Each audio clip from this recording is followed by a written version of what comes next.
20 years I've harbored a secret. People talk about my sons and the evil things they did.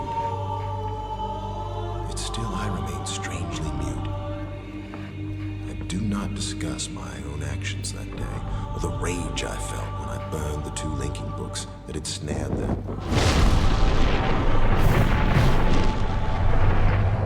Some people believe my sons died in those fires, but the truth is, they did not.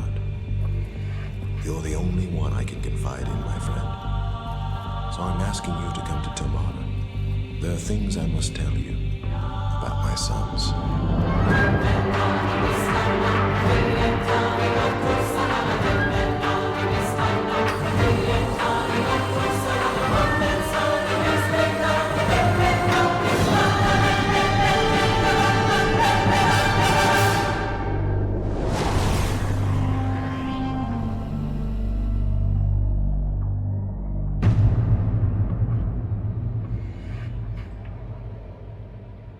Greetings, greetings. So, this is Myst 4 Revelation, which I'm going to make a certain amount of effort to take seriously for reasons that will become apparent. That is going to be a challenge. I have played this something like 12 or 14 years ago, I barely remember. I remember probably most of it, certainly the opening, and I'm probably going to be rattling off a whole lot of trivia about it as we go along, partly to stay sane through the, shall we say, more challenging elements. Well, yes, when I was much younger, Drake, I had very narmy tastes in fiction, but also I was like a teenager. There are things which are much more apparent to me even a few years later than that may not have been when I was, say, 13. Oh yes, it is probably far worse than I remember it being. For which I have made certain preparations, which we will come to. But anyway, without further ado, let's get into it.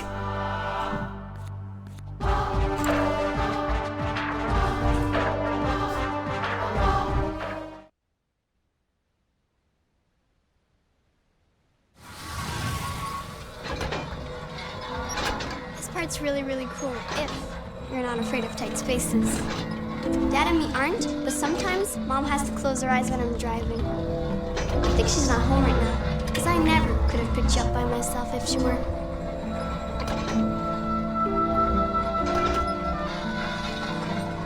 Hey, is that a new image recorder you've got? This is Isha, yes. And you know, I know the perfect spot to use it.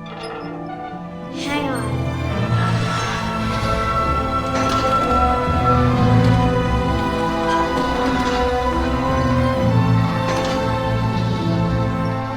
You're the same stranger as the previous 3 games.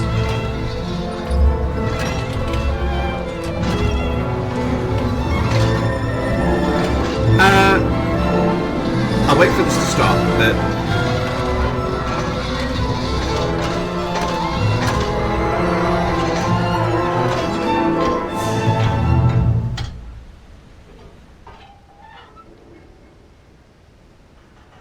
Isn't Tomahna pretty from here? It is actually. I remember some of the other times you visited us. You've always liked stopping here.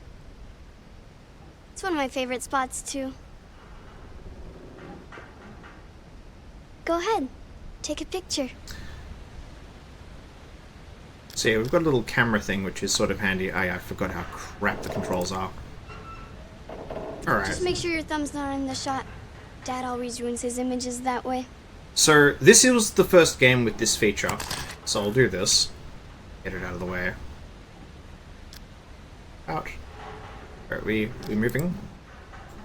You sure? Did you get it? I think you should keep it in your journal. That way you can take it out and look at it whenever you miss us.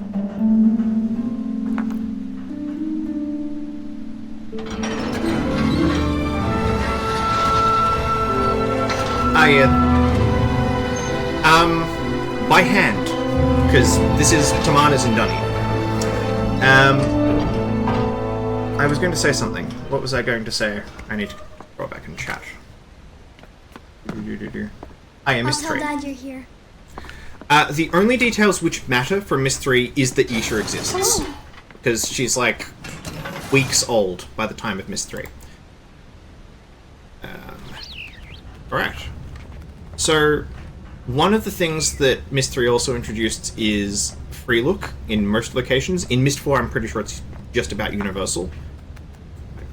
The other thing it introduces, which is kind of cool, from we can, look at shit, is ordinarily if you just click around randomly, nothing happens, but now you can, like, tap on shit. If it's out of reach, it gives you that whooshing noise. Right, I'm pretty sure it's right-click to drop out of shit. There we go. Right. Hello, birds. Okay, we have to pull the lever, I'm pretty sure, to get the thing, so get that.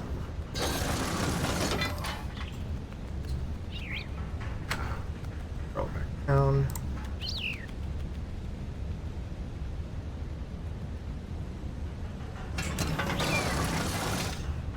How much cocoa powder are you eating, Drake? Like at once? That sounds like enough to kill a man. Particularly depending on species.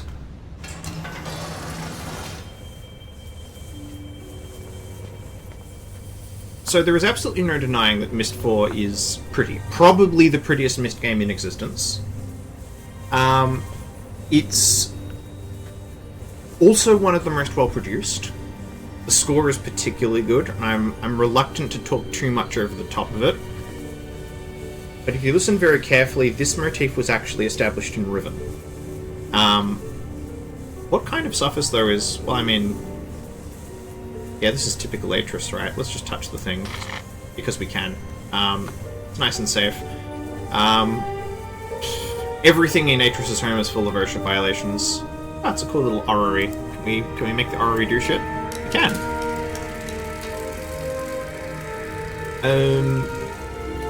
As far as which system that is, I have no fucking idea. That could be anything. Let's, do the standard Myst thing. We'll just rummage through all the drawers. I am finding the mouse controls really clunky. I have no real idea what any of that is. At least not a priori. Might be from Rhyme. It might be some sort of carpentry tools. What else have we here? We can open this one, I think. Nope. Now, for context, we've been sent here by Atris, so, like... We're, like, rifling through his house while he's ostensibly meant to be meeting us, so this is apparently perfectly normal behavior. Okay, I want that telescope. I want that fucking telescope in my house. That's pretty awesome. There is not a VR edition, to my knowledge. Okay. Hello.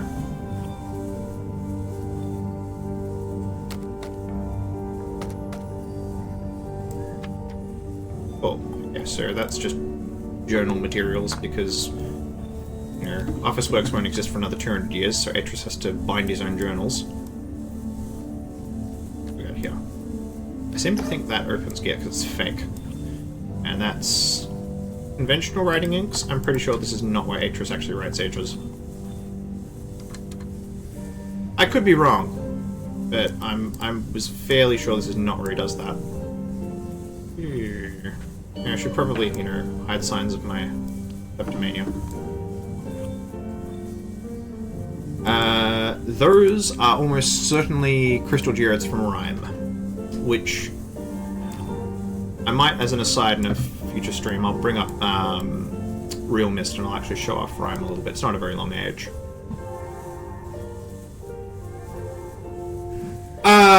I do not profess to be an expertise on the art. Oh, hello. Hello, my friend. So you made it in one piece. Yeah, no, thanks to your daughter's driving. His driving wasn't too erratic, I hope. Ah, well. Well, you're probably wondering why I asked you. No, you sent me a letter. I'm not. I need your help. As you know, my sons, Cirrus and Akinawa, were trapped 20 years ago after they destroyed many of the ages I'd written. At the time, Catherine and I decided to leave them imprisoned because we'd hoped it might reform them. And now Catherine believes our sons should be released. But I need an objective opinion. Well, you've come to the right place. Find out if either Cirrus or Achenar deserve to be freed, and you're the only one we can trust. Remember my old crystal viewer? I've made some changes to it, and I haven't yet calibrated its sound component. It'll actually be quicker if we do this together, and I can show you the two prison ages before we link to them. So if you step to the panel behind you, we can begin. Yeah, that's a... Yeah, we'll come to that, Drake. We will, I promise. Okay, I'm going to transmit a waveform that's being generated by the first prison age. It will appear as a yellow line in your right-hand monitor. Here it comes. In order to hear Haven, we must manipulate the blue line until it exactly matches that waveform. The blue line is the result of two combined signals, which we'll manipulate separately using the 3 dials, amplitude, frequency, and phase. But first, we have to select a signal to manipulate, so move the slider left or right. This is actually a very cool puzzle, because it's literally a heterodyne. Now turn the leftmost dial to adjust the signal's amplitude, or volume. Yeah, Etris, I know what I'm fucking doing. I know how to manipulate an oscilloscope. Adjust the leftmost dial. Shut up. The amplitude's pretty close now. Try turning the center dial to adjust the signal's frequency. I believe you did tell me about signal state, as I recall. Is that frequency? That is frequency, not phase. Try moving the slider to select a different signal. Alright, so we need to go to the base signal. Try the leftmost dial. Shut up. I know what I'm doing. The amplitude needs to be louder. Yeah. The volume sounds okay. Now turn the dial on the far right to adjust the signal's phase. No, not the frequency. The center dial seems well adjusted.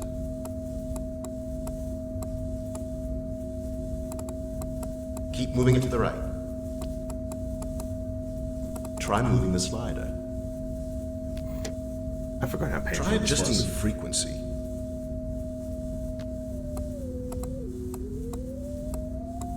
Try selecting a different signal.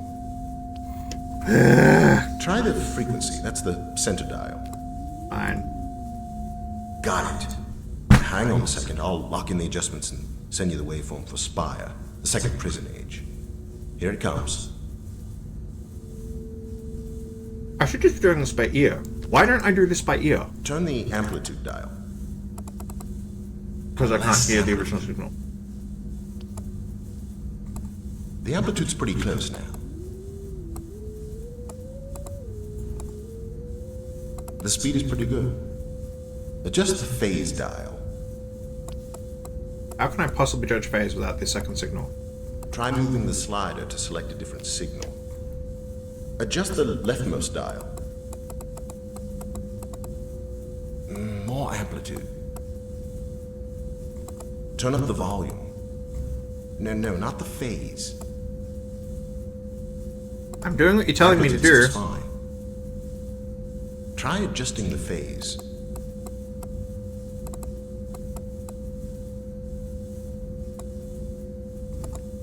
Try moving the slider. Is more amplitude than the first signal fine? Or less. Try moving the slider to select a different signal.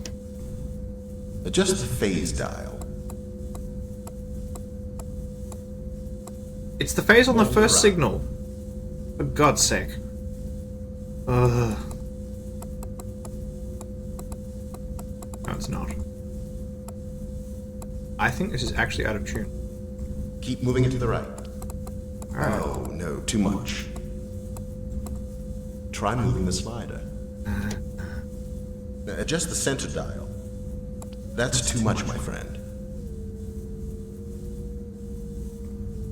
Try selecting a different signal.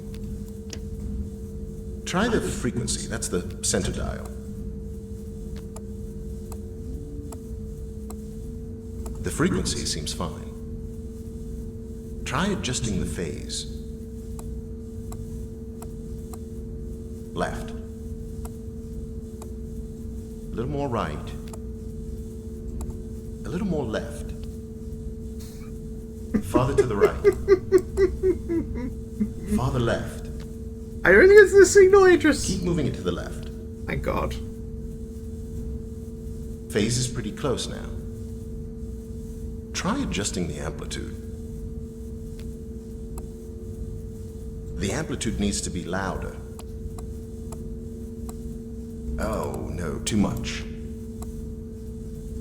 Try moving the slider to select a different signal. Adjust the phase dial. Yeah, it's this signal. The phase is well positioned. Turn the amplitude dial. You've got it. Don't change a thing. I'll just lock it in here. Got it. Well done, my friend. Should be able to hear both prison ages now. So let's begin, shall we? What in the name?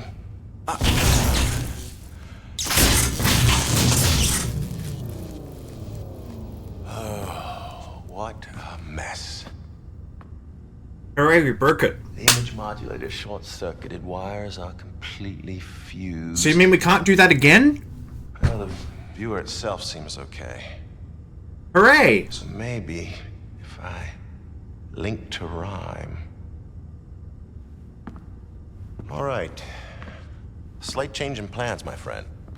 Explosion must have shut down the main power supply and damaged the viewer's external image modulator. There's another one on rhyme, so I'm gonna link there and retrieve it. Oh, I'll have to stop at the cleft for some tools first. Why don't you get full power restored while I'm gone? Go to the water wheel control room. Close both emergency release gates, then come back here and use the crystal viewer to contact me. The crystal combination to see rhyme is in my journal.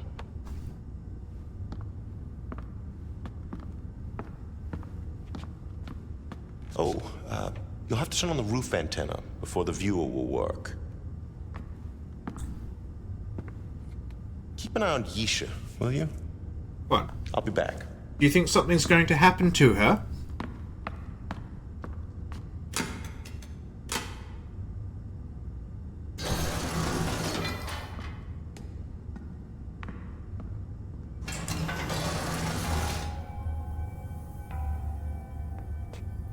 So, despite appearances, this is nearly the best part of the game. The very start. And I will come to why. But, yeah. The curve is not ideal, shall we say. You say his journal for crime was on there, was it? Nah. I'll go looking for it later. There's plenty of shit to look at that isn't that.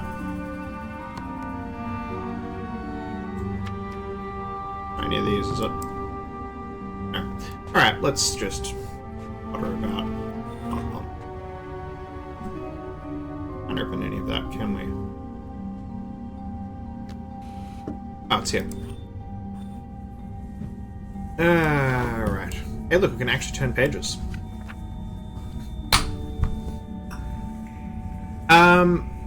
I'm actually not going to read this. Yet. For reasons that will make sense by a slightly later point in the game. I will come back and read it. Okay, well, here, this is a smoldering wreck. This thing, when I show Rhyme, is a more advanced version of a device he built originally to try and look at Riven. Because that's a better alternative to getting in there. We'll learn what those things are later. I seem to think this is a map. So this is Tomahna as a complex. So we're here. I seem to think this is a schematic map of power distribution. And that's the water wheel up on the north side. Let's take a wee look at this telescope.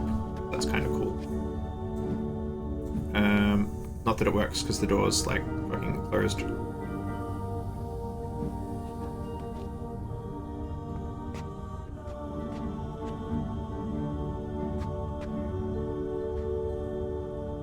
Yeah, and then he repurposed it to look at Spire and Haven. So let's look at this actually very gorgeous view.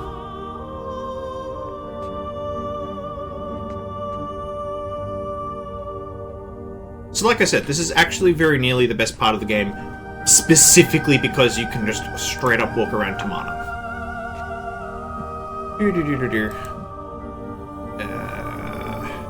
Where's the thing that opens this?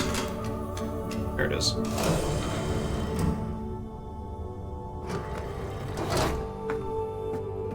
Alright. Down we go. That may not work. Alright, so we can't go to the bottom level yet for reasons. Yes, I plan not to dump acid in the water. That might be, hazardous to health. Drake, there's children here. Well, a child.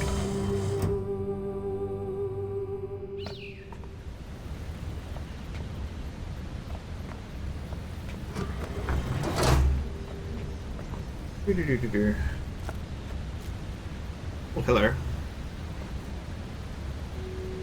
Oh, we can't do it. I can do that. That's kind of fun.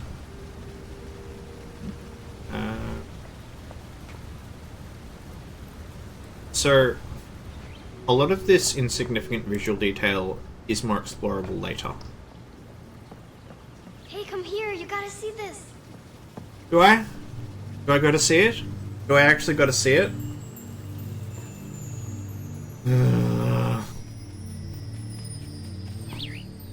Shut.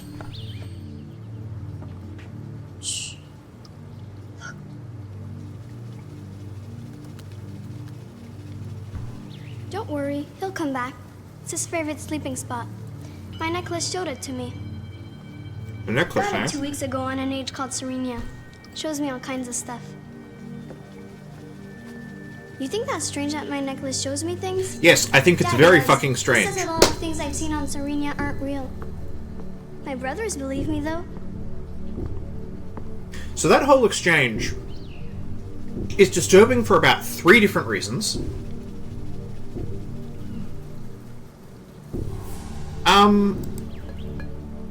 He's had, shall we say, a variety of policies as regard his children.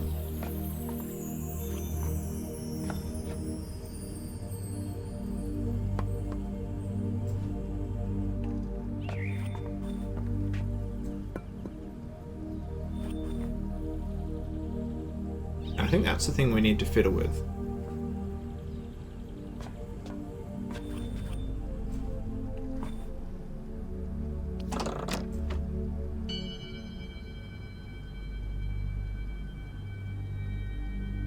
Now, how is this puzzle done again?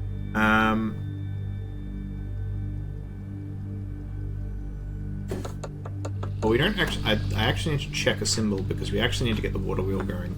Pretty sure that's a backup system correctly. Let me go through here. No, not yet.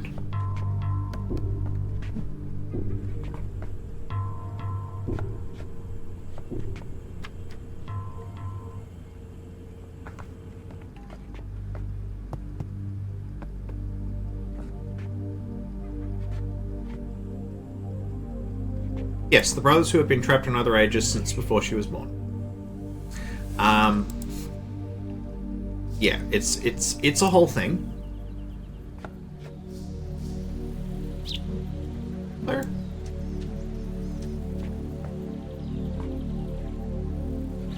We can go through here. Right, so Yusha's there, okay? I've done my, you know, godfatherly duty. She's right there.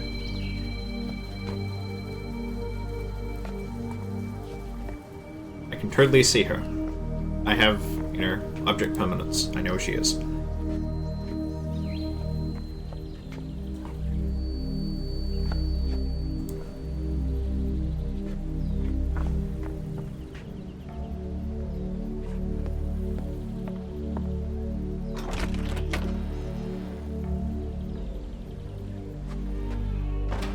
Yes, well, that necklace scares me for OPSEC reasons. So this is... I'm pretty sure this is Atris and Katrin's room. I say I'm pretty sure.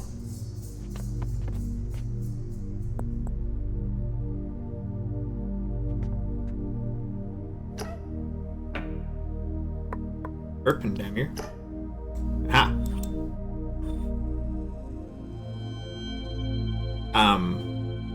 So this is Atris' handwriting, unquestionably.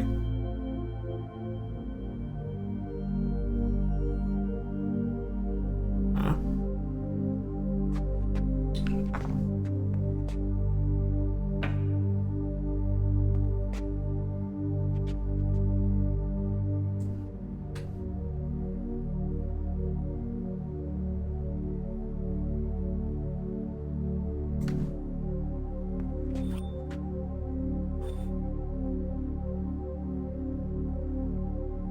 That is Catherine, spelled out.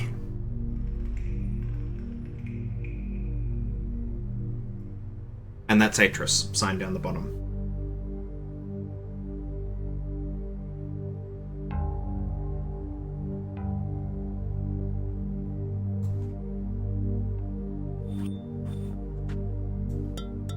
I don't know what it is.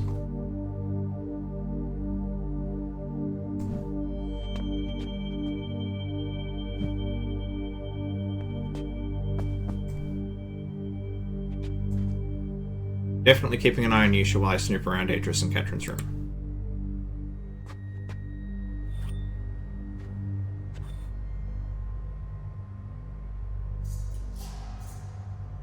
That's Atris, Catherine, Billy on Myst.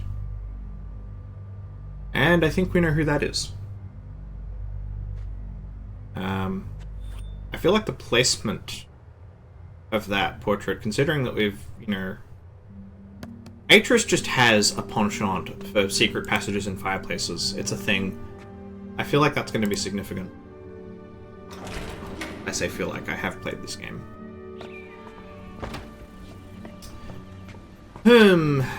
Let's potter about some more.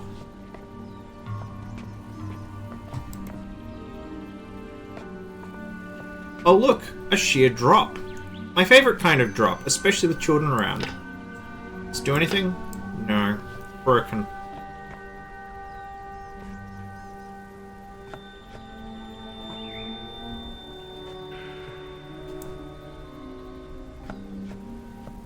Okay, to be fair, when did Atris hide his drugs in the oven?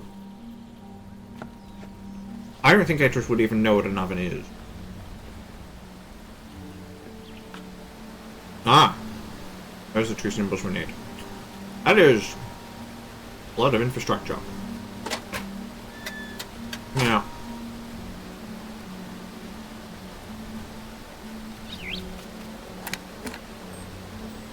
Okay, well that didn't do anything.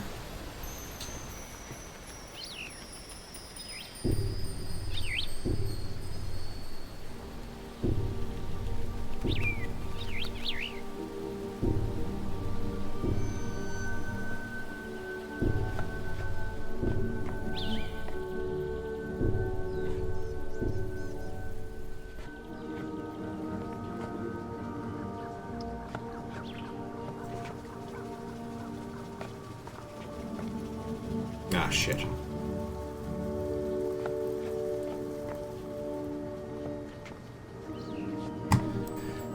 I have to go find it now.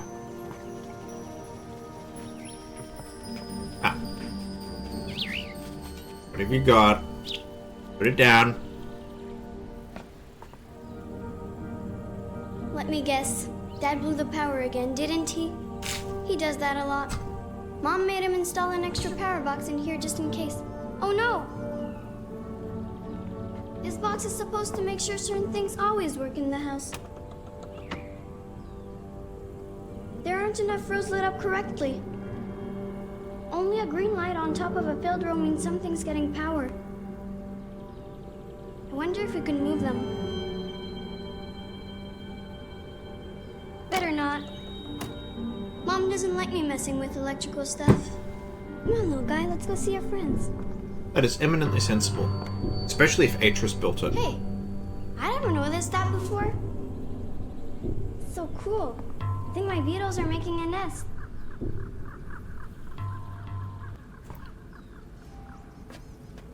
Oh, wow. I'll have to show this to Dad soon as he gets home. He loves this kind of stuff. Uh-huh. You know, well, if he gets home. Because I don't think there are exposed wires. Atris is... A lot of his shit is jank, but, you know, now that he's got a small child, he appears to have thought differently.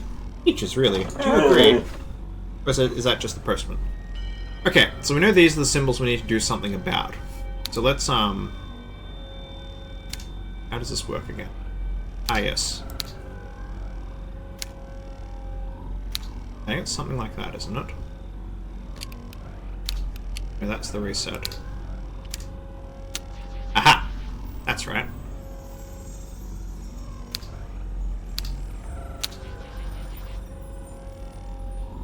Oh, yeah. Gotta be exact. Oh, fucking really.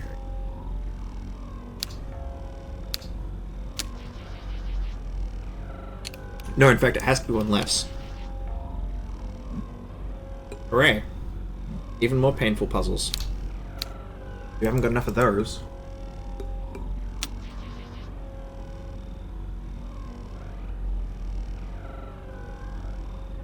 No, the dog is mine.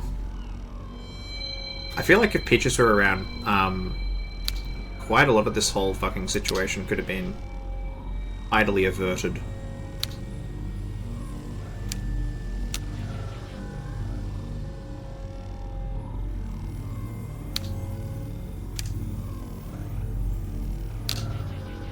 Okay, cool. So we got one. Peachy, Cookie-o.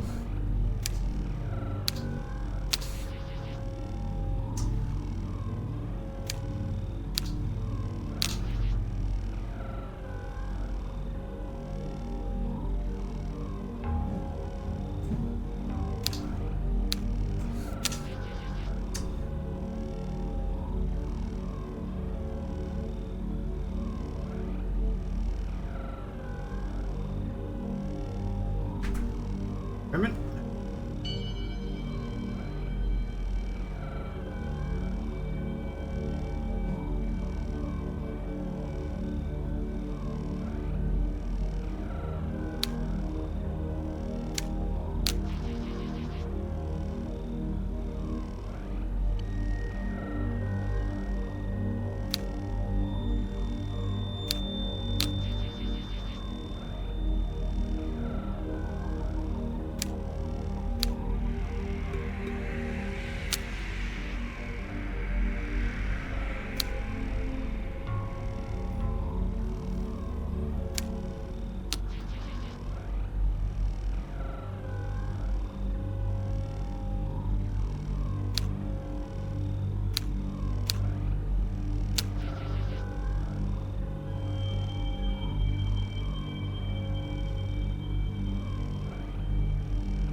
I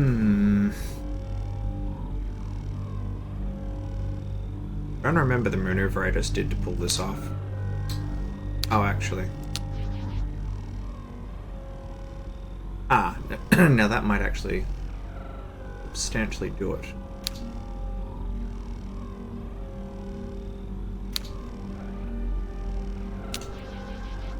No, that's too.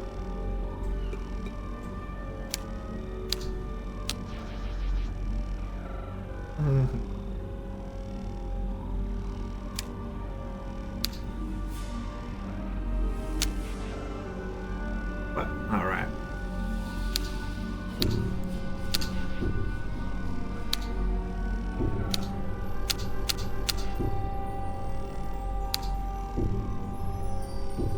Column 2 is 1, 2, 3, 4, 5, 6, 7 tall, but you cannot fill the top cell.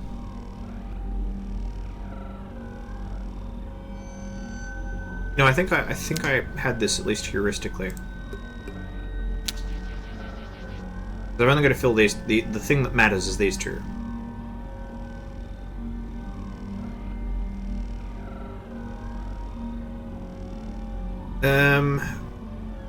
Do I have a way of getting B?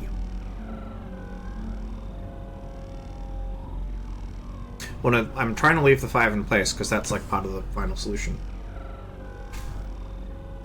I'm not sure the puzzle works the way you think it does.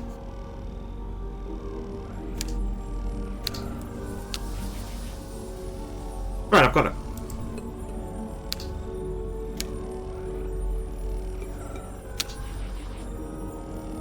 There we go. I've got it.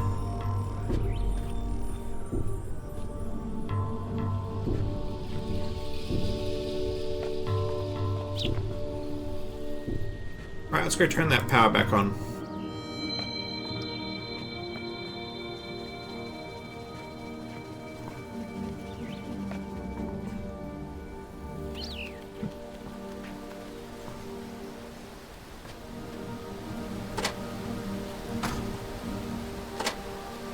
Yeah.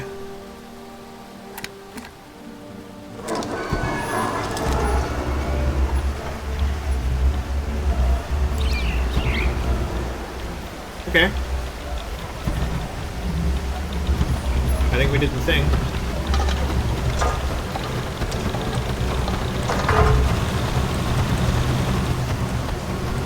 Go nuts. I'm probably gonna fucking ignore you. Yeah, backseat all you like. Hello, Yisha.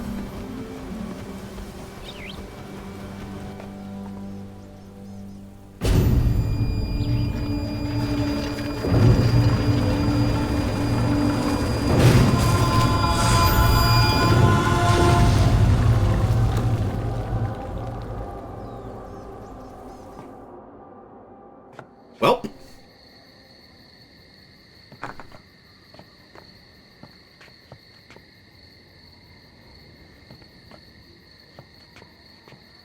This could be a problem. No, probably not. Yeah, shut.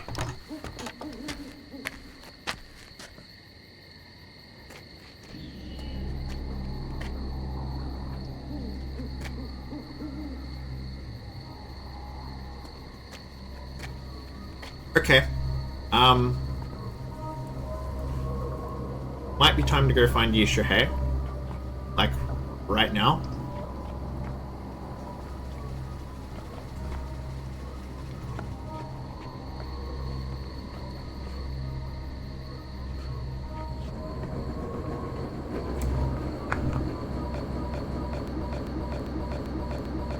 Well, that's definitely concussion shaped. Oh, for fuck's sake. I'll look it up.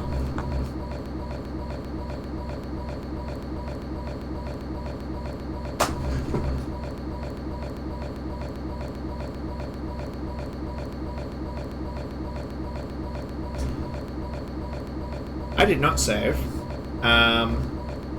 Because I'm pretty sure you save by taking photos.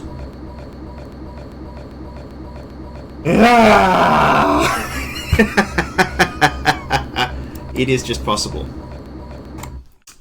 One moment. I forgot that Myst 4 is slightly unstable in parts.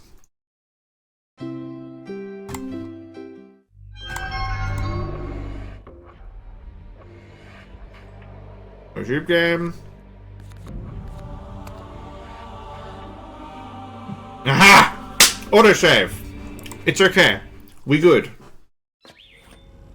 We good. I still have to do this. But...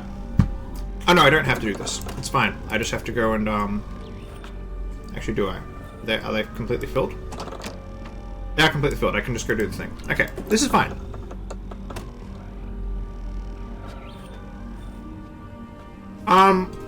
It's usually pretty stable.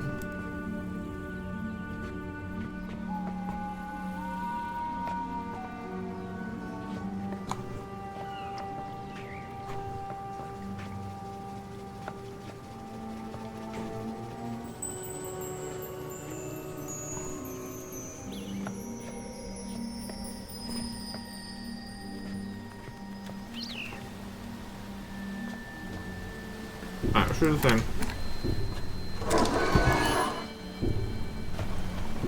Are you sure? Nothing bad's gonna happen. Promise.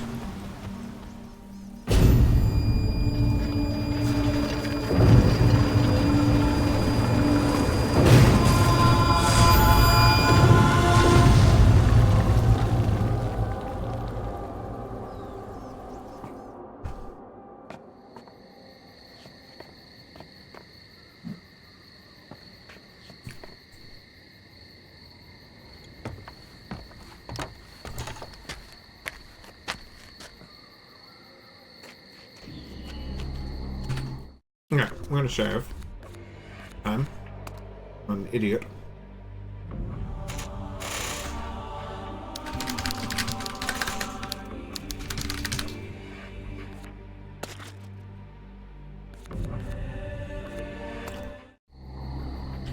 Okay.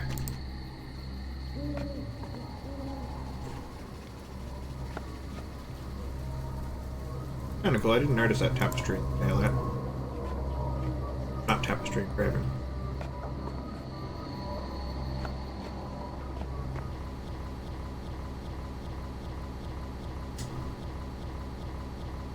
Well, this is disturbing. If this is consistent, this might be fatal to stream. So I've just hit the same glitch. I do actually have a save this time. If the game is actually bugged out, I may not be finishing it. I mean, this is one way to find that out. I might have to actually look this up.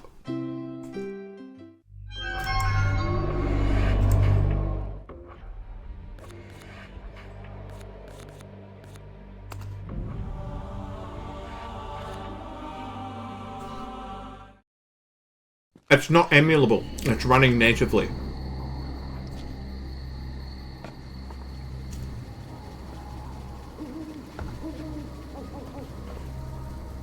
Okay. I'm gonna try and get through this as quickly as I can. Because I have a suspicion it may be a soundtrack asset.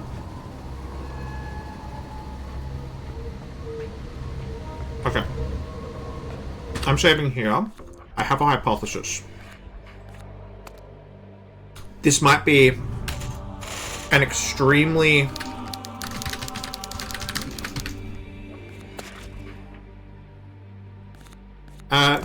oh shit.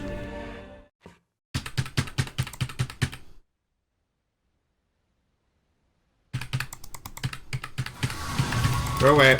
Okay, we're gonna have to deal with the unskippable cutscene. In fact, you know what? Fuck this. Okay. I have a theory. I think it is a particular point in the soundtrack, because the soundtrack is actually procedural, from a whole lot of cells. And what matters is, I think it hits a particular cell in the sequence. Which one is load game? Because this is a really weird layout. That is load game. And when it does that, that's when it crashes. So effectively, I'm on like a time limit of around 45 seconds per load during this particular section.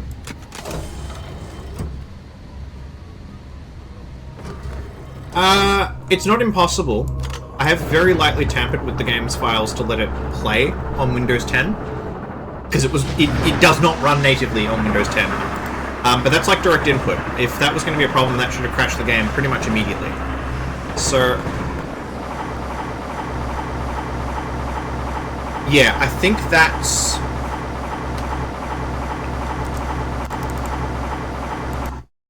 Okay. That might actually confirm it. Because it seems to be a relatively consistent part in playing this back the soundtrack. So I may be restarting the game. A lot. In fact... It's going to pain me to do it, because the soundtrack is one of the game's best features. What I may be able to do is actually disable the soundtrack. There is an option for the... not disable... it's actually like music frequency, as I recall. Maybe I can't.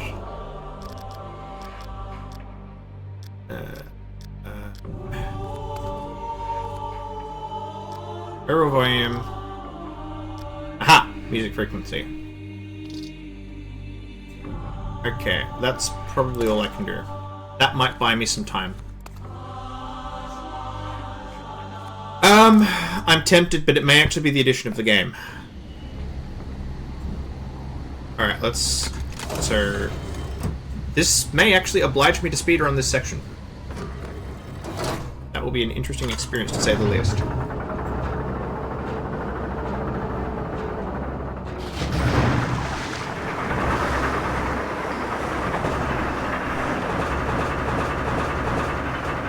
Wait.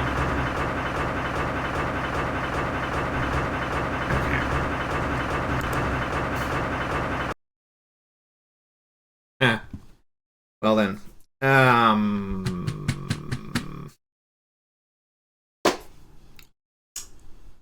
Okay.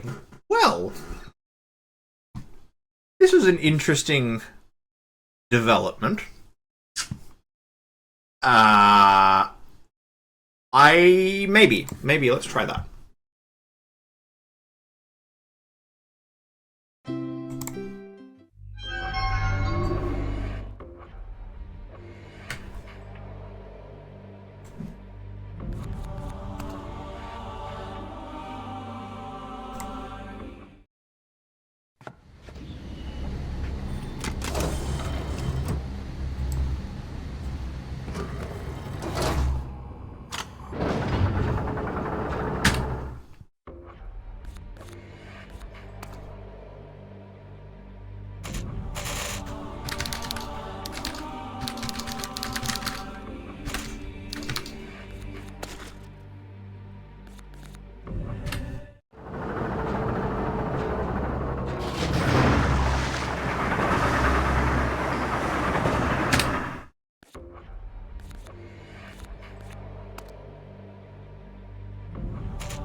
Okay. This... Now, it may not actually be necessary for me to save, although that does lend me some comfort. I may just need to toggle pause. Let's find out.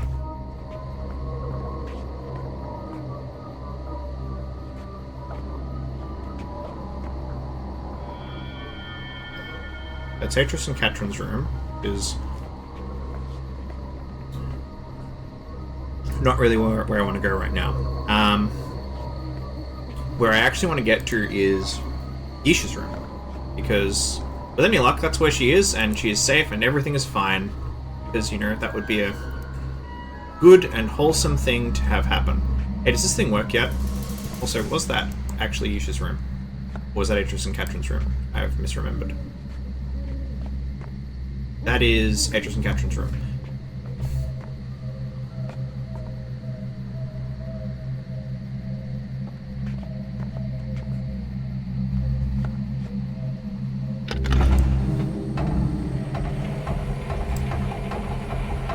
Jesus fucking Christ. And he lets his kids walk on this? Fucking hell, Atris.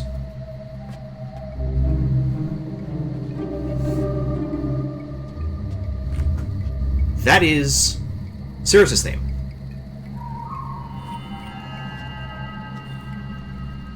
Oh look, Danny. I already know most of this, so I can tell you that that is Yisha, and she's tried to write her name like a half dozen times, because she sucks. Or did suck. I will explore this in some more depth in a moment, because there is a thing, because we need to find a thing.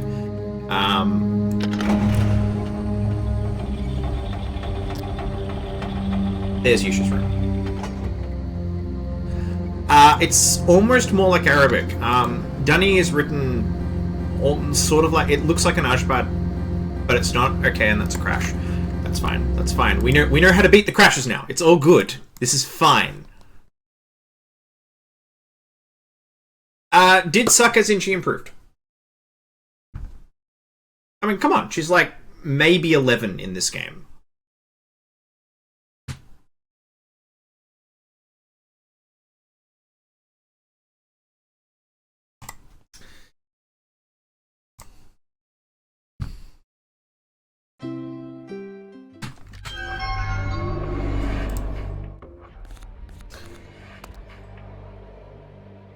See, if I do this often enough, you don't perceive the reboots.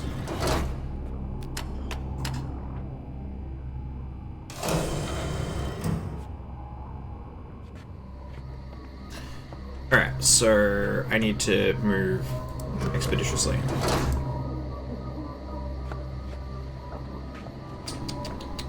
Where the fuck is the bridge? Where the fuck is the bridge? It's there. Around this side.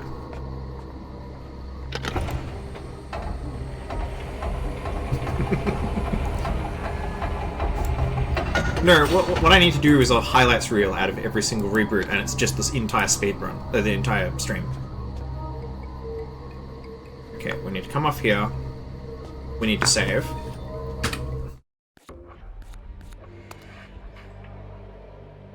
I have given up attempting to name my saves. I think what actually helps is whenever I go to the pause menu, it resets whatever countdown timer it is that is going to crash the game.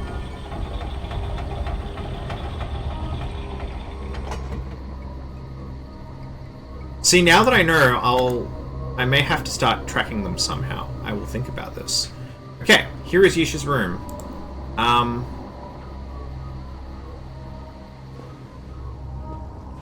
It looks...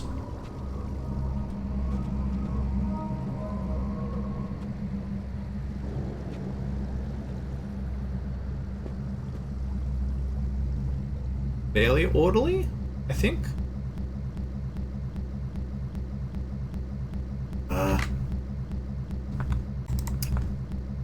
Die.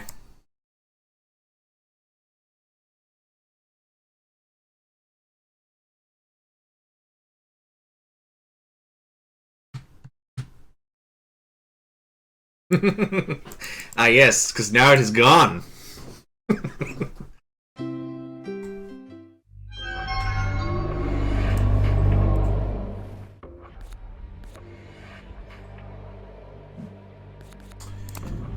Okay. I am actually going to go into Adris and Catherine's room now. Partly because it's closer. That's not where the save put me. But because now that I've seen Yisha's room, it doesn't contain the thing I was looking for.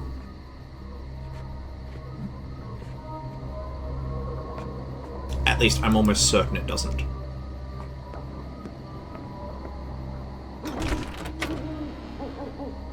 Hush, that's spoilers.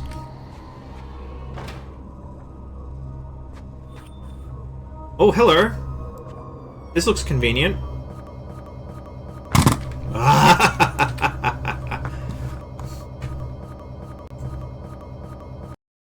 You know what? I'm actually going to go back one save, because on one save, I'm actually the other side of the bridge. I can't believe this matters. Ideally hope all the other ages in this... I really hope this is just a problem with Tomahna. Which is going to be a problem, because we've spent quite a lot of time in Tomahna. And, like, that has all the good lore. That's a real shame. Well, see, if I'm on the other side of the bridge, it matters because I'm closer. So I have more time before the crash. Okay, move, move, move, move, move. Let's go, let's go. Doors, open them.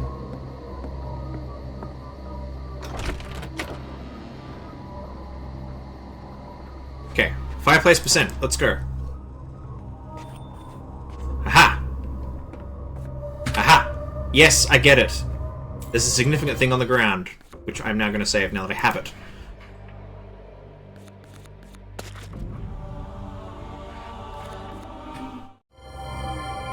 Okay, cool, we have the thing. Let's use the thing.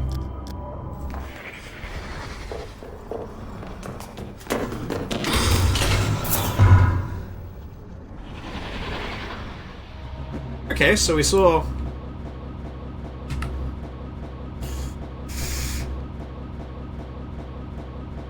Right, well, that's... I guess, that, you know, that's the price of forbidden knowledge. The universe crashes and has to be rebooted every 60 seconds. I'm increasingly of the view that I should look into this and attempt to fix it before next stream. I'll give this one more go.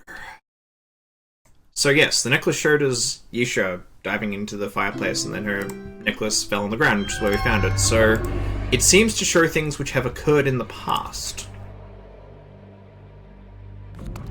I think everything counts for crash timer. Yeah, shut up. I know there's a memory here. I'm not looking at it. I have actually seen it. It's just the universe doesn't acknowledge the fact that I have.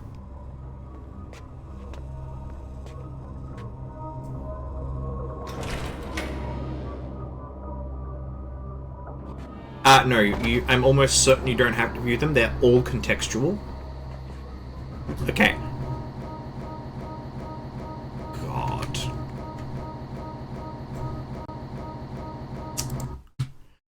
Alright. I think this is a very reasonable stopping point, because I need to work out how to make this not crash literally every 10 seconds. Because this is just untenable.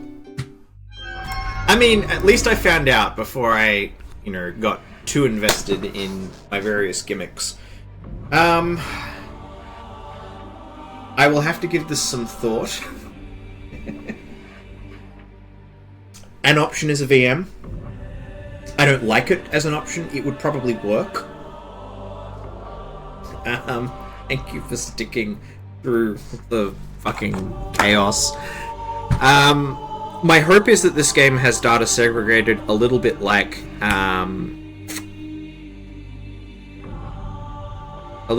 Myst, so the other ages don't have this problem. So when we go to there, I only have to speedrun through Tomahna at worst.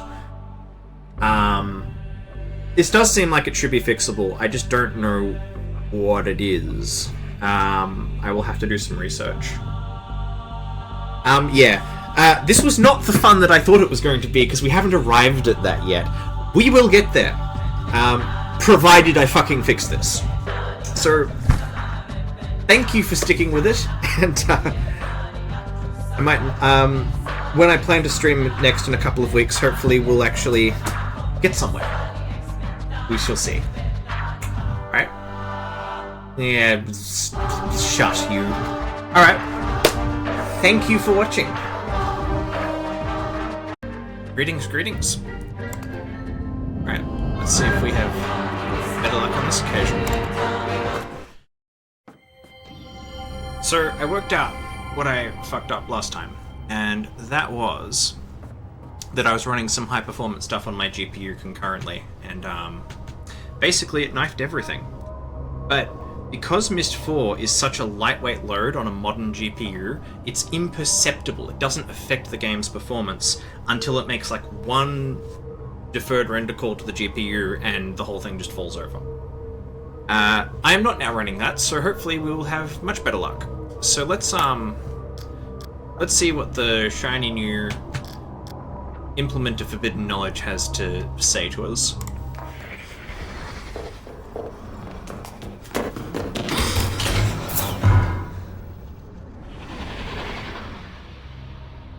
Alright, I should take off my standby screen, shouldn't I? That would be, a good and wholesome thing to do. Where are we? That one. Right, I was looking at the wrong preview window. So, we've just seen Yisha fleeing someone and getting trapped in the fireplace, which apparently has some way of entrapping people. I assume this does it. Okay, so there's some sort of puzzle. Another fireplace puzzle, with a grid of things. Never seen this before. I expect we will look at that more closely later. So at this stage... In fact, we have another close look at this. Oh look, we have more content. That was such a good day. I wish so many things, Atris. Tell me again we did the right thing.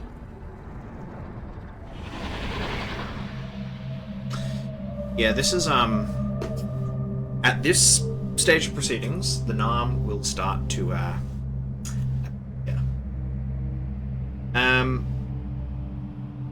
basically, in fact, this is probably as good a juncture as any, to, pull out one of the gimmicks. So, obviously a lot is developed, But the task for which Atris actually brought us here was to make some sort of decision about his sons. And I intend to do that. Very empirically. So what I put together was a little guide to... You have got to be shitting me.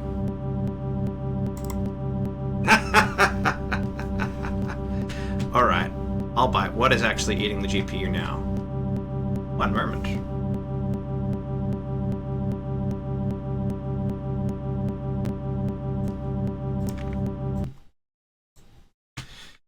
Right. I'm now going to idiot check my... Yeah, something did have a lot of CPU just for a moment there. Okay, no. I think we've got rid of it. A lot of RAM being used. Yeah, that's not terrible. Okay, well, let's just try that again, and with any luck, we won't see that again. I do notice that was a much longer time to crash than before, and I was alt-tabbing around. So that may not have helped. Right. As we were. Alright, I'm not going to rewatch the thing, even though it's probably going to pester me. Okay, as I was saying, so we now have a little tally of points. If you can't count in Dunny, then too bad. No, I most assuredly did not leave Boeing Con. Now you've made me paranoid. Did I leave Boeing Con? Boeing is most assuredly on suspend. Okay. So, the little thing appears to show us conversations that have happened in the past, and I suspect if we find this letter here...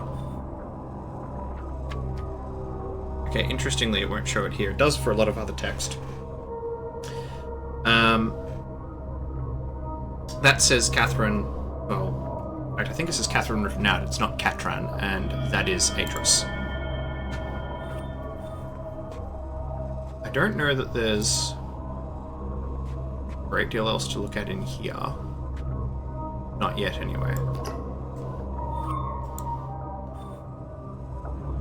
Yeah, so this is evidently how we get into this panel.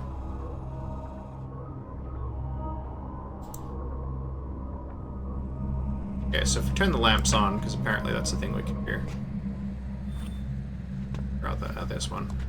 Alright, there's one on the desk. Considering these are, like, movable, this seems like an exceedingly convoluted way of hiding this. Where the hell is the switch? Ha! Okay, that's gonna get fucking old very quickly. Dude. What have we here? At least that one, like, works. Okay, so they're both on. Yes, shut up, I know. Okay, so I'm guessing we just... Is it quite... Oh, it's like a game of Lights Out. This is going to be shite. Okay. Actually, no, it won't. This will be fine. I can just remember the way of solving it now. Here we go. Well, that was easy. Okay. And what's this thing? It's very damaged, whatever it is. And it's very underground.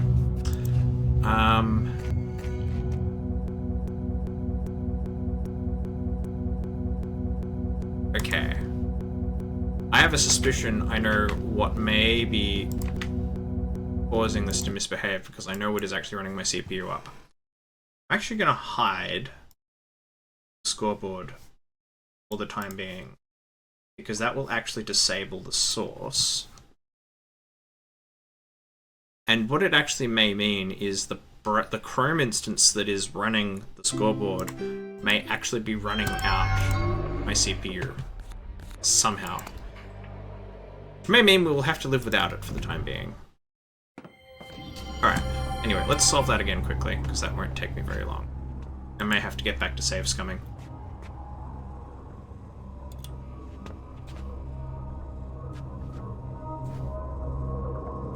It may also mean I'll have to, I think I made that thing poll once per second, which may be excessive. I may have to turn it well down. Anyway, in we go. Right. Boop. Boop, boop. Boop. No, I screwed that up. It's that. And it's that.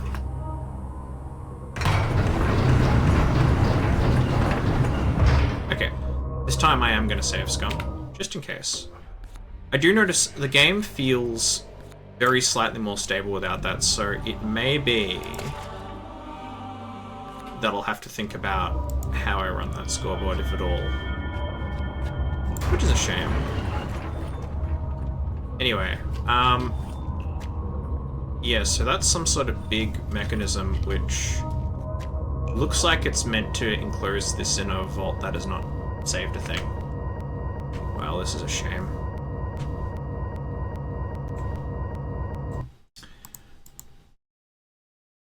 Okay. I'm just going to load shed a bunch of processes in case it has anything to do with it. And just see how economic I can.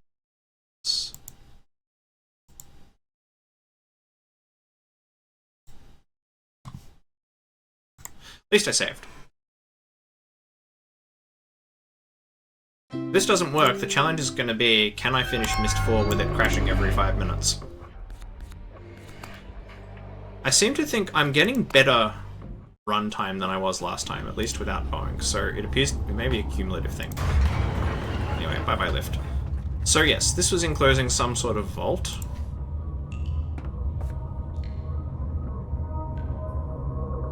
There's a lever. Let's grab the lever.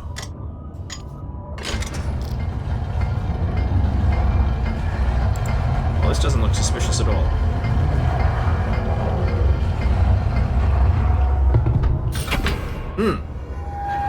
A red and a blue book. Amazing.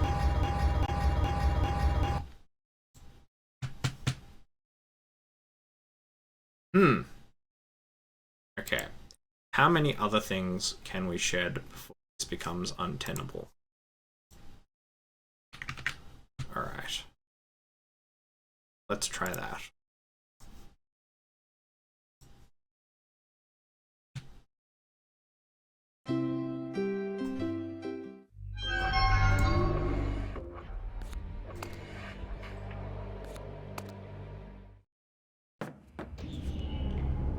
Down we go. Yeah, for reasons that will become clear, I feel like that would have been entirely too cerebral for the team that actually did make this game.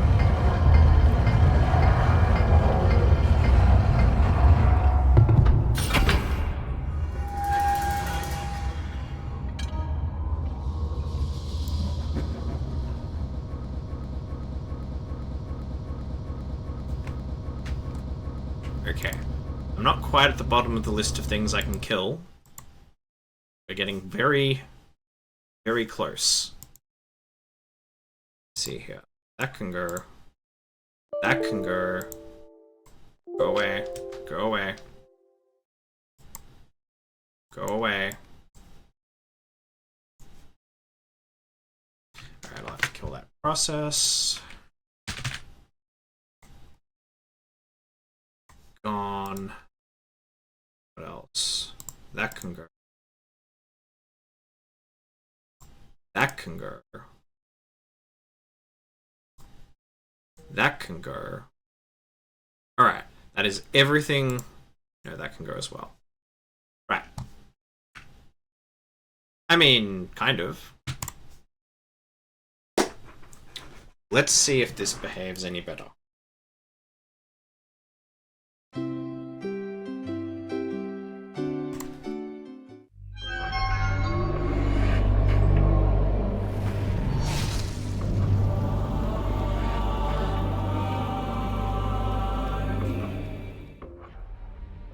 Alright. Alright, I'm now playing in a much tinier window, which is going to suck, but you know, needs must. Right, as we were. Alright, let's try this again.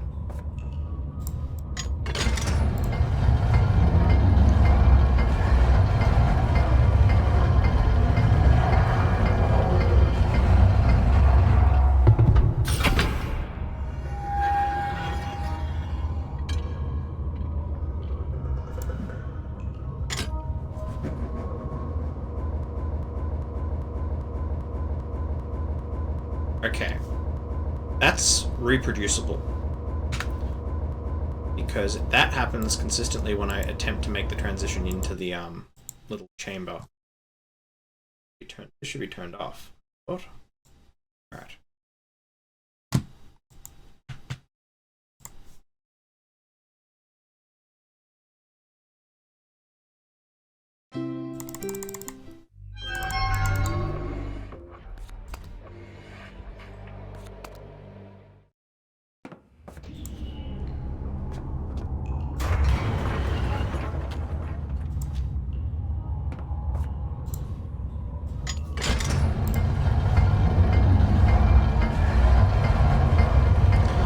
I mean, the nightmare solution is I resort to save editing. Hopefully it's not going to come to that.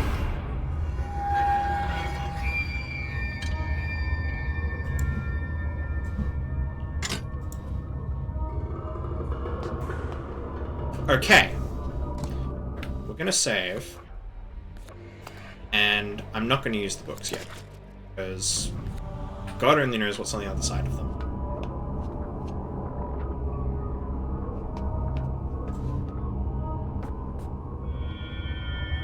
And I seem to think we were able to investigate this thing. Oh look! Investigated. Patience, my love. We've almost finished the linking chamber. There's just the security seal to install. But we will see our sons again soon, I promise you. Okay. So there's some... Okay. We are genuinely running out of things to kill. However, that is further than we got.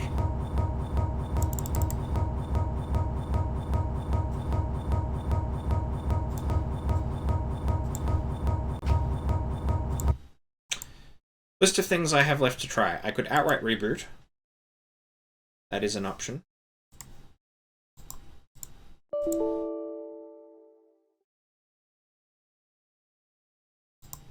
We could kill a few more processes.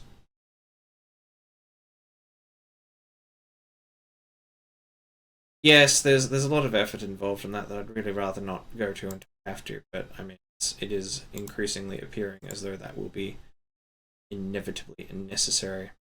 It could be thermal. The room is somewhat warm.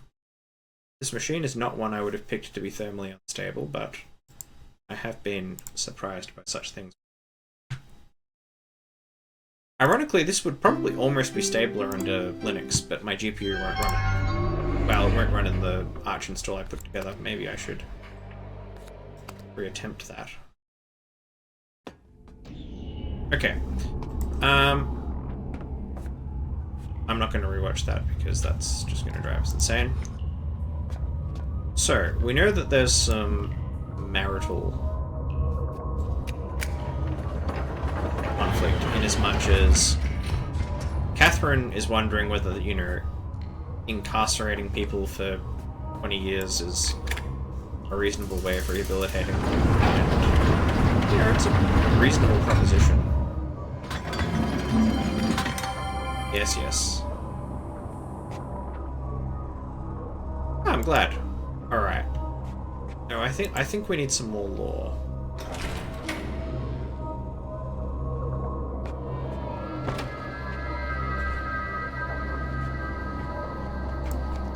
So let's go to this other place that we couldn't get to.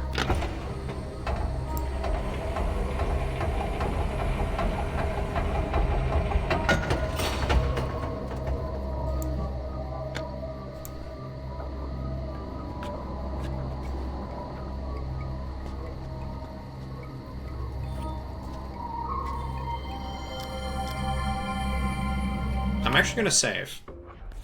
Because I have a suspicion it may have to do with the FMVs. Or at least if it's a cumulative load thing, it may. A bit more of a curve. No, I'm only 10, Daddy. I don't think I can make a whole world. You're not making a world, my desert bird. You're making a link to a world. Come on, I'll show you an easier one.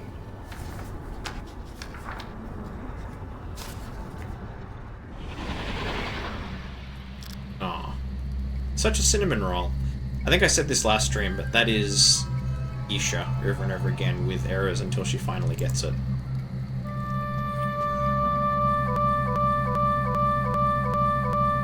Haha! Ah, yes. We reliably get, you know, one forbidden cutscene per run. Appears to be the rule.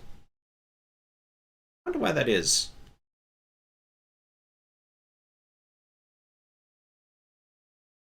Yes, finish syncing my save so I can actually, like... Let's go.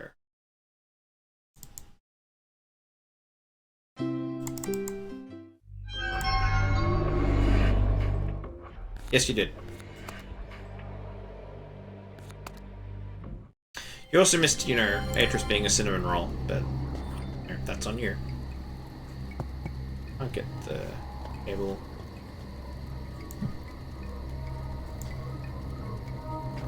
This appears to be the living room. Spire is rather neglected. Wonder who these people are. Ah, it's even got his name. Just in case we were terribly confused.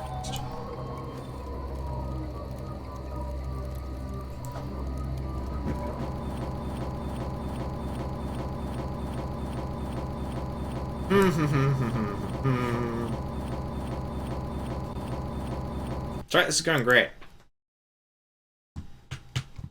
I'm having a good time. Are you having a good time?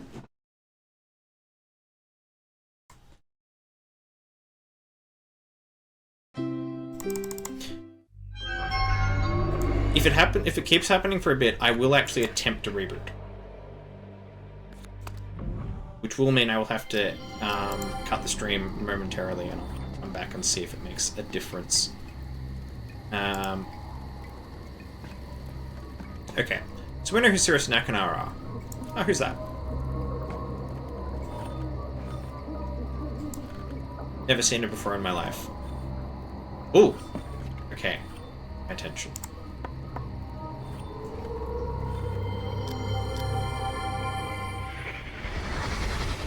If he's thinking ahead, he'll see the trap I've set and leave my queen alone. But if he's not, I may just win this game in 2 moves. Well, okay, you know what? It's time to break out one of my. This will be both a good endurance test of Myst 4 and, you know, I can in fact get out one of my gimmicks.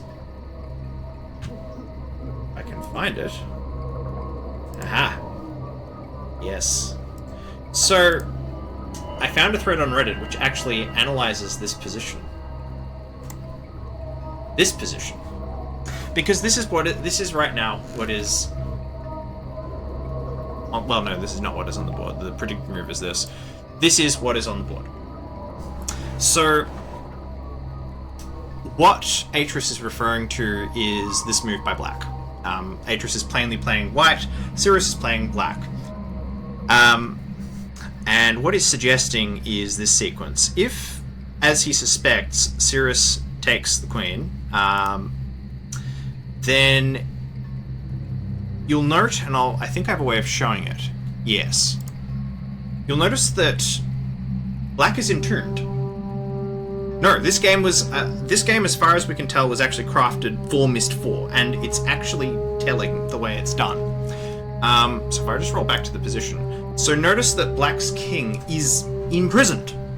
He cannot move, he has no escape squares. So any threat on the king that actually lands, where recapture is impossible... Oh look, Myst 4 crashed. Alright, I'll just restart that in the background while we wait. So any... Yeah, so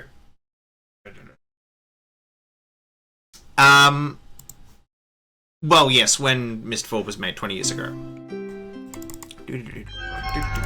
We'll just have to... Actually, no, I will load the save, because I actually want to appearance test the game. Alright, so any threat upon the king, where recapture is not immediately possible, is checkmate. Oh, when in the Myst timeline? Well, we'll find that out. I would not imagine that Atris would have left a chess set undisturbed for such a long time. But we will find that out, I imagine. Anyhow, yes, we'll get there. Assuming the game doesn't fucking crash before we can get anywhere where we would find this sort of thing out. So, what is significant is that the king is entombed, prisoned. So if bishop takes, then white has this sequence where through a bishop sacrifice, because again, with any threat upon the king has to be met with immediate recapture, pulls the queen out of position and delivers checkmate. So this is what Atris means. Because black has no counterplay. If Cyrus is foolish enough to waste the little initiative he has on trying to further his material advantage, because he's trapped, it just ends. Now, as it happens, this is not the only sequence.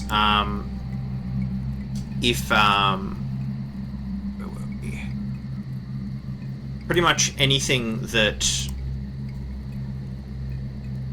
Cyrus can do will end in just a checkmate by a different means. So he has a checkmate that uses the knight on G5. He has a checkmate that uses the e-file pawn, and there's a variation which involves the queen. So it's probably because I'm sitting somewhat left. Is that better?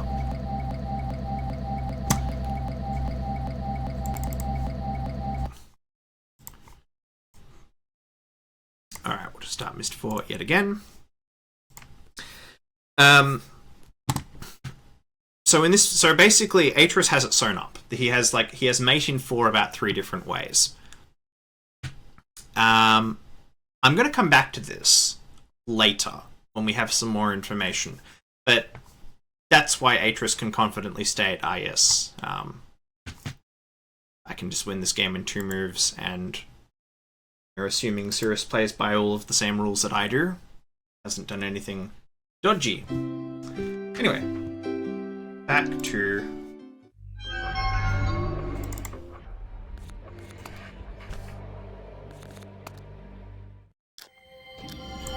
Okay. Well, let's do a bit of exploration while the game is sort of halfway stable.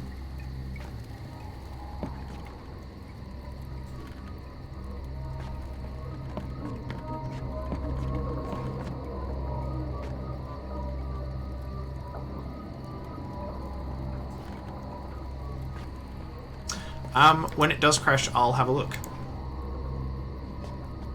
So this is the kitchen. It's pretty well apportioned.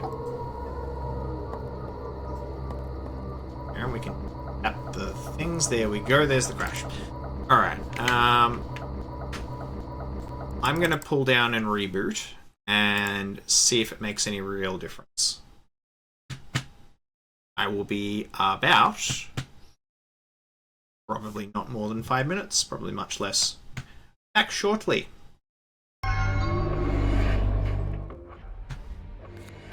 Alright. Fresh reboot. See if it makes a difference. So where were we? Ah yes, we were exploring the kitchen.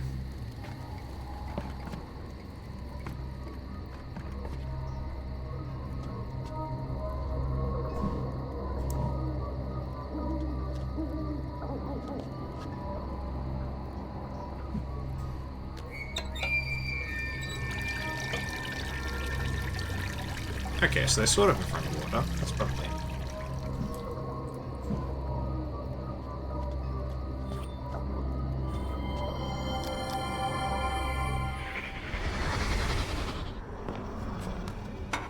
Your father's linking home tonight. Why don't we use the special plates? Special plates? What? Interesting special plates? Oh look, you can turn the oven on. What could possibly go wrong? It's alright. Let's just turn this on and, you know, I'll give you all anxiety while we wait to see what happens while that's been left.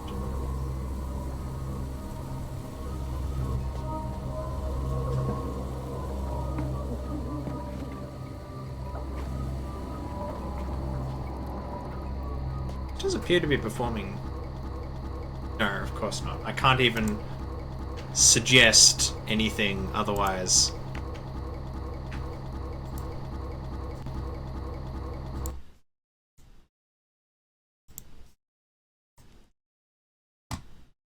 Okay.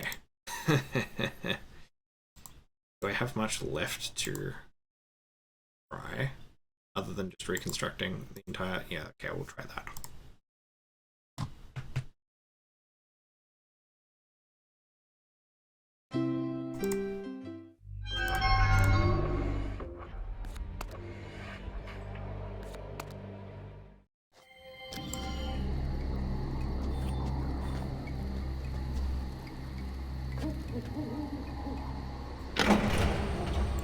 Alright, let's go exploring down here.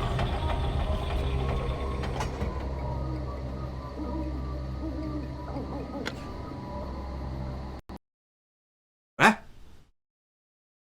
That's a new one. Hey, does that mean it actually crashed for reasons other than me closing it? Does that mean we can look at the event viewer? Show me the event viewer. I'm curious. I want to see what's happening now. I should totally add like a source for this. Yeah, no, it's nothing interesting. It's just says it's an app crash.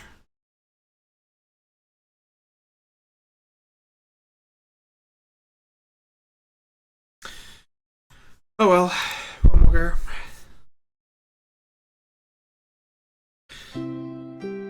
So the kitchen hasn't taught us much except about this chess game, which was, you know, a nice diversion. It's nice to know that my chess analysis software is more stable than the universe in which the said game was played.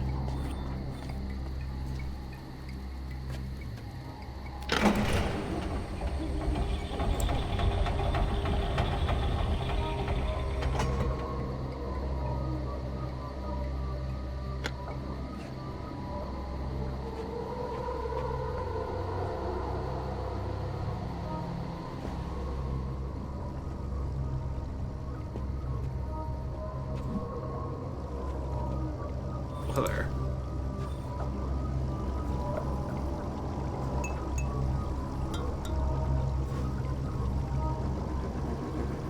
So I'm guessing this would be Yisha's room, because of course it's full of bugs. And we just know how much Yisha loves bugs.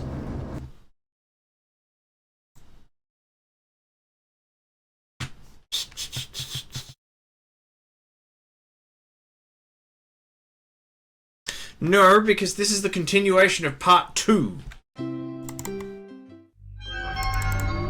So there'll be a 2 and a 2.5.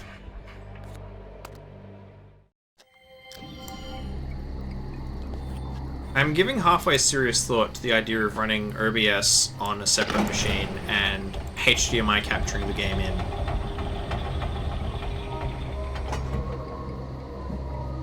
Yeah, look, if a reboot didn't fix this, there's very little more I can do to the machine natively to stabilize the game. I did just start setting up a VM, which is... Oof.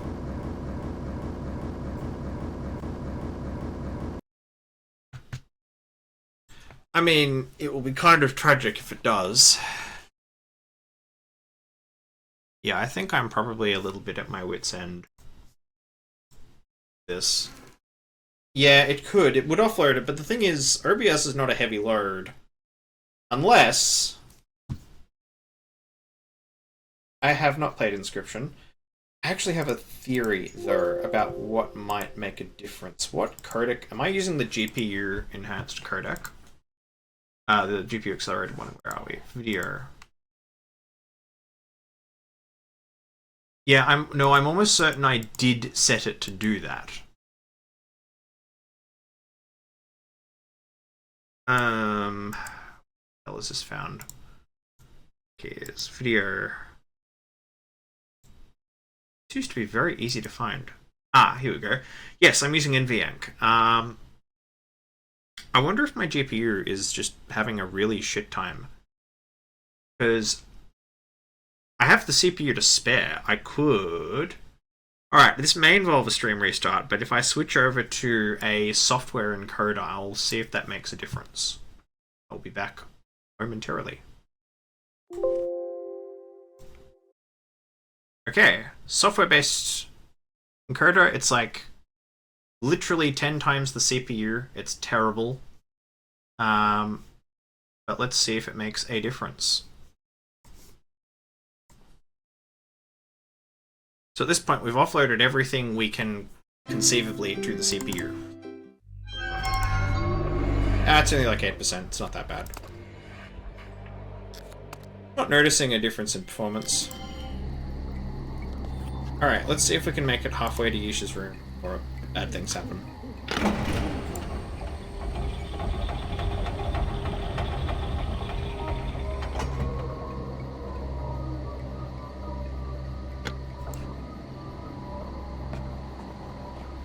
I wonder if it might be a sign of trouble with my GPU, actually. I should probably look at that. I might need to run a firmark or something. Okay. So, running NVEnc has not helped. It won't look different, because it'll just be software. It just runs up slightly higher CPU.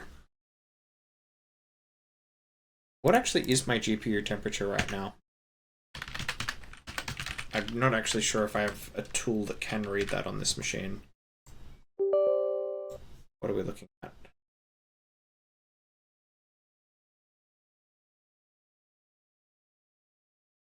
Scanning the bus.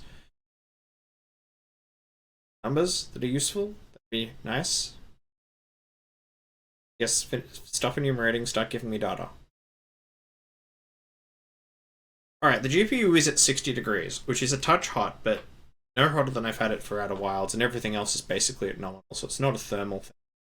I don't get volts on this motherboard, which is a pain. It does seem to be vaguely consistent stuff. Okay. Last thing I can try is I can pull down the settings on the game and see what that lets me do.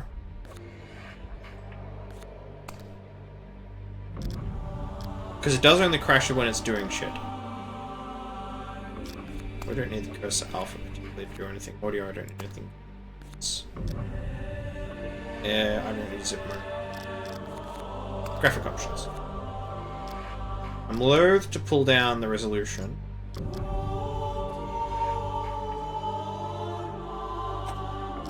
Alright, this will be a shame. So this will pull the graphics well down.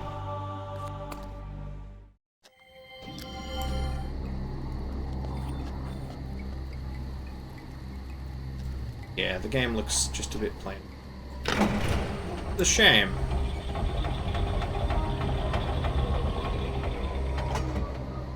I can almost certainly run Myst on integrated graphics. My motherboard doesn't have integrated graphics though, because it's the CPU I have. I would actually need a different machine. Okay, now this is interesting. Ah. I have a suspicion the depth of field has been killing it. Okay, no, I'm going to turn on... The depth of field I can live without. It looks kind of nice, but it's not actually what makes this game really pop. Alright, I'm going to turn only the depth of field back on, and I'm going to try to crash the game.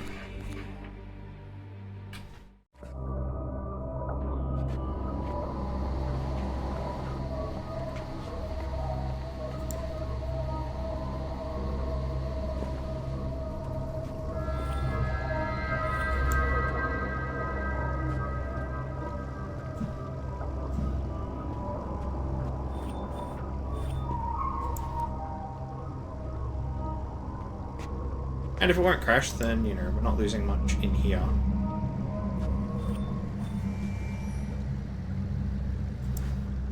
This is Yisha's bed. What's this thing? Please, can I wear it today, Mommy? No. Don't you want to keep it nice for the ceremony on Serenia next week? Anya told me you're getting a special necklace to go with it. Ah. Yes. Presumably the necklace I have. So this is obviously since then. Oh. Why can I shift that? Oh. Right, of course. She keeps a diary under it. I'm not sure why I'm surprised. Now this is why I haven't... Yes, this is why I have not been narrating. Monday. I got this book. Dad gave it to me. I'm going to write in it every night. Tuesday. In the morning, we worked on long division. After dinner, I made a puzzle. Mom and me started the fun club and looked at stars. Thursday. I didn't do much. Sunday. We visited my brother today. He had a gift for me, but Dad... Yes, so I'm actually just bringing up some of my Monday. infrastructure for that reason. I got this book. Yes, I Dad heard gave you. it to me. Made me go home before I could see it. I felt bad. Dad talked to me later and said it was just bones, so I shouldn't be scared. I wasn't, because I don't think Agnar meant it to be bad. He looked so sad when we left. Monday. It was hot. I spent the whole day by the water. Saturday. Dad took me to a really neat place today. It's called Serenia, and the people there are so nice. They never forget stuff, because if they do, their memory chamber remembers it for them. I went inside, and I saw all the memory globes hanging from the ceiling, just like Sarah said I would. Ooh. This is becoming rapidly disturbing, but also, you know, because this thing remembers... Made me shit go that's home happened before I before. could see it. Monday. Mom said it's too Yes, soon it to is. go back to Serenia. I've been thinking, though, and I don't know if I want my memories put inside a globe when I'm dead. What if I need them? Question. Thursday. I told both Cirrus and Agnar about the fun club. They want to join. Oh, of course they do. Wednesday. Dad finally said we could go see Anya tomorrow. She takes care of the memory chamber. She's one of its protectors. Only women can be protectors. Men stay in the village and do other hard stuff, like fixing roofs. Thursday. I saw the coolest creature on Serenia today. It was made of water, but when it saw me looking, it got shy and fell apart. Dad said it must have been a fish. Yes, lots of fun. I'm actually going to take a picture of this, because that looks like a crystal combination, and I think I'm going to want it.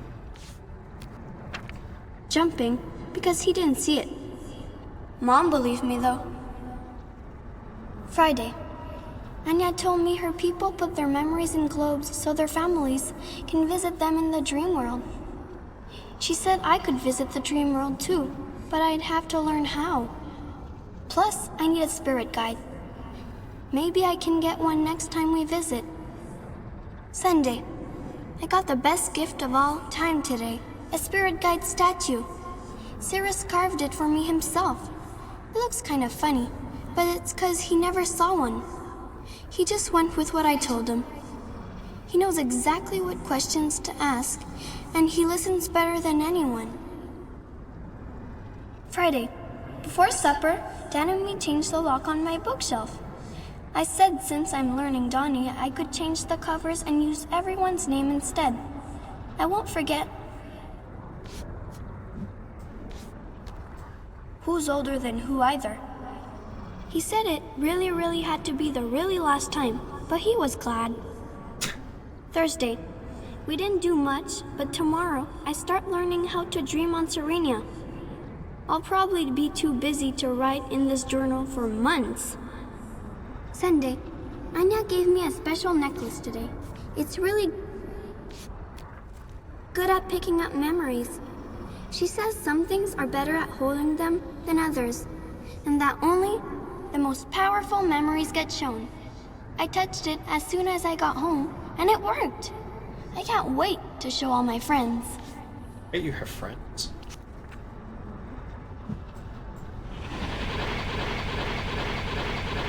Aha!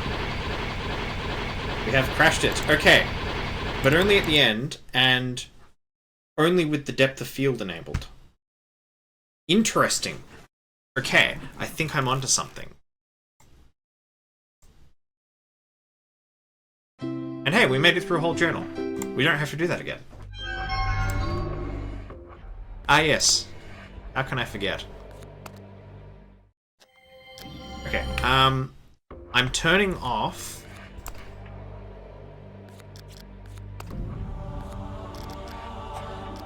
Turning off all the graphical effects. And I'm going to go back into her room and I'm going to just page through to the end of her diary. I'm not going to enable the crystal so she won't talk. I know, I'll enable it on the last page and then I'll try and exit it to see if I can replicate. I can't believe that on this bullshit debug stream I've actually made fucking progress.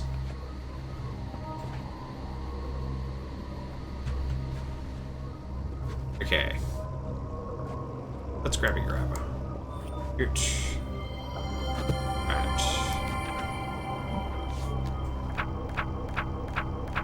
No. Okay. Now I did... Okay, to be fair, I did start the game without the effects loaded, but that seems to just be instability at this point.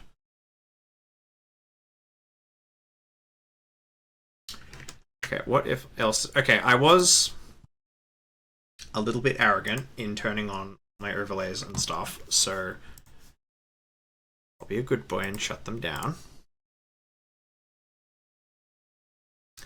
This time we're going to actually make sure I turn off other stuff as well. Yeah. Turn off the graphics before we load the game.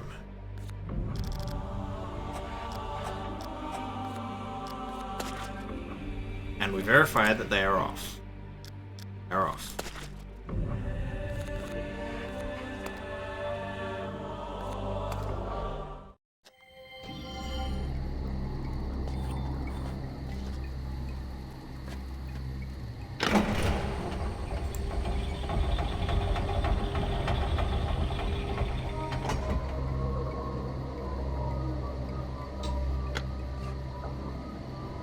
I do notice it does seem to be accompanying when there's content to load, so it could also actually just be a drive.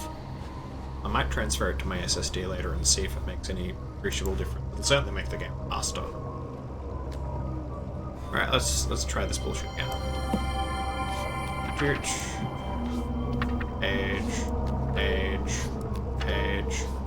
page. Okay. Better read. Good at picking up memories. She says some things are better at holding them than others. Alright, and now we try to jump out.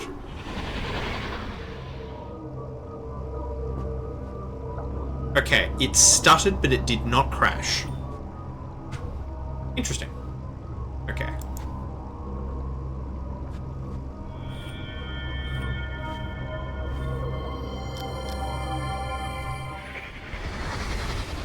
Look, Mom. Look what Sarah's made me. It's a water spirit, just like I described to him. Isn't it beautiful?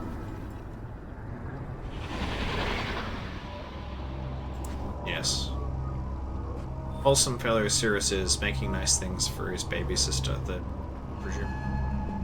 he's presumably had to be told that he, like, has. I take it that's probably a window, but now what's over here?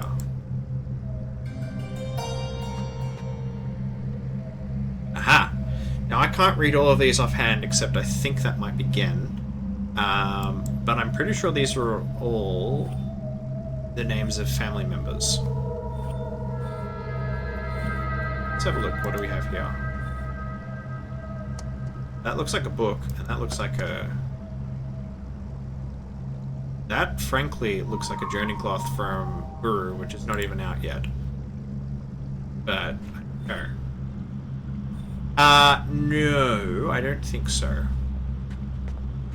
But what I would actually have to do to solve that, and I'm probably not going to be bothered doing it yet, because it's not necessary until much later in the game. Also, I'm going to save, because, you know, save scum under the circumstances.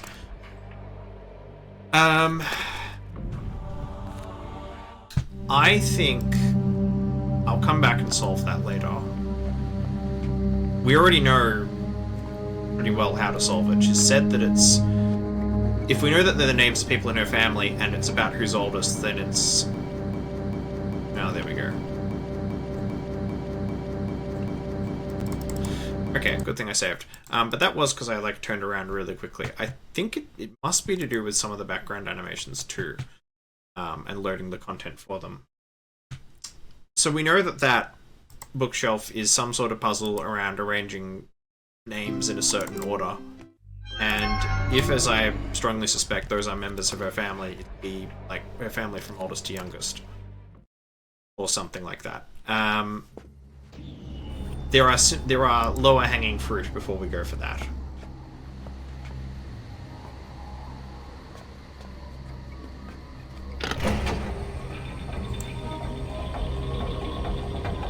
I will be genuinely intrigued to learn if, like, once we actually make it out of Tomahna, as I'm quite certain we are going to,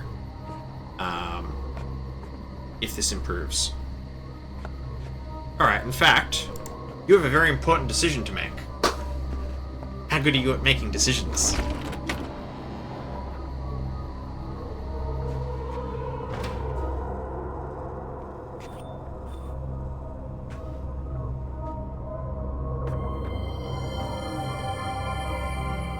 Yes! Chat. Good. Okay. Because there's one very obvious place that we can go. This could make yourself a puzzle. No, it just does the thing. Oh, it doesn't have to be good, it just has to be entertaining.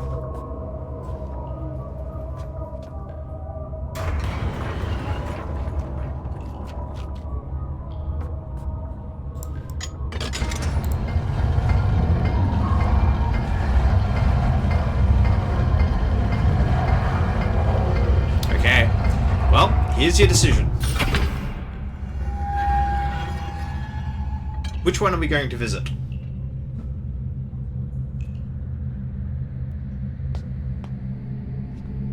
That one? Or that one?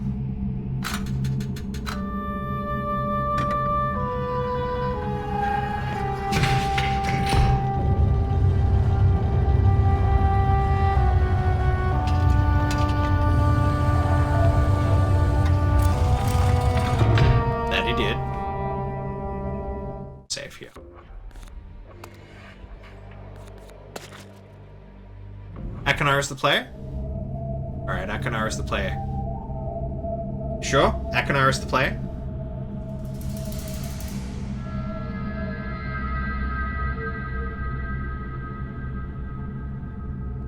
I have no idea how much lag I'm on. Probably like 10 or 15 seconds.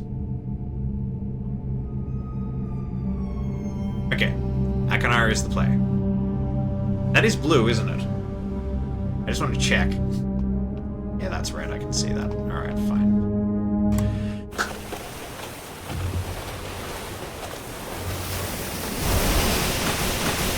No, for fuck's sake. Let's try that again. Let's see if we can make it to the end of the unskippable cutscene. Look, we're making it longer. This is progress.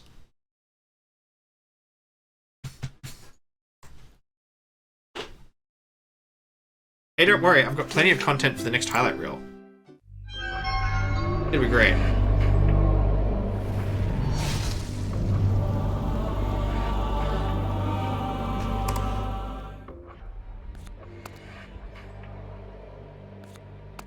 Okay, no. We'll do Akonar. We'll do Akonar. That wasn't his fault. He's not that good.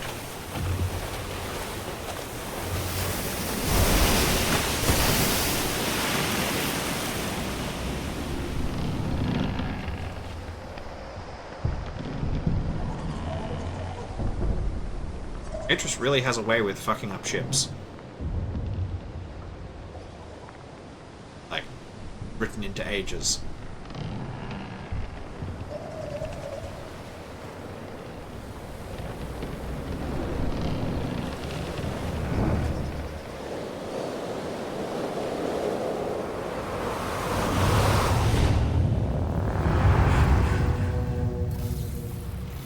Oh, that looks,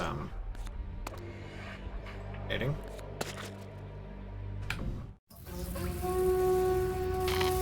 Ow.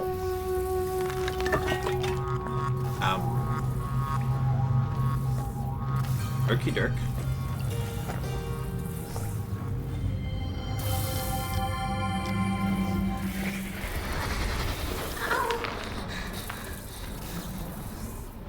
Okay. Okay, so we know that Yusha came to Haven. Why? Don't know. That is... That goes back to Tomahna. Okay, we don't need to do that.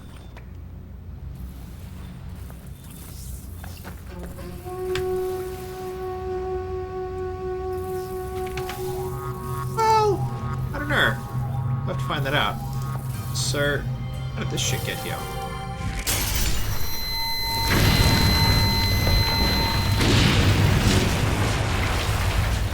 Okie doke. Well, that's kind of like what happened on Tomahna. These things must be, like, the same. Yeah, so for all we know, Akanari's already gone.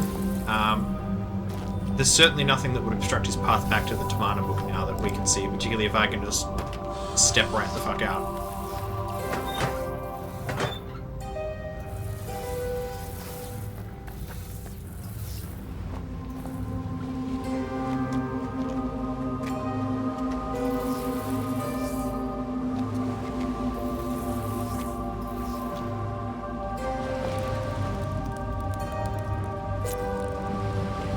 Grab him.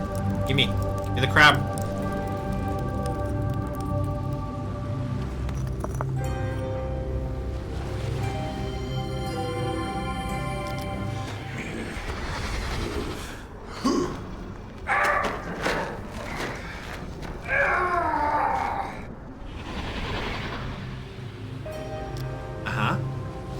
So, you know, the Nam is commencing. So we know that Cirrus came here. So Cirrus must be free.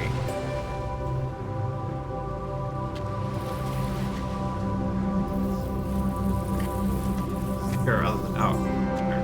That way. Aha.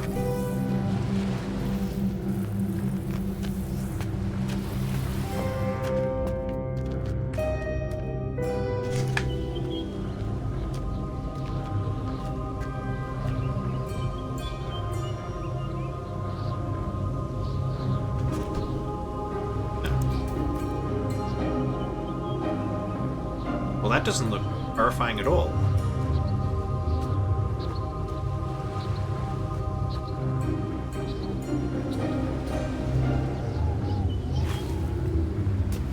Is that literally a fucking rope ladder? Yes, it is.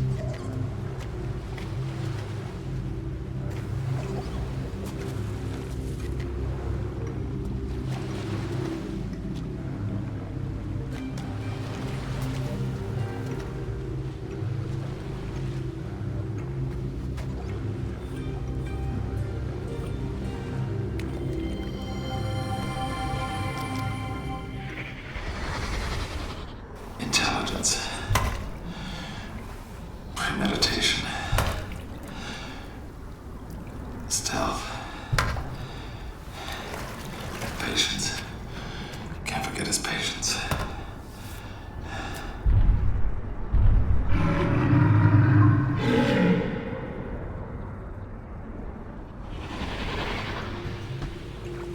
Okay, what is this thing exactly?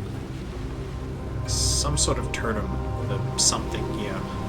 I rather get the impression that there's going to be some wildlife, shall we say. Crab! Gimme! Gimme! God, it's just scenery.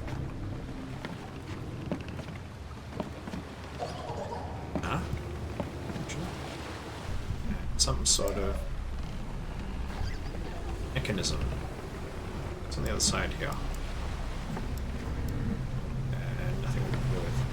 Okay, what does the lever do? Nothing! Rank 2.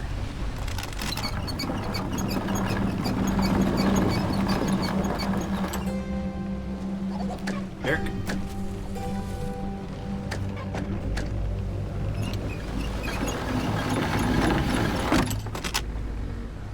Wait, is that a box and can I put weights in it? It is.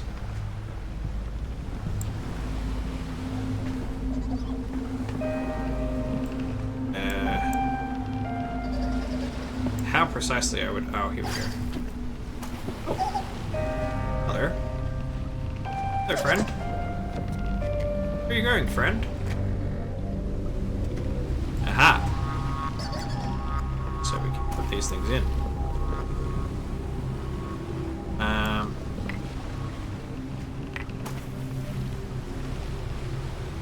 So I've got to guess my weight in cannonballs of unknown provenance and dimensions.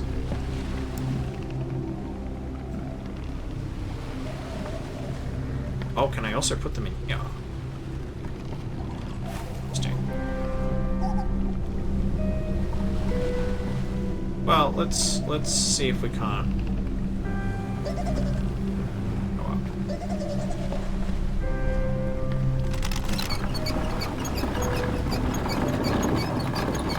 But this would get tiring. Up we go.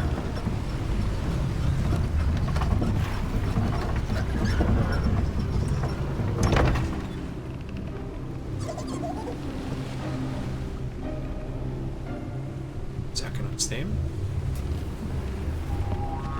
Right here. Maybe it's notably more stable outside of Tomahna. That's quite interesting. Okay, what does this let us do? Fucking nothing? Am I supposed to like swing across or something? No. Okay. Well, there's gotta be something. Because this is clearly up.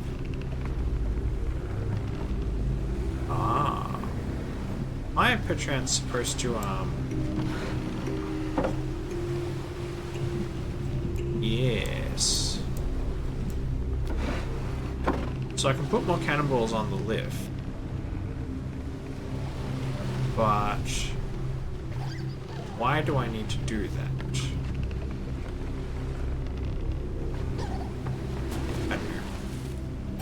I don't know. We're really productive.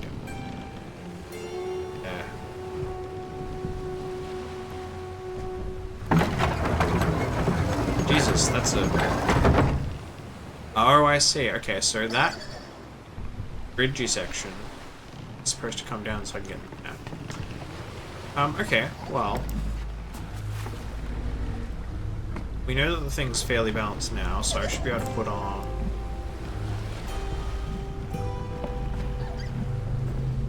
And not... There we go. Let's put on 2.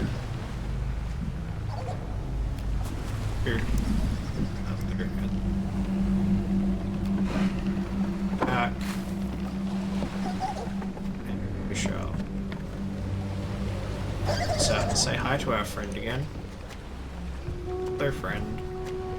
Put up these 2 in here. So I peeled away 6 cannonballs. That seems fairly light.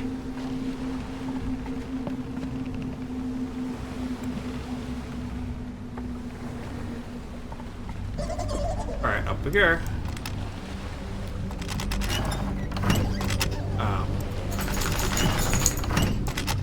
It's too heavy.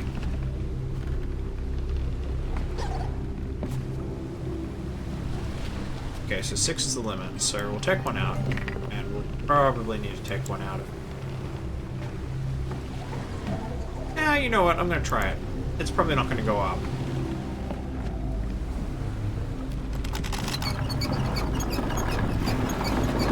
Okay, so we can't lift it with that. Let's go. That is disturbingly slow, but sure.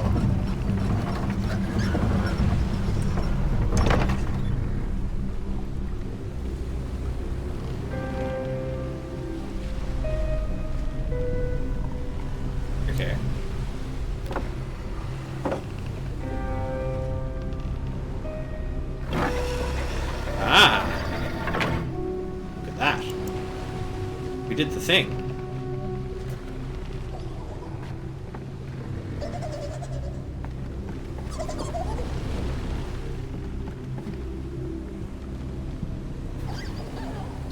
Where's the bit I can walk?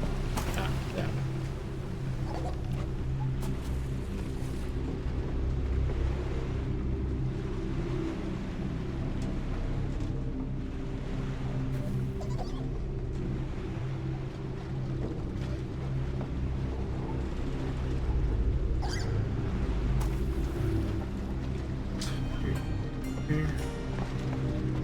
Well, I mean, everything's chunky here, isn't it? What do we have?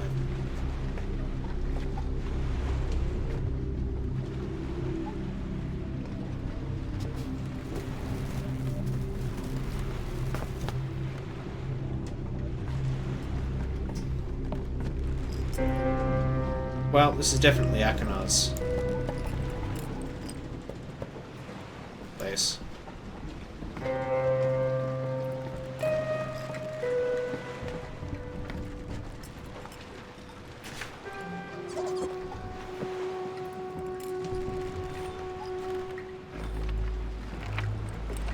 Interesting. I don't know. I just got a feeling this might be important.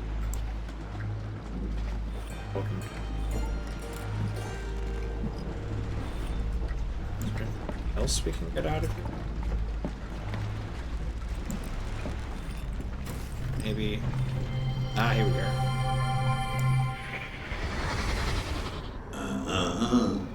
You steal from me, you gotta pay the price, understand? Understand? You understand me? Oh, you understand now.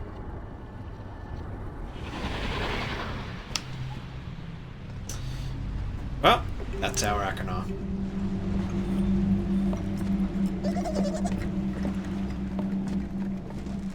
Oh, chest. Right.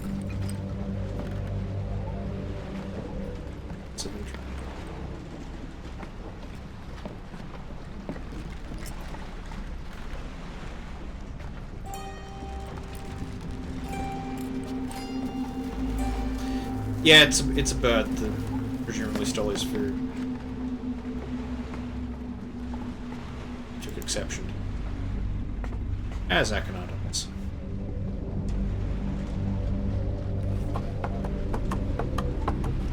It's like abduction. The only way to climb ladders is to click on them.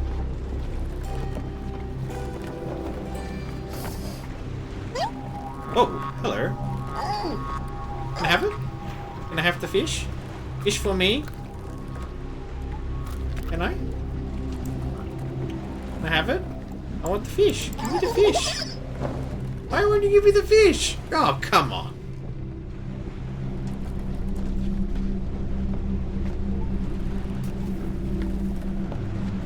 What does this do?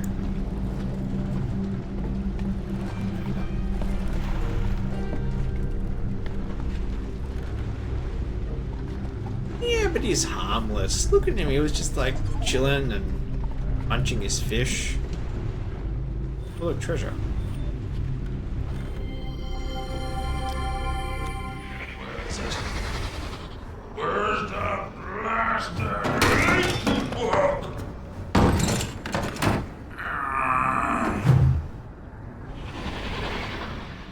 Yeah, we are in Nam mode now.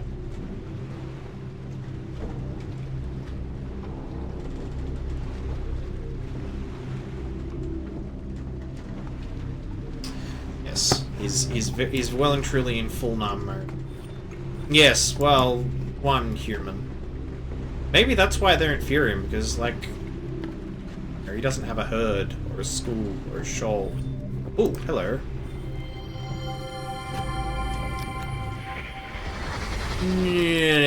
Nah, it's not. I cannot believe I resisted linking here for so long. Father's warning kept me away. He said Haven was an age of great wealth, but visiting it would be dangerous without him. Lying serpent. Should have known he would say anything to keep Cirrus and me under his control. I despise him. But look, Father, Look who's under whose control now. Stinking rain has not let up much since I arrived. Gets almost too quiet when it does, except for the distant screams of animals. Wonder what exists beyond those cliffs. Too wet to find out tonight, but there should be plenty of time for treasure hunting tomorrow. Judging by the chests in this wreck, I will not be disappointed.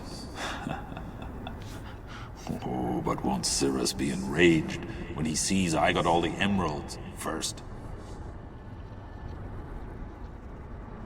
Been slashing through the jungle all week and have yet to run into any people. What did you do, Father? Get them to turn this island into some kind of wild animal park? It would be just like you to convince the stupid idiots to do that. Have to hand it to you, though. The heads on some of these beasts will look really good on my walls. Got my first taste of primate today. I was cutting a path through the jungle when one of the stupid buggers clunked me from behind with a piece of fruit. Scared the hell out of me. I whipped around, ready to slice and dice, but it let out this ear-piercing shriek. Must have been a signal to its buddies, because they all took off into their nests. Too bad Mr. Shrieker wasn't fast enough. So in case you can't read it, that's a camodile, it's called it. It says it's a predator. It's a zephyr, which is a herbivore. And Got my then first taste of primate Shut today. up. Aren't they just? They're positively Mooglish. Just about lagomorphic. Ah, yes. Man, is it hot. Actually starting to like these infernal thunderstorms. They ruin a good day of hunting, but at least they cool things down for a while. Surprised my greedy brother hasn't shown up yet. He's got to know I skipped out on him in Serenia after we called that little truce. He's insane if he thinks his plan there will work. We should just kill Father and be done with it. Then again, maybe I should link back to Myst and convince Cirrus to set the old man free here in Haven. After all these weeks of practice, my hunting and tracking skills have really improved. No way, no way, no way. It's got to be here somewhere. Got to be. I searched, searched, and searched. Where's the blasted linking book? Have to pull myself together. Come up with a plan. That's what Cirrus would do, wouldn't it? Isn't it? Where the hell is Cirrus? Doesn't matter. Need a base. Some place to hole up in. Stop it! Think. The ship. It'll do for now. Till I build something better. Got to be easier to get into, though. Easier. But protected against intruders. Got to protect myself, right? Good. That's good. I'm gonna kill you for this, old man! I slashed the beast. There was blood spurting everywhere. I need a better spear. Disappeared down the wind tunnel. It was a very successful day today. Mostly Karnaks. Figuring out how to use their fishing habits against them was sheer genius. Can't escape. I must... Wrongful imprisonment. Where is Cirrus? Past few days, too much blood. I don't remember killing so many animals. Is something else here? Something big? Second predator hunting me? Why haven't I seen it yet? That's a Karnak that we saw earlier, I take the it. beast. Figured it out.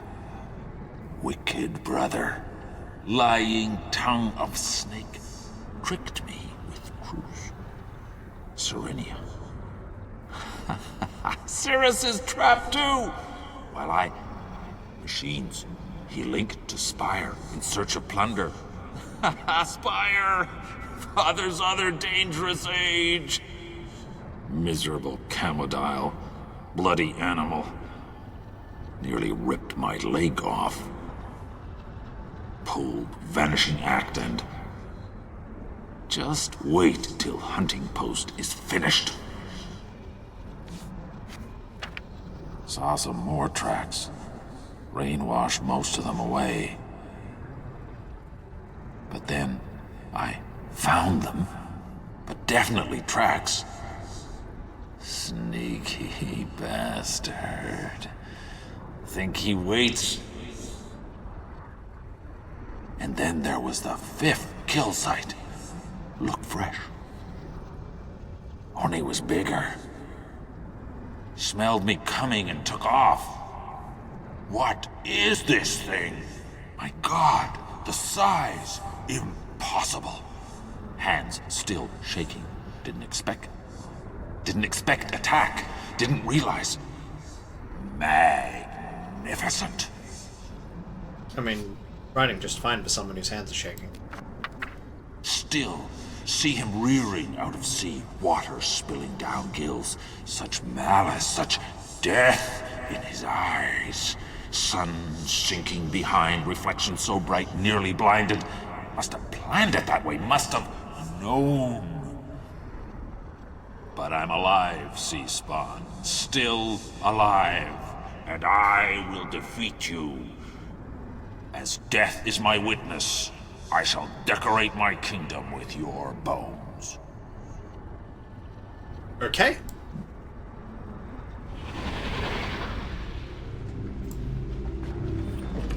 So, yeah, Akonar's, super well adjusted, as you can see.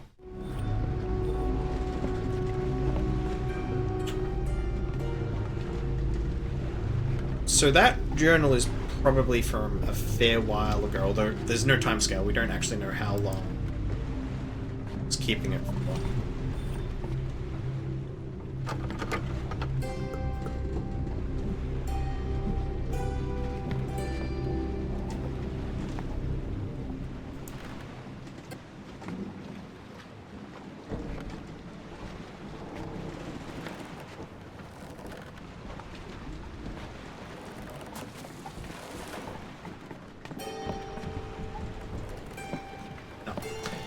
Down the ladder we go.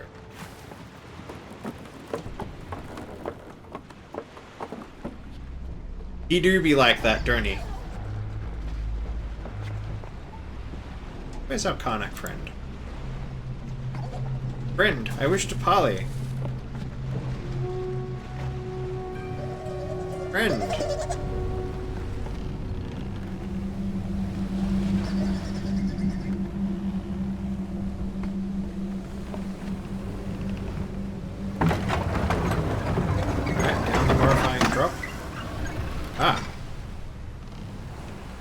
That's clever. Now that contains like 4. Well, I don't think I have to go back there. Alright, so that's where Sirius has been living for, we must assume, the past 20 years. That's definitely.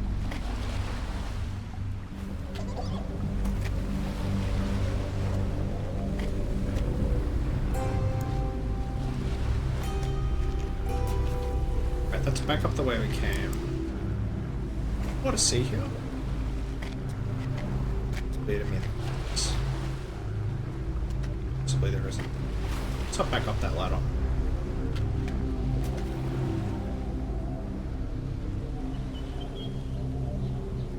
Ah, there is a small.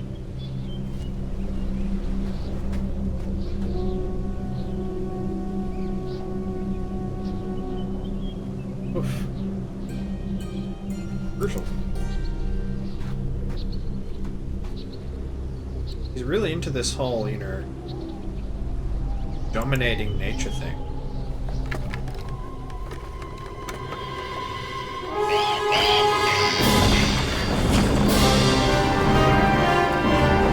Okay.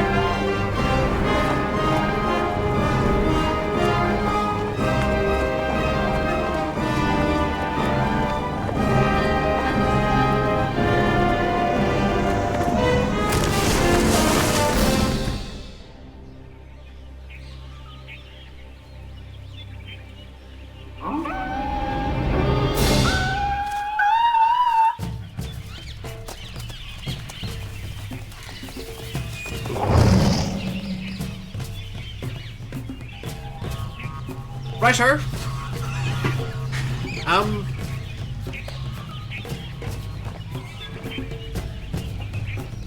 Well, now we are kind of fucked. That was just a terrible, terrible coincidence.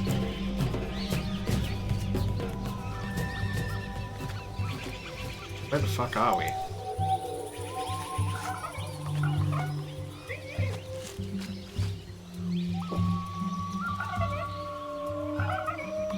Look at them. Look at them. Oh my gosh.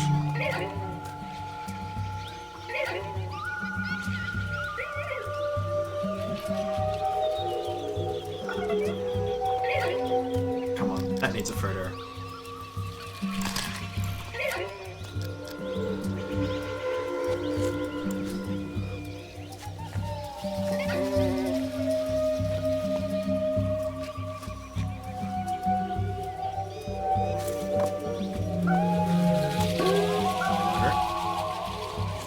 I'm quite glad that the game's not crashing now, because this part of the soundtrack, the whole soundtrack's quite strong. This is where it just goes off its face.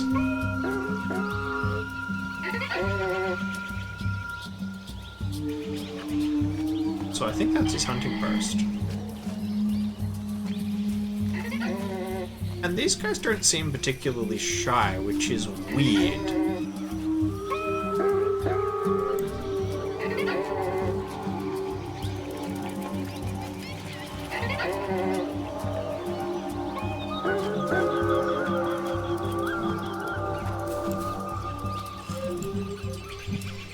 Okay, it's not clear to me I can go any further in that direction.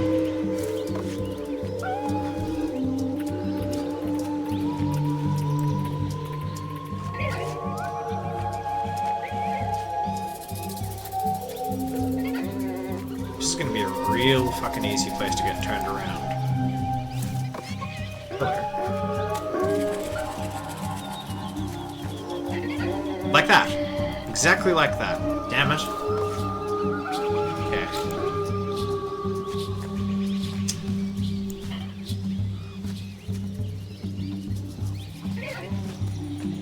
Wait. That's why I got turned. Some of the perspective is weird.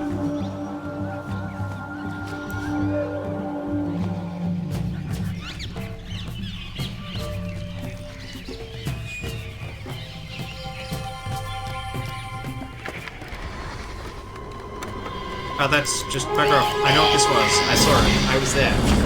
I don't need you to remind me of the whole thing. Go away.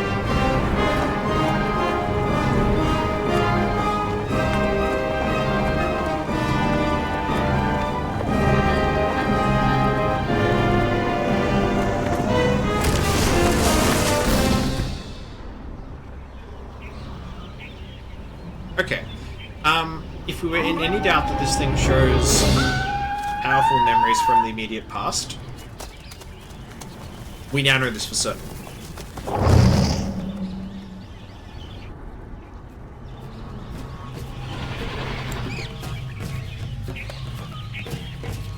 So that is the way that the thing ran.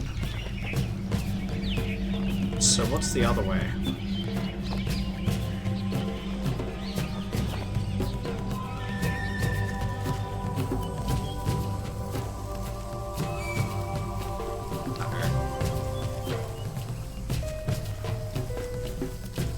I feel like this is a bad idea. Oh no.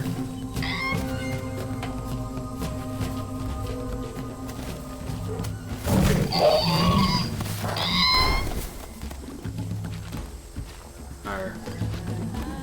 That's very sad. Hey, it's our Karnak friend. Have you come to scavenge? This is probably gonna be really stupid. Let's just,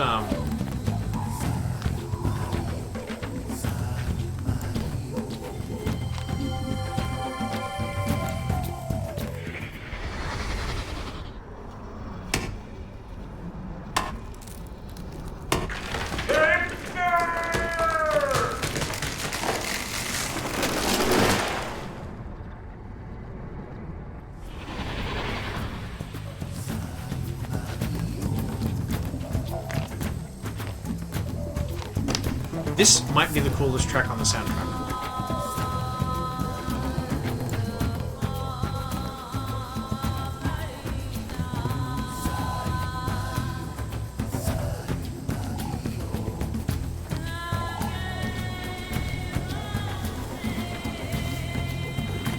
Can I knock her?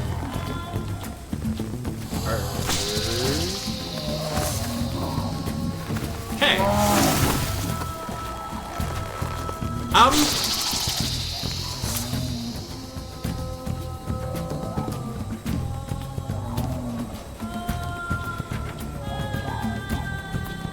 Well, this could have gone better. Okay, no, we're alive. Buddy, how you doing?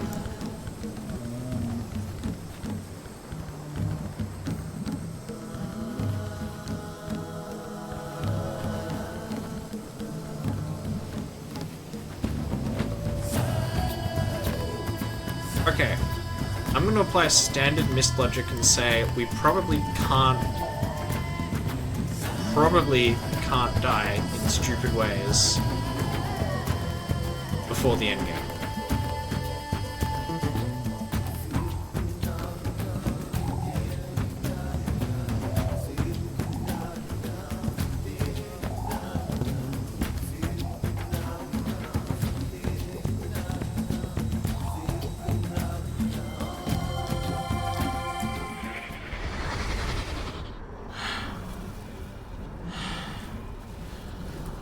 Last one.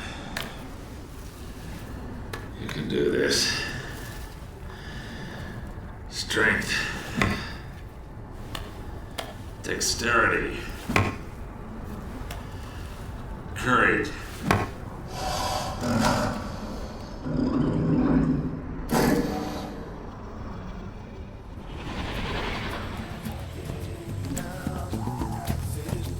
What is this, some sort of...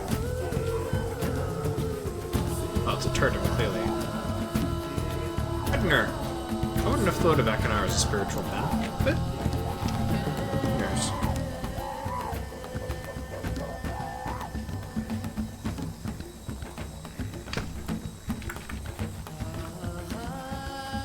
who knows?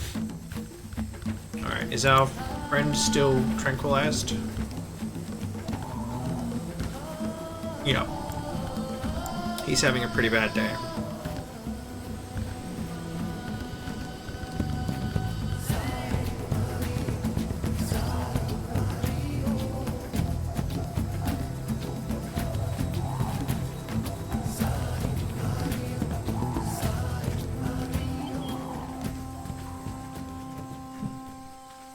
Okay, well this doesn't help us on how the fuck do we get out of here.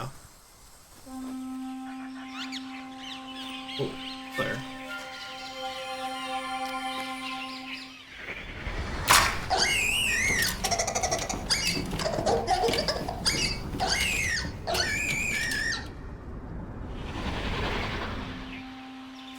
Oh.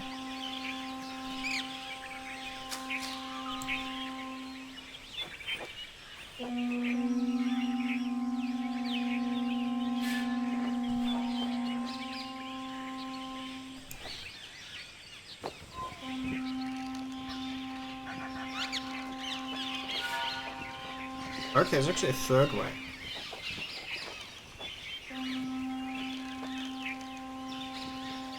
My orientation sorted out. That way. That way. Yes, there is. It's way past here.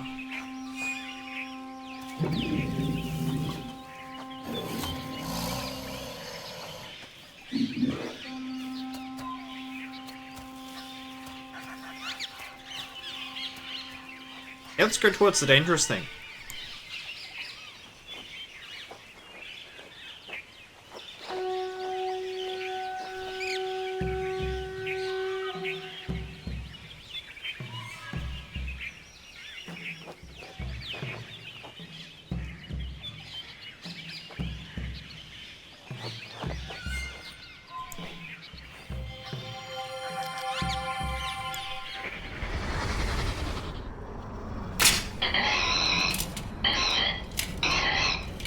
Oh, yeah! Keep screaming, baby!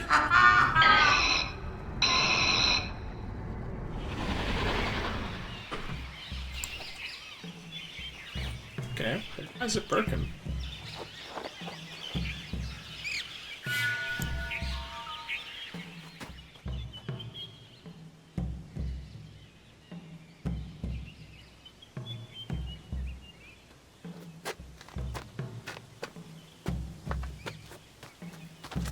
Okay.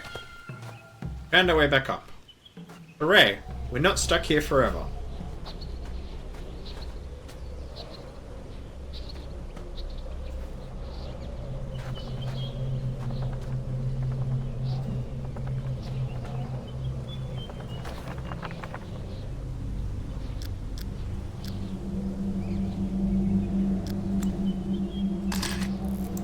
I feel like that might be important.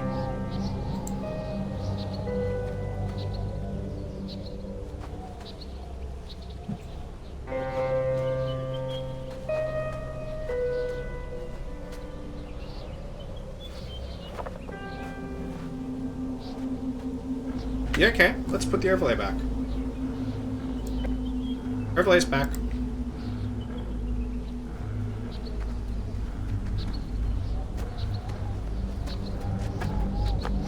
And I better start the thing so it actually works. There we go. And I'll save, you know, in case this cheeses everything. So how many NARM points are we up to? Is it like 3? I think we're up to like 3. Let's put on 3 NARM points. That seems reasonable. Just need to check that my thing's actually doing what I think it's doing. Yeah. Sure. And 3. 4, okay. Now we're going for it. 4 NARM points. Hooray! Everything works. For the most. So it's okay, we just have to stay the fuck out of Tomahna. I think we can do that.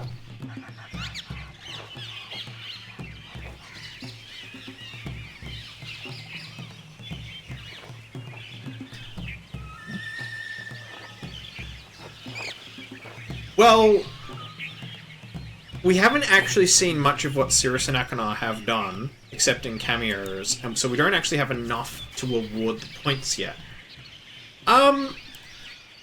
Well, okay.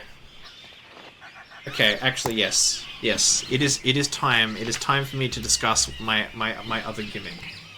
So, I, prepared a couple of things for scoring the brothers.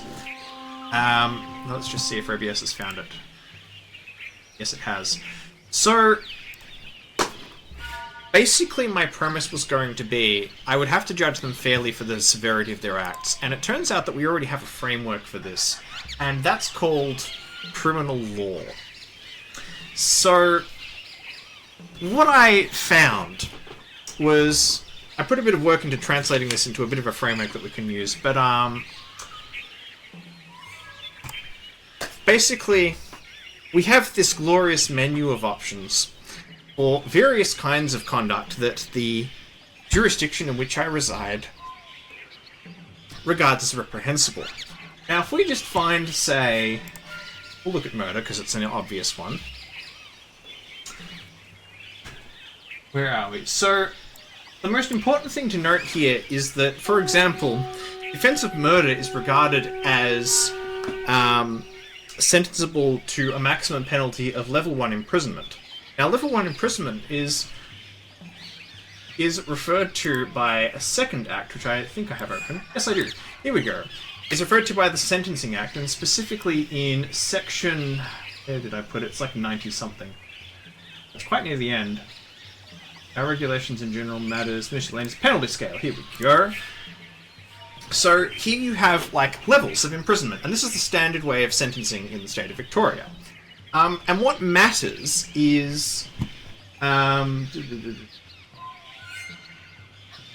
what is this? This is section 109, subpara 3. Subject to subsection 3A, an offence that is punishable by a term of imprisonment other than life is, unless the contrary intention appears, punishable in addition to or instead of imprisonment by a maximum fine of the number of penalty units that is 10 times more than the maximum number of months of imprisonment that may be imposed. So, Basically, what it allows us to do is any offense that specifies a mandatory term of a custodial sentence, which would normally be nominated by this table. If I translate that into months and multiply it by 10, I can then associate it with a value on this column. And basically, if we standardize everything into penalty units, then that's just something I can input straight into my board.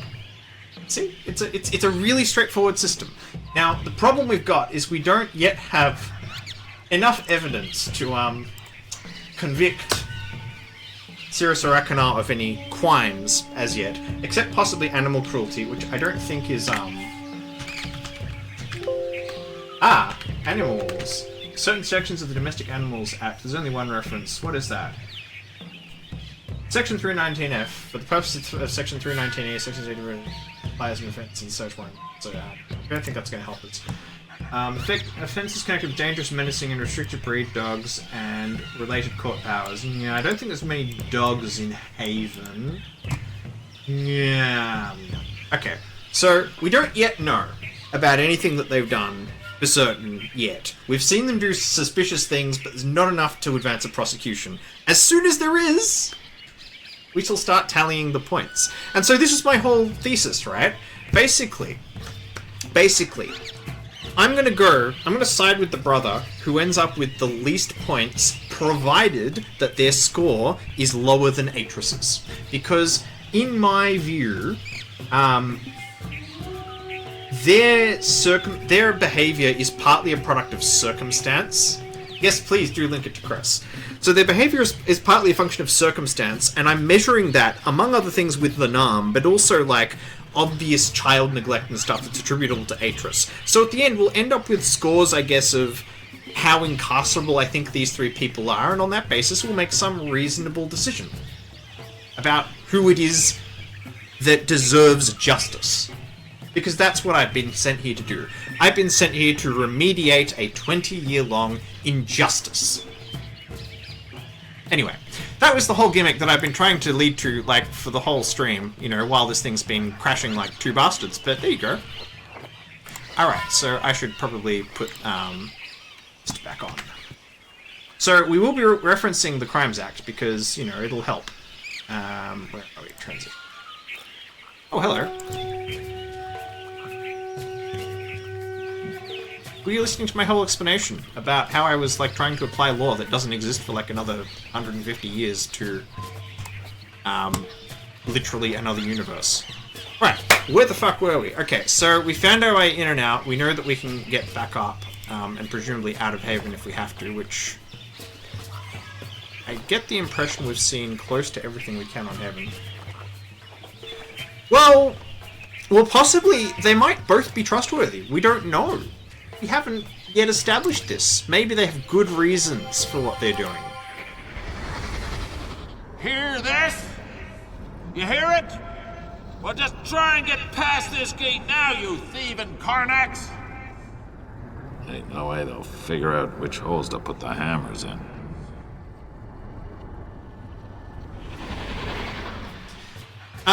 You know, for all we know, Atrus could be sentenciable to life. In fact, do we have, I think somewhere we actually have an offense for, and I'll look it up later, for, like, unlawful imprisonment.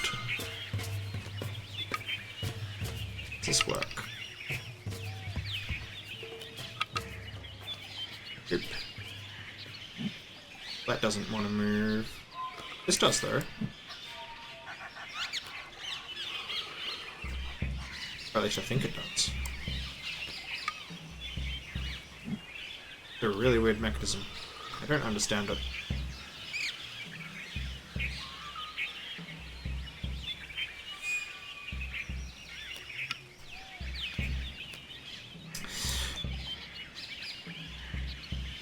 You know what? Fair.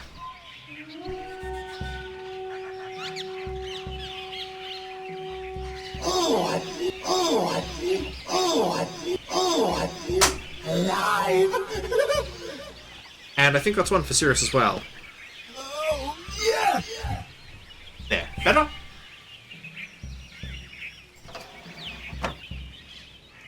However, the Naam for Yisha is attributable to Atris because Yisha is under the age of majority, therefore her parents hold criminal responsibility. So I think that's a solid 3 to Atris, don't you?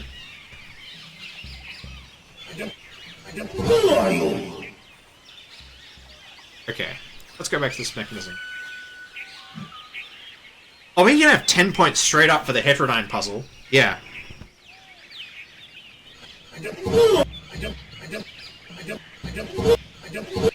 Yeah, 10 points straight up. Because, okay, like, as it happens, contempt of court is, like, has no maximum sentence, so I can just make up whatever I want for that. Now, how the fuck does this work? Okay, I can do this.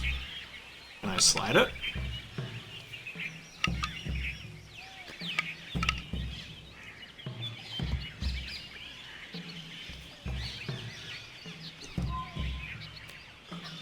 It looks like it should slide.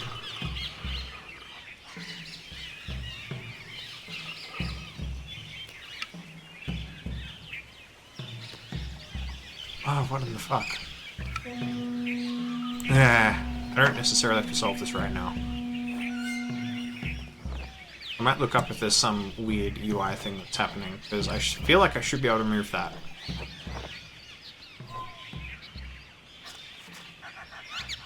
Yeah, it's not a listed offence in the Crimes Act, unfortunately. It's a common law offence, and in Victoria there is no maximum penalty, so you just fucking make it up. Right here. Oh. Run, run, run! I'm not scary. Oh. Hello, friend.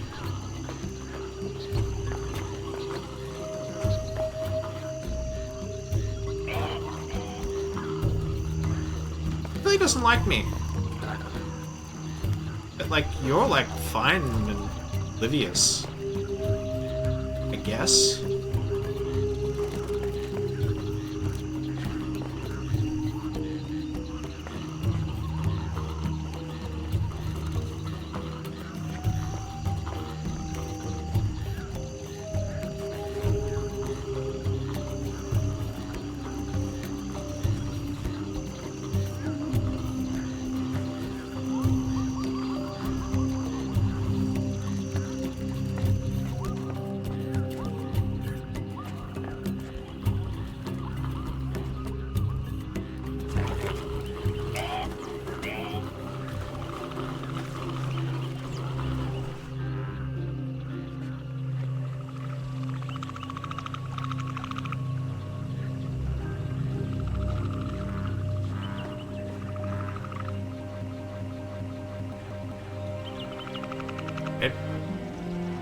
Is that a crash?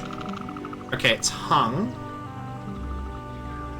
The music is still going. The music is still going.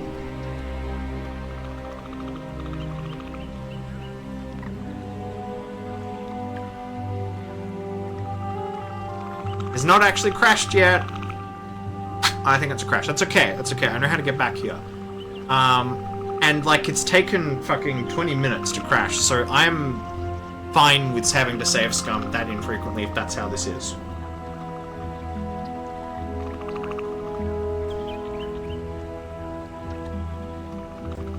Yeah, I don't think it's recovering. It's fine.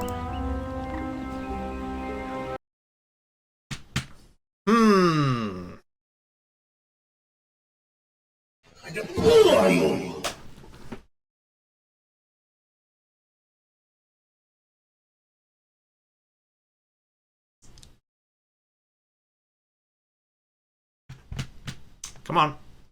Clear it up.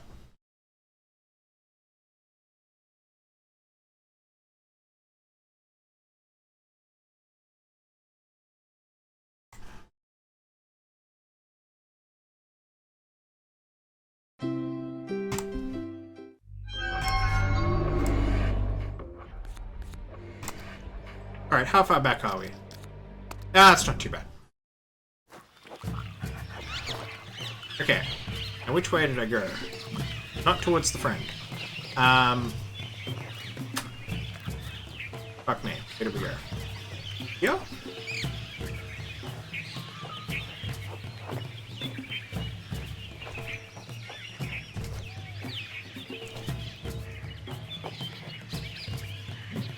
think it was this way.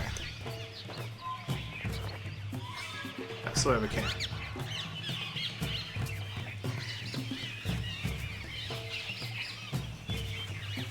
It's so easy to get turned around.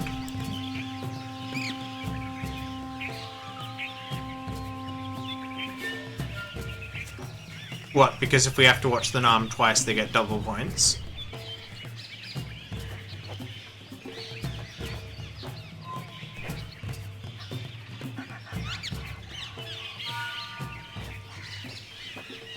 Okay, that's the way back up, which is not actually where we want to go, because now I'm curious. I want to explore this whole thing. Christ. Plus, come on, this soundtrack. It's great.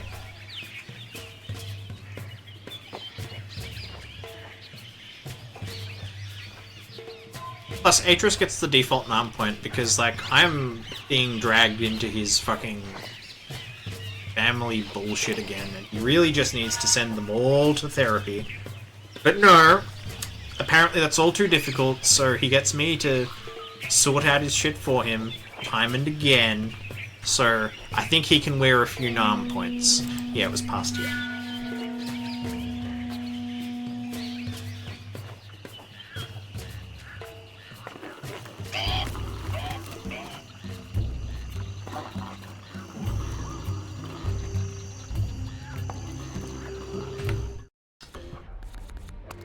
Just gonna save scum here. I don't see how we could.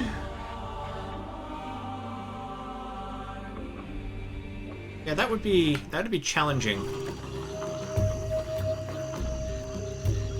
Particularly depending on what exactly you think happens with trap books or whatever it is he linked to. I mean, the most Rawa compatible interpretation is that Gen is just trapped on a dunny-like age forever with no book out, so, you know.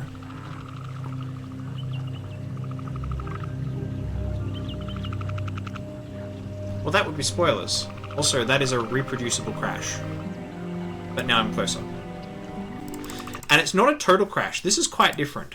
This is interesting.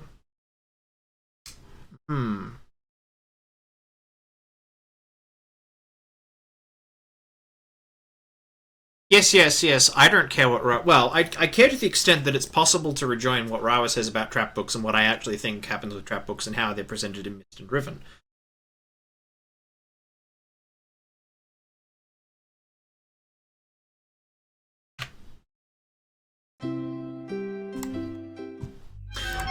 But as far as the lore is concerned, Gen is not even mentioned again until, like, parts of Uru or Myst 5. I can't remember one of them. Okay. I'm now going to save, like, directly before the click that crashes.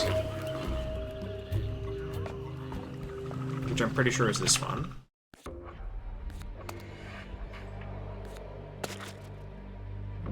And I'm now going to check that the graphics options are down as far as they go. No, they're all on! Well, that's not going to fucking help. And we're going to double check that they are actually all set. Okay.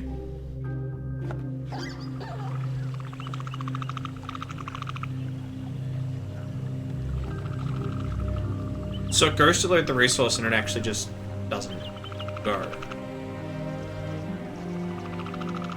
And that's a very specific area, so yeah, okay. I might explore around a little more. I may actually have to think about moving this to a different hard drive, and I may have to think about just moving this to, like, rethinking my arrangements for how I even get Myst 4 to run. But, you know, be that as it may.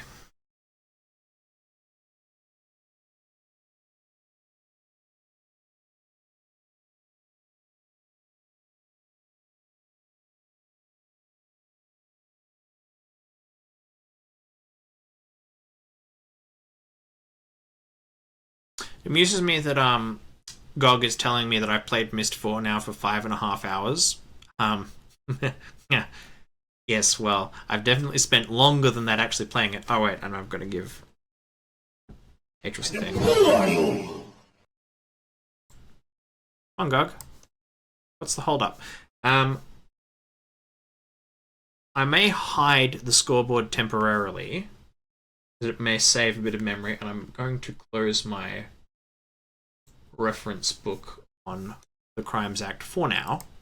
I may refer to it later, but just to save on a bit of resources in case that adds stability.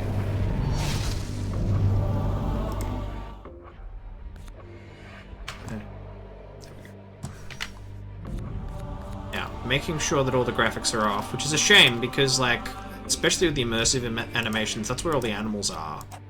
And, like, that's kind of what gives Haven its spirit. Because, you know, it's a nice place. Yes, Atris does have 15 points. Okay, no. So that is just... Okay, it doesn't matter whether I turn the shit on or off. The game just crashes if I try to go. Okay, fine. If that's the case, then I will just explore elsewhere, and I will see what I can do about getting past that. That suggests to me that there's actually something corrupted in my game files for that specific area. Because it's a completely different style of crash. In that case, though, we may as well bring the scoreboard back up, because there's no point hiding it, because I've actually saved nothing. Alright, let's go somewhere else.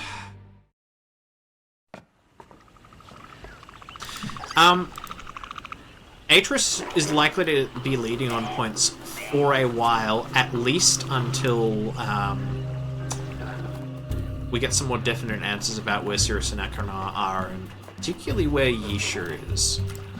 Just don't have the evidence, and as you know, criminal prosecutions rely on the standard of beyond reasonable doubt, and I don't think we know very much about their activities beyond reasonable doubt, other than, you know, a whole lot of offences against animals, but, well, I don't have an element in the Crimes Act for that. Gracious. Noble. Cautious. Stupid. Stupidity can be a virtue, can it?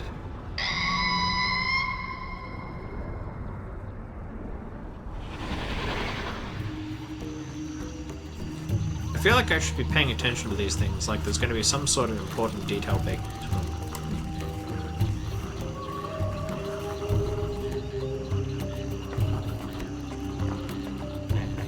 Oh, hello friend. Can I help you?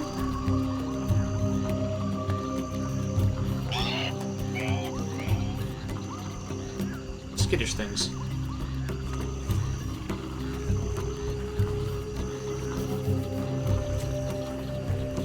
Oh.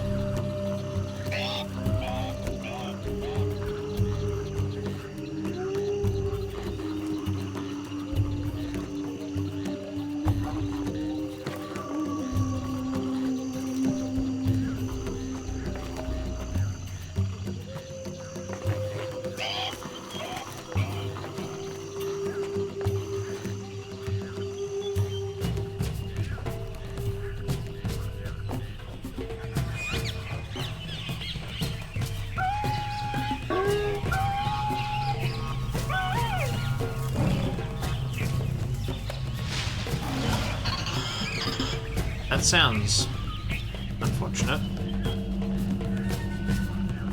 Where do we go? That's back up the way we came. I think that's down where they went.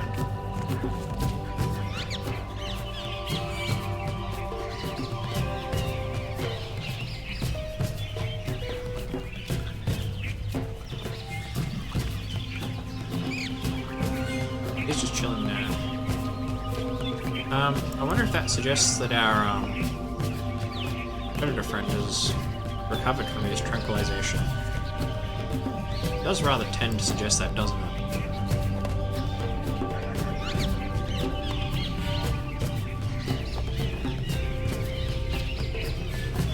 Ah, here we go. Back up the thing. Alright, I will need to work out if I can fix that thing with the crank at the leg later. But for now, I think it might be a reasonable time to go visit Cirrus. Which way is that? Oh.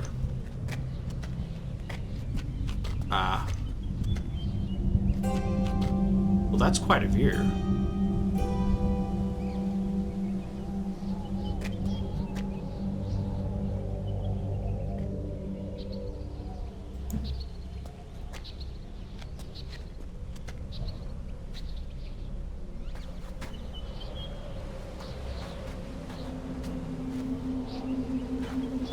Which was the way back down.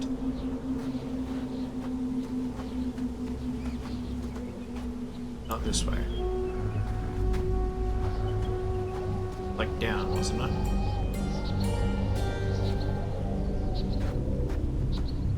There it is.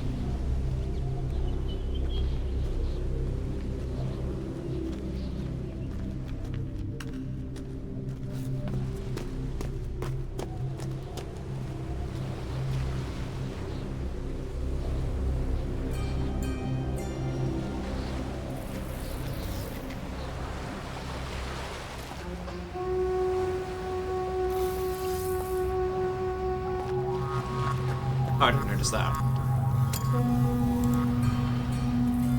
Oh, it's the doorbell.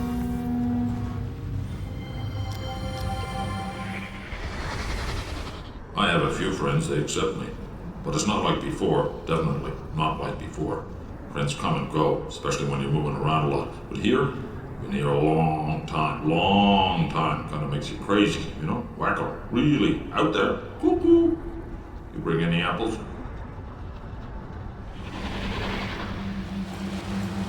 Yeah. Whacker. We can run Wiener. Alright. Save on that.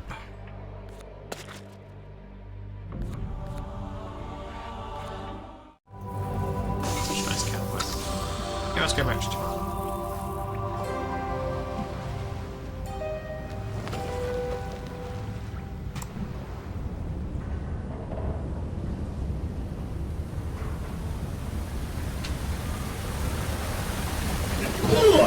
Wait, Economic points. Alive! See, I just reflexively give my nom points to Atris because I don't think about it.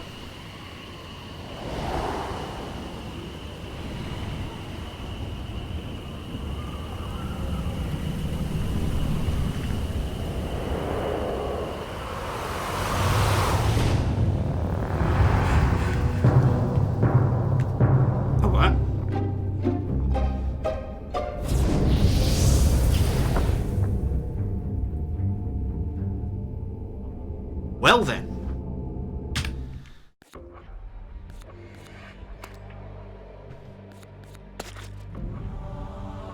Well, we're gonna go. I guess we need to go and look into that, don't we? Before we go visit Cirrus.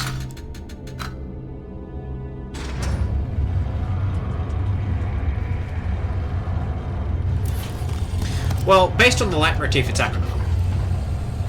But we didn't get a terribly good look at him, and you know, Jack Wall might be fucking with us, so let's find out.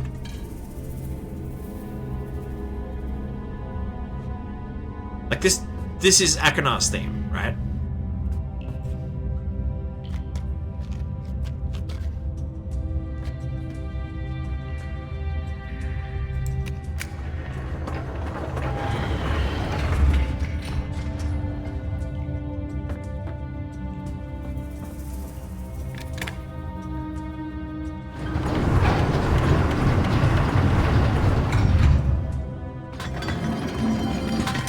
Yeah, I know there's a memory in here.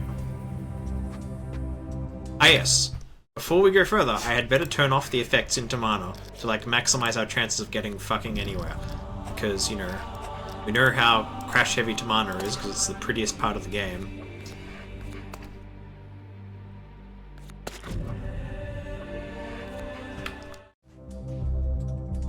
Should Atris get a point every time I save scum?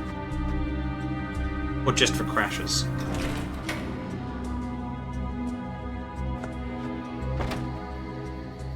That wasn't there before.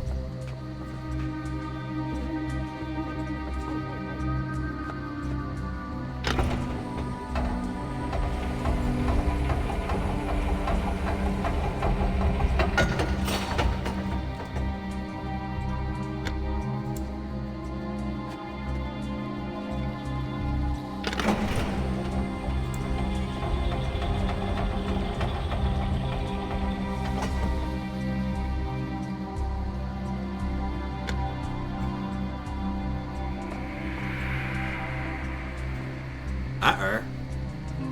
What happened here? Oof. Oof. Well, at least the fishes are still alive. Memory? No. But, like, Jesus, what happened here? Well, I mean, we can guess, right? He was looking for something. Oh, this looks to be in order. Already read that diary. Ah!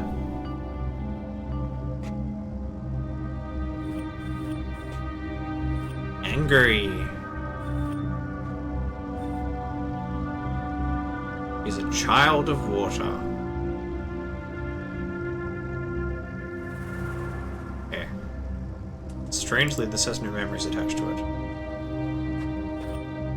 We're linking book indeed. Ah, but we have memory. I knew you'd have one. Well, and now we can bring out, at last, I'm gonna save scum, just in case it crashes while we're looking at the thing, but we can finally, where is it? Need to reopen it. Boop, boop. Okay, because that is like property damage and theft. So we can start with the property damage. Where's my thing? Around the scoreboard. Okay, so how do we imagine criminal damage to property? Destroying or damaging property. Okay, first we need to look at the definition. A book. We don't know what it is, but it was a book that she had. So, but he's also smashed the glass. So property means property of a tangible nature, whether real or personal, including money and including wild creatures which have been tamed or are ordinarily kept in captivity, and any other wild creatures or their carcasses, if, but only if, they have been reduced, I think that's reduced into possession, which has not been lost or abandoned in the course of being reduced into possession. Right. Okay. So, blah, blah, blah. I don't think any of the definitions are relevant. So destroying or damaging property. Person who intentionally and without lawful excuse destroys or damages any property belonging to another person or to belonging to another or to himself and another shall be guilty of an indictable offence, liable up to level 5 imprisonment. Yeah, that's important. So we go to the Sentencing Act. Level 5 imprisonment we see is imprisonable by a maximum term of 10 years. That is 120 months. 120 months multiplied by 10 is 1200, which means it is equivalent to a level 5 fine. Now, obviously, these numbers are really, really, really big. So the way I'm going to do it is this. You'll notice that there are 12 levels of penalty unit. I am going to issue 12 minus the level points. So, given that it is a level 5, that is 12 minus 5, he is due 7 points for this offence of property damage.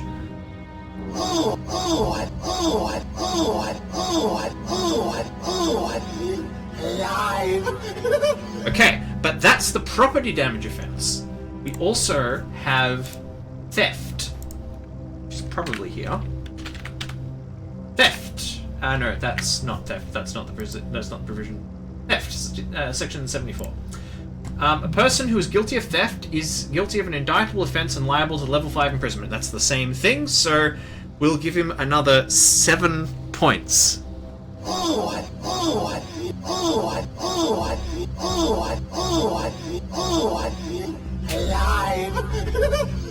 So Akonar's now on 20 points. No, I'm going to scale it down like this, because otherwise the totals just become, like, for among other things, it makes Nam worthless. Which, you know, why would I do that?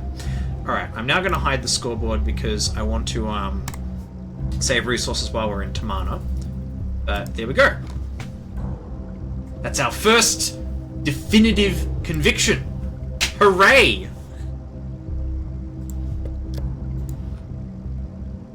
Aren't you excited? We finally managed to indict someone. Okay, I'm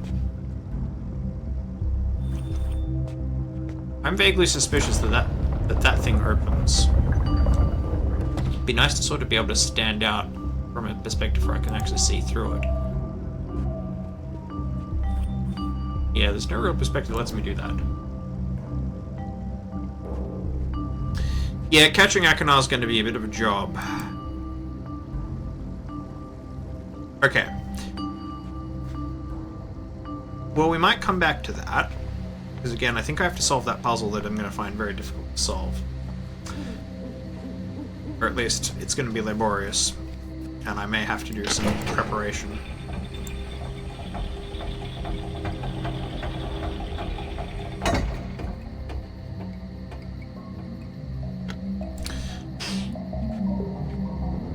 Okay. Well, I think it's high time we go pay Sirius a visit, see what he has to think about his brother's criminal misdeeds. Because, you know, look, at the moment, Sirius is looking pretty good.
This looks inviting.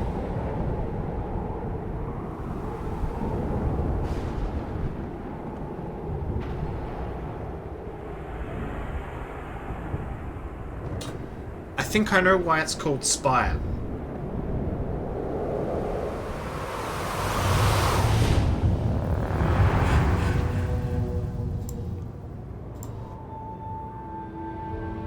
Goddamn, that's pretty.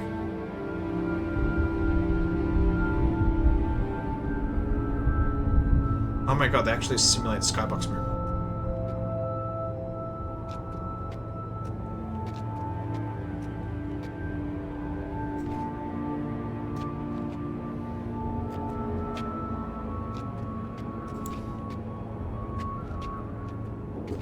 Okay, so we can be pretty assured that they're both out.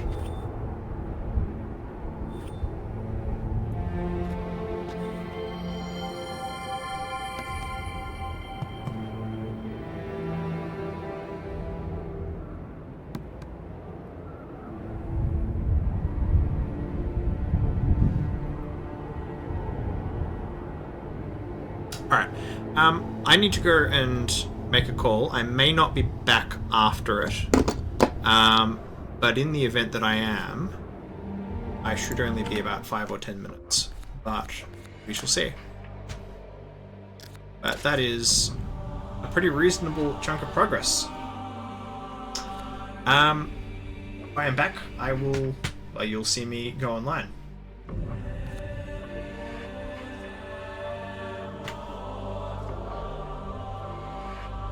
Thanks for watching so far. Yes, it would have been, wouldn't it?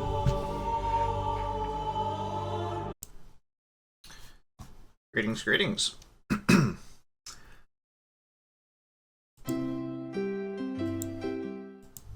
So this one's not really going to be about playing the game as such, because I have a bunch of homework I have to do, namely translation. So I'm just going to quickly boot the game to get a couple of screen caps I'm going to need to do this.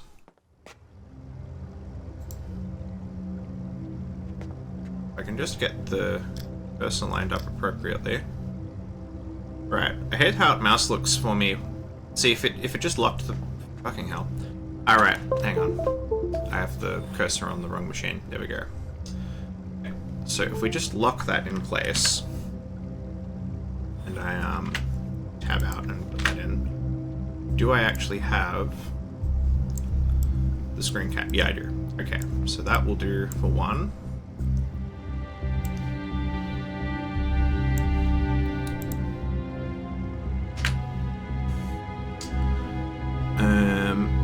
So you can't see what I'm doing, but I'm just saving some screen caps that I can later edit as I need to.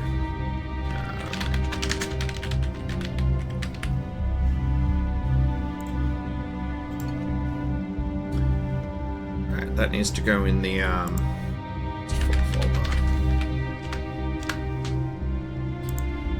Okay, now there's one other place I need to be where I've not actually been, and that is... I realize I've missed it about... I remember seeing it when I first played this years ago, but I'd forgotten how to get there. And I realized it's because I've consistently walked past the ladder nearly every time I've gone there. Now there's one more grab I need to get, which is this book. Before we go there, because this is what we're decoding. Did that? I think that... Yeah, it did. Crop that, and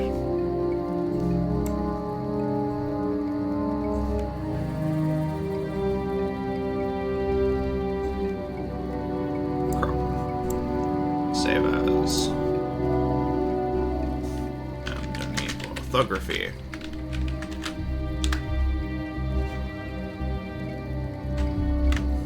Alright, and now we'll putter along to... So we have to use the lift, and it's a little bit circuitous.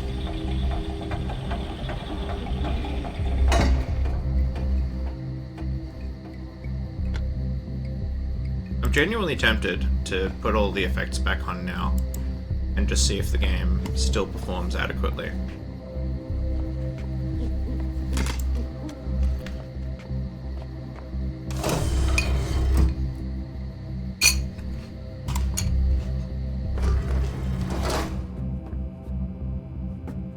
Right, I'm gonna go to the middle shape.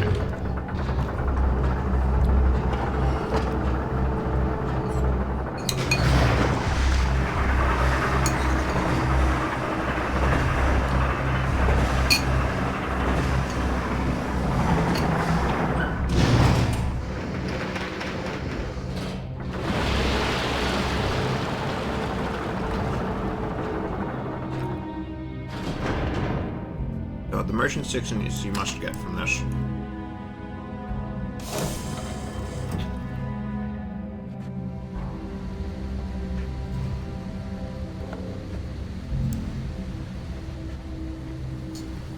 Now, it's right here. Yeah, so this ladder. So if we pop down here, I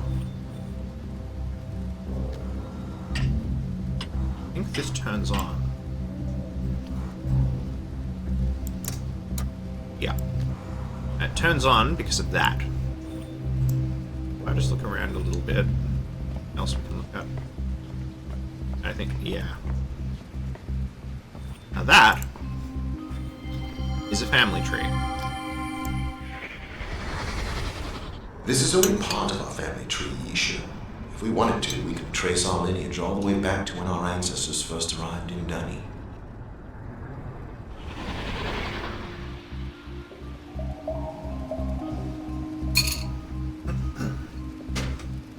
Okay. We'll decode the names in a minute, and that will give us a sense of orientation. Because this is probably not laid out how I'd lay out a family tree, but, you know, it is a little bit decorative. So let's test that. So these are the things we need. So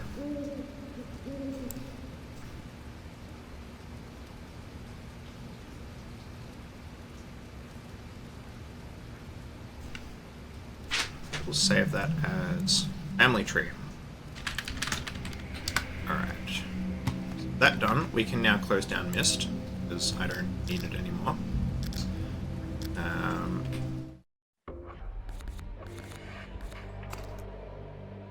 And we can get to decoding. Which will take me a moment, so I'm just gonna put on some music. This is in fact from Myst 3. And I'll just set up a view of this screen so I can work.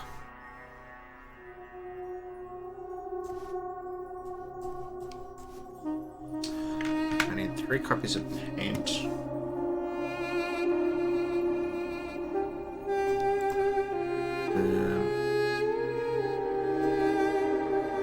That.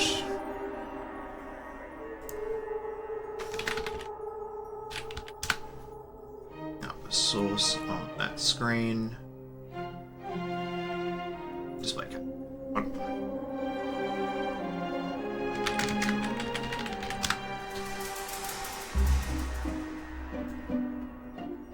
Here. Alright, so 2 more copies of paint. We need the orthography one.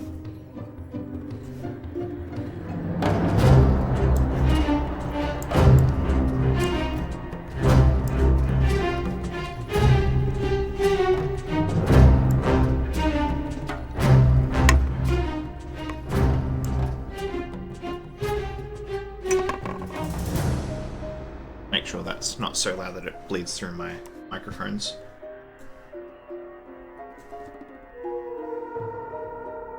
Alright, so, and I need the other one, which was the actual patterns on your job. Alright, so we'll focus on the family tree first, because this also gives us an opportunity to look at lore. Now I'm reasonably sure that either the top or bottom has to be Yisha. I don't actually know how this is necessarily oriented. We know that Yisha is not a very long name. Yeah, that's Yisha. So we can put that in. I want that to be opaque.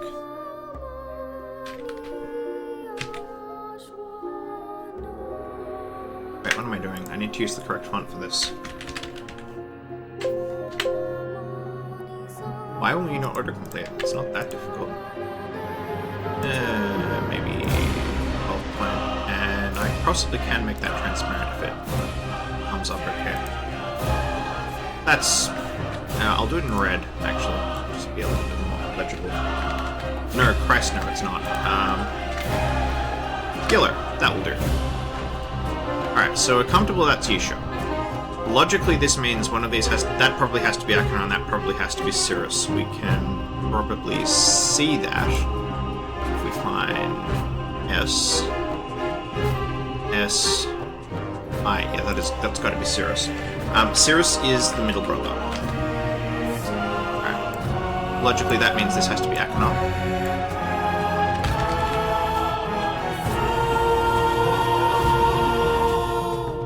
Alright. I'm assuming that's Catherine spelled out, and I think we remember seeing that name on the note on their bedside table.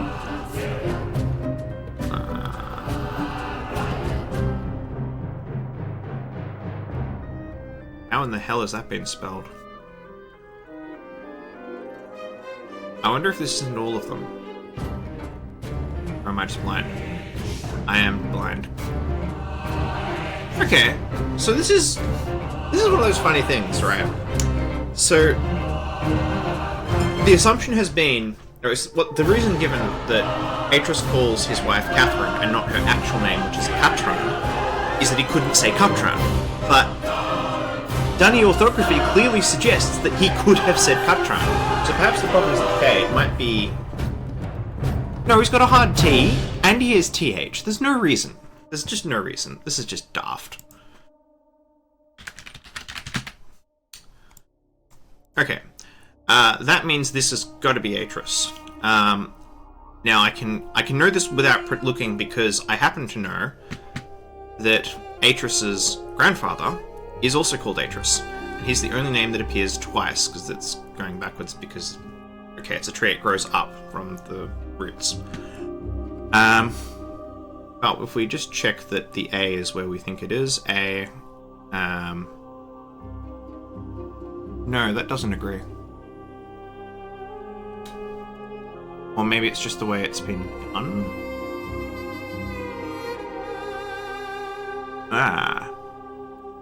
It's A, as in it would be transliterated with a Y, but it's not. I've sometimes seen that transliterated with an I as well, because I think Atreus, as we know his name to be spelled, is also a corruption of his name, a little bit like Katran corrupts to Catherine somehow. Because the transliteration I'm accustomed to for his grandfather's name is Aitrus, and I think they changed that to Y, which in English orthography is a reasonable substitution. Alright, so I'm gonna... So, it's actually... As far as I can tell, it's... is it with an I or a U? I think it's with a... Do we have something for... I actually think it might... Yeah, unless I am much mistaken, it actually is transliterated as this. So that's the Atreus we know. Now we know his father is Gen, which is probably the shortest name here and is pretty easy to find. And that would be spelled Gen. I think the I don't know where the H comes from. I don't think they had the orthography. Well, no, they did have the orthography down by then. They must have done. Where is N? Yeah, that's absolutely Gen. Spelled that way. We must assume that this is Kita. Yep. Again, E. And there should be a hard T. Yep, and there should be an A. So it distinguishes between A and A. Yeah, Kita.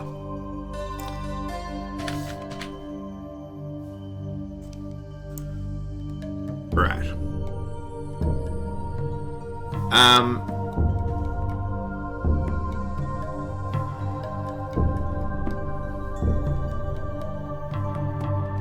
So where do we go from here? So then we know that this is another Atreus. This is Atreus, the Atreus we know's grandfather. It's actually the same name, it's just been... Well, this Atreus was actually born in the cavern and was actually Dunny, and raised as such. Atreus the younger, who we know was raised outside the cavern in a totally different culture. So that leaves three names that I don't actually know offhand, which we'll need to do manually. So I make T...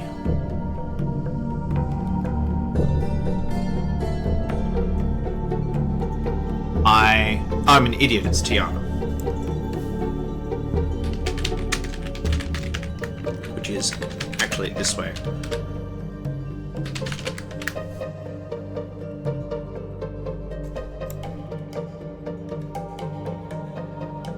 That's especially egregious. I should recognize that one on the side.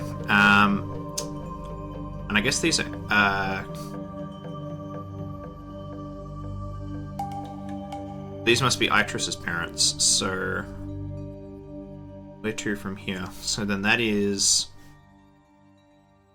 T... Cursive is really difficult to read in places. Oh, unless it's V. Oof. Yeah, because like V and T look really fucking similar. It's literally like the vertical stroke angle, but I'd say that's actually T.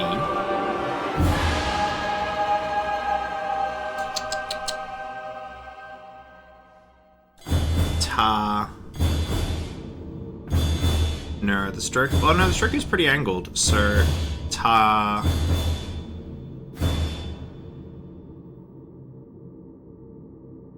Tas... I feel like I have this very wrong. T-A-S...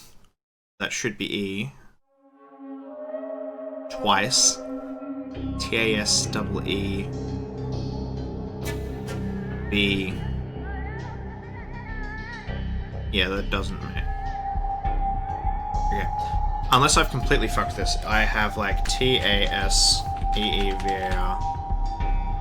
which maybe I suspect I have made some horrible error. I'm actually going to check my work against the law in a moment.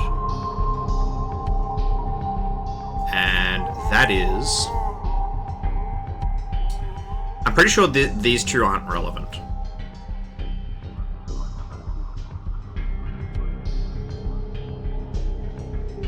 Because I've actually never heard mention of Itris's parents in the lore.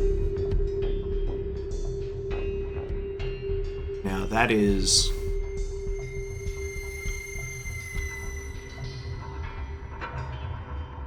is that an L? Yes. No, that's not the right glyph, because it has a ascending diacritic. That might be...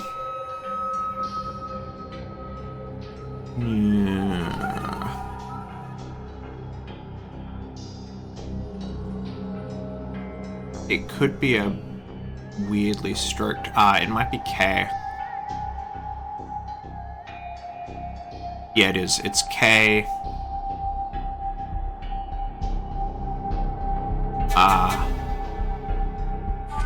okay.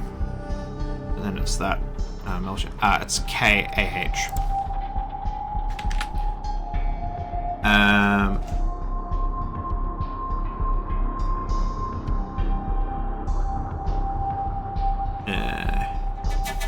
That's not E. It doesn't have the diacritic for I. And it's not Y.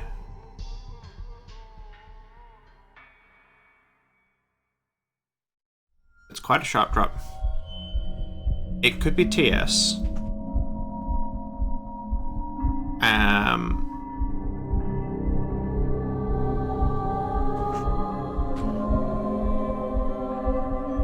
Going with TS, even though I think it's wrong. Oh no, it's not. That is part of one glyph.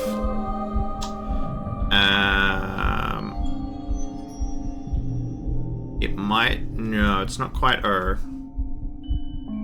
It's L. It's L. And that is... I don't think that's J. No, it's I. Alice. Maybe. Okay. Let's see how far I fucked this up.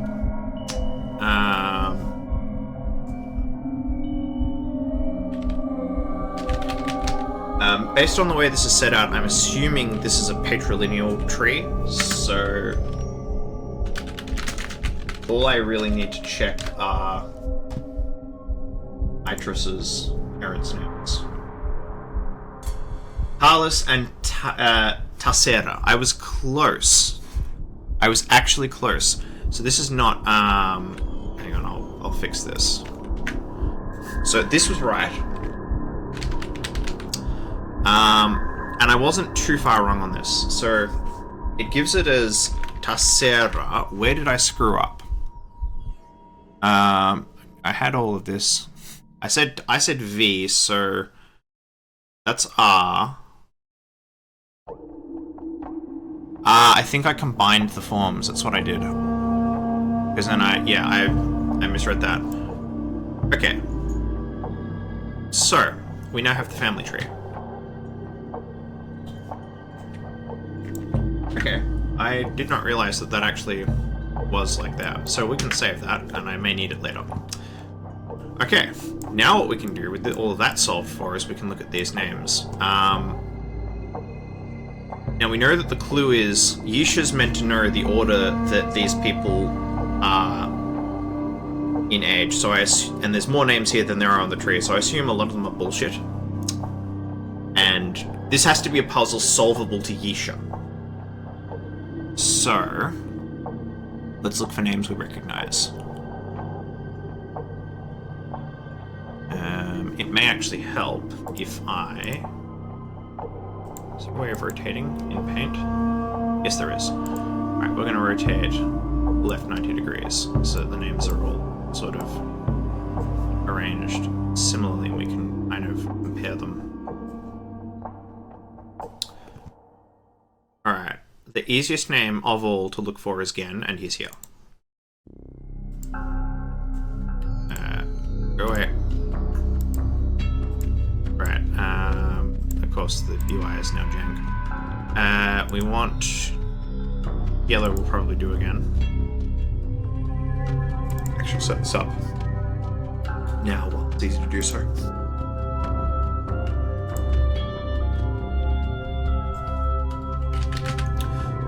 Here, and something like 12-point font I think seems appropriate. Okay. That's Gen. That's pretty easy.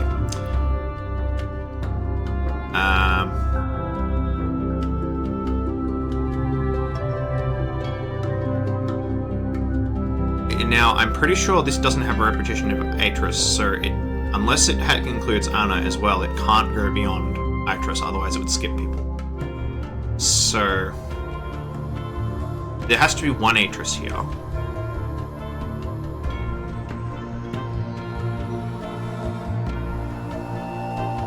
That's not it.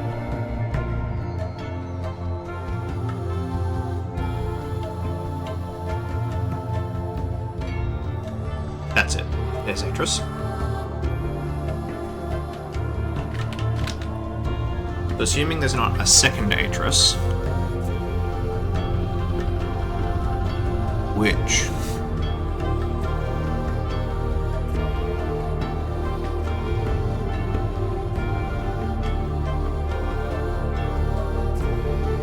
there might be. No, that's not Atris. Okay, there is only one Atris, so yes, it must. So I think we can probably disregard everyone older than Atris, which makes sense because Yisha would not have met them. Yisha was born well after Riven, so she would never have met Gen. Kita obviously died at the moment of Atris's birth. Anna died before Yisha was born, but she was known to the brothers.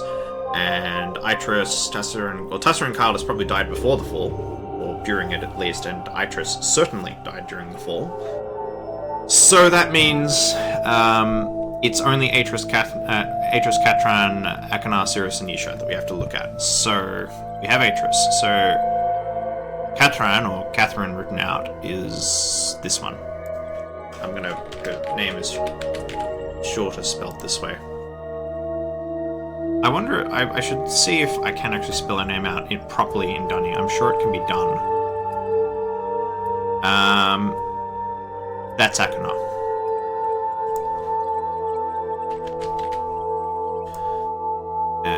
Cirrus.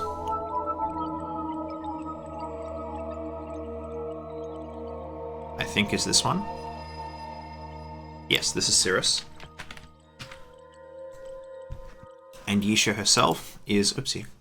I think that's Yisha.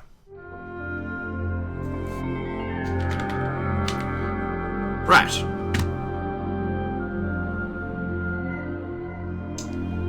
So what we'll now do is we will save that, but now I'm going to rotate it back to the perspective of the game. No, and we'll save that, and I am going to bring this over, and we'll see if we can solve the puzzle. So I'm expecting. So Journal said she won't need to remember who's older than who, so if we have to enter Gen is there. Actually, let's before we shortcut this too far, I probably need to I'm gonna rotate that back. I just want to make sure that none of the other names actually are here. So everyone down of Beatrice is accounted for, and Gen. Is Kita here? Because, yeah, actually, even if she's never met these people, if she's seen this family tree, then she knows the layout of her, and she knows, in principle, everyone back like 3 generations. There's no reason to assume she doesn't necessarily know that. However, I don't see Kita. This is as close to Kita as it gets, but it's not Kita. So Kita's not here. Anna.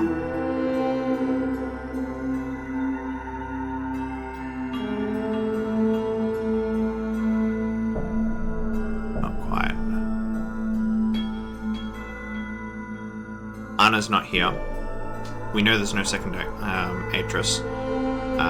Tassera.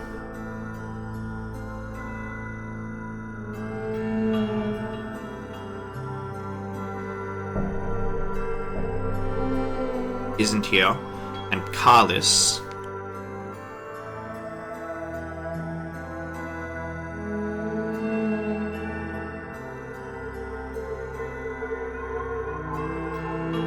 isn't here. Okay, no, I have none as far as can reasonably be done. I could translate the names on here, but I don't think there's a point, because even if I translate them, unless there's obvious lore details I'm missing, which it would be kind of rough for the game to not hand you at this stage. There's no reason to believe that I need to do more than this. So in terms of ages, Gen is the oldest, followed by Atris. I'm assuming Katran is younger. I'm assuming this is laid out not just because it's patrilineal, but also by age. I don't actually know.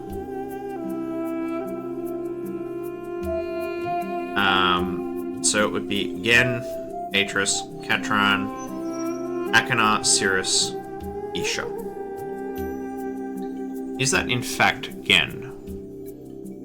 I suddenly have doubts. No, I don't think that is Gen. I actually think Gen might not be here.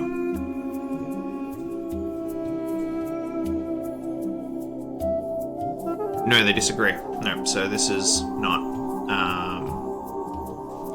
So Gen's not here. Okay, so that just confirms it's her immediate family.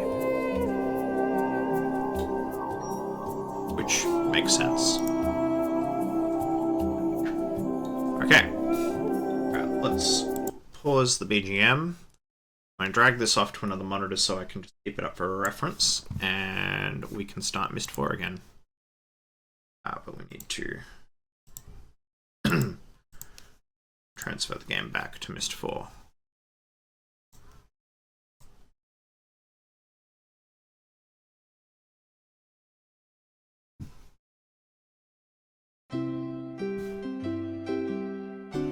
Blah blah blah blah blah blah blah blah blah.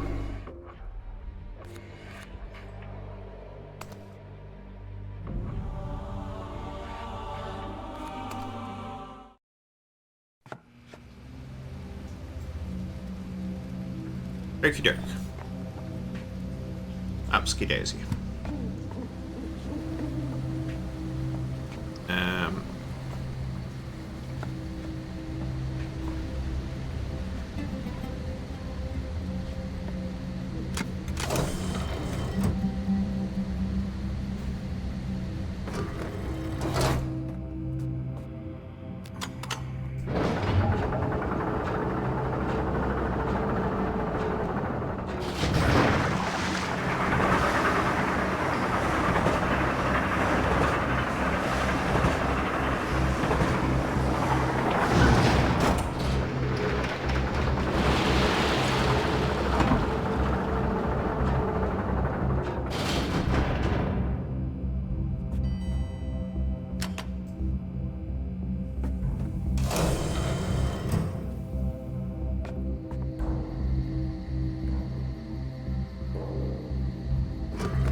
now to test my theory.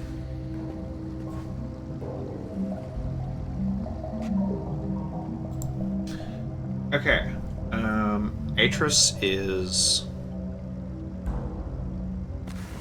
that one. Atran is this one. Akanar is this one.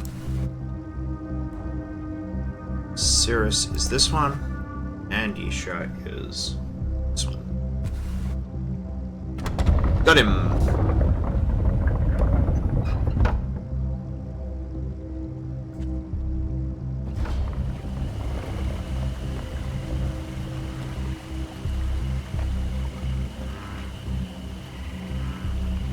So she goes dive.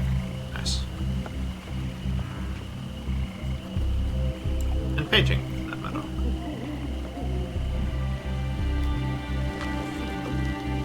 Okay, this is some other place. We're gonna leave that for the moment because there's other puzzles I want to look at, and I'm probably gonna go into that in a little detail in another stream. That's where we were standing and looking back and I did the thing.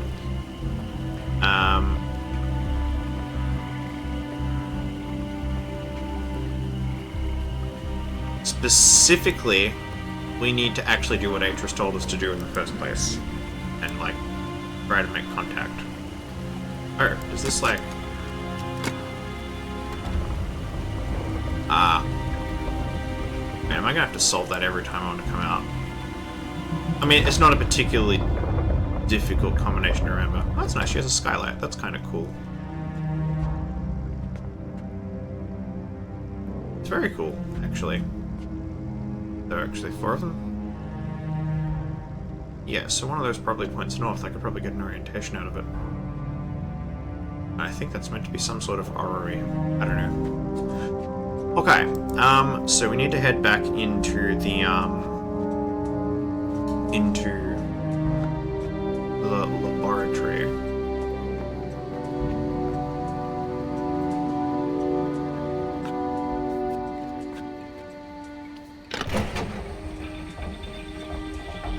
There is one more room, I think, that I want to go into before I do that. I want to go back to where that family tree is. I'm sure there's something more there, because I know there's at least one more room in Tomahna that I want to get into.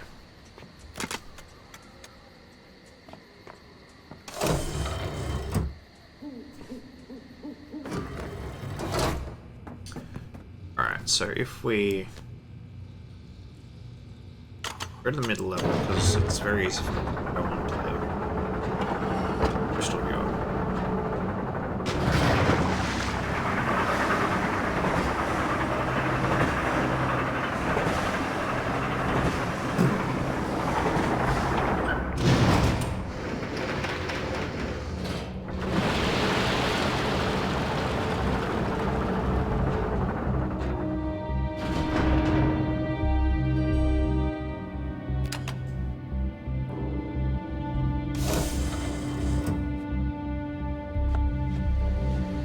I wonder if you can open the door while it's mid-flight.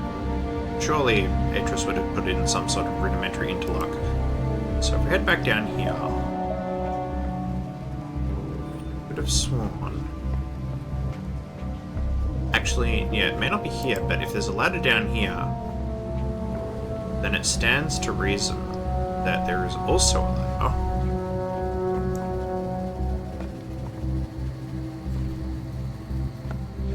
In here.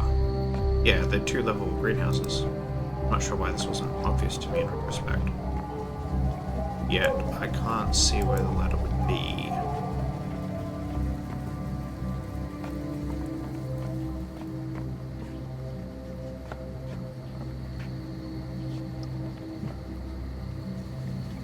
Yeah. Ah, those. So now we recognize those flowers, so Cirrus was given one of them.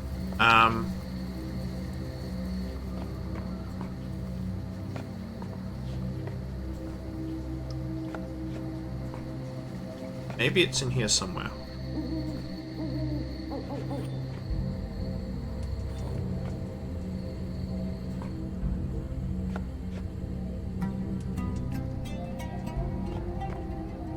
Oh, I didn't notice that.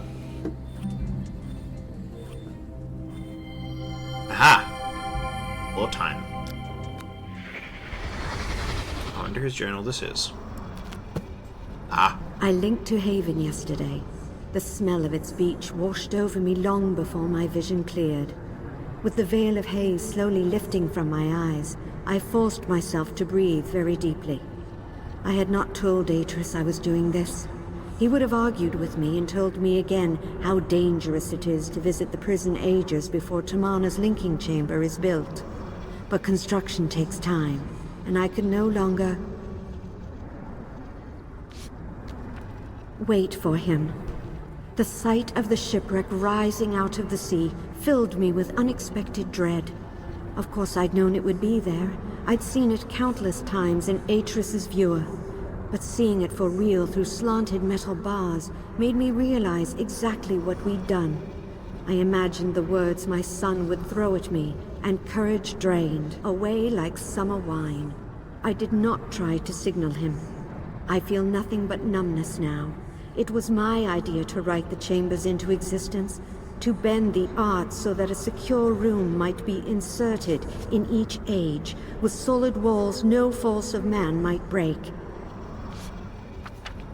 Only then could we risk visiting our sons and leaving a Tomahna linking book behind us when we left. It took me months to convince Atris this could work. But now that the chambers exist, and I will speak to my sons for the first time in years, I find myself not knowing what to say.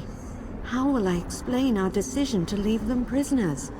If hardship and isolation have not caused them to repent, as was our hope, what words will soothe the anger in their souls? Weeks have passed, and still I have not found the courage to link again. Perhaps it is just as well. Atris was not pleased when he learned what I had done. He begged me to have more patience, then put extra pressure on the Guild of Stonemasons to finish. Today they informed us that Tomahna's chamber will be ready in 2 days. Had we been able to use the art to create it as we did with the ones in the prison ages, it would have already been finished. But things always take longer to build when you must do it by hand. Now Atris is looking forward to having our bedroom back. I should be too, but I keep wondering how I will be able to sleep there, knowing our sons are just a wall away. I worry how they'll act when they greet us. How different they will be from the laughing boys I remember playing with toy boats in Myst's reflection pool. They were happy then. We all were happy. Anna was still with us, and the love we shared as a family knew no bounds. Then Anna died, and our cozy world unraveled. To deal with the loss of his grandmother, Atris buried himself in work, spending less and less time with our sons. At 8 years old, Cirrus must have seen this as rejection, but even then his pride was too well formed to let it show. And as for Akinar, he'd never known how to appropriately channel his emotions. I do not excuse the crimes committed. Cirrus and Akinar shattered so many lives in far worse ways than Anna's death shattered ours. It's for this reason that I have stood by Atris's decision and left my sons imprisoned all these years. But I cannot escape my own culpability in this. For when Cirrus and Akinar needed me most, I was too consumed by sorrow to see. I am being torn in two. I am trapped between a mother's love for her children and a woman's loyalty to her husband. I don't know. It is so hard. I watch Atris and Akinar trying to communicate, and it feels like knife blades ripping through my heart. They don't know how to relate to each other. Akinar speaks only from emotions, and Atris fears he's made his son a savage. Only my presence keeps things from fraying. It's easier with Cirrus. They share a love of science, and Cirrus's willingness to discuss advancements he's made ignites a similar excitement in Atris. Yet even then, Atris doesn't believe. He's unwilling to trust because he knows what monsters they have been. I must find a way to resolve this. I must break through Atris's doubts and get him to see what he cannot. It's been a long time since I've written in this journal. I thought perhaps I had lost it, but while repotting plants in my study, I found it behind one of the incubators. It must have fallen there when Atris reconfigured the generator. No matter, I have it now. Yisha asked me today if Atris and I are still arguing. She was seated at the patio table, her head bowed over her school books. She was concentrating so hard on tracing a Gorohovati, I don't think she saw my reaction. We have always been careful not to disagree in front of her.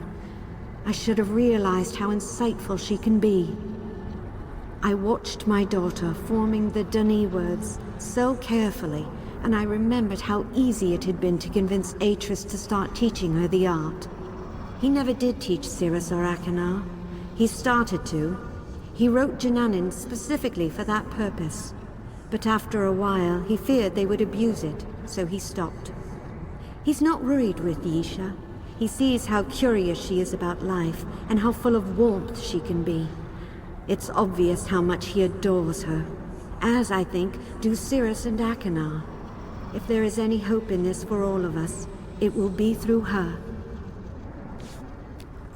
I must not let family tensions upset her. Tomorrow I will speak to Atris about my going to Tay for a few days.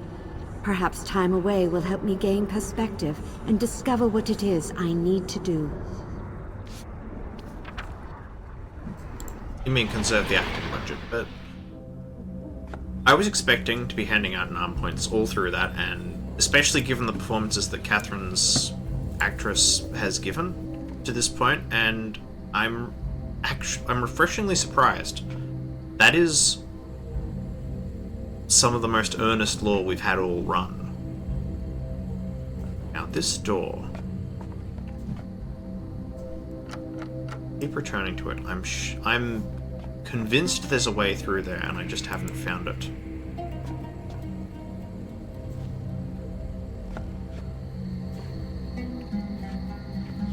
But alright, let's go back to the crystal viewer.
Truss. It's just a truss. I think I can get that. No. What's out here? Other than, obviously, the monorail. Can we... What is... Okay, look like it. No, the monorail's not here. Can I summon it? Apparently not.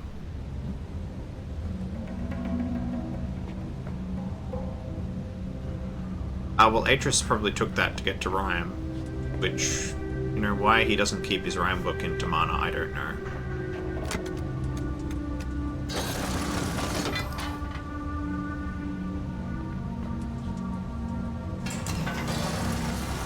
Okay.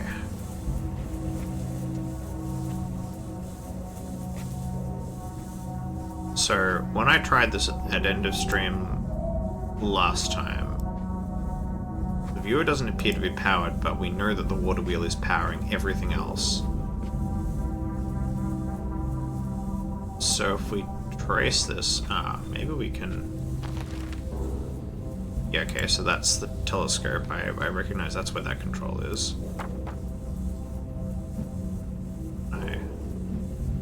Nothing behind there that I can obviously get to.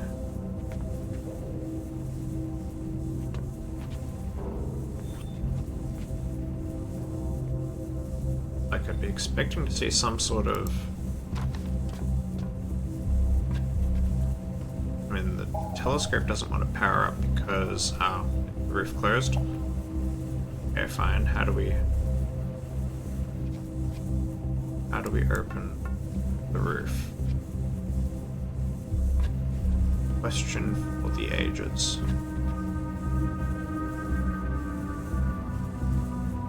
Not something I can do from here, is it?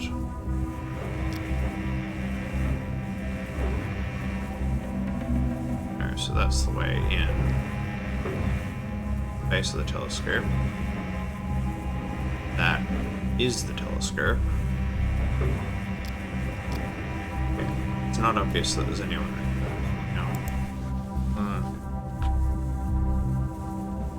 This is going to be one of those things where we just click around randomly until I find something that just isn't jumping out and biting me on the ass. Oh. Yep. Yeah, it is.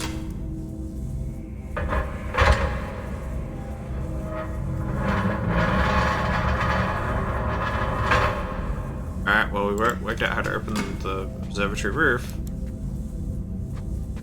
Okay, does shit now work? Because, of course, there's these daft interlocks that let you not do things with anything until, like, yeah. Alright, take me up to the telescope.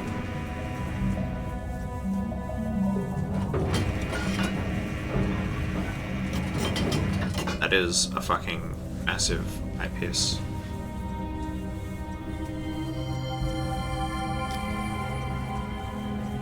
What in fact is this pointed to right now?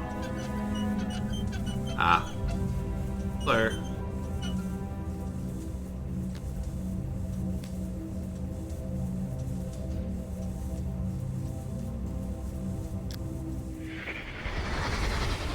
See the really bright one? Uh-huh.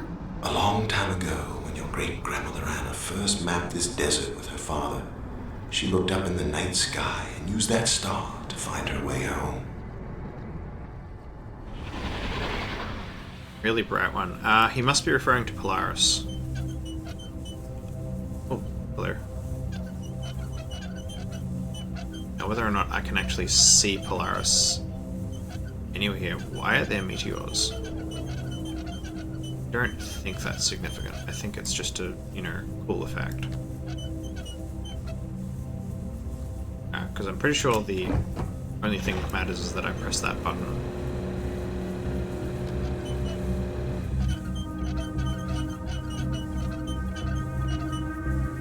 Yeah, I can't make out any constellations I recognize.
Alright.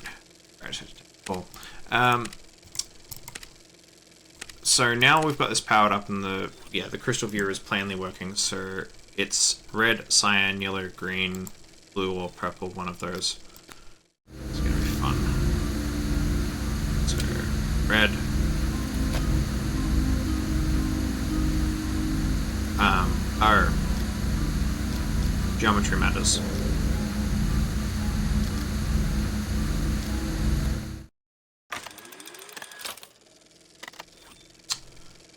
It's like a red flame with 4 points.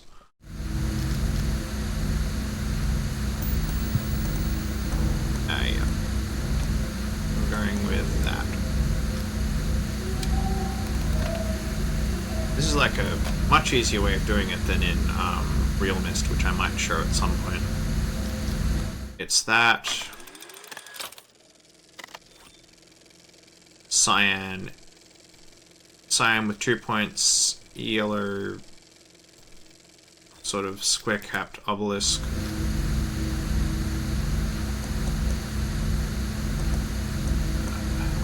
Christ. I'm pretty sure this is the same as it is in Real Myst, but this puzzle is not easier in Real Myst.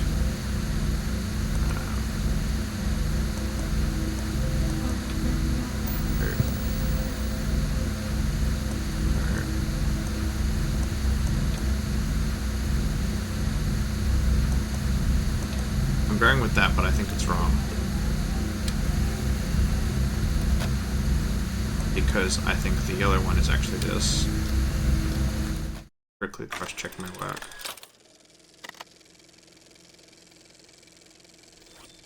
Yeah, no, sorry, the cyan had 2 peaks. The yellow is possibly this, but then also the whatever this is,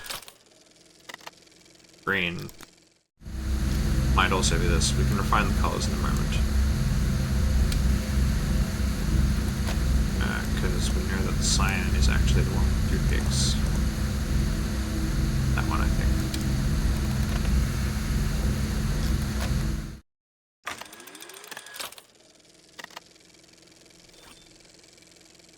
And the purple one is... Is it blue or is it purple? I think it's blue. But it was purple in Real Myst.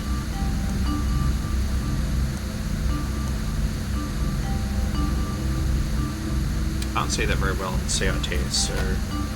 No, that's a twin peak.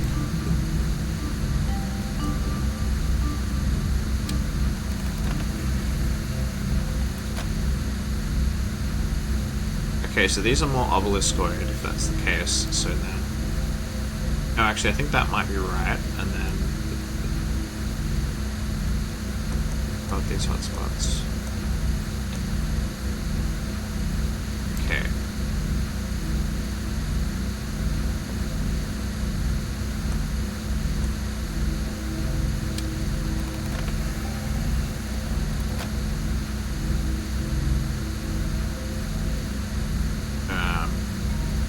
But there's got to be a distinction drawn. I suspect this won't work. No.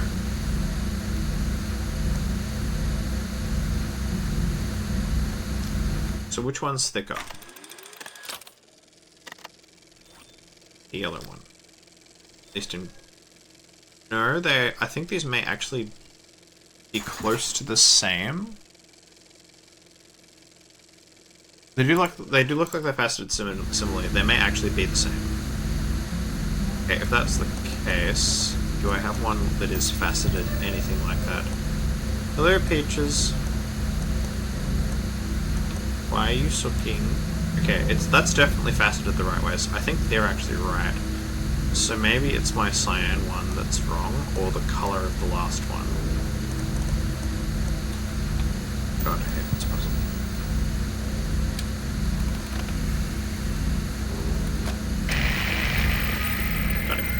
My friend, are you there? Hope you're getting this. Barely receiving you. Listen, there's a terrible electromagnetic storm here. I can't leave Rhyme until it's over. And I know what you can do. Go to the desk in my bedroom. Below the top drawer, you'll see a symbol. Press on it to open 2 compartments. The commentaries I wrote on Haven and Spire are inside. Oh, and tell Isha not to forget her homework. Yeah, I feel like I should have probably done this a lot sooner than... Oops. I think Isha has slightly more pressing concerns than her homework.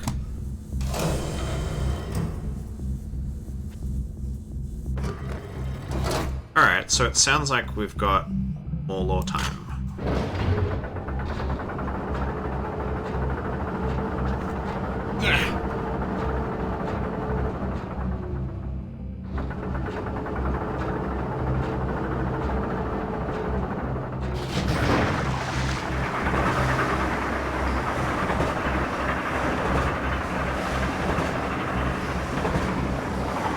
So, Atris's desk, as near as we can tell, is in his bedroom.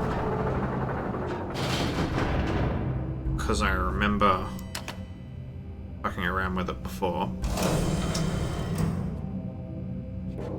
But I had actually forgotten that there was a button on it that you need to press to do the thing.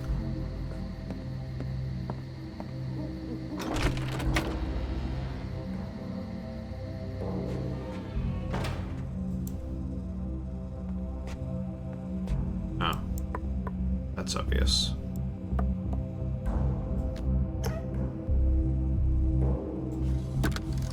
Ah. Hilarious.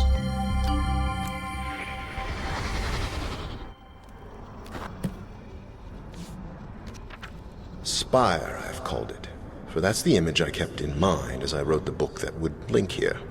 A soaring rock and crystal spire rising out of dense clouds like the watchtower of some gem-studded castle. Now that I'm here and am exploring the age in person, I find it to be exactly as I'd envisioned. Beautiful, yet so very deceptive. From the tower formation upon which I sit, an ocean of clouds spreads out below me. Rough... Oops. That's not what I wanted it to do. Alright, I guess we'll have to do that again. Spire, I've called it, for that's the image I kept in mind as I wrote the book that would link here. A soaring rock and crystal spire rising out of dense clouds like the watchtower of some gem-studded castle. Now that I'm here and am exploring the age in person, I find it to be exactly as I'd envisioned. Beautiful, yet so very deceptive. From the tower formation upon which I sit, an ocean of clouds spreads out below me. Rough stone steps descend toward them, ending at an empty terrace area. Created over centuries by the erosive power of wind, these steps are so evenly matched that I almost believe they were man-made. Yet, how could they be? For Spire has never had any inhabitants. Steps are not the only example of how the illusion I sought to create in this age holds true. Shortly after linking here, I walked through massive archways of stone, searching for a view beneath the clouds. As I walked, I felt as if the ghosts of a past civilization walked with me. This feeling was only enhanced by the beautiful harmonic sounds heard everywhere I went. I would have liked to determine the source of these sounds, simply for my own edification. But other concerns must take precedence. Having found the flora caverns and assured myself of Spire's ability to support human life, I'm at last ready to leave. I even feel more comfortable with my decision to use this age as a prison world if I must. Yet I am sad to leave it too. There is still so much I could learn about the art simply by spending more time here, comparing the age with my original intentions for it. Unfortunately, once I link away, dropping my Myst book into the clouds as I leave, I know I will never be back.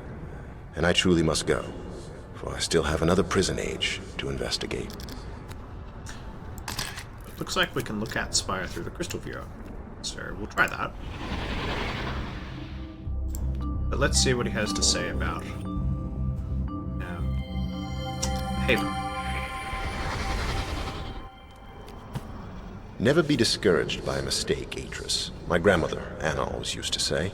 Strive to learn from it instead, and you will achieve great things. Today on Haven, I saw my grandmother's words become truth. The broken ship merged into the causeway near Haven's coastline is exactly what I'd hoped it would be. A promise of intrigue and adventure, so palatable it made my own heart race with excitement to see it. I thought of how much fun the boys I'd met in Stoneship Age, Emmett, Branch, and Will, would have had playing in it, and almost wish I could bring their children here to do so. But Haven must remain off limits to all if it's to become the prison world I wrote it to be. My sole foray into the age has proved it to be capable of supporting human life, though of course none exists there at this time. Much of Haven's interior is comprised of a dense tropical rainforest, which is obviously teeming with beasts. I saw several as I explored, though they usually kept their distance. A few of the fruit eaters did stare at me curiously as I made my way under their nests. No doubt, having never encountered a human being before, they did not think to fear me. They might even have summoned the courage to become friends had I stayed there any longer.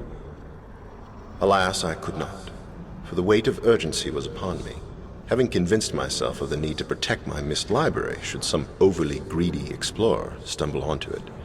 I felt it necessary to link home very quickly, taking only a few brief minutes to watch the sun set over Haven's freshwater lake. I swam out to the middle and linked away. By now, the linking book I used will have sunk underwater and have been destroyed. Consequently, there remains but one task to finish before I can sleep. I must write 2 additional linking books tonight, one for Haven and one for Spire, my other prison age, then place them on display in the library. I shall also have to warn Cirrus and Achenar to stay away from them, and tell Catherine, of course, when all is finished.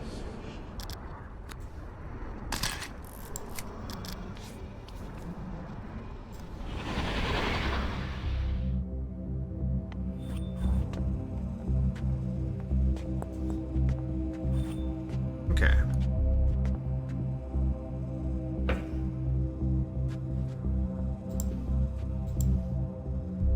Assume there's no other secret passages I know about. Good. Ah, hello.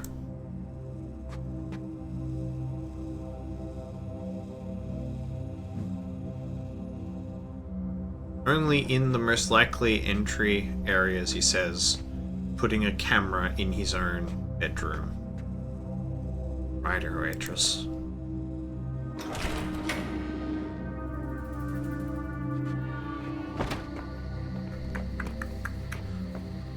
Alright, back to the viewer. There it is.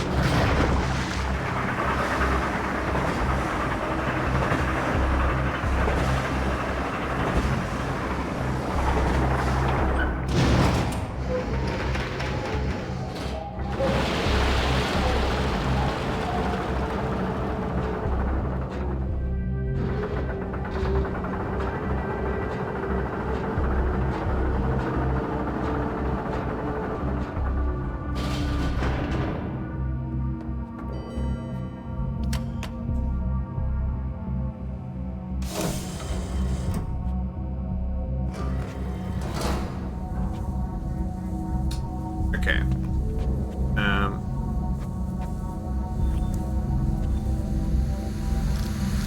So which one first?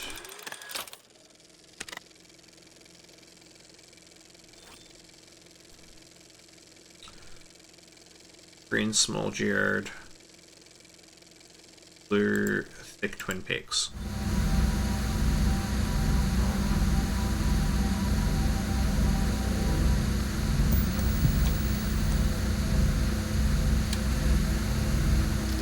Blue or is it cyan? Blue.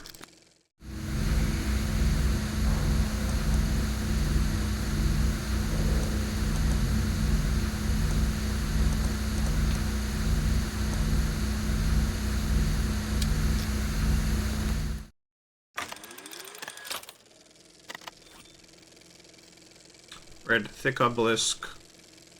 Yellow squat twin peaks.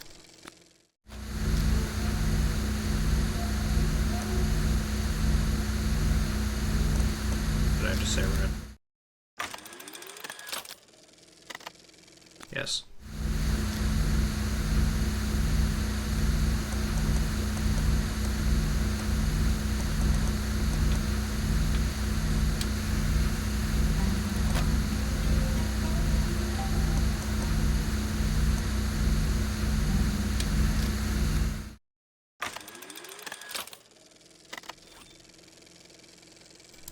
Cyan diamond.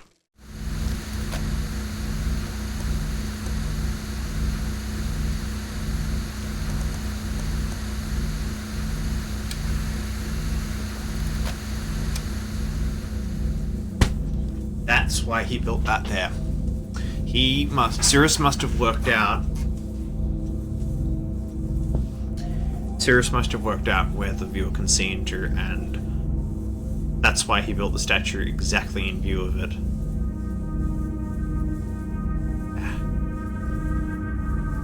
Manipulative little shit, isn't he? Alright, let's do Haven next.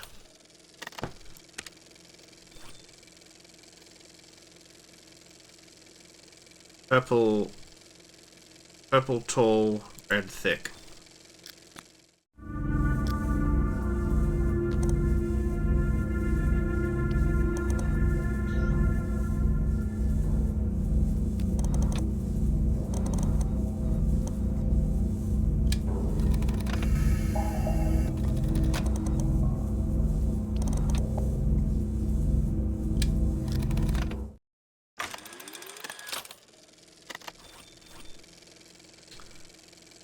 No, the first is actually blue, because the third is purple squat.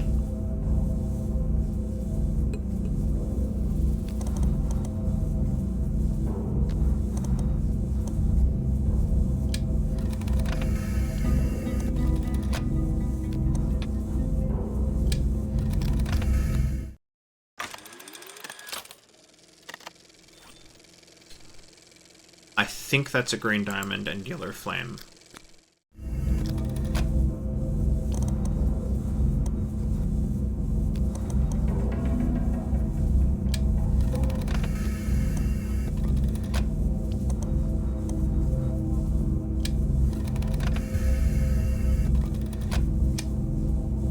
And there's him.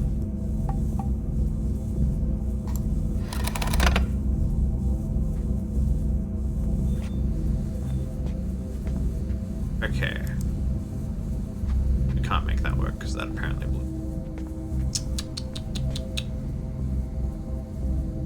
There's one other place that I wouldn't want to get to, but I don't know if I'll get to it without looking at this. So that might not be a right now thing. Not down like... Right down, where is it?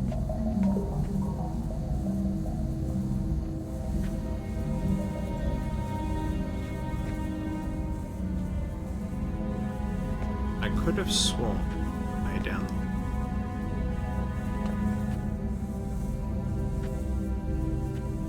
Also, Atris, why did you build your telescope directly on top of a lift? Like, are you not concerned about vibration? And I would be.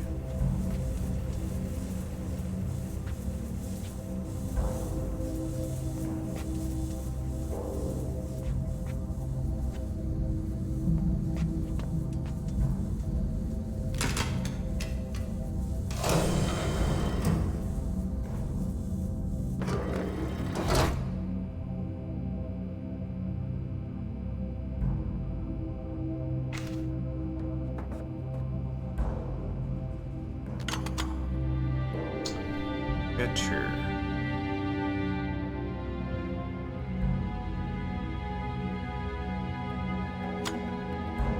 That one.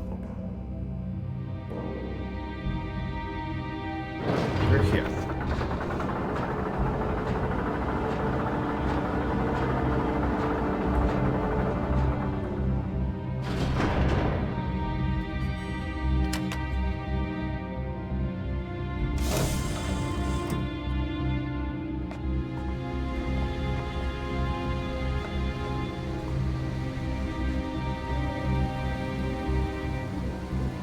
So we know that ladder's here. We know that as far as I can tell, there's no other way through. Yeah, let's just have another. Not really explored this area especially thoroughly. Yeah, let's let it out.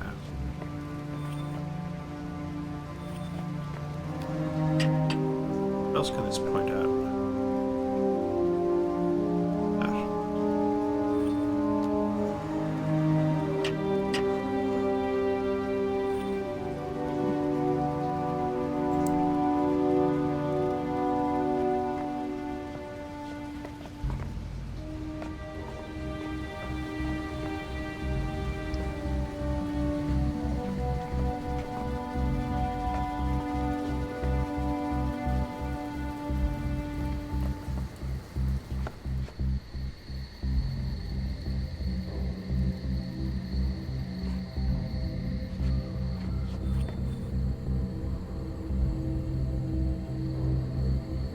could have sworn we did a view of this.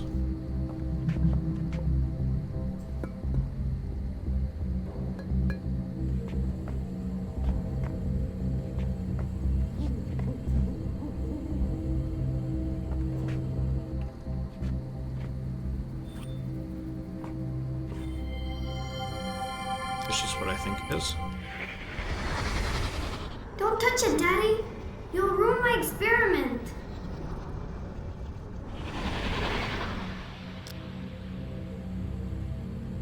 Oh no.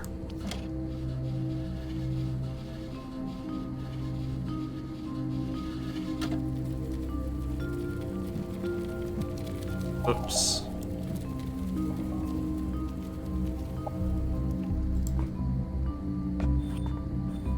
Sorry, Isha.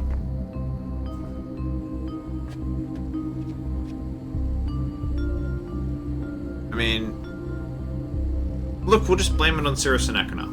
Right? That's definitely what happened. They ransacked the place, top to bottom. It was terrible. Couldn't do anything. I mean, they blew up a bridge.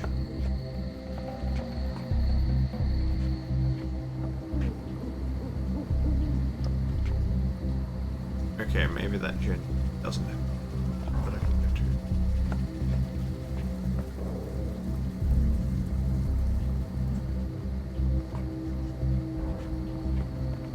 I'm convinced there's a way past that door, but I just can't place where it is.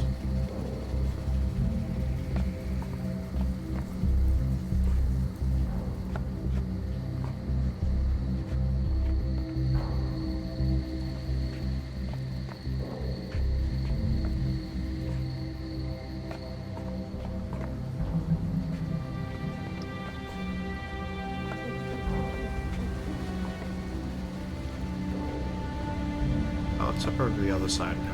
Through things. You know, now that the game's not crashing every 10 seconds.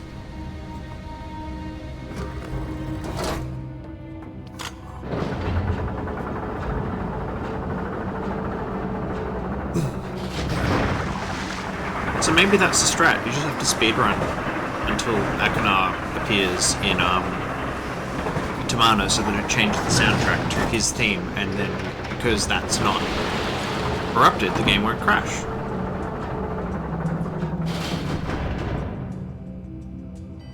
In fact, I'm actually feeling brave enough.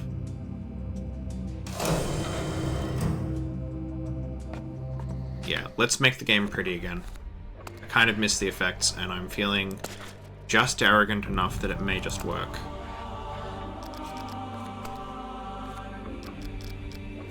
Turn on all the shit. Or...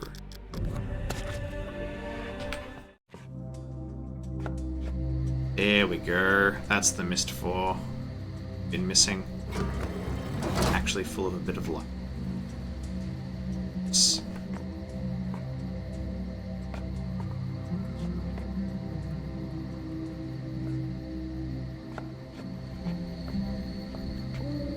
Okay, so we can't go around that way.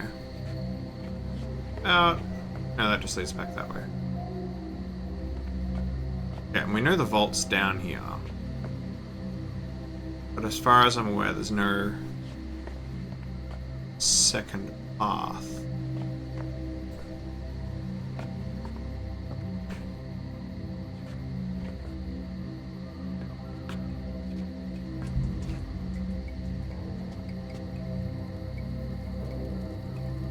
Looked over that.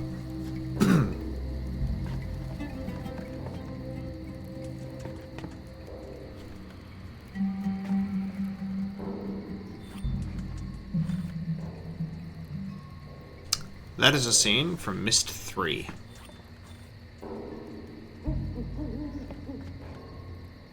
Now we have potted around the kitchen. Oh, I recall.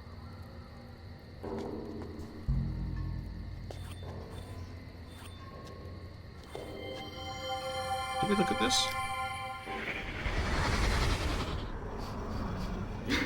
You don't make this meal very often, do you, Daddy? Maybe we should hide the pan before Mom gets home.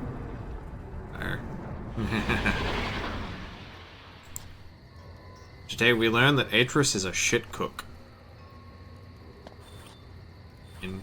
I wasn't sure what else I was expecting.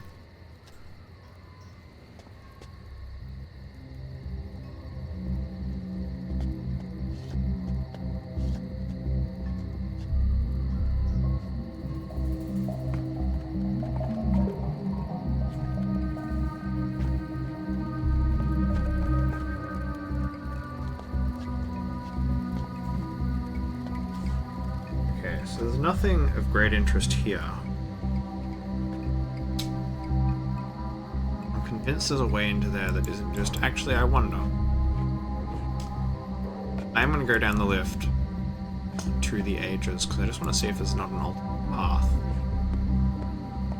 at the bottom of the lift shaft. That's all I can think of at this point. It's that, or I've consistently walked past some sort of ladder. Yeah, so this is the thing that Sirius was trying to depict from memory.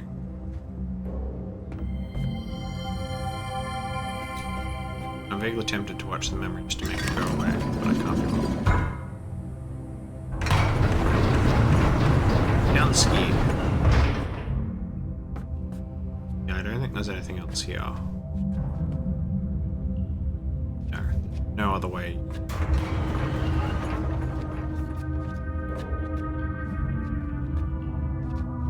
Okay. Upski daisy.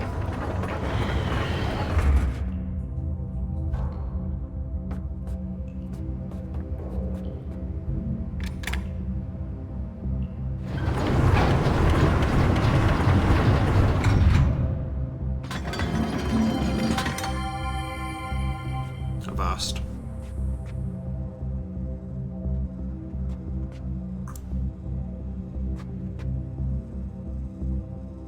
Also, what was Atris's plan when he stuck the cameras in there but tied all the screens to his lab? Is that where he's spending most of his time?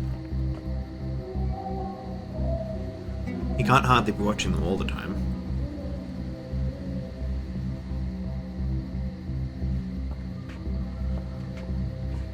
Alright. I'm not going to use the book. I'm going to save that for a future stream.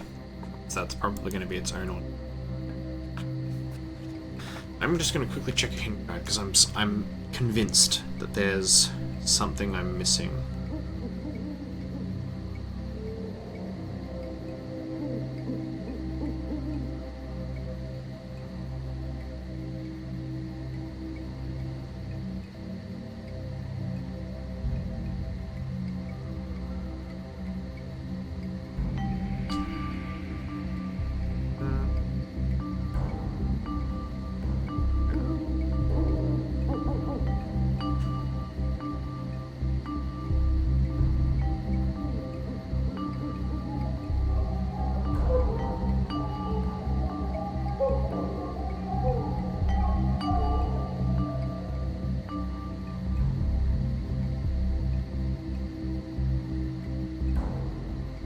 Ah. That's why I haven't recognized it. I do actually have to use the book. Alright. In that case... then we may as well just set up to use the book. Because at this point, as far as I'm aware, I've done almost everything that can be done on Tomahna, and I've certainly done everything that can be done without using that book. Do we have to do this again? Yep. I have to get my notes. Uno momento. Where are we? You should bookshelf. I'm not quite good enough that I can just do this offhand, but it's Atris, Catherine, Akanar, Cirrus, Joe.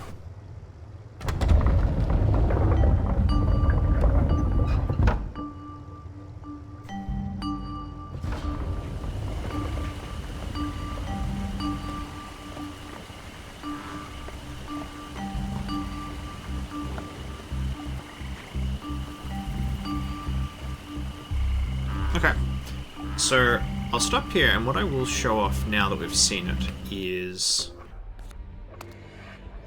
a little bit of rhyme, which is from Real Myst. Just to set a bit of context about that. So, just hang tight while I set that up. That can go away. I'm going to get another source. Here's Real Myst.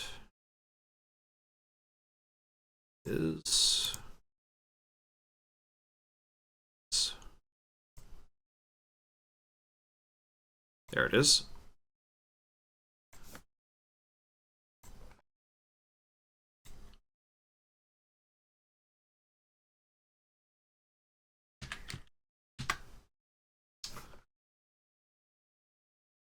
Third.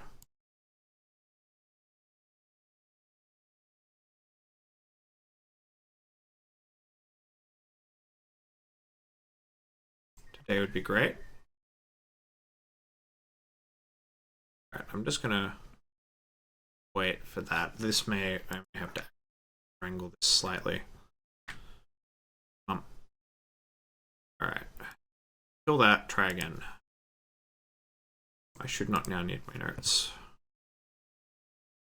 Where are we? Go. Load.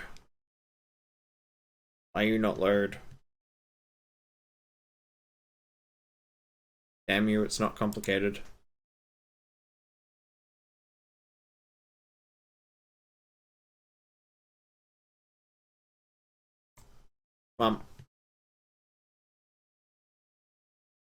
Alright, bear with me a minute. I need to work out why Gog has decided to hate me. Alright. Cool. Myst. Can you play it? Or is it just gonna be a shit? Alright, close down Gog and kill any process that I have for Real Myst. One. Check that Gog is not still running. Doesn't appear to be. Okay, let's try this again. There's there. Go. That should start Gog. Does start Gog. Good. Gog. Goes to sync the saves. Goes to launch. Here we go. Took a while.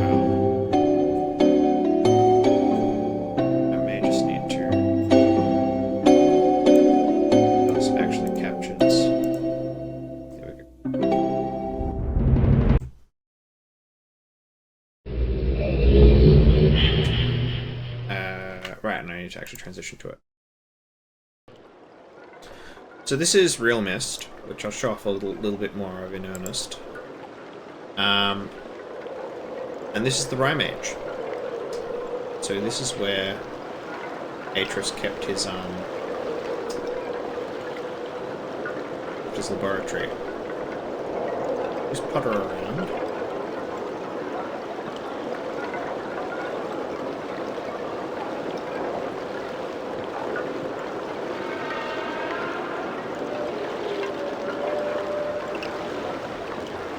It's really quite wildly different when you suddenly,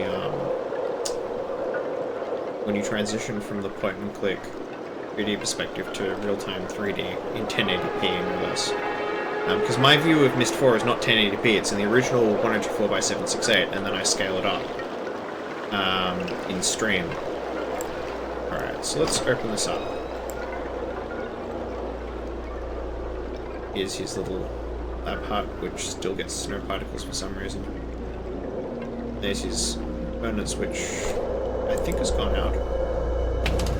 Ah, there we go. Yeah, there's a valve outside, which lets you turn the gas on.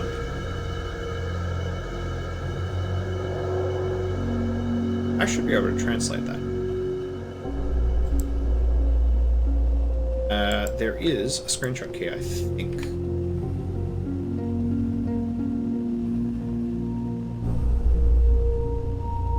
Alright, I have a flashlight I forgot about. What are the controls? Do I have... Surely I don't need that. Alright, we can crank this way up. Jesus, we can make this look much nicer. Alright, yeah, we're gonna do all the things. There we go. A bit nicer. That goes back to Myst. Does this actually improve the way the game looks? Oh yeah, a little. There's our little gas valve, which for some reason is outside. Because, you know, interest in his architecture makes so much sense.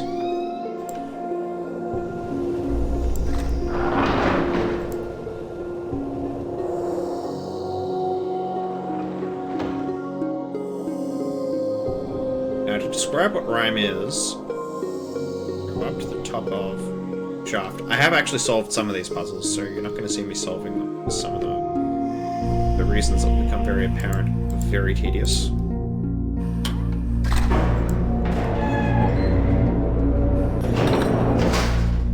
So this is gimmick number 1 of the Rhyme Age.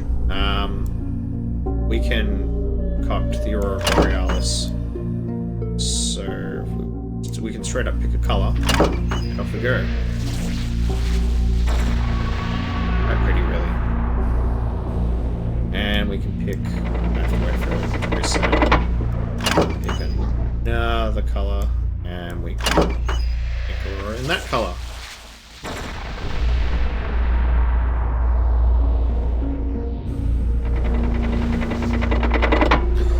So this is Atris's Trip the Lights Fantastic Disco Show Age. But somewhat more importantly, I'm going to press that button later. Oh no, this is the top, so this doesn't go down further. Push this down. Here we can describe what the age actually is.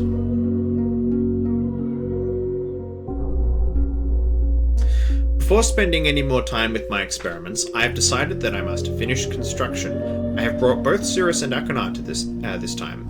The shaft is almost finished, as is the observation post. Both boys prefer it inside where it is warm, protected from the cold.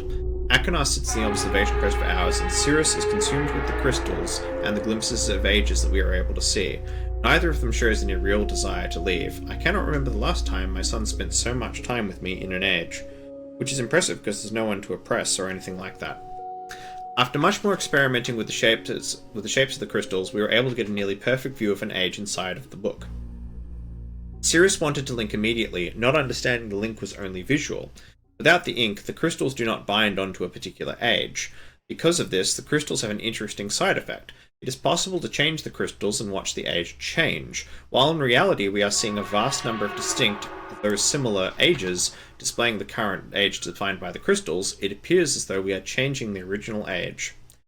Next to the lights, my sons seem much more interested in the lights of the night sky right now. Their only interest in the crystals seems to be whether or not we can view Channelwood or Stoneship, 2 ages I have not seen in a long while. It is possible to view the ages, although the time it would take to find the correct combination would be prohibitive. Maybe it's better you don't see those ages and what's become of them, Atris. I do not consider my task with the crystals complete, but I would rather keep Cirrus and Achenar excited and here, so we will move on to the lights. I think it is better to keep Riven from them, and so it is just as well that we move on to something else. I will view that place later.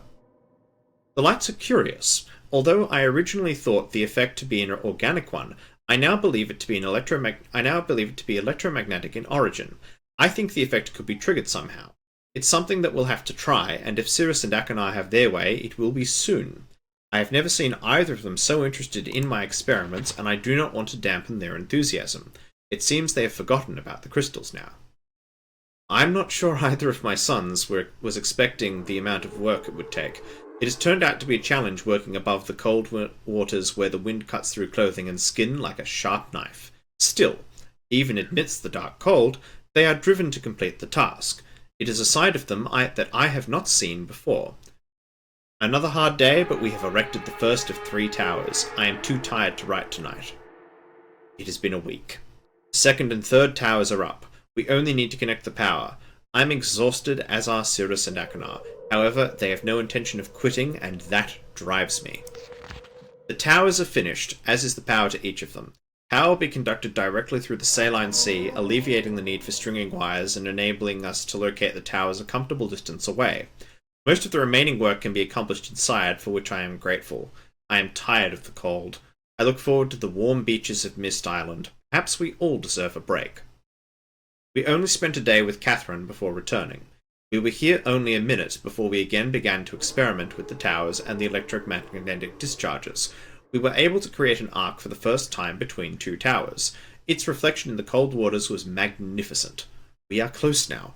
Tomorrow, after adjusting the voltage, we will know just how close. The beauty is awe-inspiring. At our command, multicolored waves of light dance across the dark sky. Brilliant flashes of white lightning that make the display even more amazing precede them. The boys are convinced they will be able to bring their mother here, and though she usually refuses to use the books, I am becoming convinced that she will come. Or at least I hope.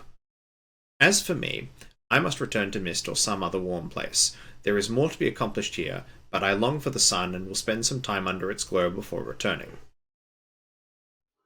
Catherine had to come after I told her of my intentions to use the crystals to view Riven. She's not consumed with the setup of the geodes and the crystals and encourages me daily as I try to uncover the combination that will allow me a view of that age. Cirrus and Achenar did not come this time.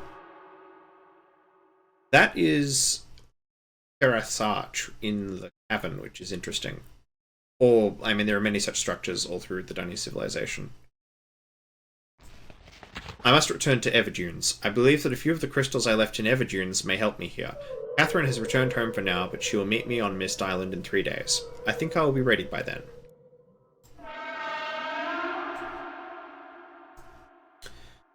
So, there is one more thing we can show in this age, and that is...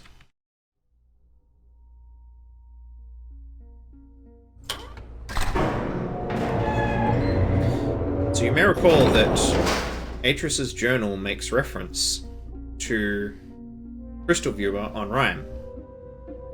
That is, in fact, this Crystal Viewer. Oh god, am I going to have to redo the solution on this? This could take a while. So, this was the original Crystal Viewer he built. And this is the nerd. This is Catherine. It is real.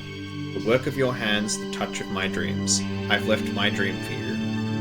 I'm really yours, Catherine. That is the combination for Riven. So, the crystal patterns are the same as in Myst 4, but Myst 4's palette is much more distinct. So, it's a red squat twin peak and a green one with a vaguely squarish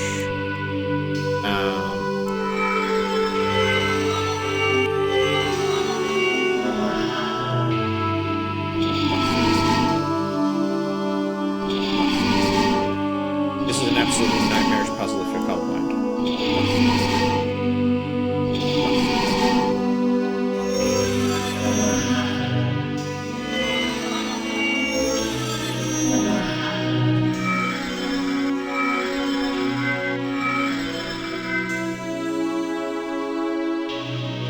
At least it maintains state while you glance back. Fire, squat, full twins.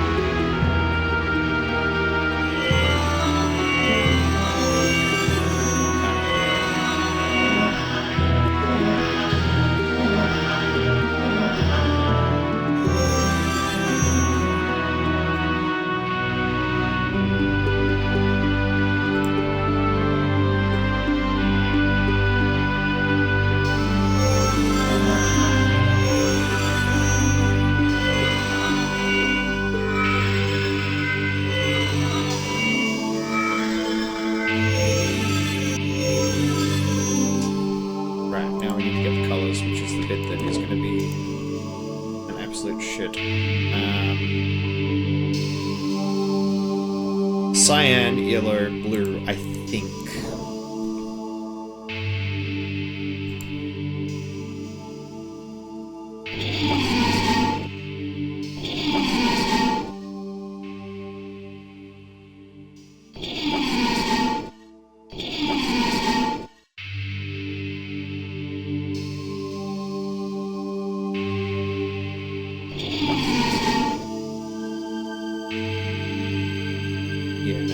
going to be paint.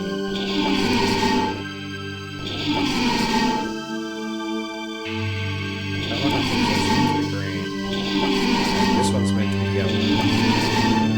And the difference between yellow and green in this game is so imperceptible that I just about have to do it ordinarily. And am I comfortable with the geometry of that last year? No, I'm not.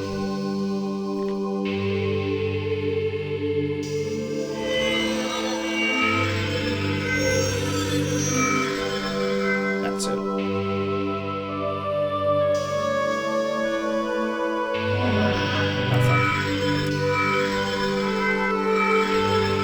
So you have to long press them to change colour, which is not made obvious to you at all.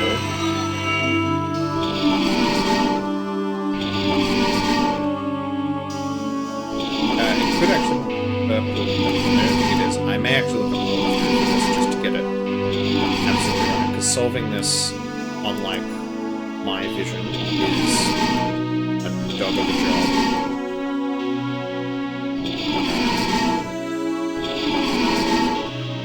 What's the rhyme? What actual colours I name are there?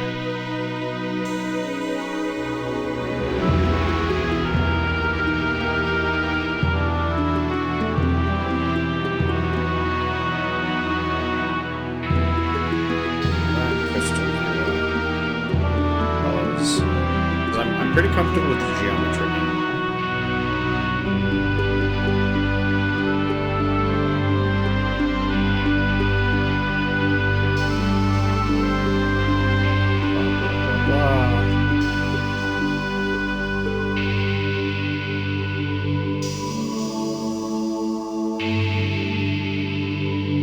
The colour of the last one is not purple, which is fine.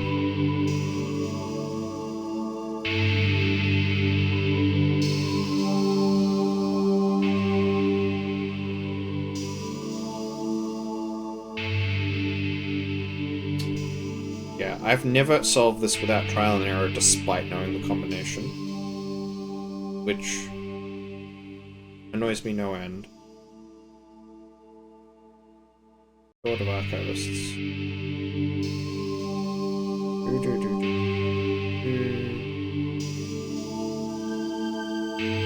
Yeah, that's not a walkthrough.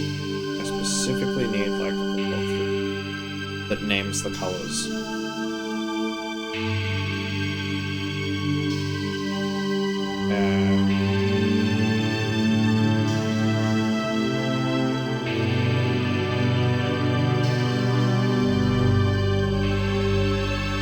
Myst, let's go.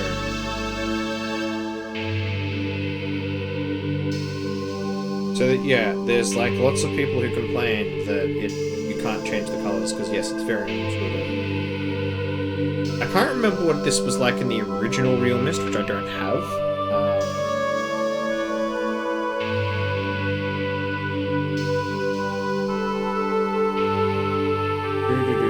Ramage, blah blah blah blah blah blah. Okay. Enter the combination from the note. That's fucking helpful. Ugh. Am I gonna have to just trial and error this until I get it? I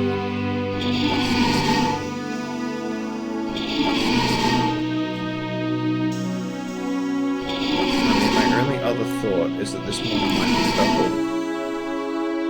And that I may have got yellow and green around the wrong way. No, that's definitely yellow, and that's as near-themed to green as this palette even has. And I am, at this stage, I'm very comfortable with geometry.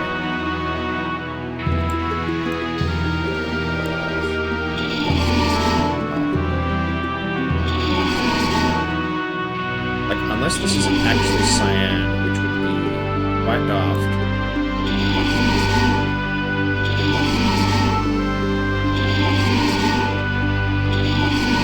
This is not meant to be a difficult puzzle. It's just the confluence of the fact that I'm relatively colorblind, and just the design and the palette, particularly the fact that the crystals are see-through, which they are not in Myst 4, just makes it quite especially painful.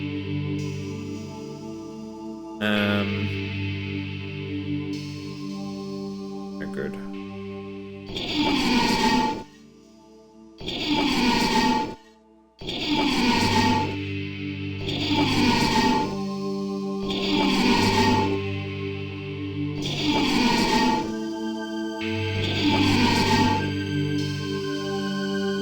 That should be... No, let's put it around now. I had thought I had saved a game specifically with the solution, but it has not actually retained it, which is very frustrating.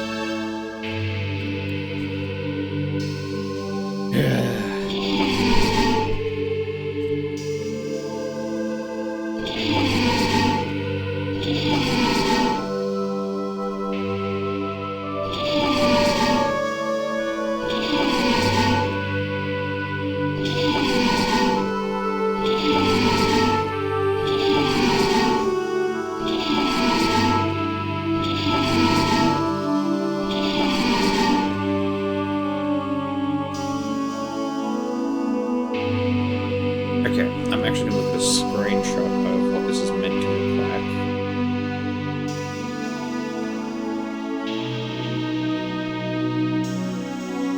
Which that doesn't give me.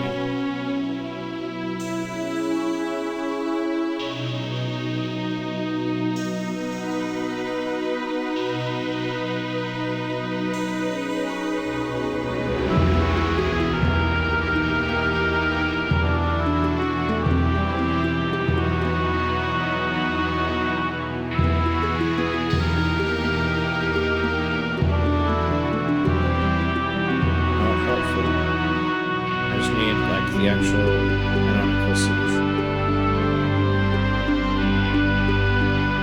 Yeah, I think this actually may have been easier in the original version of Myst, which had a slightly different art style. Okay, I definitively have all of the correct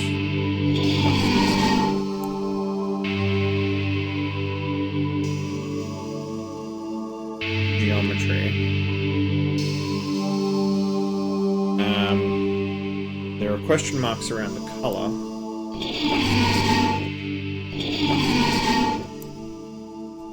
But it's going to be very difficult to actually assess that.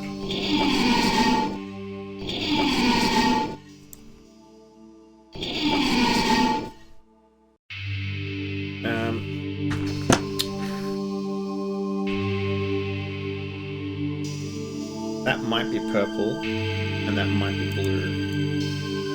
I think I had tried that though.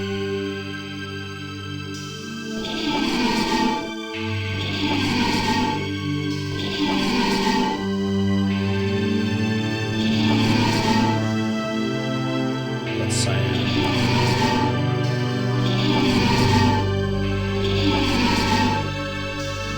No. Oh god, this is just... I remember I actually tried to repair this for stream for that exact reason, so that I would not have to labor over this for ages, but, you know, why would it retain anything that I wanted to do?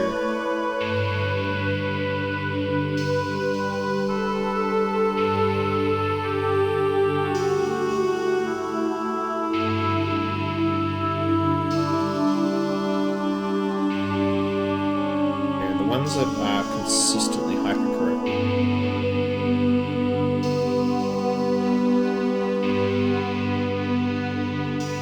I just need the colors by name.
So in the original, the colors appear to be more distinctly red-green.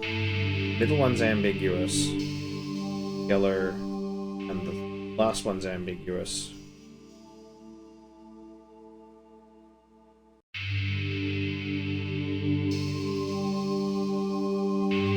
Blah, blah, blah, blah.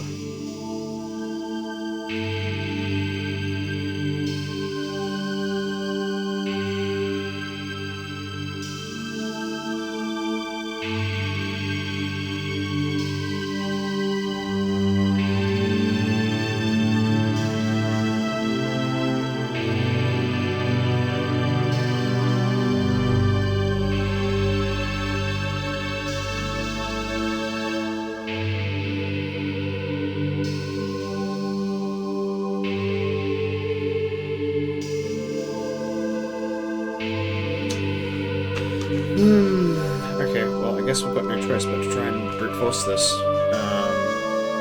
Which, as far as I can tell, is the only way anyone has ever solved this. Which is kind of frustrating, but...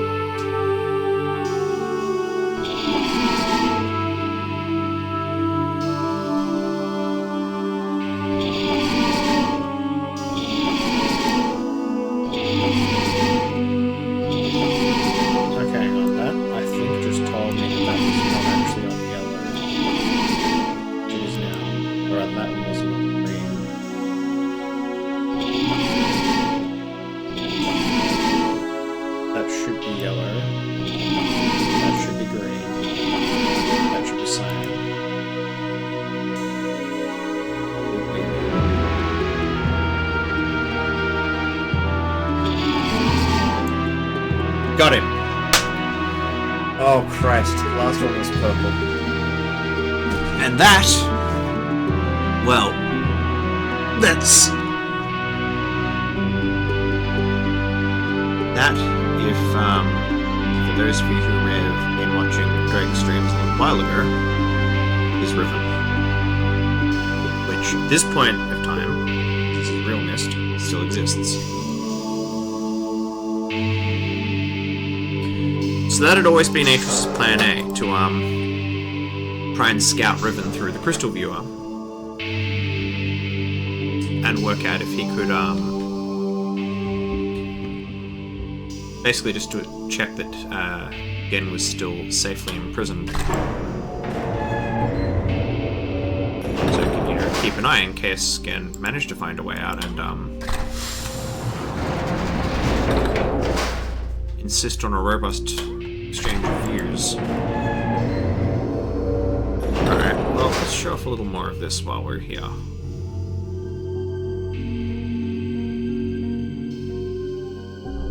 So that is everything in the Rime Age, but what we can do, we can go back to another happy place. Now, if this save is what I think it is, I have already finished the game. But I didn't go to any of the other ages because I know the endgame solution by heart.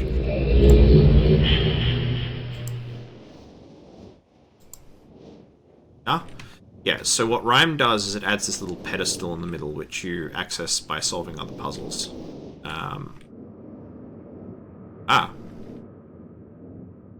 Okay, my save has actually been completely bollocksed somehow. Or did I not even solve the game? Or did I just do the Rime solution? I may have done that.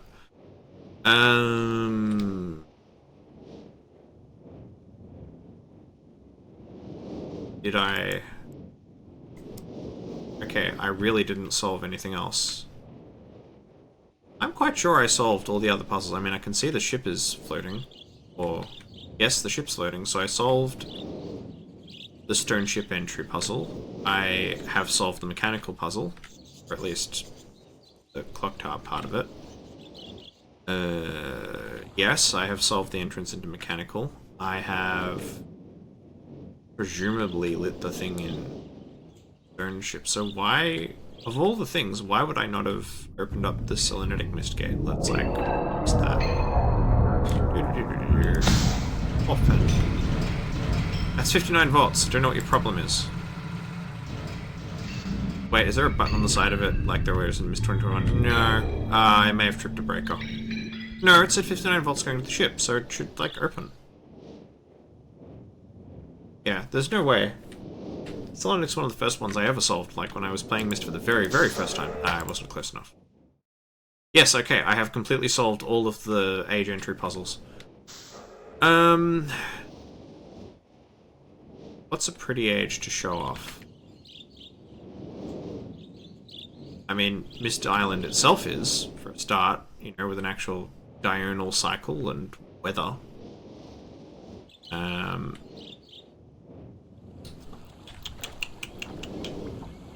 I could duck into an atom mechanical, actually. That would probably be reasonable.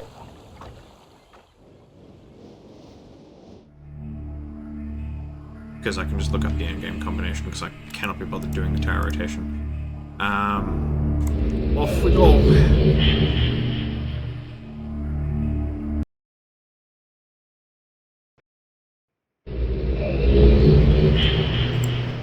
So at this point, I'm just showing off how pretty real Myst is.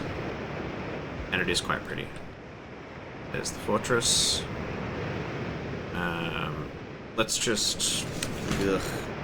Gotta remember my in-game solution is for this. Where are we? Mechanical.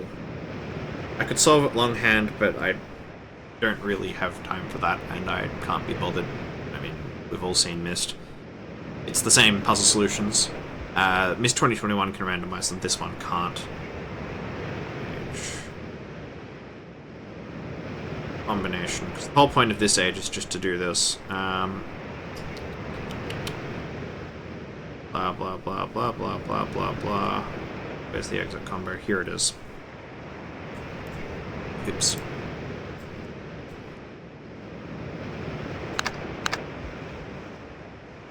Oop.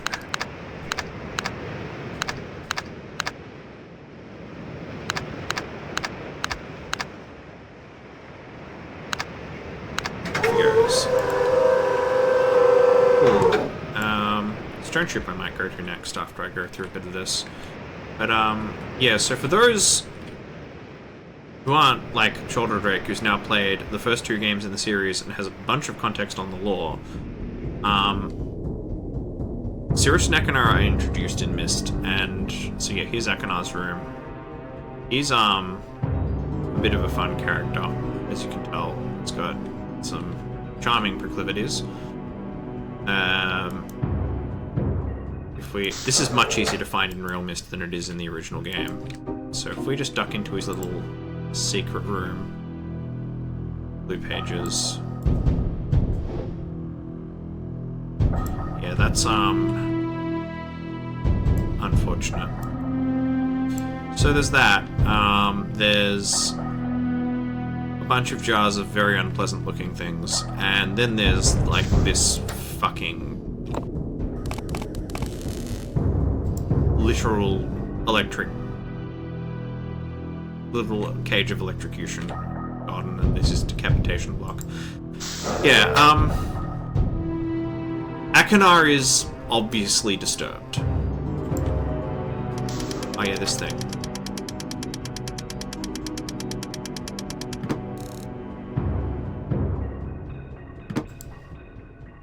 And all of this is in the original game, it's just now it's in real-time 3D. That's a simulator for the tower rotation, which I don't need to bother with because I'm not going to rotate the fortress. I'll look for completion's sake.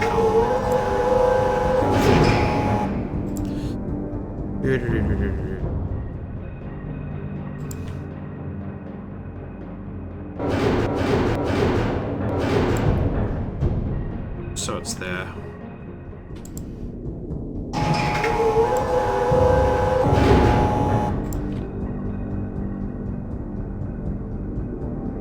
And here's Cirrus's room, you know, very richly adorned and all the things.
don't you love calls during stream?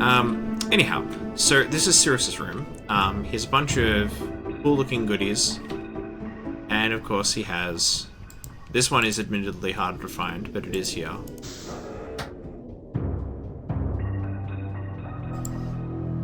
And, you know, there's all of his wine and chests of goodies.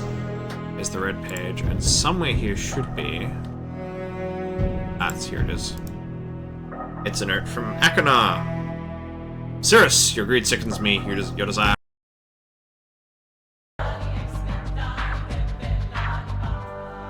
Greetings. Alrighty. Well, we'll get right into it.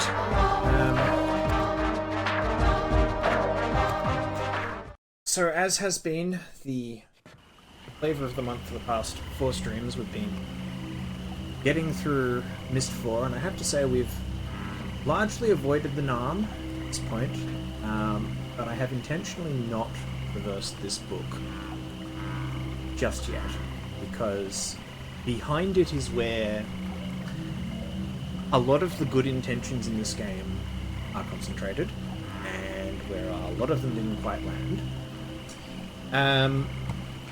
In case you've missed all the previous VODs, which should, I think at least some of them are still up,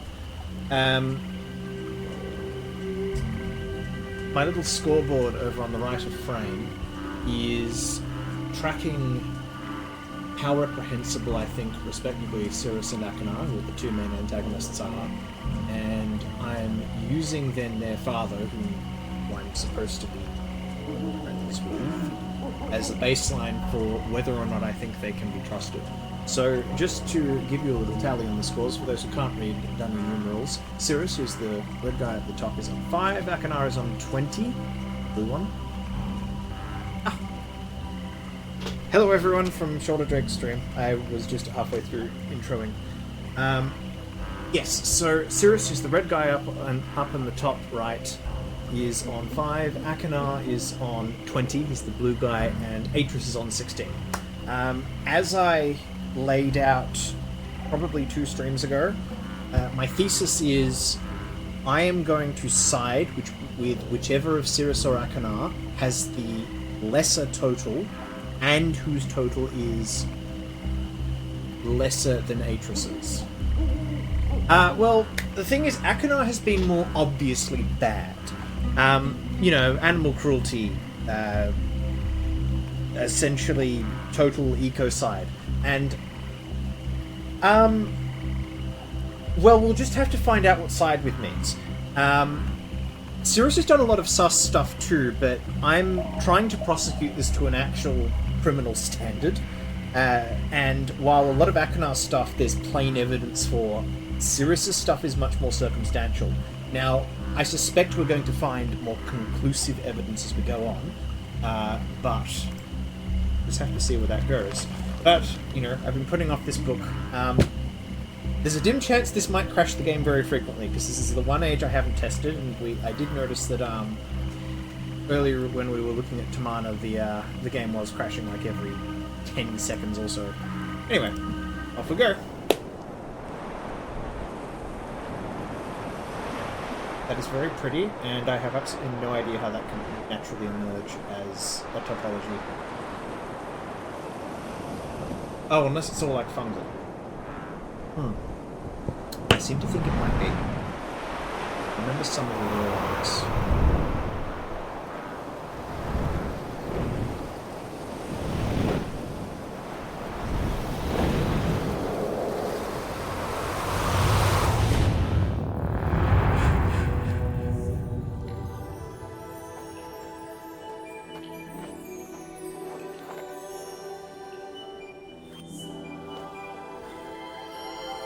Look, memories already.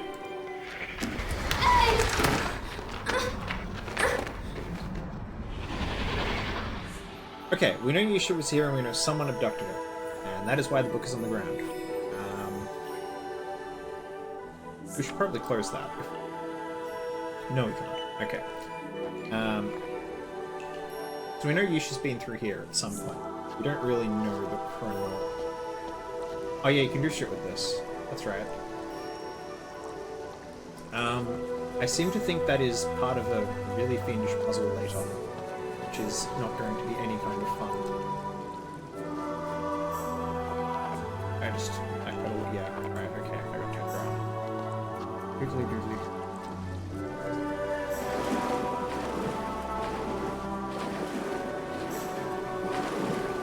So, this is, like, this is one of the prettiest places in the game. And it's a weird juxtaposition.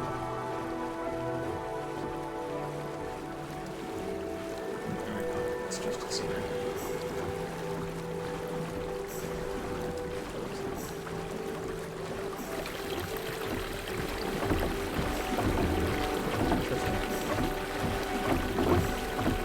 I feel like I should probably not touch this without knowing this. But, you know, this is best.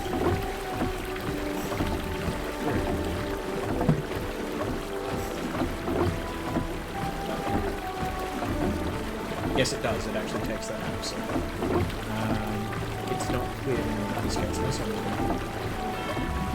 I suspect that some later stage I'm going to use that.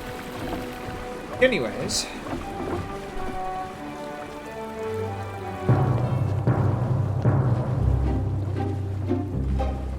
Well, that's Akanon.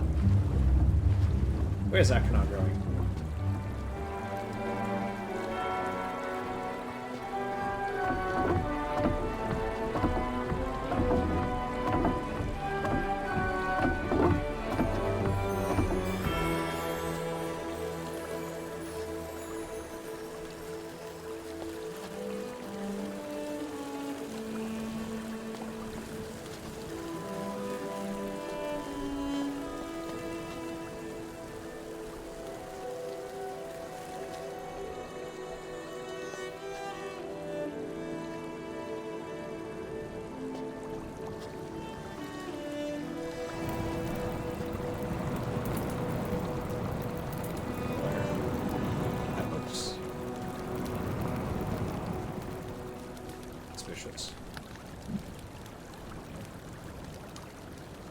Yeah, that was burning much more brightly before I got to it.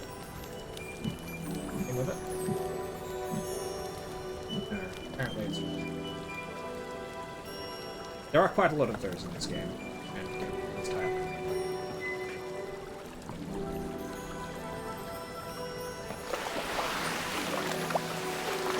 Ah, this is what Lucia was describing in her journal. So-called a lot of spirit.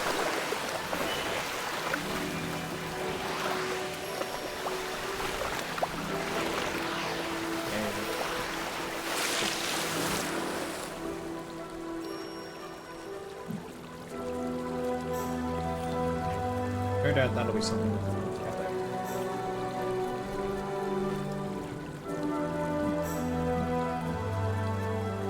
This looks like a kind of escapement almost.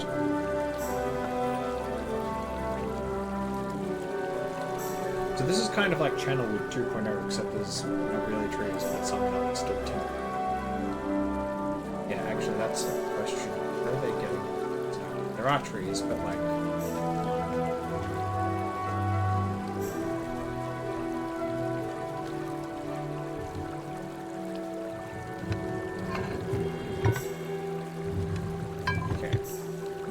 I don't really understand the point of most of these mechanisms, and it's not clear to me that my pathways are strained. So, we don't really have an objective yet.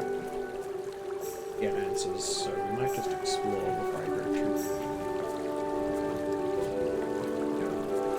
mechanisms.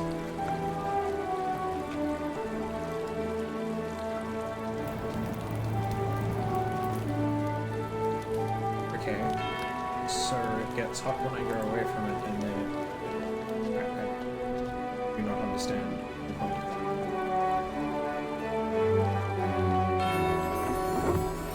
Across the bottom.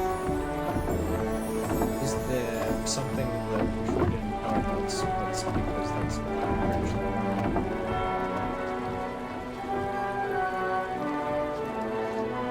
I do not recall this being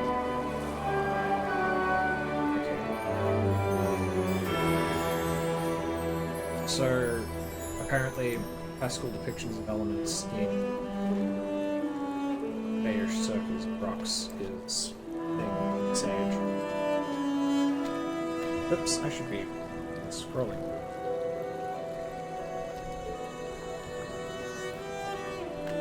Let's go. Alright, so that's a loop. The game's trying to get us to follow like an after a loop. Sort of simply where we came before. Bracket. Let's go.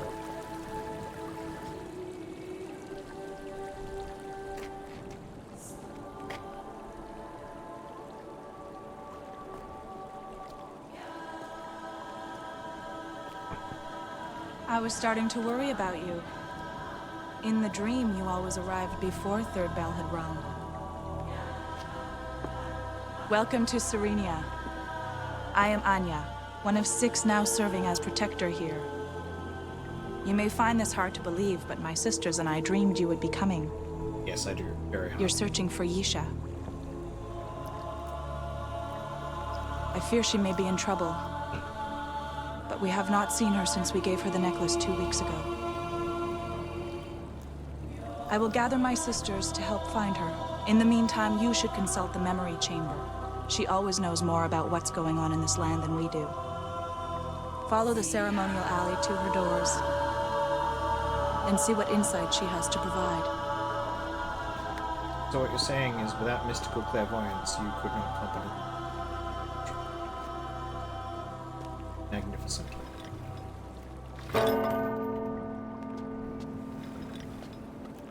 A nice detail.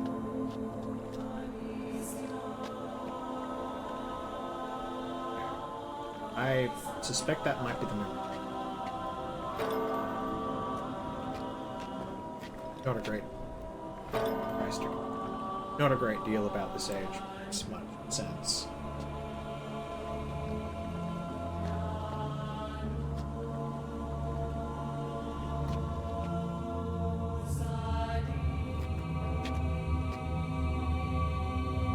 And this is definitely some sort of altar.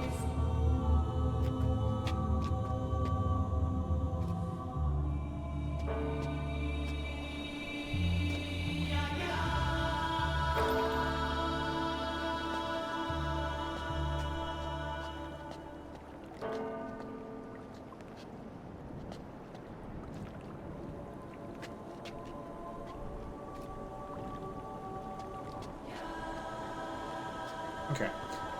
I suspect we're going to backtrack to that at some point, because clearly we've not met some sort of entry conditions in handling objective in context. You know, you get a lot of those games.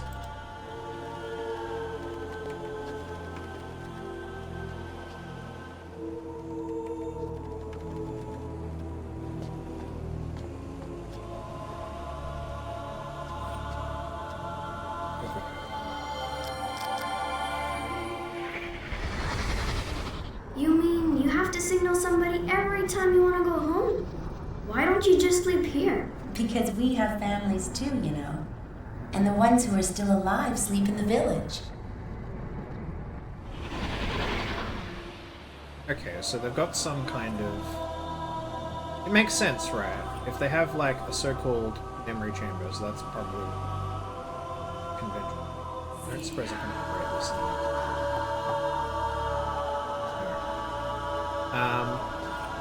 Yeah, they've clearly got some kind of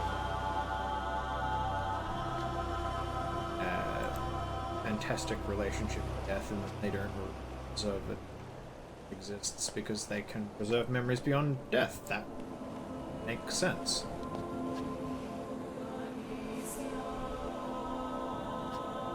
Wholesome-ish conceit. Oh, hello, Akanar. How are you doing? What is that?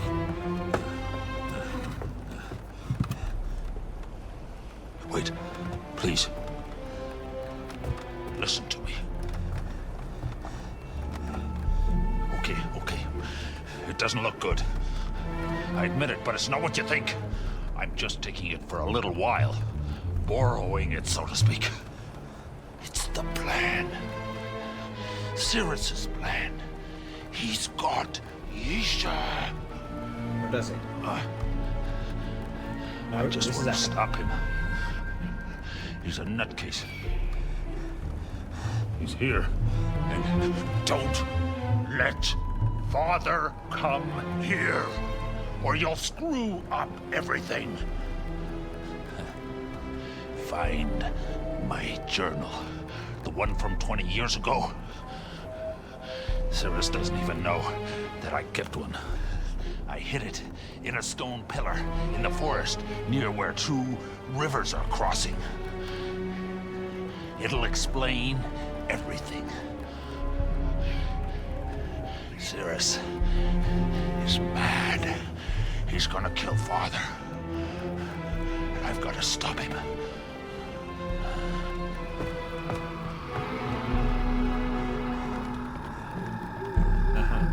The monkey book. Yeah, that is Akhenaten. Can't get across that because, of course, he's fucked up the bridge. I don't know. Do we think Akhenaten deserves an arm point for that? I mean, it could have been delivered more convincingly. But we've seen Akhenaten on screen, other than delivering his own journals, like once. Those fucking hot air balloons. Yes, they are. I suspect Akhenaten has so much hair because the man has barely shaved in 20 years. That would be my speculation.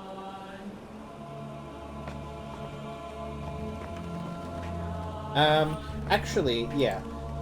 If we can just reasonably assume that he doesn't own that rock, we need to do some prosecution. Sorry, I've been neglecting my duties. Where are we? There we go. Yeah, so for those unfamiliar, I was dead serious about the whole prosecution thing. So we'll just need to go to our little guide on how we prosecute things. Theft. Section 74. A person guilty of theft is guilty of an indictable offense and liable to level 5 imprisonment, 10 years max. I feel like I have already back calculated for that level before, so level 5 imprisonment, Sentencing Act, is this section 24, I think, is the standard sentences, or it's 90 something, high 90s. Possible sentence. Wait, no, it's like the low 110s. 109, that's it. Let's see. Level 5 imprisonment, 10 years. Subject to subsection 3A, an offence is punishable by a term of imprisonment on life is under intention imperious, punishable in addition to a term of imprisonment where a maximum fine is 10 times more than the maximum number of months of imprisonment that may be imposed. Well, that's 120 months.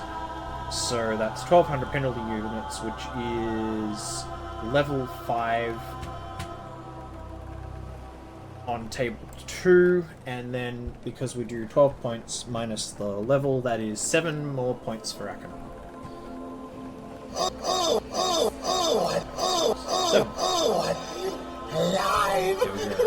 We finally overflowed 25, and you can see that my counter does actually overflow correctly with Gunny, I think. Okie doke. Well, back at it. He says he doesn't have Yisha with him, but that doesn't mean he didn't kidnap her. We don't really know the situation.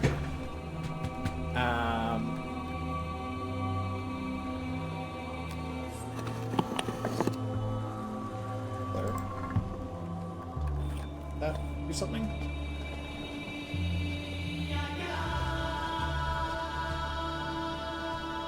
Right. Are there any more of these little hidden levers that I should be attention to? Plainly no.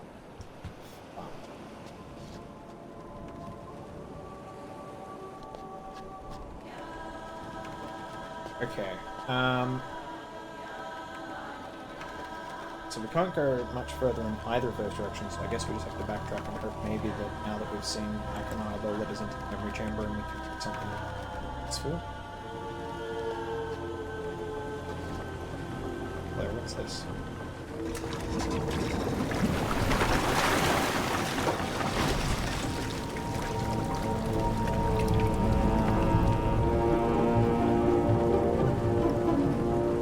Oh, that's Cirrus.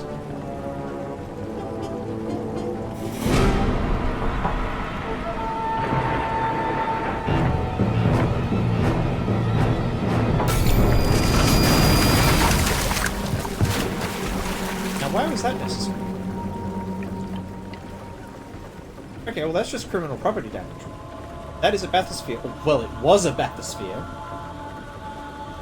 Well, Cirrus has just emerged in this bathysphere, and he's obviously gathered something. I don't know what exactly.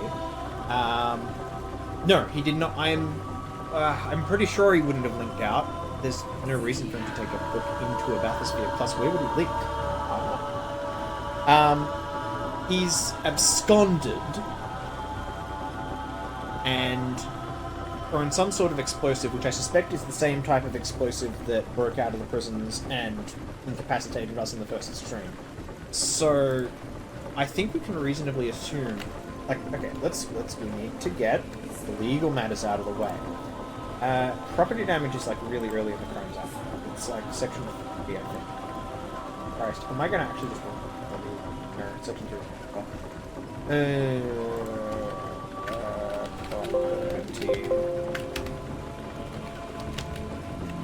Criminal damage to property.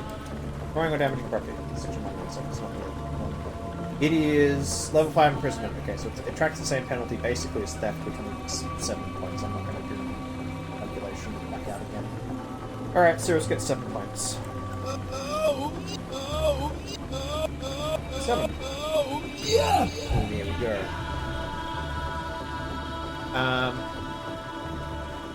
Now, what the hell he was doing with this thing, we don't know. I'd have to find him and talk to him.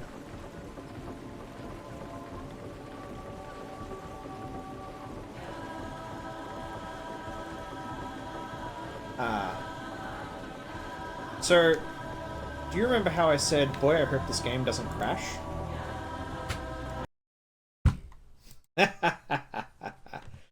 Alright.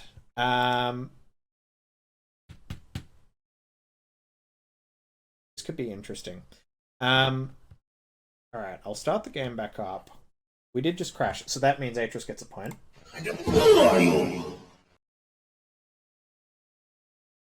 And syncing my saves. Let's try that again. I may have to just quickly dive through those 2 cutscenes because I actually suspect they gate navigation. It's annoying. So if that is the case, because that was the same manner of crash as we had in this is taking an awfully long time to synchronize. Hurry up so I can start the game. So I'll bring up the Crimes Act. So we've got something to look at while I wait for this to sort itself out. This is the same kind of crash. Ah, there we go. Never mind.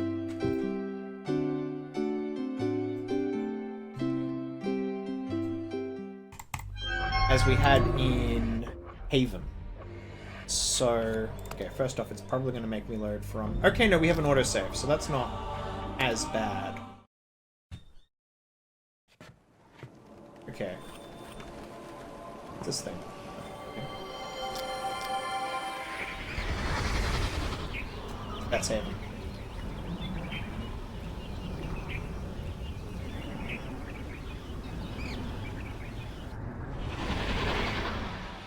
Okay. I feel like there's something I can get Akanar on, assuming he's trafficked that there. Is there like some sort of offense against Fences connected with dangerous, menacing, restricted drug reads. I feel like this might be a federal offense. It means it's beyond the scope of things I can actually charge him with.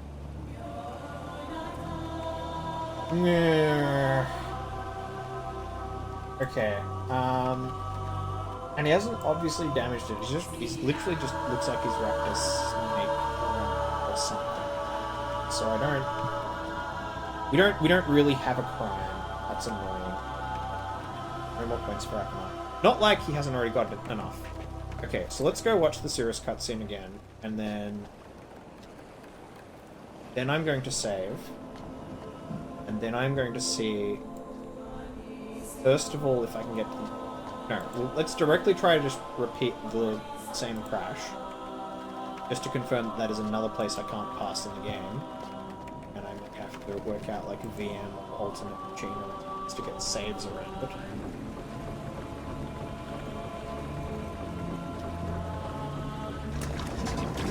So here's Cirrus.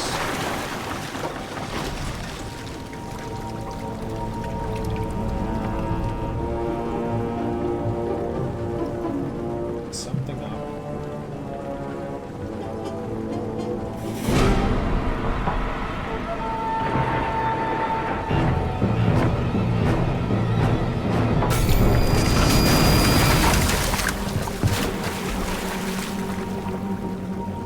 Still a better bathysphere than Ocean Gate type. Okay. Now we save.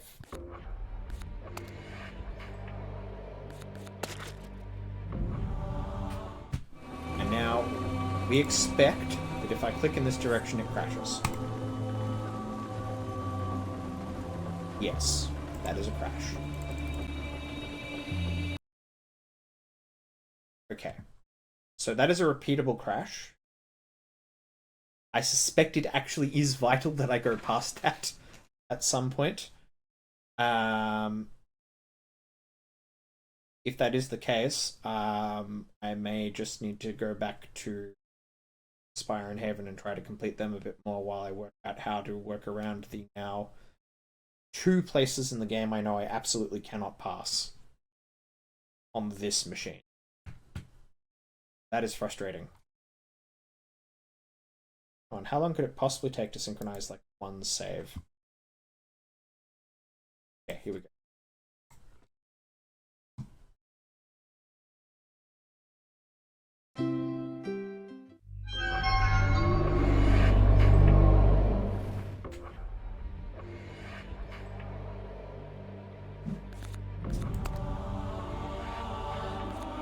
Okay, I assume that means we can go the other way. Yes, this is fine. Okay, so we can backtrack. Alright, I owe Atris a point. Because every time we crash. Okay. Anything different here?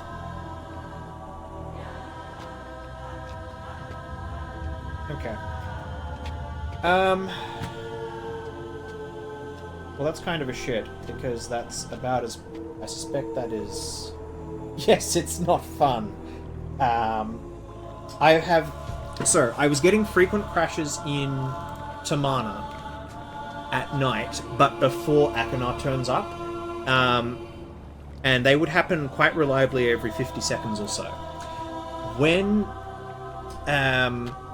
once you see Akana, the background music changes, so I suspect in the case of Tomahna, it was specific elements of the OST when it tries to load them, and then it just falls over. Because I was basically save scumming every 50 seconds to get through that section of the game, but I no longer have to do it in Tomahna. Yeah, there's going to be more of those. But after Akana turns up the first time, that appears to no longer happen at all. The problem I do now have is there is one crash at a very vital part of Haven, which I think is over the lake. I do not have... You know, it made me paranoid now. I'm quite sure I don't have Boink running now. No, I am not currently running Boink. No, I actually don't think Boink made a difference in the end.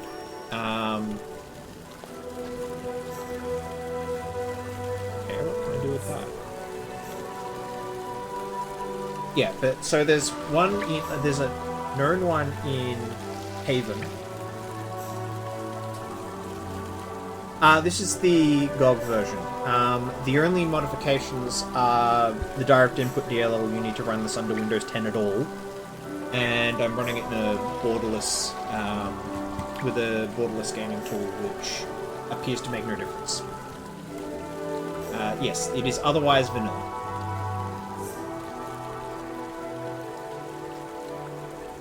I long ago had a retail version of this, and by long ago I mean like easily 14 years ago, but I'm not putting that anywhere near a modern machine because of the DRM,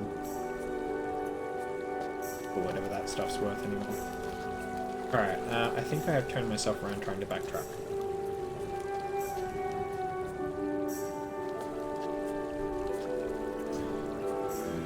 So, I'm pretty sure I can't progress in Haven because of a similar crash, so that means the only place I've got left to really explore is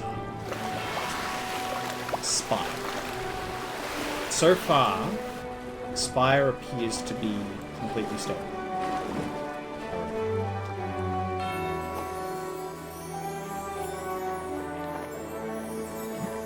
Alright, back to Tomahna. So what I'm probably going to have to do to pass those crashes is set this up on a completely separate machine. Preferably running, say, Windows XP or something. I've tried getting this to go on a VM and it will not work. So I'm probably going to need real hardware. And I may just have to capture a display. Not really sure what more I can do at this point because I've already done just about everything else. Oh yeah, this thing. Right. So, for those unfamiliar, this is in fact where you link in Myst 3, at the very start of the game.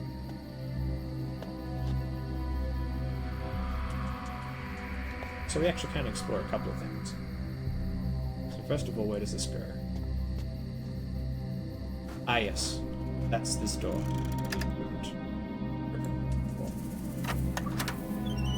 That's in here. The door I've been trying to get through for like ages. Huh. So this right now is through actual Windows 10. I have attempted installing it on a Win XP VM. That didn't go very well out of the GOG version, so I may need to find a separate copy of the game. But right now, this is natively running on Windows 10.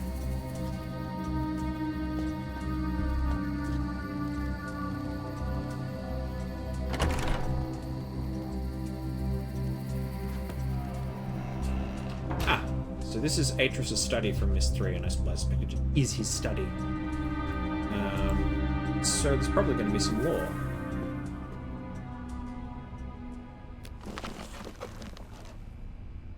Okay, that's another book to Serenia, I guess. Or whatever we need to move them for.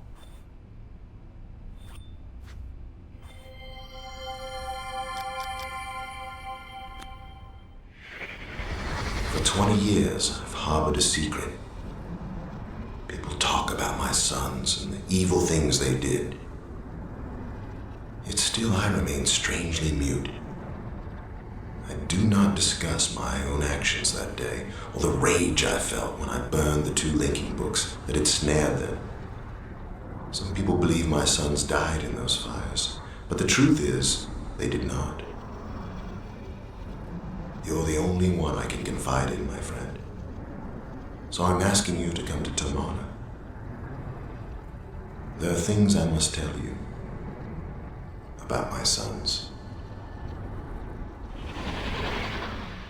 So that's basically the opening cinematic.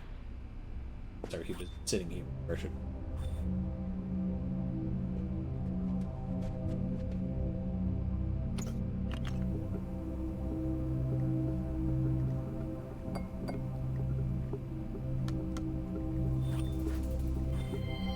Ha! What time?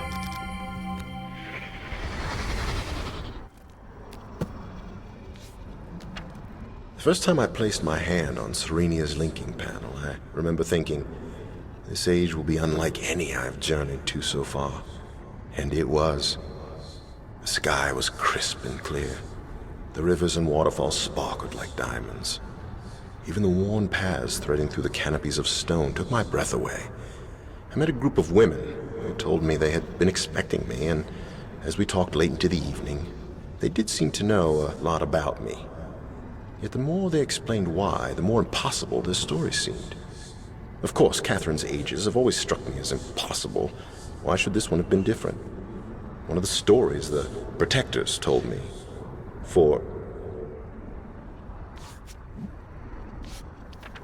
That is what they called themselves, moves me to this day.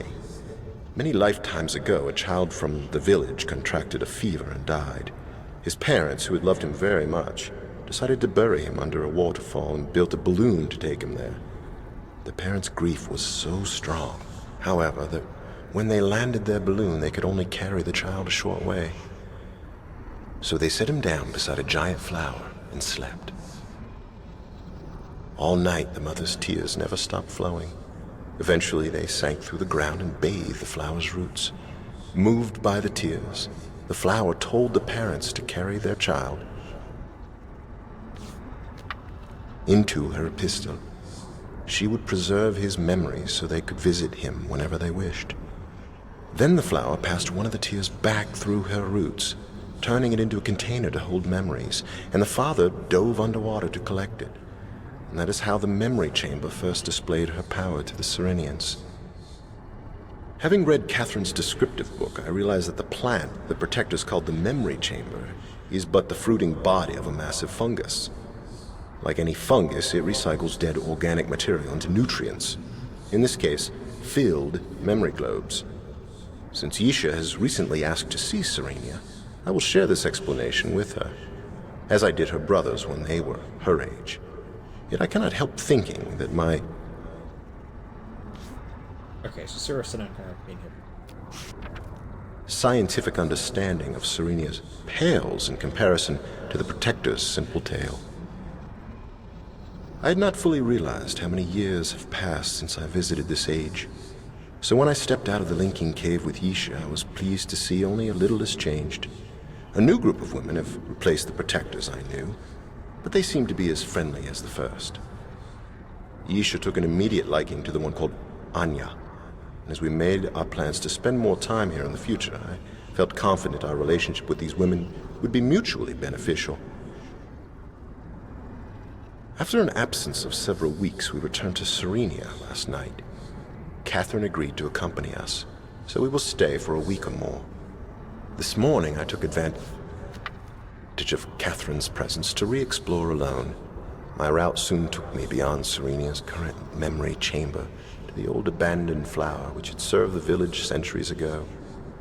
The man-made edifice surrounding the chamber looked much the same as I remembered, although the flower itself was in far worse state of decay. I tried opening the door to explore inside, but found it locked. Just as well. 30 years ago, the Protectors told me how the delicate inner heart of the chamber emits a strong fragrance as part of its reproductive cycle. The closer the chamber gets to maturation, the more toxic this gas becomes, forcing the Protectors to find a new flower for their use. No doubt the collected fumes inside the original chamber would have made it impossible for me to survive there very long. Catherine says I should have seen it coming, but this morning, Yisha asked permission to meet Serenia's ancestors. I tried to explain that the place the Protectors called Dream is not real. How can it be? But she insists on finding out for herself. So what am I to do? I suppose it will do no harm to let her try. From what Anya told me, it should take several months for Yisha to learn how to dream. And it has certainly been a while since I've had enough free time to concentrate on the crystal viewer's attachment. Keeping my inquisitive daughter occupied may end up being beneficial for us all. I cannot believe how quickly time has flown. Today we attended a ceremony on Serenia's celebrating Yisha's mastery of their customs. I must admit, although my doubts about the dream realm remain, seeing my daughter's pride as she received the Protector's necklace made it all seem worthwhile.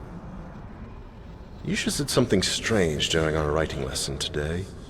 She thought it was sad that Catherine rarely writes anymore, and asked if we should explain that just because someone dies after visiting an age doesn't mean the Age's writer is responsible. I knew immediately she was talking about my grandmother. Yet Catherine and I have never fully described Anna's death, so how she knew this information is a mystery. When I asked, she said her necklace had said something while she was holding Anna's picture. The answer was completely unsatisfactory. Yet I must admit, Isha had displayed an uncanny knowledge of things she never witnessed ever since receiving the Protector's gift. I'd like to examine this necklace more closely, but at the moment the situation with Cirrus and Achenar takes precedence. Perhaps after my friend leaves us tomorrow. This is very recent. In fact, this just about this. An exact date. I can't remember if this game was actually part of fixing the Donny chronology, or they were able to work backwards from. Is this not going to let me look at the? Hey, it is. But this is in fact from Myst 3. Atreus, I thought you were going to redesign this room, but it looks just like it did before the fire. Not just like it did, my love. Look, the table is different. Nom point? That's worth a nom point. That's definitely worth.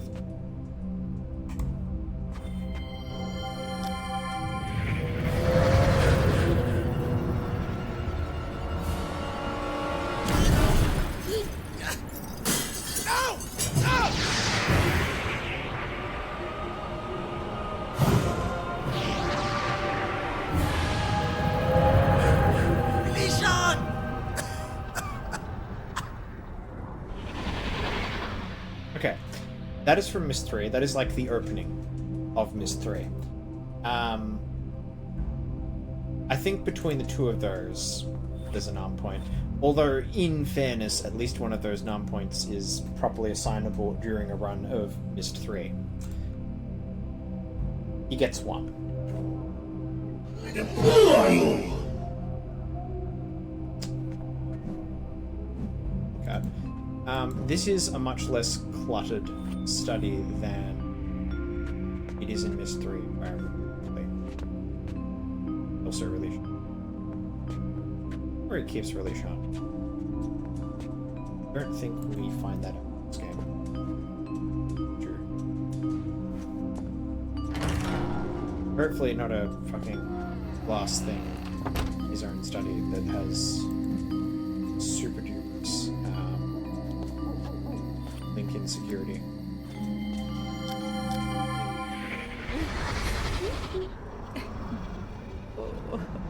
So that is also from Myst 3, and that is Catherine with Okay. I'm pretty sure this is this entire area of lore, and that's everything conceivably working out. So what did I say? Haven, I have a fair idea of where I need to go, but I also know that where that is will crash the game. So we were going to try and work a bit more through Spire.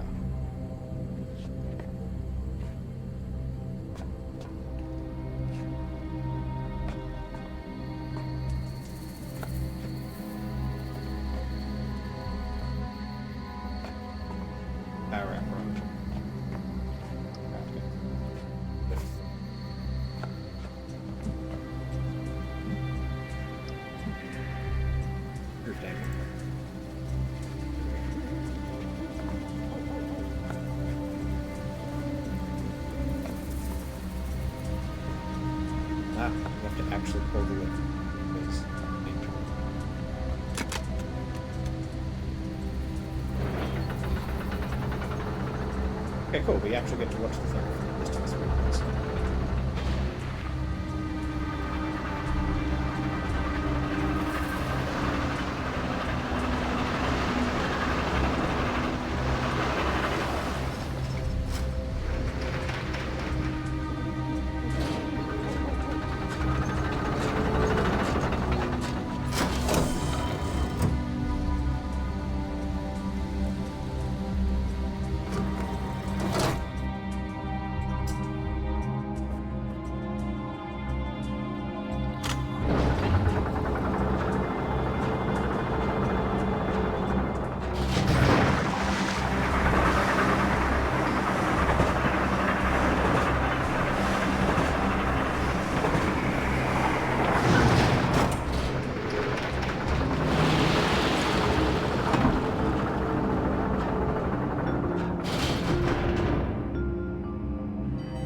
I've seen that issues getting snapped. She's coerced into going to Syria.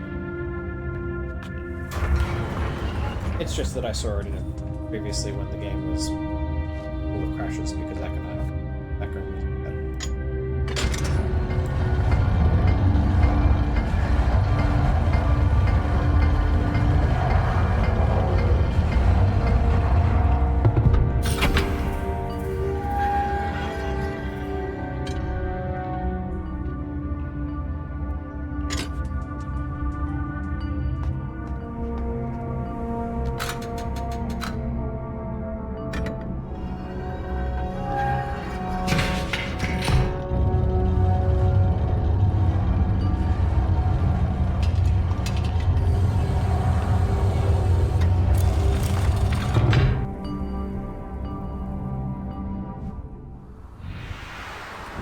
Spire.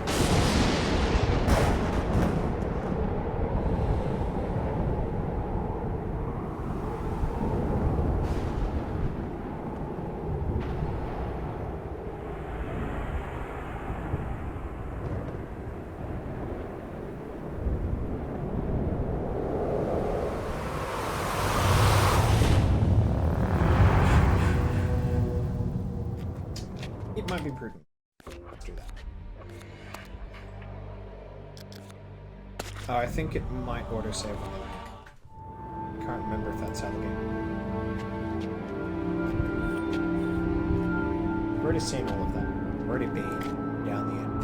So. Craft.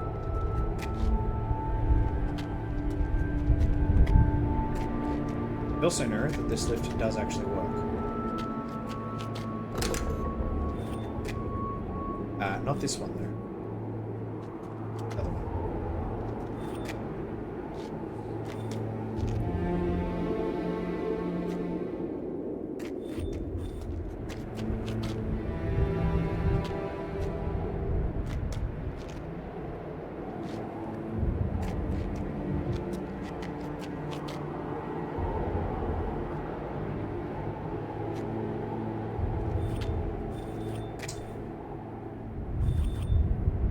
There's the picture portrait of tug at his parents' heartstrings, because Cirrus is so terribly trustworthy.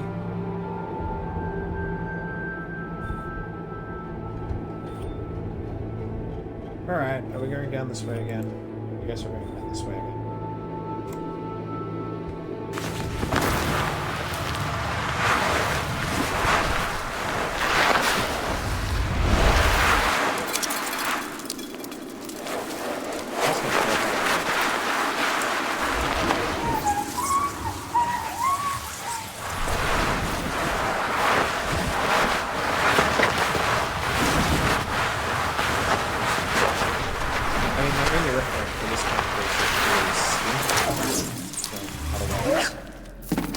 Probably barely less dangerous. At least it won't instantly.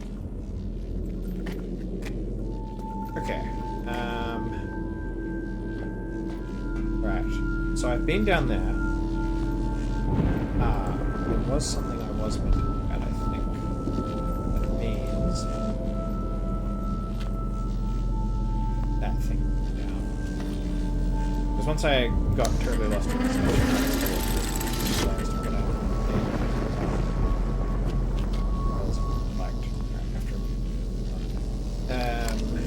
this may involve a fair bit of battle. Right. Yeah. Probably not what I want. Actually, it might. That's fine. Yeah. Not balancing. Boy.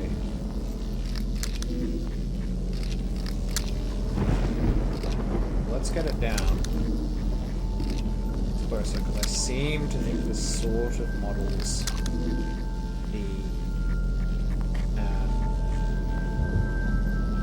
the square cube law. Not the square cube law. Inverse square law.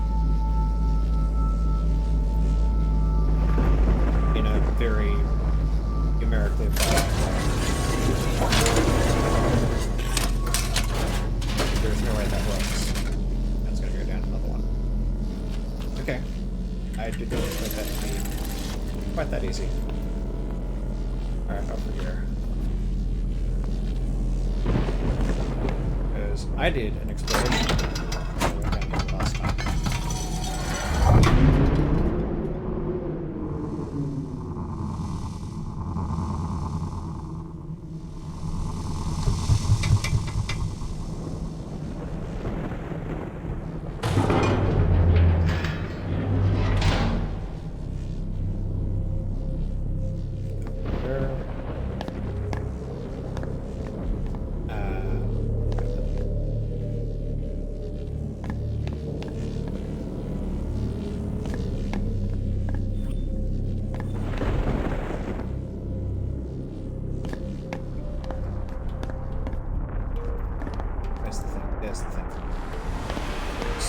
Turns out, this thing can lock on to a few things.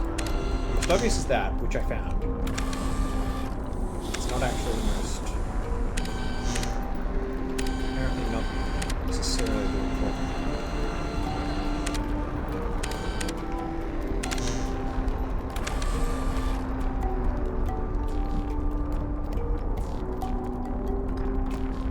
So I haven't quite grasped the importance of what those scales mean.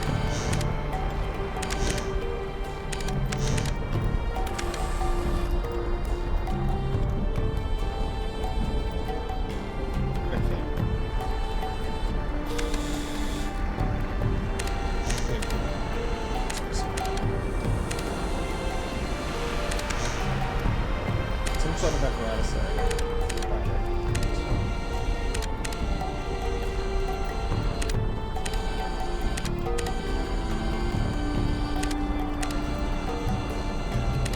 Surface examination, I think there's a...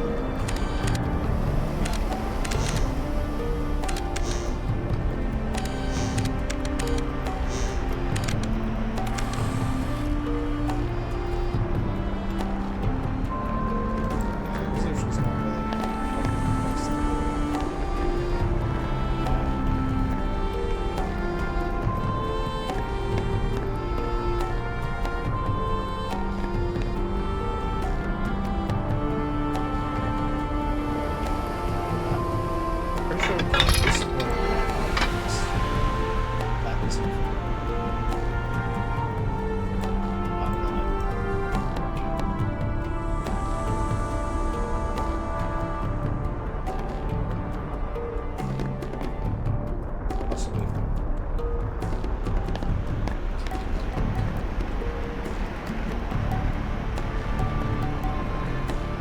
Okay, so it's some sort of bridge. Sorry, no, that's just like the block.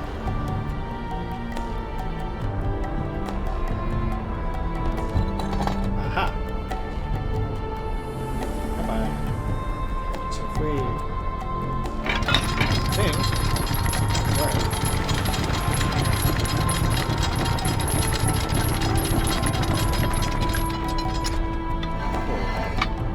That could be something stupid like but to the up. And that's probably going to let me explore the other side of it. Yeah, so there's our one.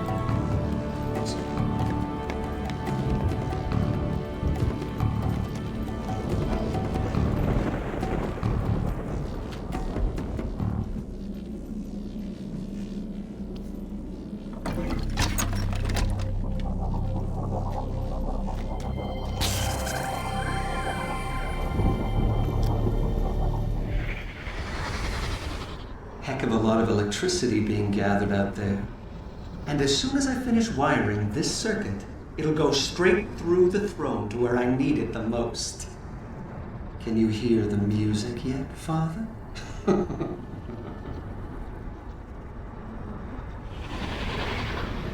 quite bad enough. Quite isn't. Okay. So I think this is an indicator panel for the two electromagnet that was playing around. So we see that there's 2 lit up and then there's 7, which is the configuration I left it in. And then that appears to be the 3. Okay, so this is a schematic whole setup.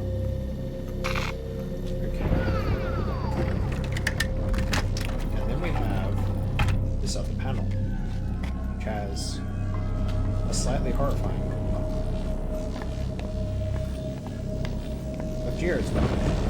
Like, all of them. Jesus Christ.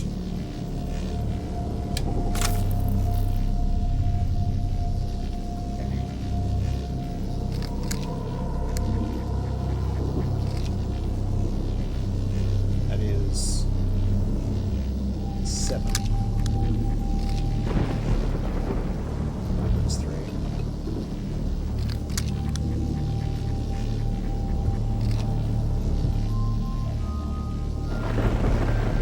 That's 10.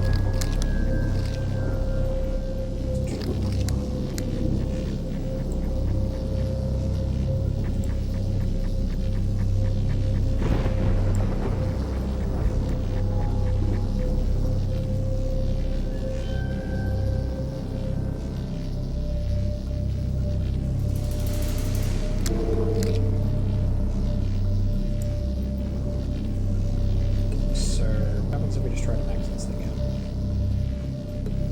Come on. Grab it.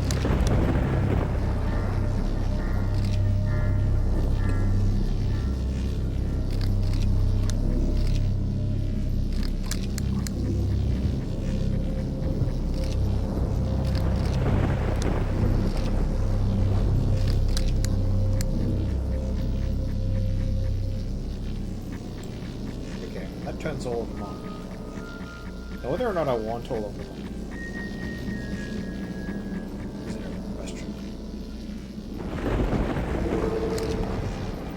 Okay. I'm going to operate on the somewhat naive assumption that I do.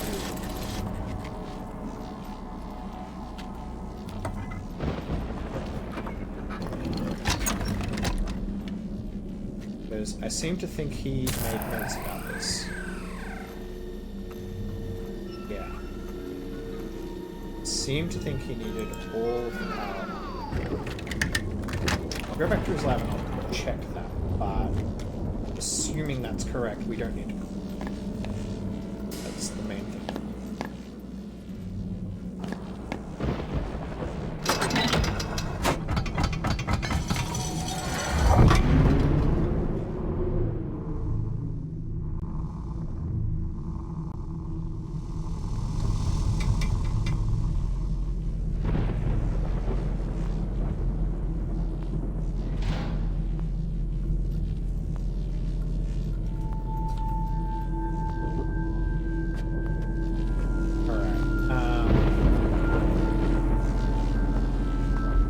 On the basis that it is the only checkpoint, because unless I need to go back there and adjust that, shouldn't matter.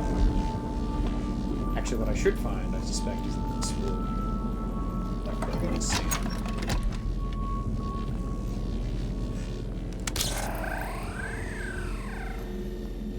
Yeah, okay, so the panels are the same.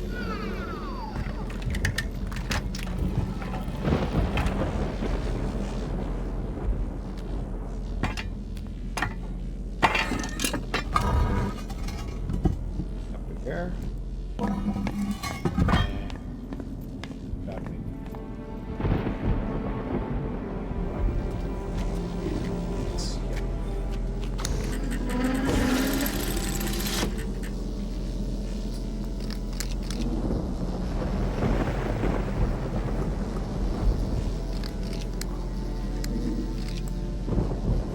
Oh, they really are.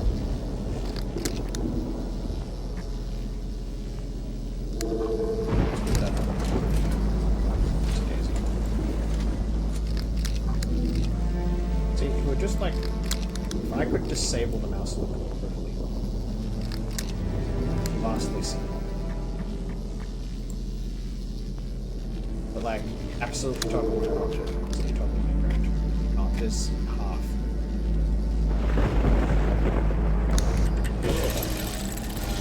So in theory, all the power is on, and his notes on this, as I recall,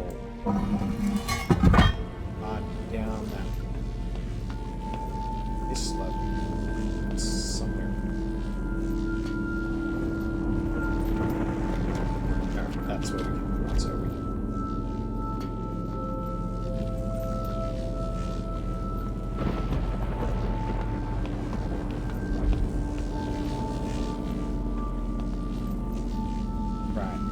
go up because there's no lift on this level. There's one above.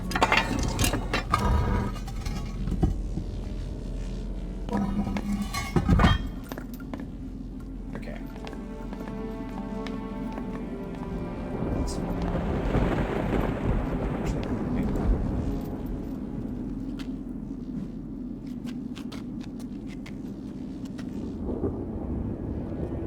Wait, no.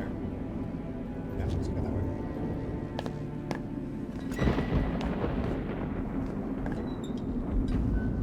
Oh, actually. Oh no, this is left. This is exactly right.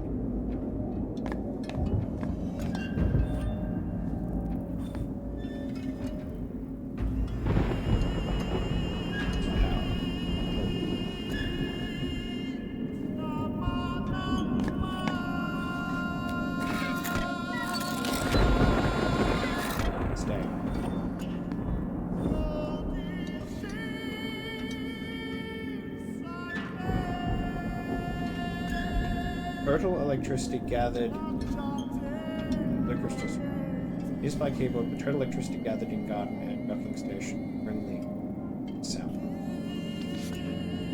They've got a lot more power.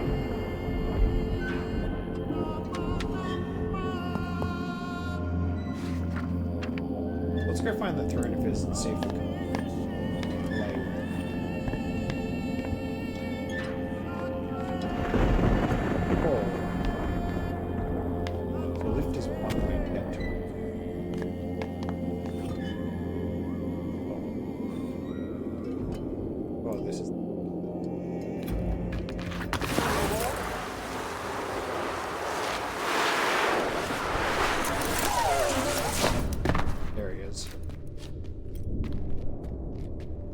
Alright, let's play with dangerous looking voltage. Definitely.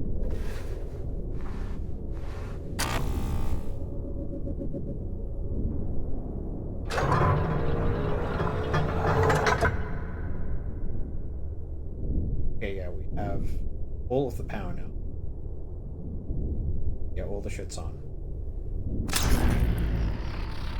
And the breaker's off. Okay. Clearly that was too much power. Hooray.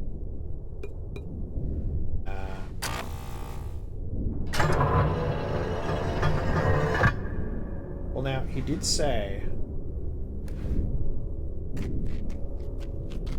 First off, I suspect I can't.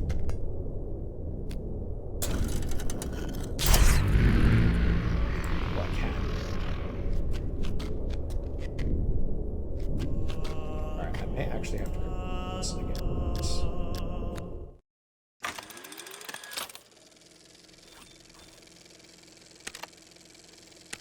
That's all from... Okay, what have we got?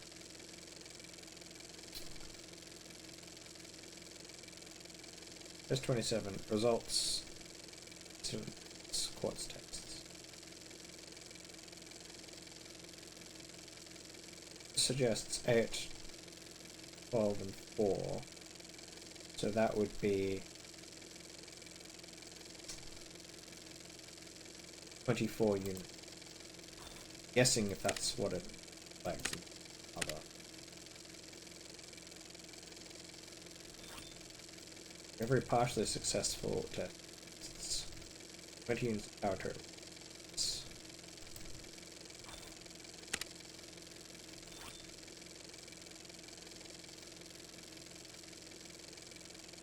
We'll need all the power the keyboard can take. Okay, well we don't actually know how much power the keyboard can take, but I know a few combinations, and I should probably cross-check them against... We had a whole lot of candidates and it's there.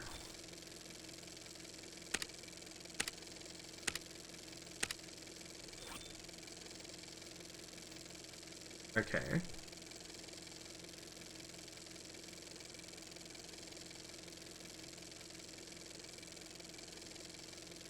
So he seems to suggest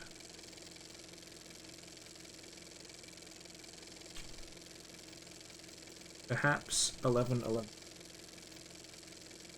he was progressively stepping up the power as... here we are, these I was up.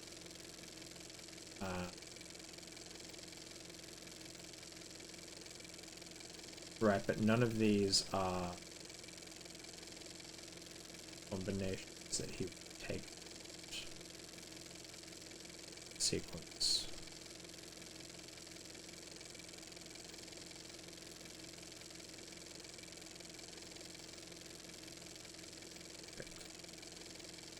The greatest sum of all of these is 26. But possibly that is as much power as we should let the keyboard have.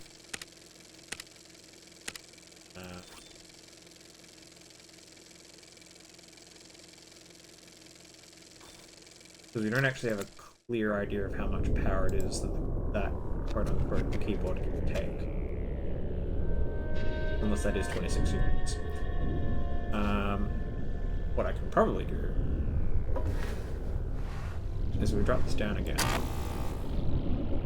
And we just take a count. See how many units I would need to be able to do this.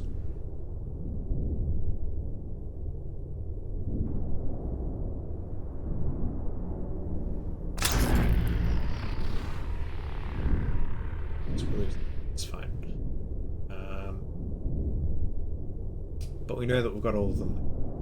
So I don't think I can't adjust it.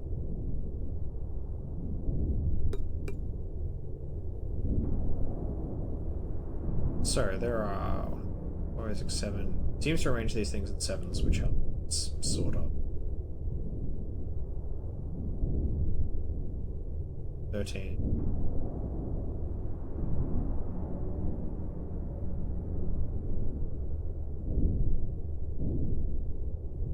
Yeah. I think there are 25 of them. Might need to tell. I recall there being more than that number. It's distro grid. So if these are both on, so 1, 2, 3, 4. 7. So we know that that is... I suspect they both need to be on. The problem is that we, like, massively exceeded. Oh, was my noise gate set badly? One moment. I may have adjusted my gain slightly. What I will do, I will lift my gain in analog just slightly and see if that improves matters. Yeah, I fixed my stereo leveling, but I did it by resetting my gain chain, and that may not have assisted. Is that significantly better? I am also speaking up, that probably helps too. So there are fewer crystals here, I think, than there were on the panel in the Lovely. Yeah, there are fewer crystals here than there were in the other panels, so I suspect what I need is a very accurate count. 1, 2, 3, 4. Is that 2 or 1 crystals? I may actually need to watch the animation just to see it very clearly. Let's try that again. Yeah, so we'll go reset the breaker, let the thing trip.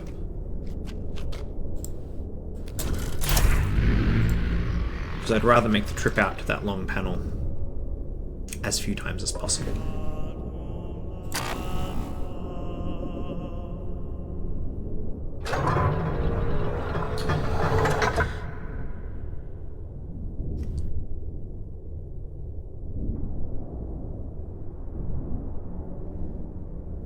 Yes, yes.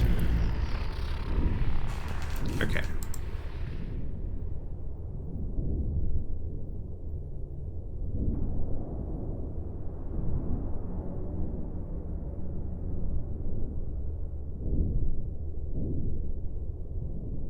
I think there are either 24 or 25. I'm going to shoot for 24. And if I really have to backtrack and fix it up by 1, then that's an easier condition to detect than overshooting again. So I think that's the play. I'm going to go and reset that panel for 24. I'll go fix that breaker up. Grab the lift. Where's the button for the lift? Ah, the lift is here. Ah, there's the button. Wait for that.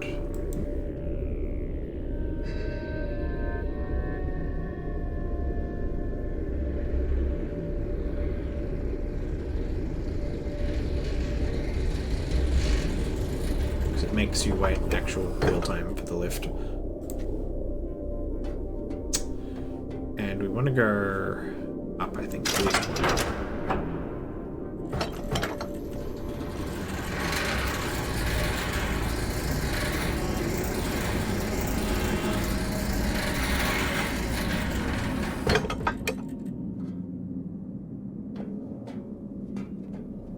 Is this the level I want? Yes, so I have to reconfigure this for travel. Which... Yes, so that means we need to pull the power...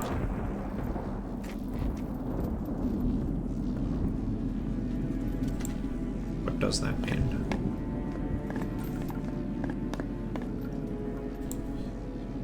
I think it means we need to... No, this is the upper one. Well, in principle, if I just pull this down to, I think I had it on like 1 or 2. I had it on 2, and that seemed to work.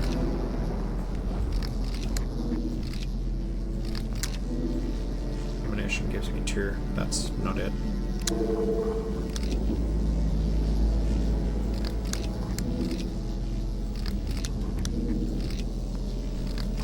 That's 2.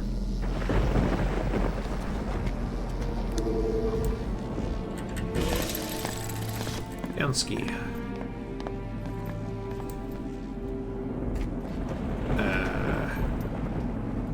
that actually tick? Oh, no, because he's probably too low.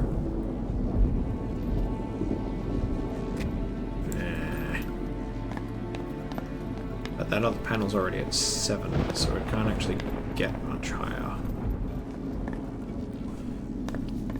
I'm trying to remember what specific flavor of faffing about this happened to need.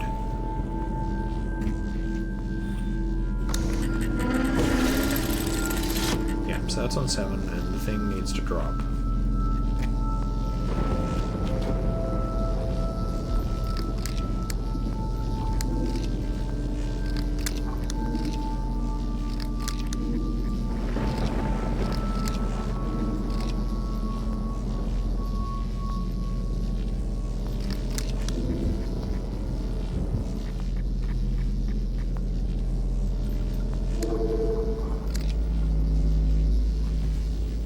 Okay, so the attraction's too strong, so we do need 7, apparently, and possibly 1. At least I'm almost certain it was actually, that's right, it was on...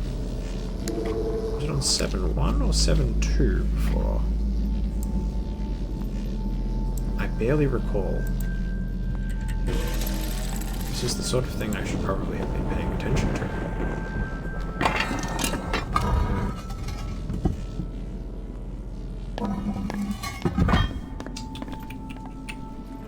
Up another one.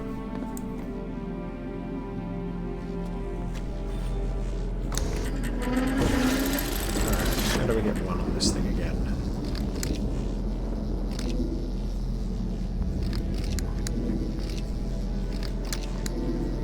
Not like that.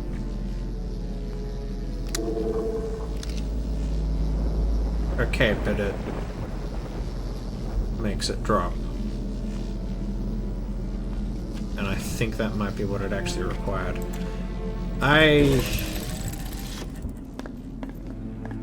I've never been perfectly certain, and despite having been through his notes, I don't perfectly understand what the actual principle is behind Cirrus's little craft.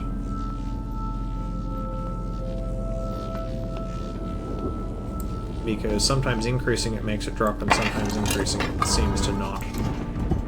So either I have it very ass backwards, or I've misinterpreted the interacting phenomena, or just it doesn't make particular sense and I'm giving myself an aneurysm trying to work it out.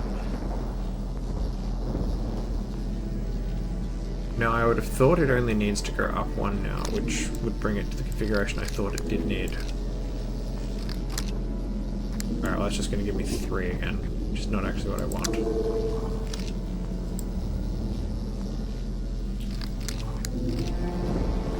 That gives me 4, which... okay, which way does 4 go? 4 goes up by 2, okay. Ah, they may not be uniform in effect.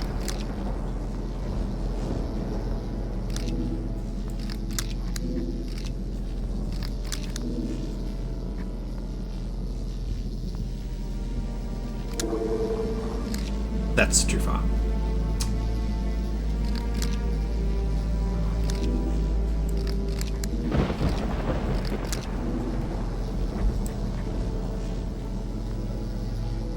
How strange.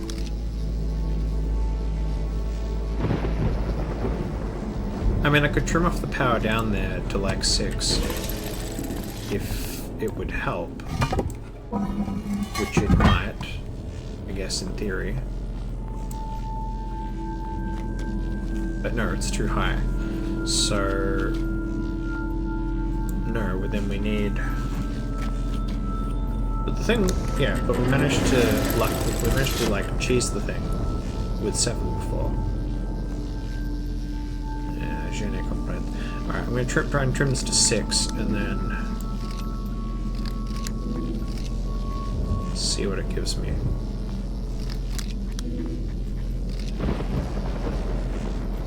Is that a solution?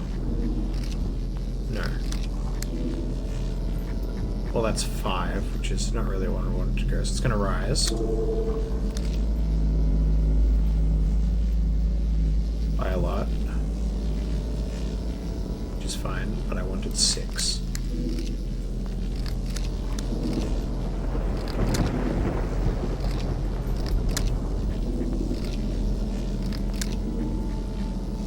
There we go.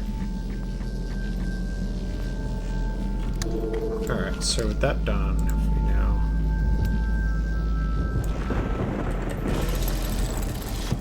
pop up the lift and see what we can't do.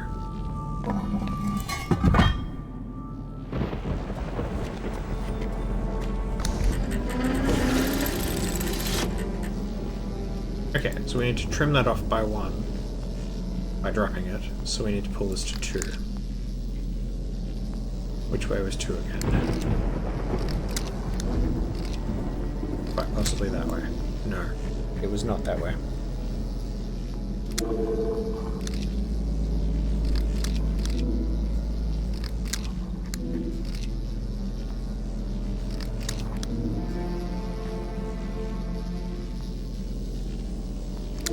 That'll drop it. Yeah, that's too far. We definitely need 2.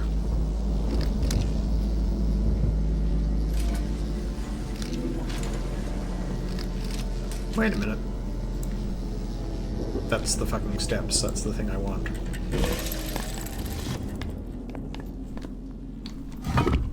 So it's actually the second bottom ones.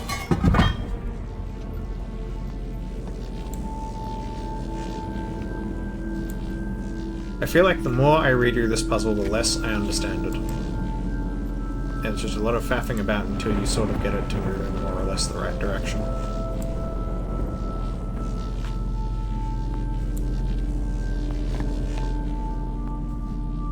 Right. Proceed. Now, 24 we were going for.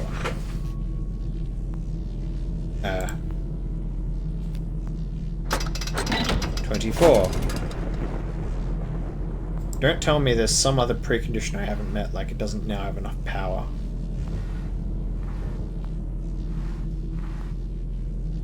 Are you serious?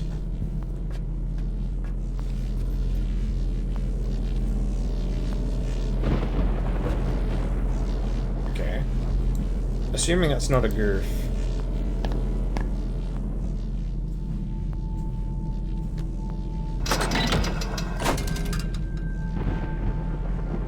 Okay, actually.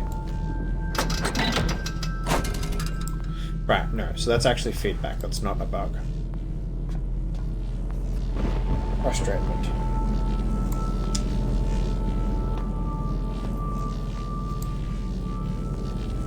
Okay. Why would that be?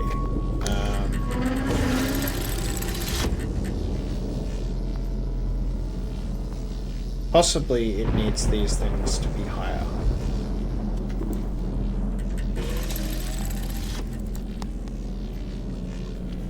But it has the correct altitude.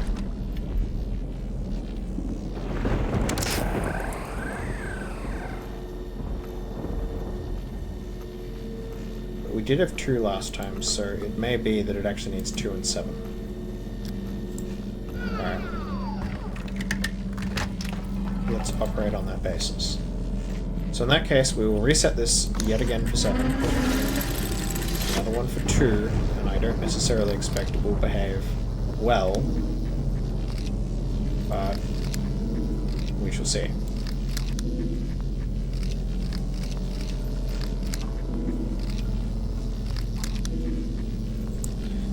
We know in any case that we are going for the second bottom.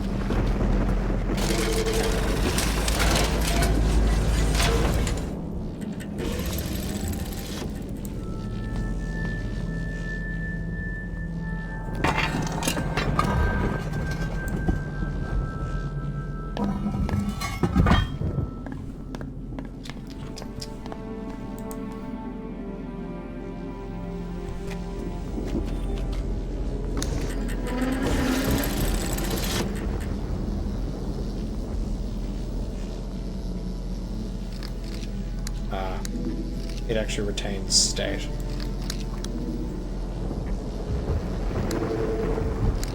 I swear to Christ, if that's what stalled it, I shall be quite grumpy.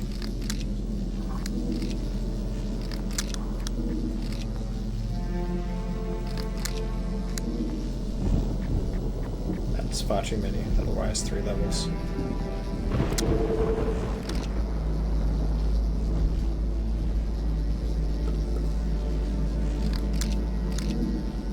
Get back to 2, please. Yeah, that's 1. So that should fall right back down. There we go.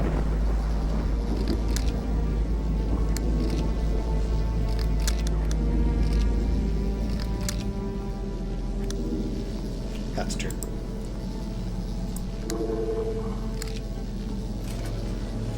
And that's the good noise.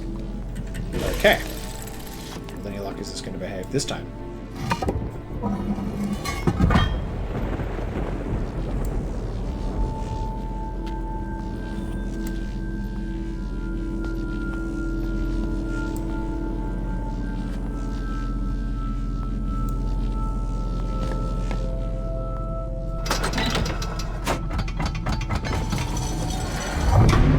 There we go.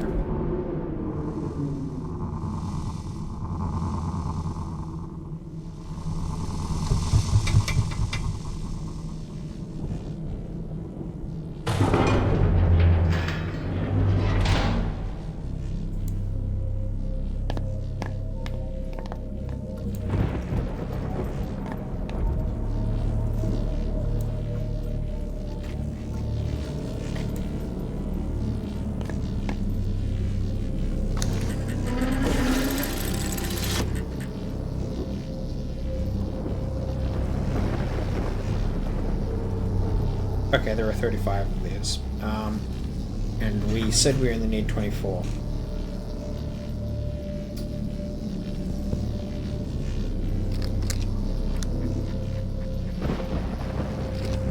So that's 10. Minus 3.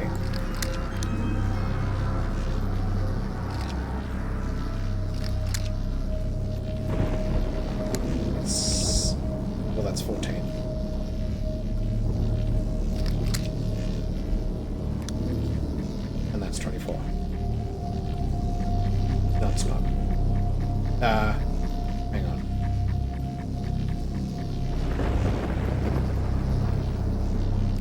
That is 24. Okay. So if I counted right the first time, that is then... Once I set both magnets back to full power, that is, in principle, the exact amount.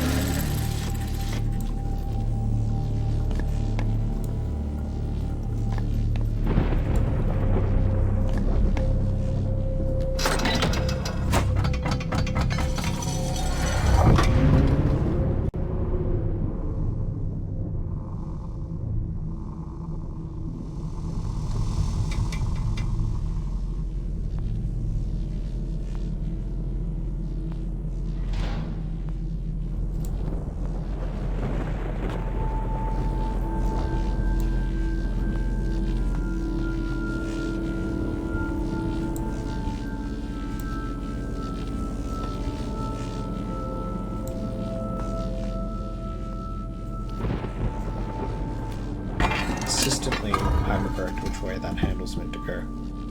Because in perspective it looks like a lever going the other way.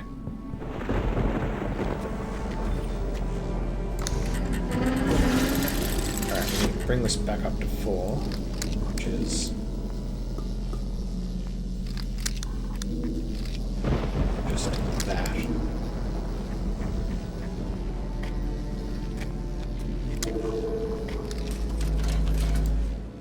And now we need to take it down and see if I've got my math right. The lift is through here, I think.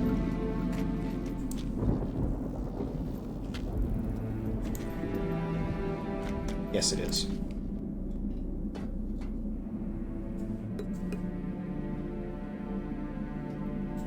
Where is the fucking hotspot? There. Go. Down. Down skiing.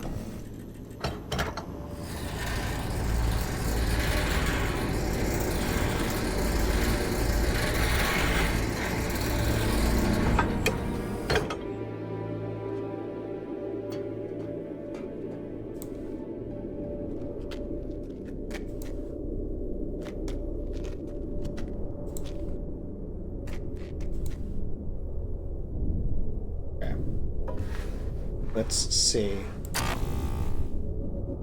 how this went.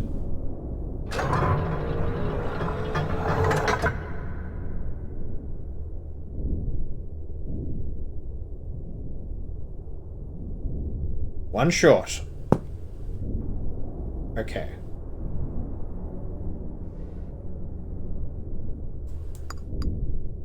So we are going to have to go back, but it at least now means I know very precisely what power level I need.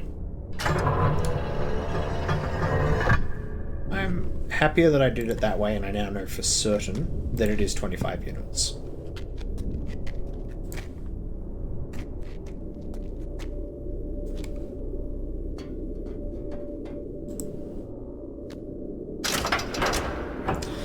So, I need to set the upper level back down to 2. Should re-enable the thing, and then we just need to work out a sequence that gives me 25.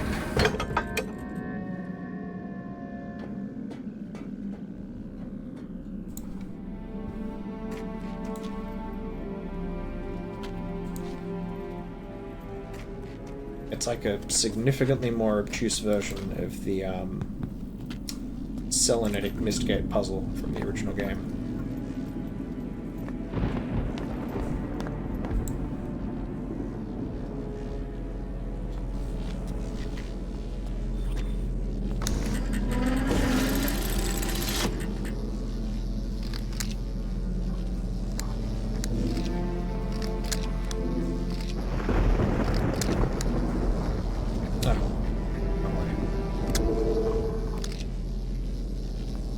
Although that's probably what it was.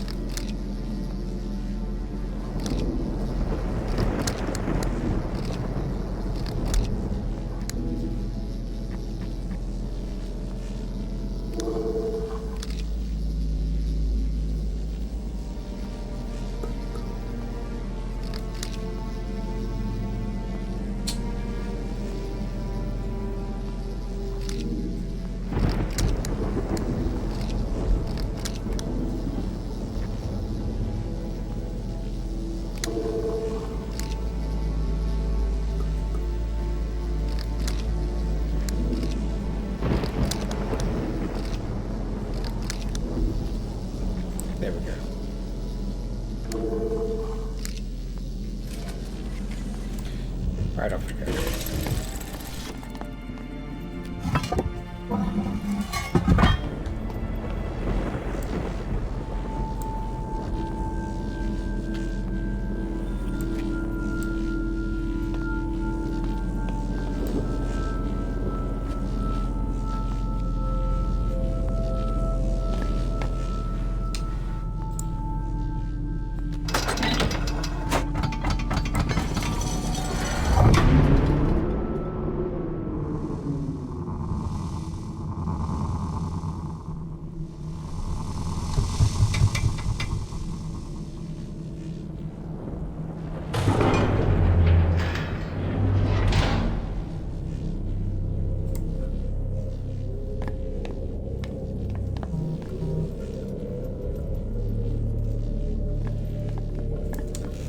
I might need to go and get the door in a moment, so I might go to standby before I try to sort this out.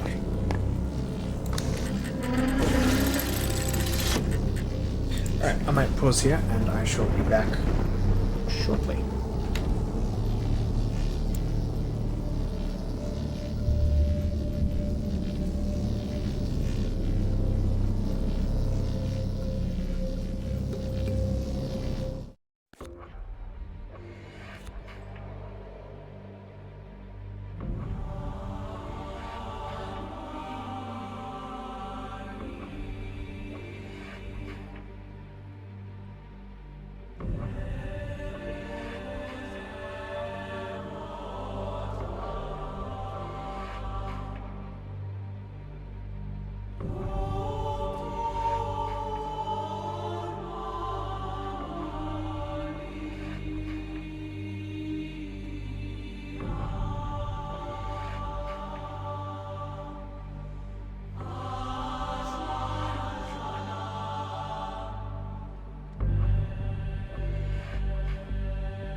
And we return. This time with sustenance. Okay. So, we need to bring this thing to 25. We can.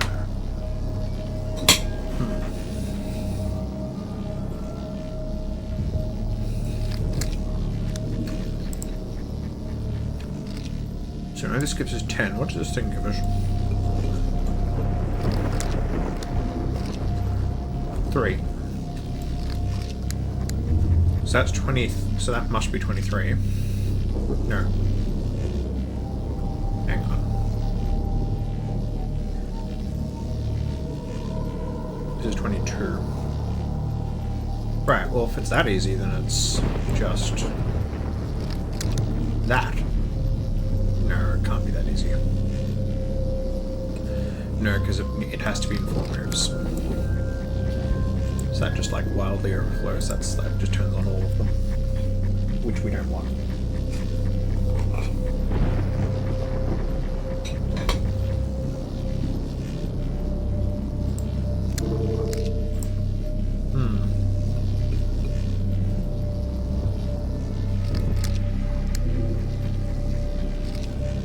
Okay, that's 7. Less 3.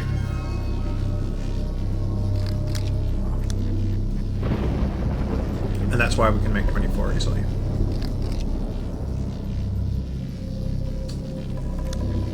Alright, so it's plus 2.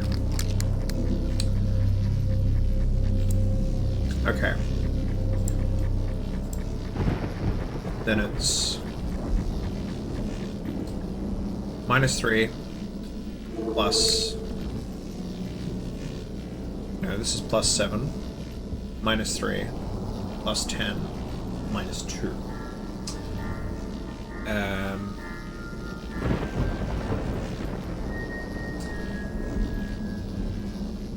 10 minus 3, 10 is 17. Plus 7 would be 24 again, which is not quite what I want.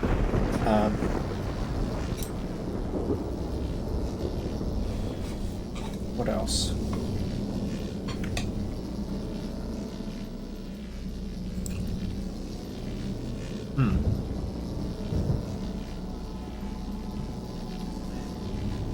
10, true 10.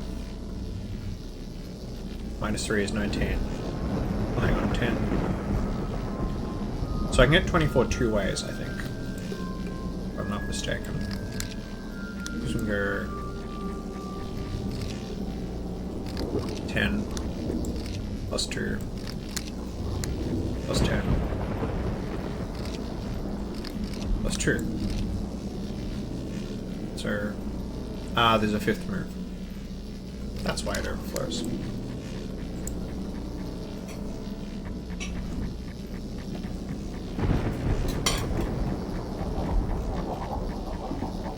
So no, the only way to get 24 is however I did it before. 10 minus 3, 10, 2, no. Actually, I mean, I keep trying to work this out longhand, and I increasingly find the more I just faff about with it, that seems to be the best way of solving it. It's not great for stream, unfortunately, because it's like terribly boring, especially if you have any experience with the game and actually know how to solve it. Alright, I suspect that if I do this, this will give me 26, which we know to be too much.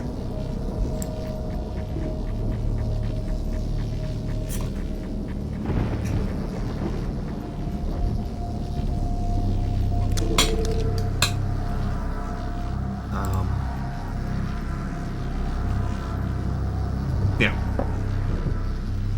That's 26, that's one too many.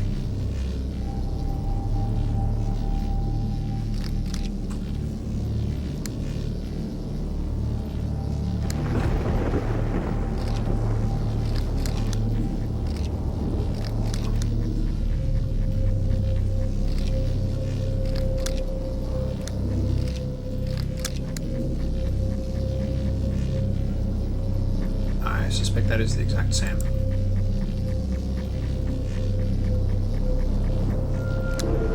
No, it's not.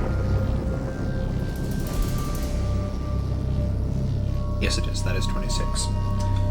So that's one. That is, again, one too many.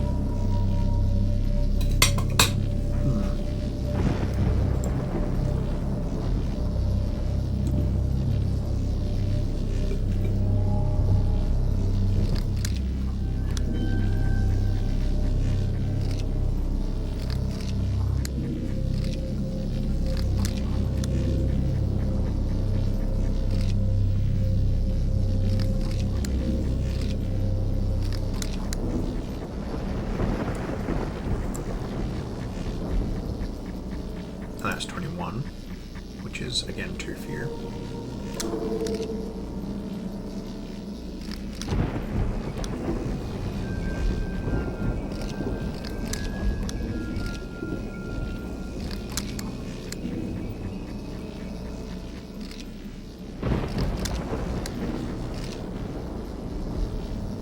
Ah.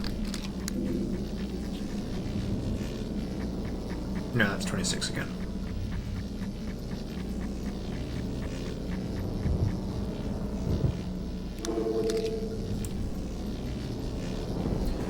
So it seems there's several ways of getting 26.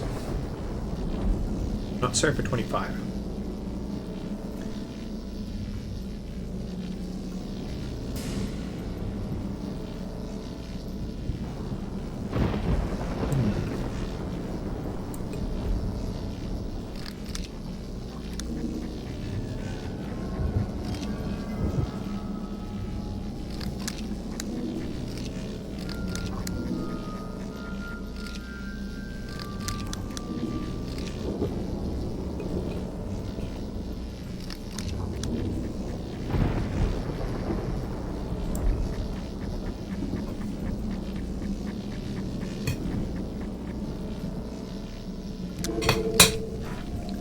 How much did I M1 and again?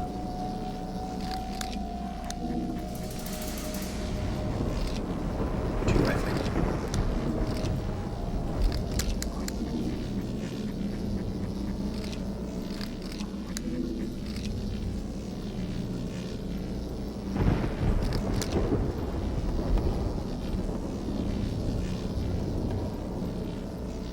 There's just one too many, isn't it? I mean, I could go back and see what it's like on 26. I suspect it will not work.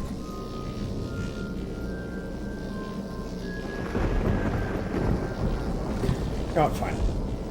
Let's proceed. If I've like miscounted by 1 or something. I don't think I have. I think I do actually need 25.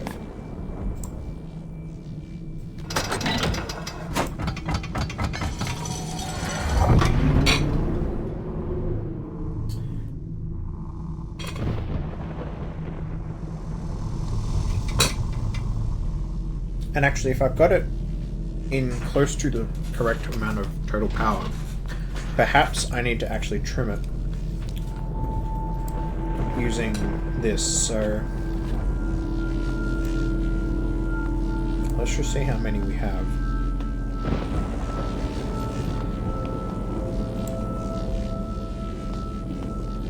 Because if it sums, and it's not that he needs the power from specific places, then maybe it doesn't matter.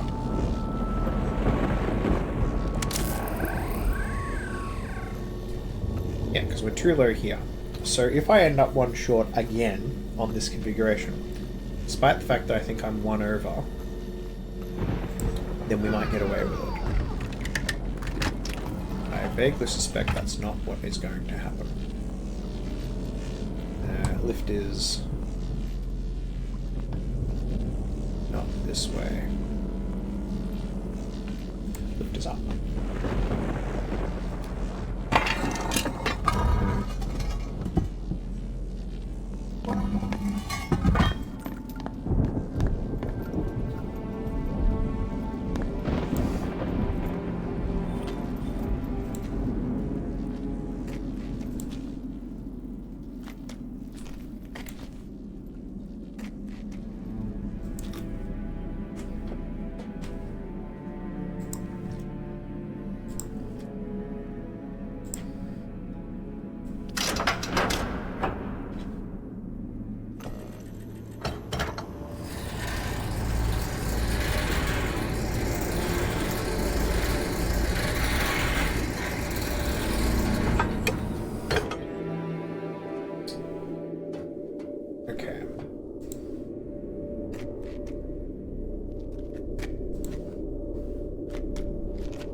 So either this is going to blow up because I'm feeding it 26 units of power, or it will undershoot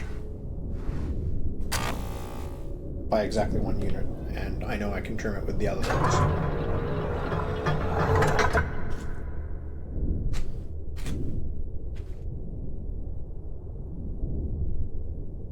And it undershoots. Okay.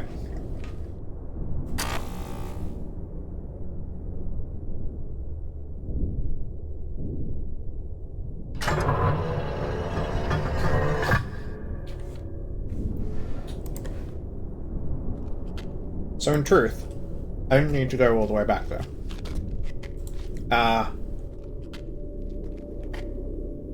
No, I didn't. I could have just trimmed it from up here. So I just need to raise the power by 1 in the upper panel.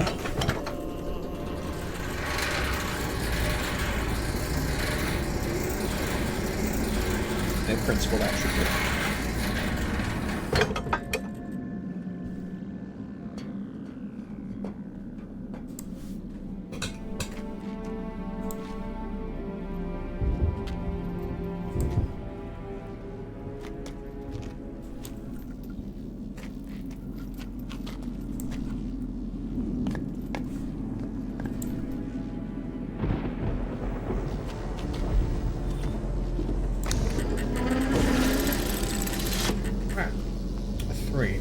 How did we do 3 on this?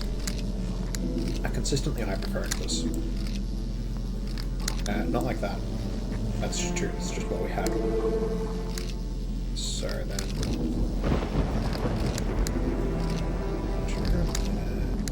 1, that's 3. There we go.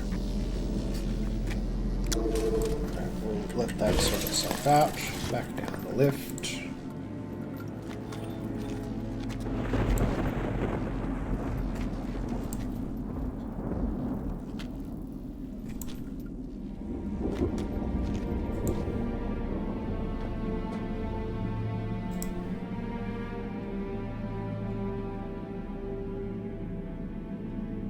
Hotspots are really jank on this sometimes. There we go. And you have to wait for the hand animation, otherwise it won't grab. Much less other things. Although we'll see how the remake turns out.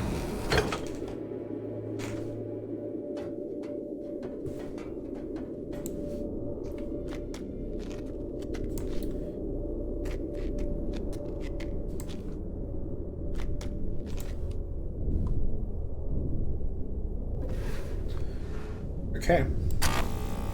Let's see.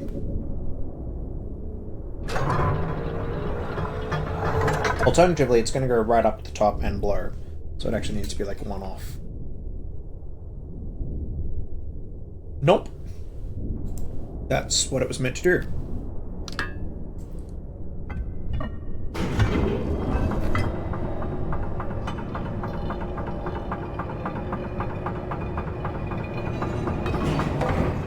Okay, well this is a whole fucking thing.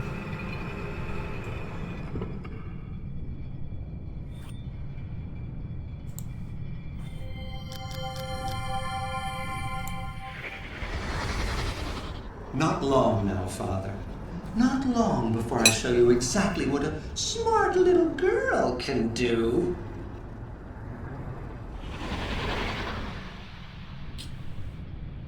Huh. That is not a, comforting suggestion.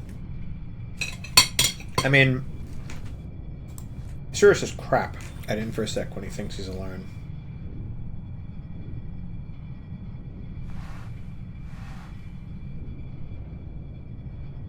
Okay. This is definitely a whole thing. There don't appear to be more things I can actuate from here.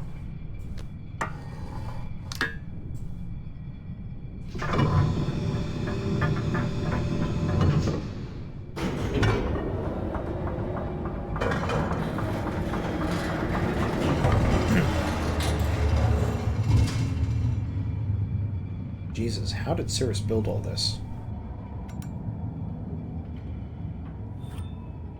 Ah. Okay.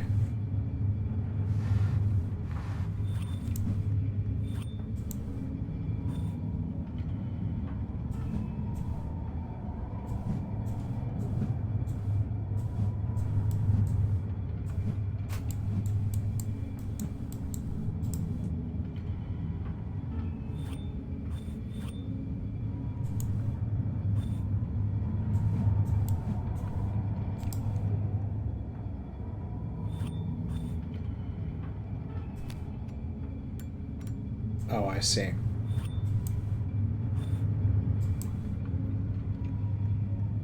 So, those are rock specimens.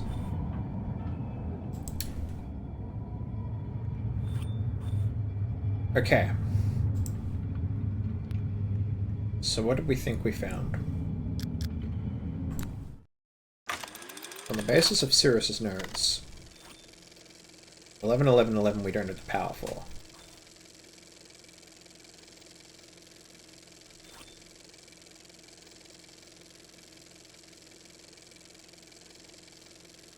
We're kind of given it 27. Alright, because it's not just that much power. Because it's 25 plus 11. So he's actually got 36 to deal with. Well, that would suggest if it's a full power thing, then it's 12 across the board.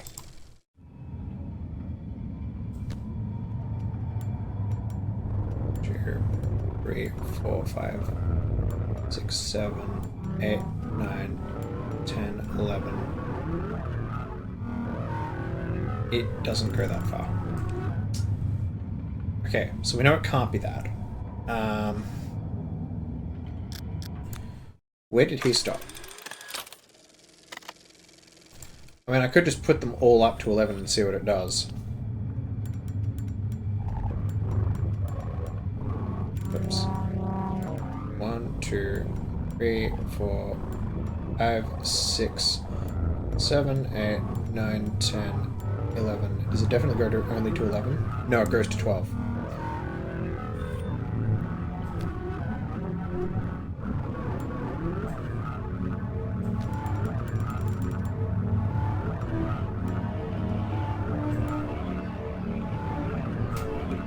Whoops.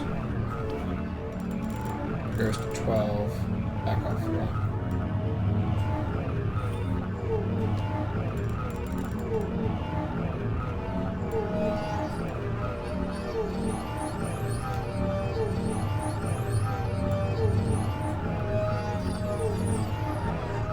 Okay, these are actually resonant frequencies, not like power levels as such.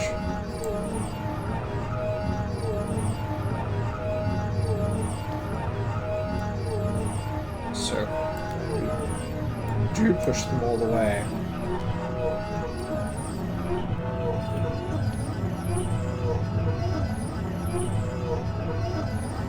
And then we go up. Can we not? No, we can't.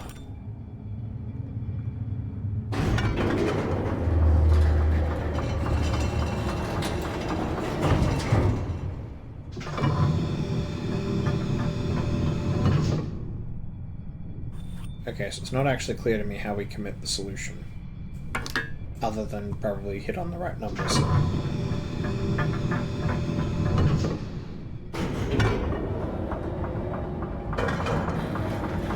But presumably, it will give some obvious feedback.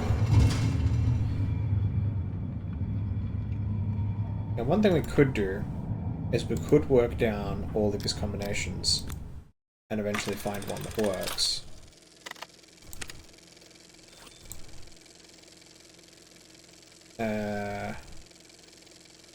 I might actually screen cap this to a different monitor so I don't have to keep switching and seeing what happens.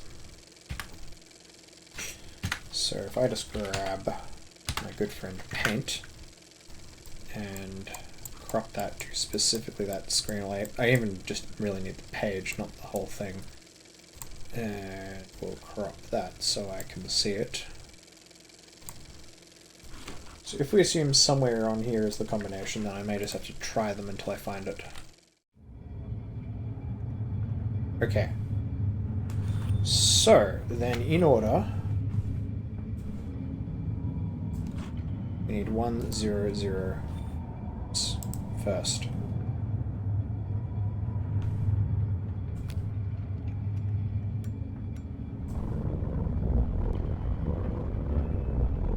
Well, that doesn't do much. Then 1, 0, 1.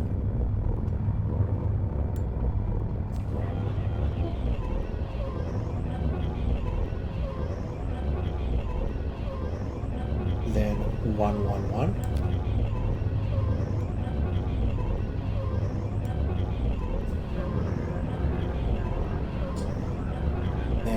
116. So it's an increase of 5.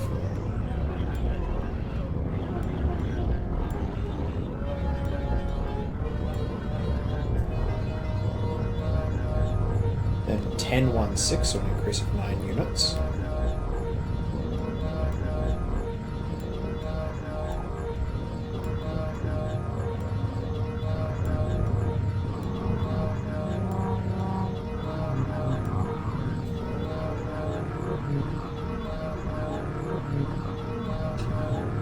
Six, so an increase of 5.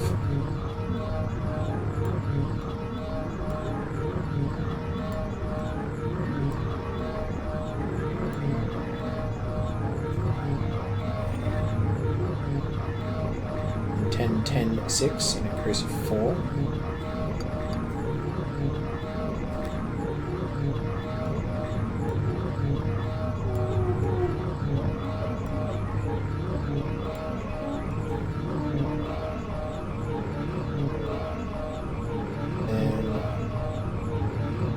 Then 10, 4, decrease of 2.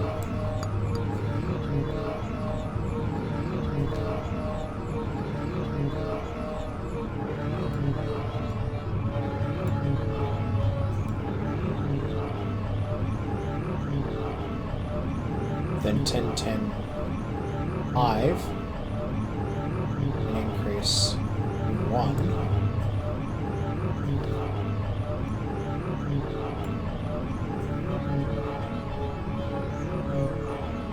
10, 5 again. I don't really see how I'm supposed to repeat it.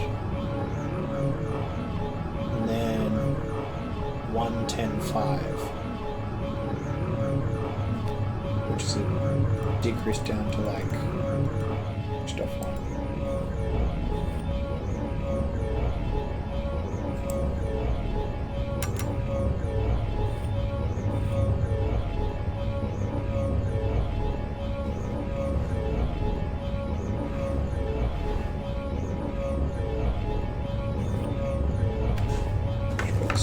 How does it actually sound?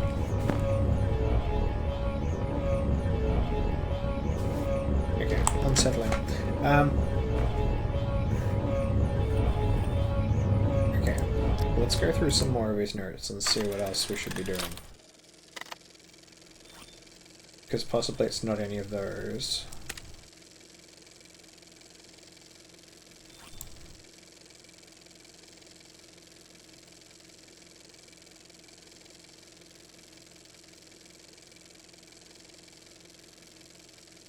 Power is meant to be distributed evenly across all three, and we have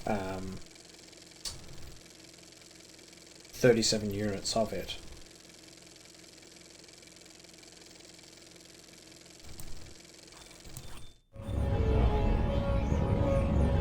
Then, right, but I don't think any one of these has greater than. I may actually be able to test this if I push the power all the way up.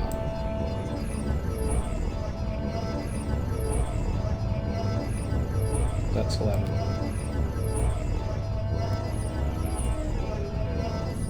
Yeah, so this thing all the way to its end of its travel pool will take up all of the... No, it won't.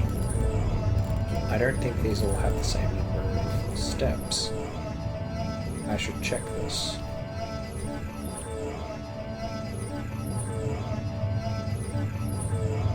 So it's 11. That's 14. That's what I've got.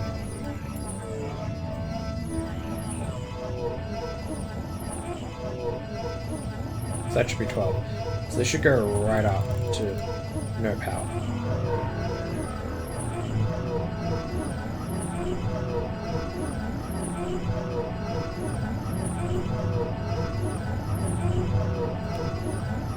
Is there meant to be a step below this somewhere?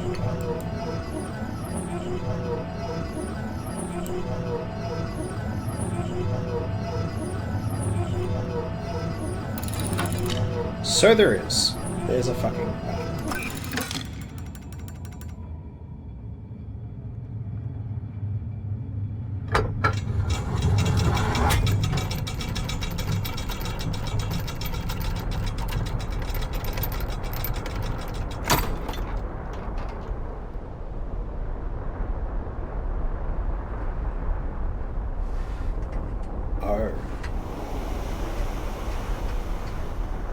is this where we tune the things?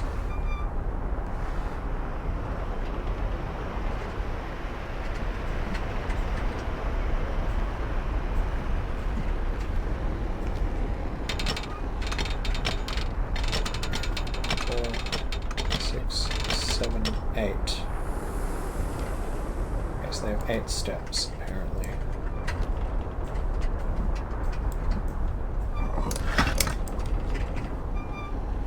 Do they all have 8 steps?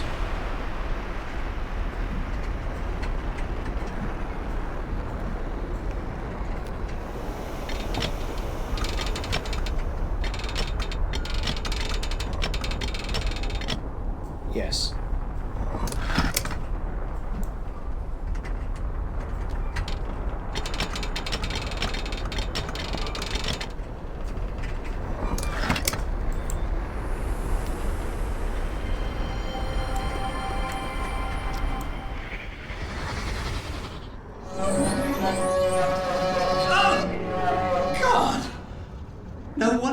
Get the right frequency. When they slip out of tune, these cables sound worse than Mother's caterwauling.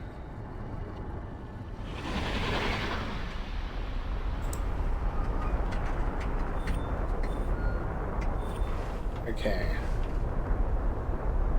Do we have more hints than this? Not really. So we know there's only 8 or possibly 9 settings. Counting this as 1, 2, 3, 4, 5, 6, 7, 8. There are 9 settings, in fact.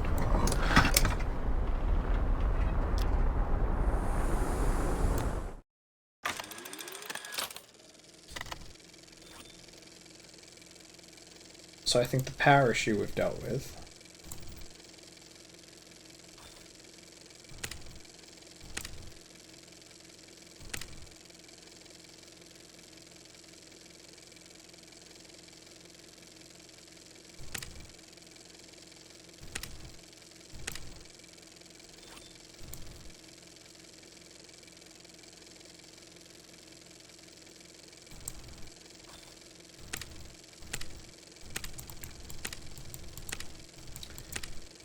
Alright, we've only got 10 settings.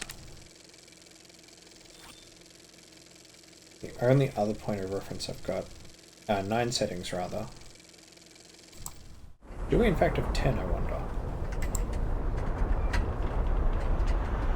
I don't think so. 1, 2, 3, 4, 5, 6, 7, 8, 9. Yeah, I was quite sure we only had 9. Okay, hypothesis the first is, does that rule out every combination that displays 10? Maybe. Assuming the combinations I got was on that statue. Alright, let's... because it's not obvious that this gives me any better feedback. Let's operate on that premise, and I'll take something like 116.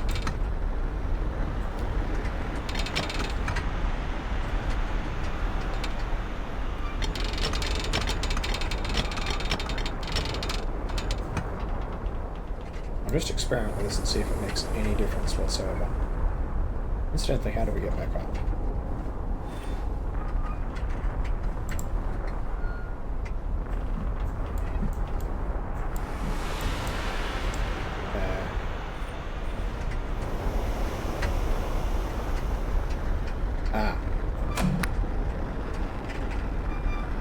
That takes us back out.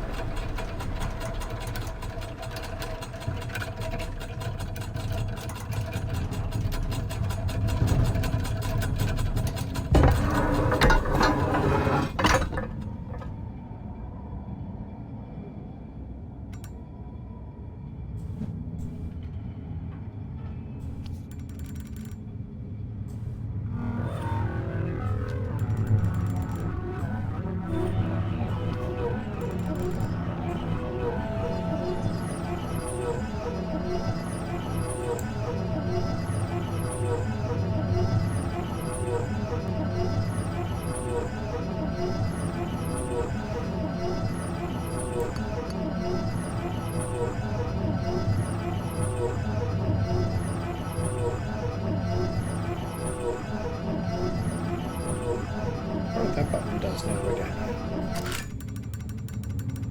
here. Is this going to take me all the way up?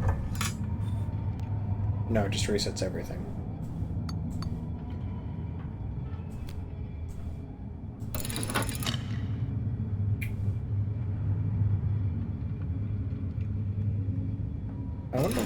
I wonder also what those green lights mean.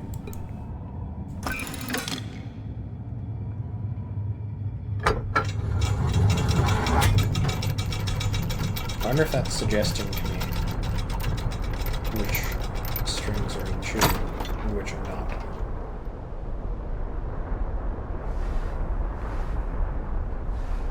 Since that seems to be the whole premise of how this thing works. Well, okay. If I drag them all to their uttermost extent,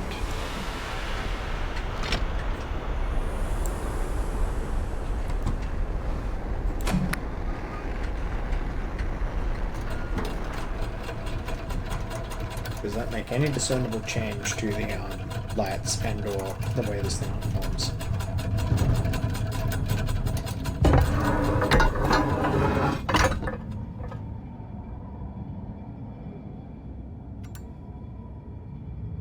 Doesn't make any difference to the lights.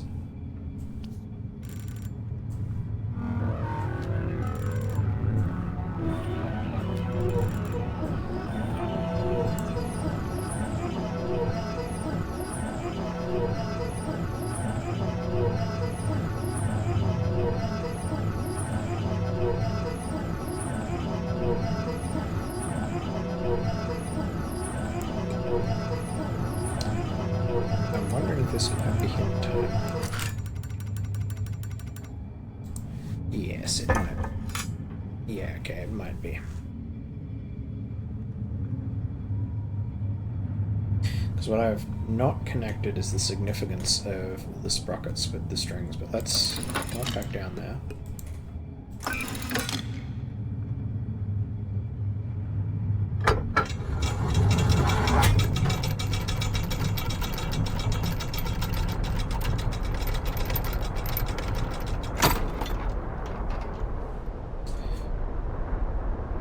Reset each of these.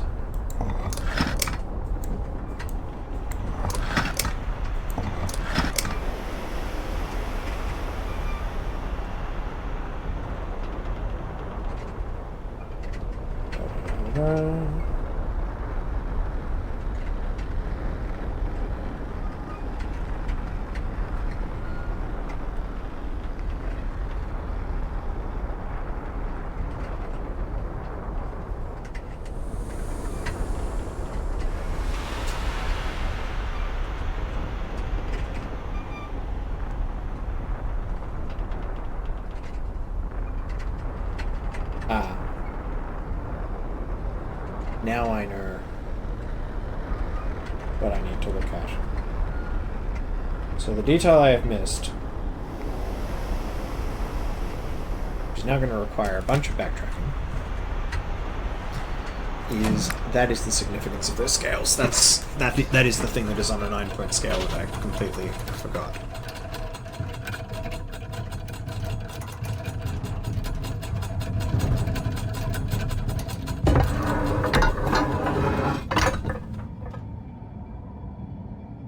So we need to jump out of here for the moment.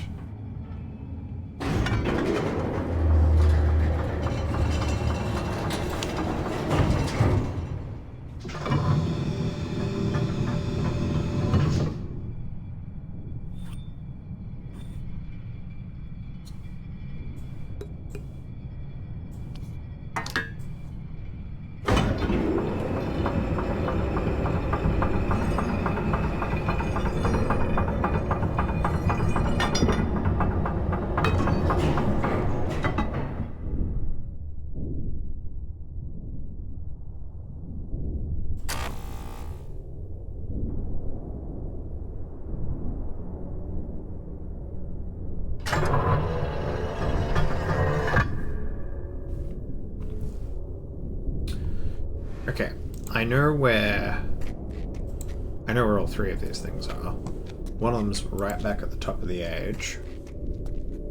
But the easiest one to get to first is in his lab. So that's where we'll go first.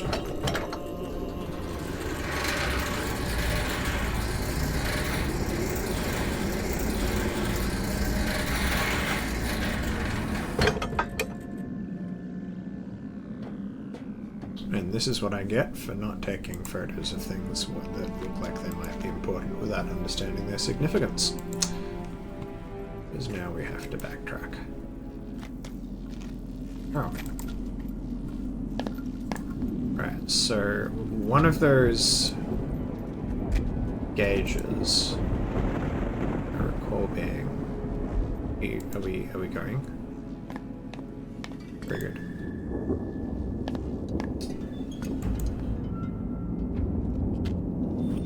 Alright, so it had been attached here. Oh, this is a memory. I may not have got it. Commencing rock test number 29. 7. Yes, this should be it. This should be the one.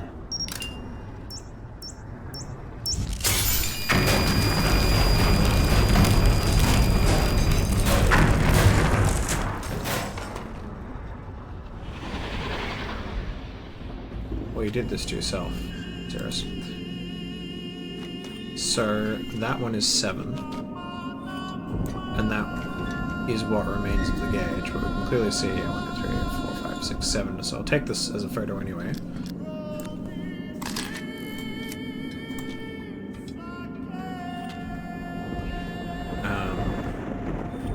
So that, yeah, possibly did not go the way he hoped.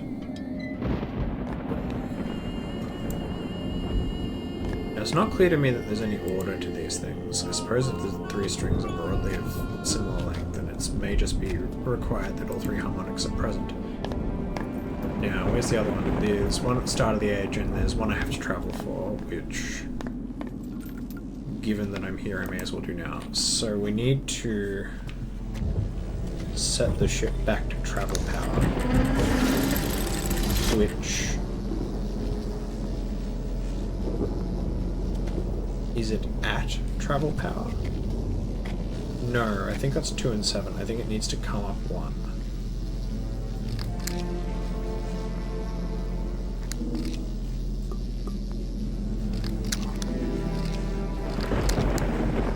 That's not what I wanted.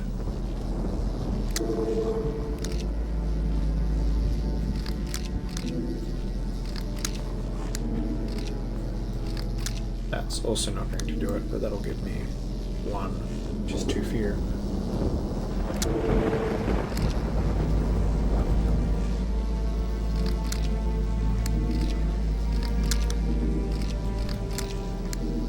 Oh, fuck's sake. Fucked myself twice.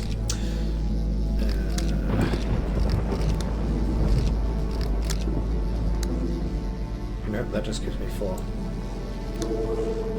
Is it actually right twice? I suppose it must be.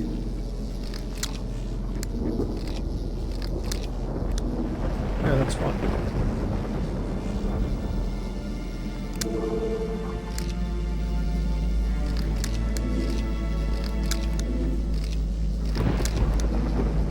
Aha!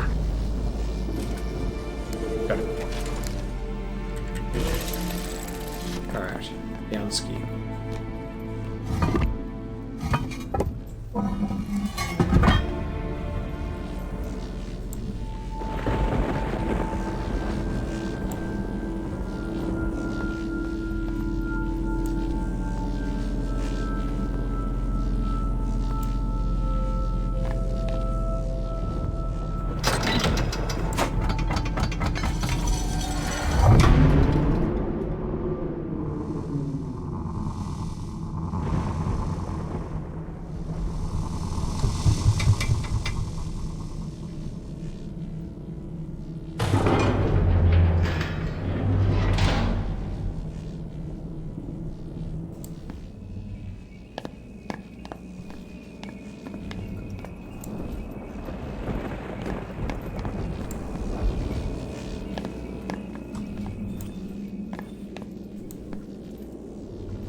Right, now I even knew that there were other things to look at through this, but I had completely forgotten what the significance of them was. Okay, but this is the whole contraption that we're like on. So that's actually what we were able to see.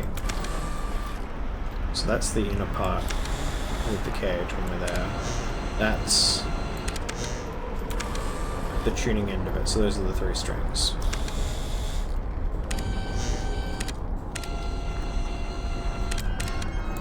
And that's his other crystal reference.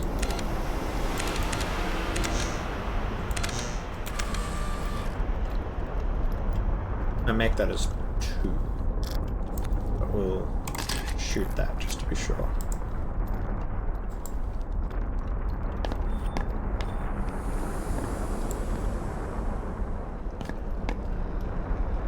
Right, and the other one is basically at the start of the age.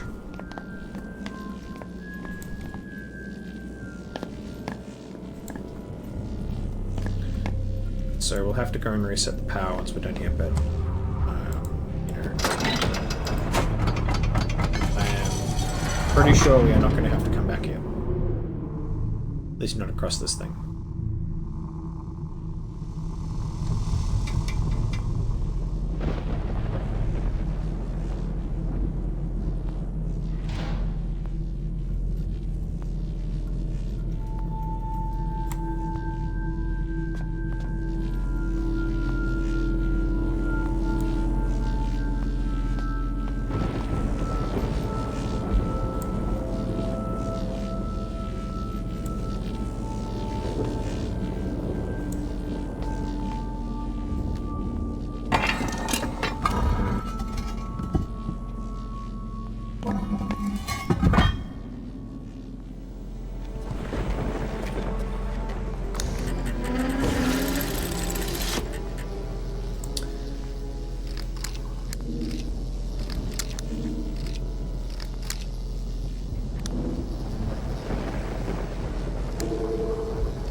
Back to 3.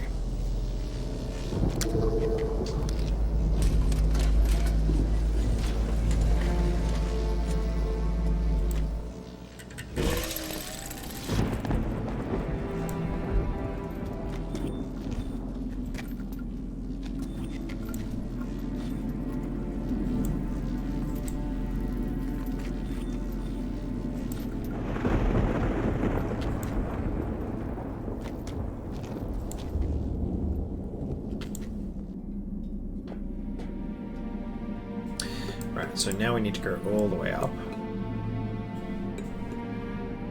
Christ's sakes.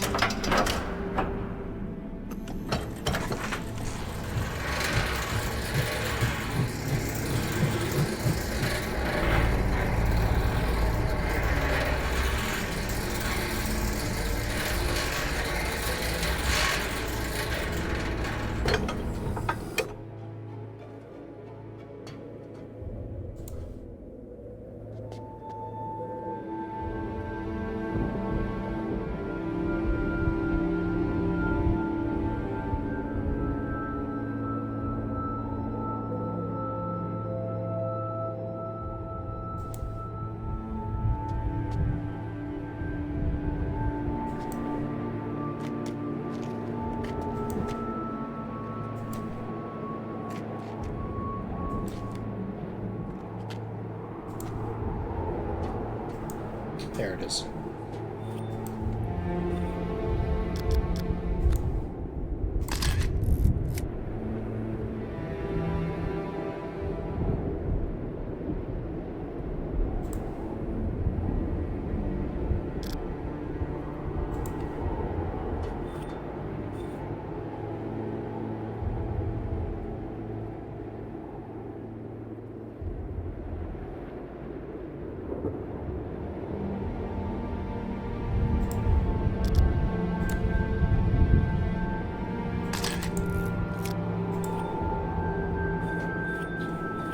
We'll go down here because it's just a little bit faster.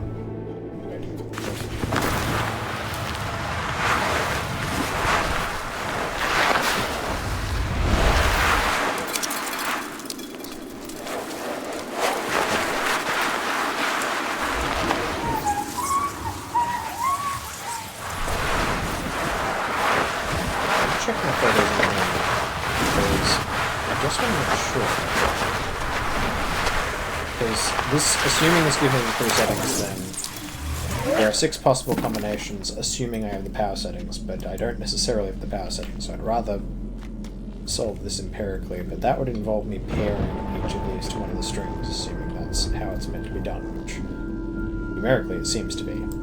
So let me just check what other distinctions I can draw based on the photos I've taken.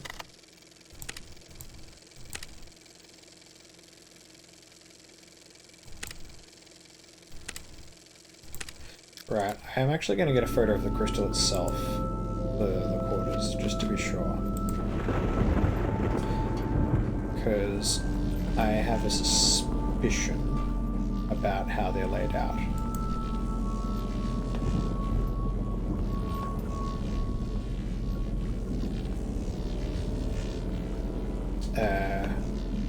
Which way through was it? That's up.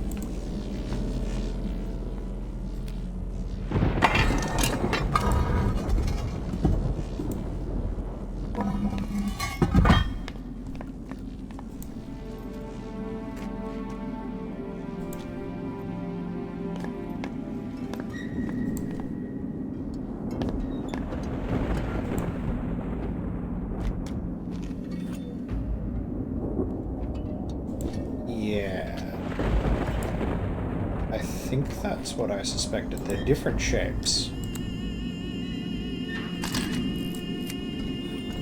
Because I remember that the tuning slides had little shapes on them. I think that's probably how we solved that bit anyway.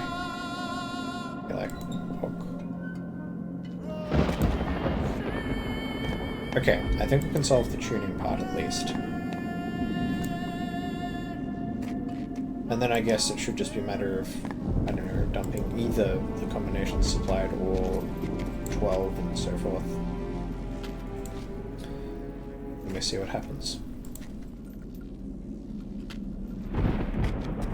Or there'll be some other kind of helpful feedback.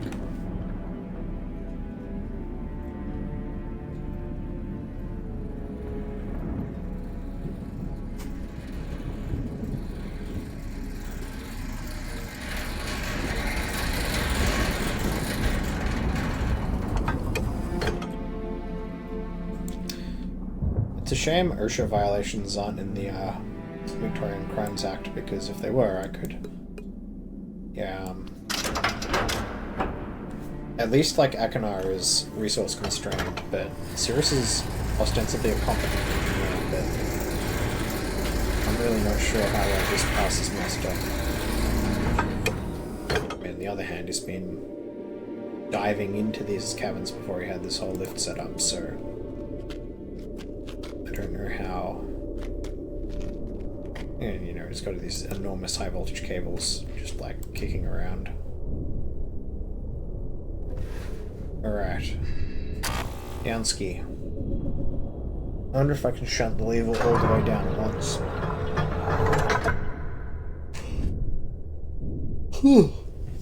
Maybe I can. No. Better do it in stages.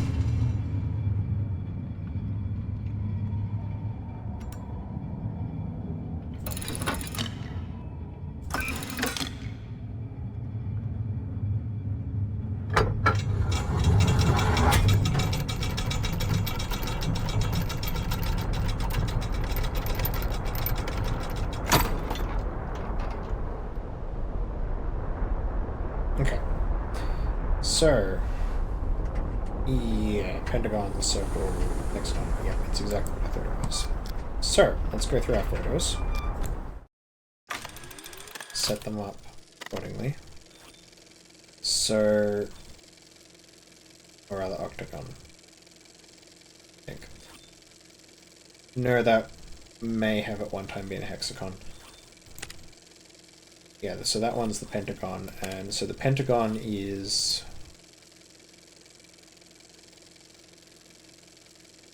fourth notch from the top. May as well set that now.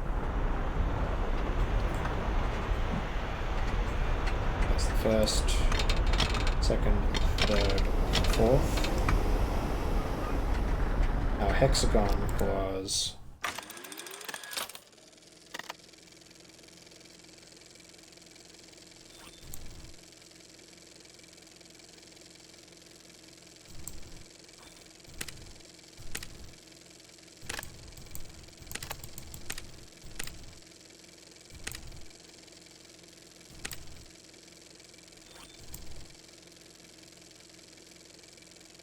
it's the third notch from the bottom. Oh, orientation could matter.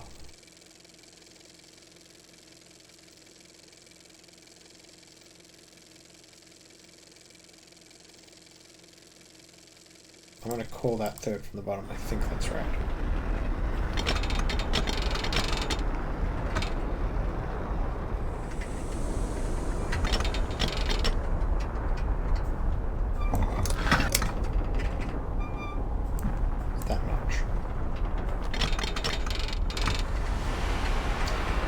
Leaves our circle friend.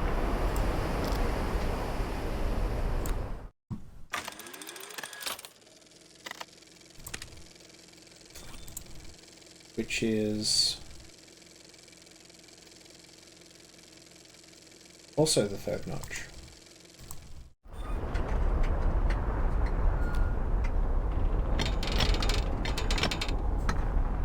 Okay. In theory, we got tuned. Unless these are not actually meant to be different and I have this backwards.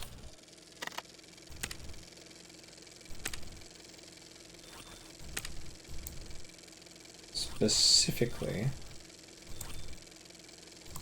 is there any clue about how these things are conventionally oriented?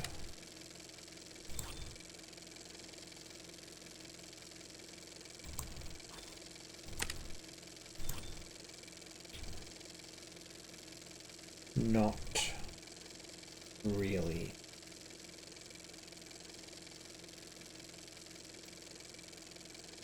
Alright, I'm going to run with that for now and see what it does.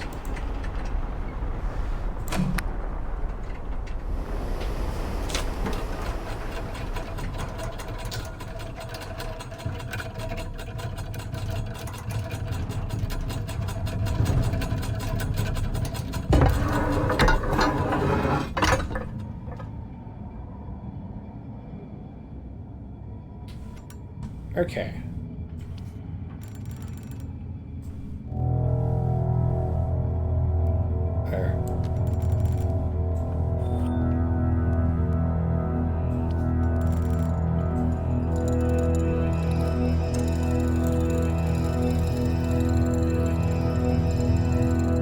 That's the night.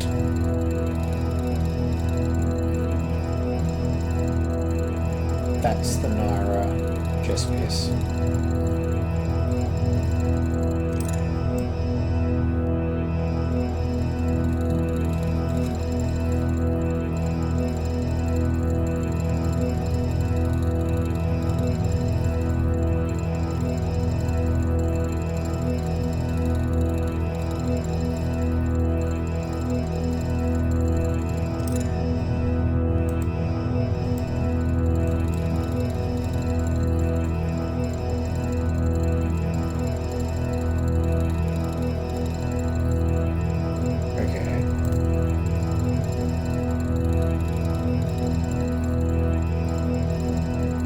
So we definitely have the tuning right, so now it's a matter of power.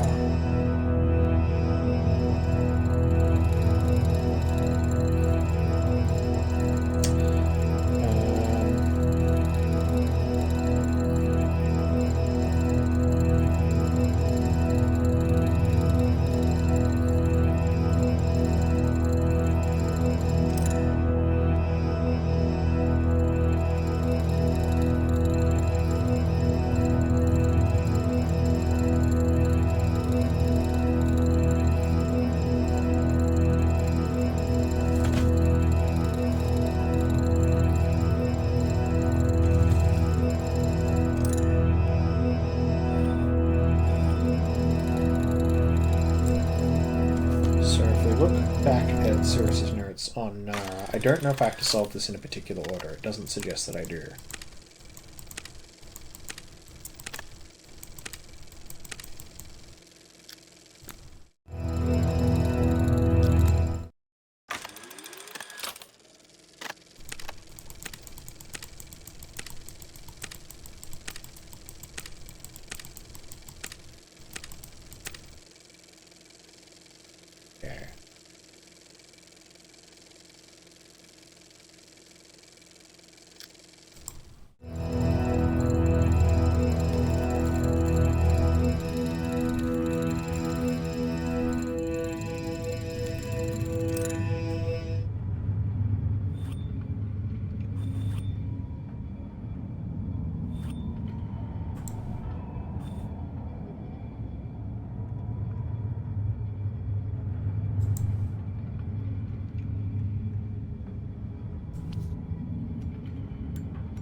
Try that same power-up sequence I had before.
I have to do the night last.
Okay.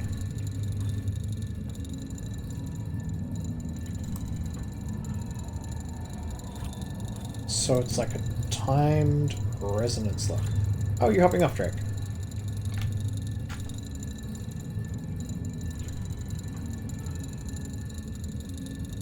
Until next time, you'll have to catch the VOD for the rest of it.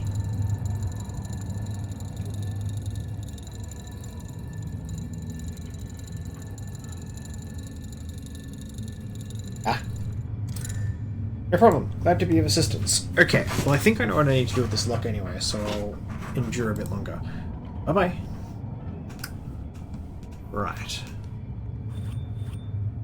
Okay, so I think we know some combinations from his notes for all of these rocks, so I may just have to quickly into them, and then we know that the Nara one trips every 4 times. Total electricity gathered in garden and docking station only to disrupt these samples. So I think we found that. So with 11 units pretty much distributed, however, I think that just works.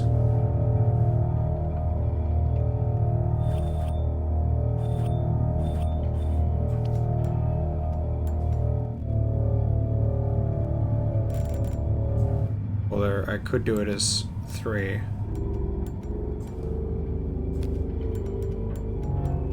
Okay, so all 3 strings have to be working.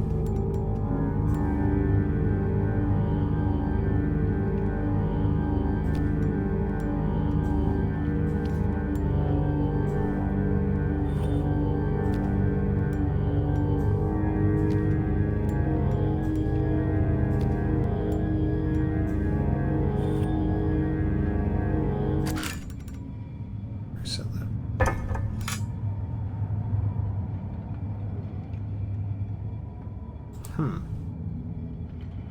I mean, I did just have this by faffing about, didn't I? Alright, well, we'll just see if we can't get the others first.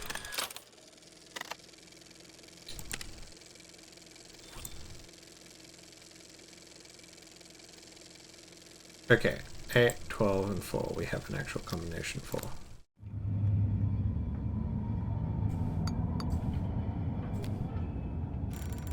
Twelve, 11, 10, 9, 8. That's not right. 12, 11, 10, 9, 8. Wait, no, 12.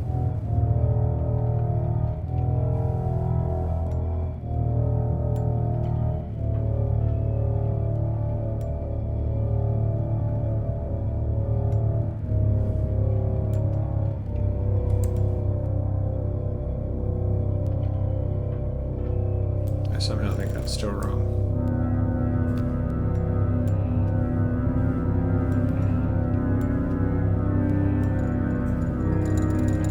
Yep.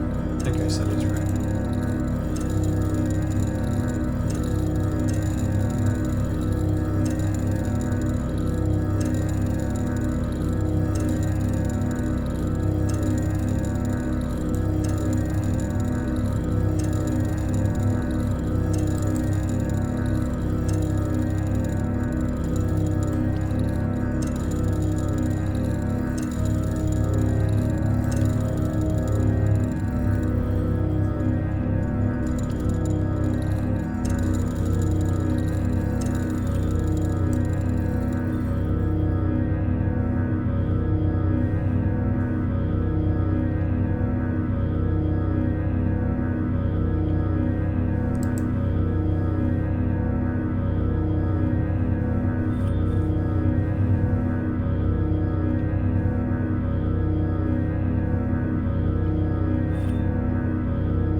So let's say 12, 4.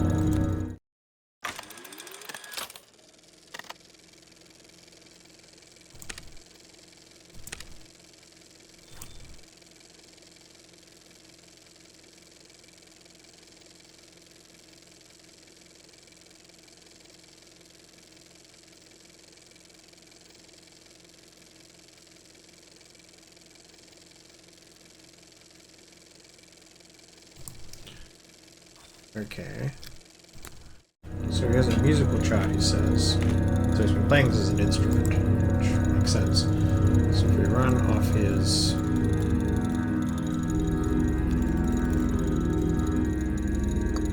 zone sheet.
Alright, well that's why we need to run off to the remaining harmonics. Okay, off we go.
Surprisingly hypnotic. Just faffing about with it for ages.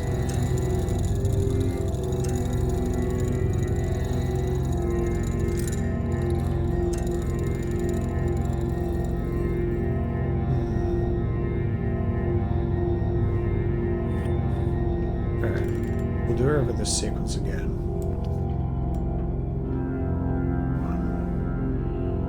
1, 6.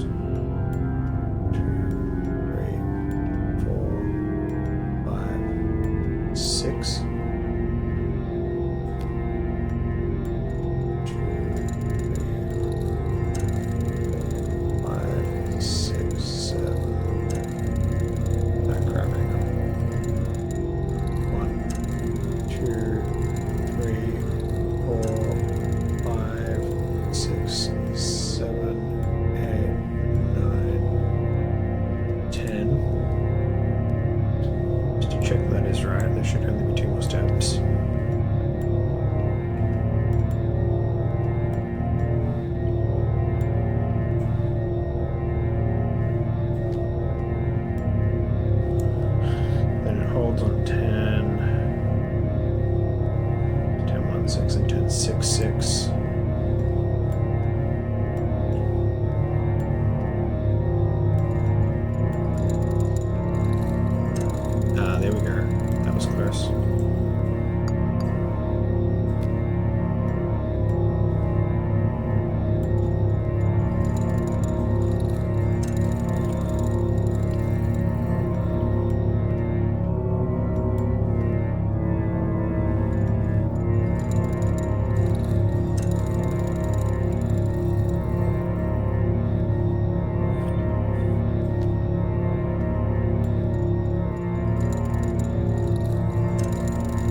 8-12-4, it's the other way.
This is like an aesthetically pleasing puzzle,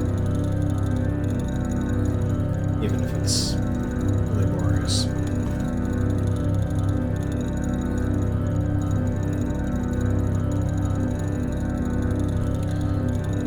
Okay.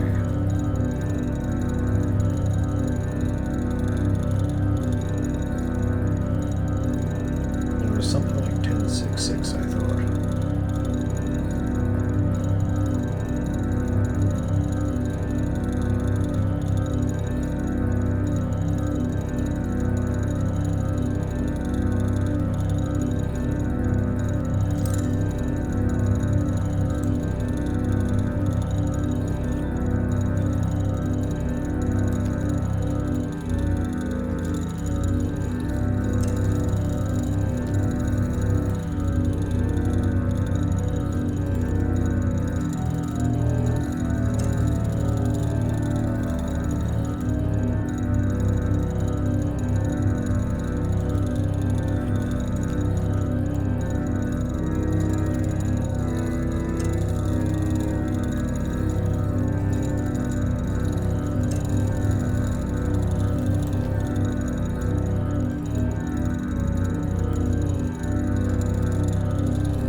So I still need to discover that,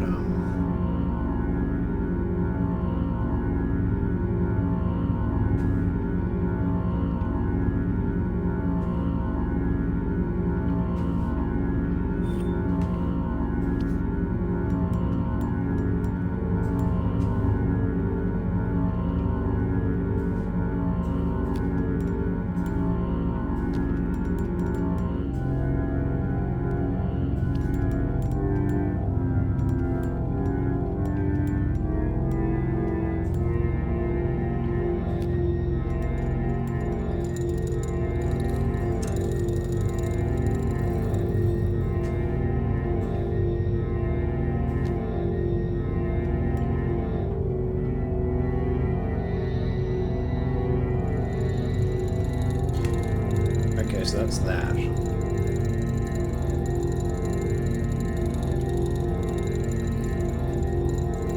And that so that's... Okay, so they're not actually exactly these cards. So that was like 317.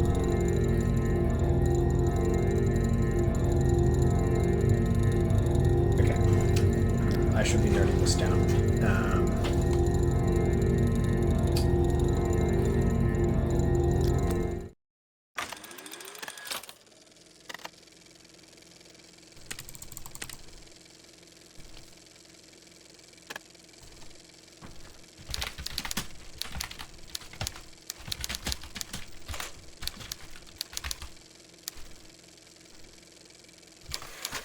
Okay, we know this for certain.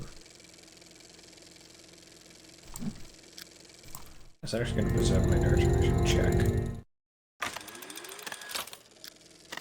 Yes. Okay, so we know this one for certain. We also know the Nara crystal is 12 because we found that one elsewhere.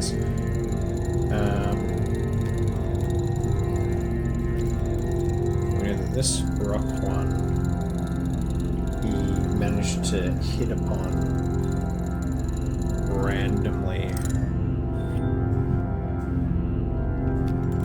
during this musical sequence.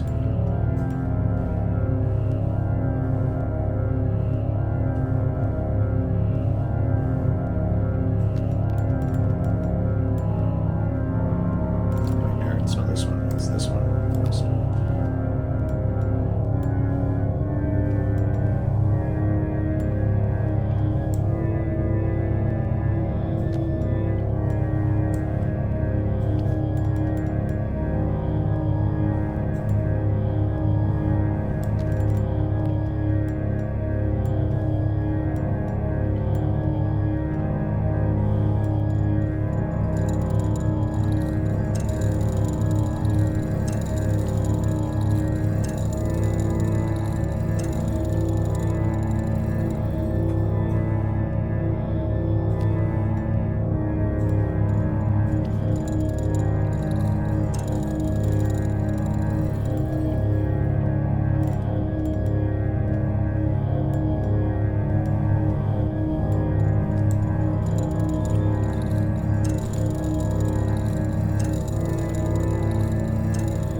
That is 10.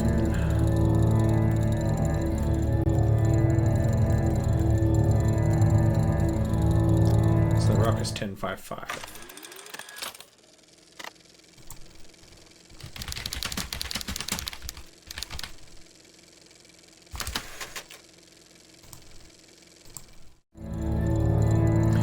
And theoretically, this one's meant to be.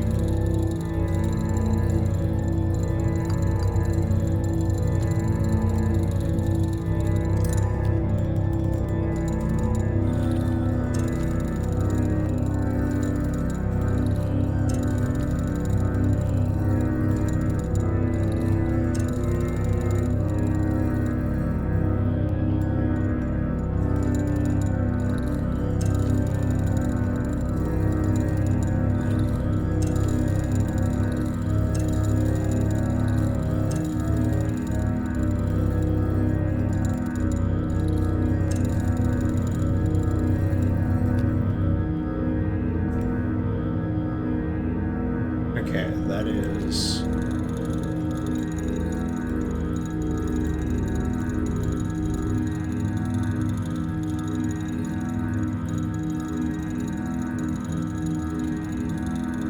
That is 6, 12, and...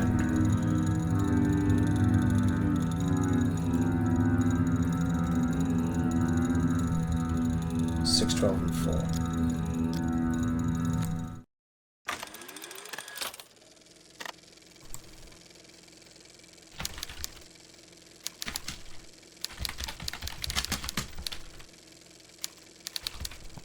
Okay, and we know Nara is 12 on all. Okay, so...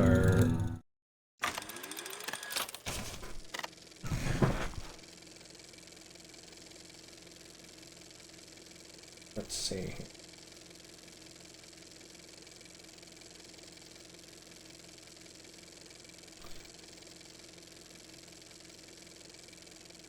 So if we enter these in the sequence of the white one... So we know the narrow one has 4 holes, and I think I saw that this one has 2.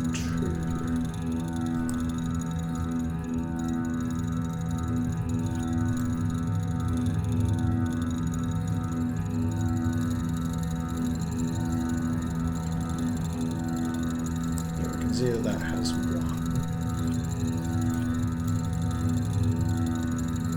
That has, I think, 3.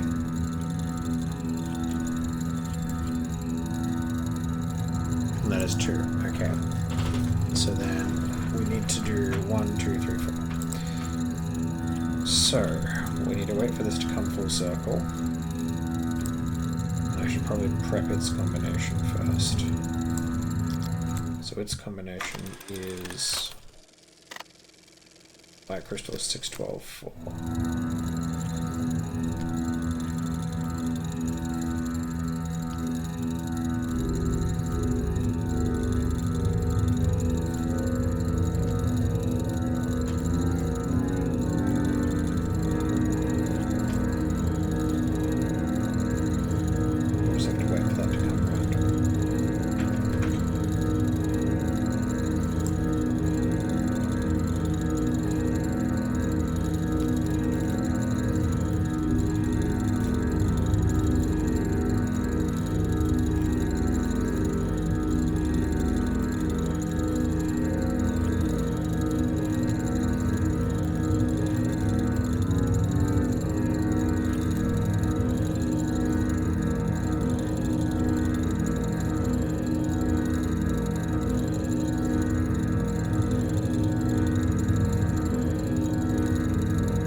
What's next?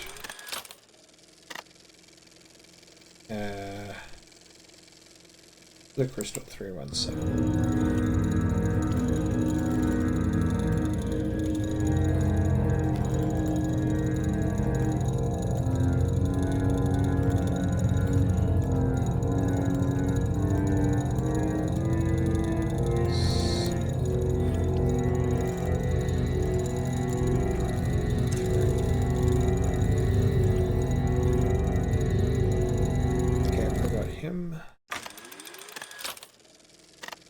Then the black rock is 1055.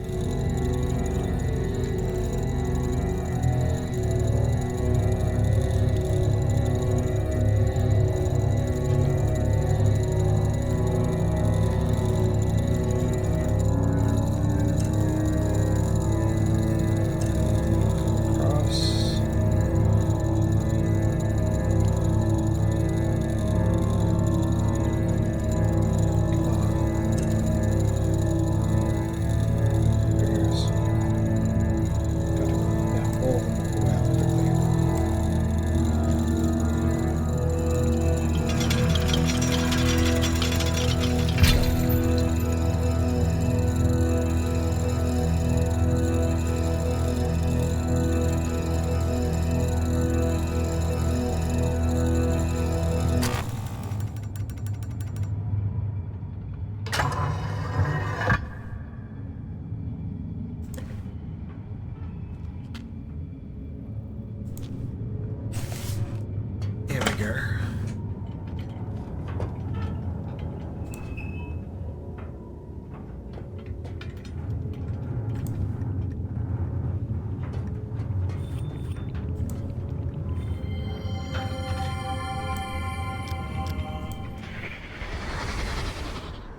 interesting problem.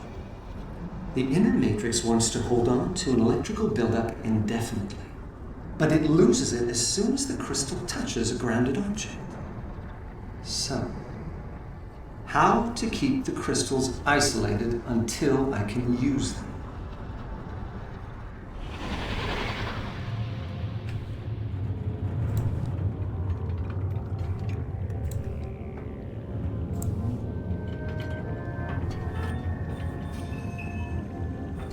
That's probably a journal.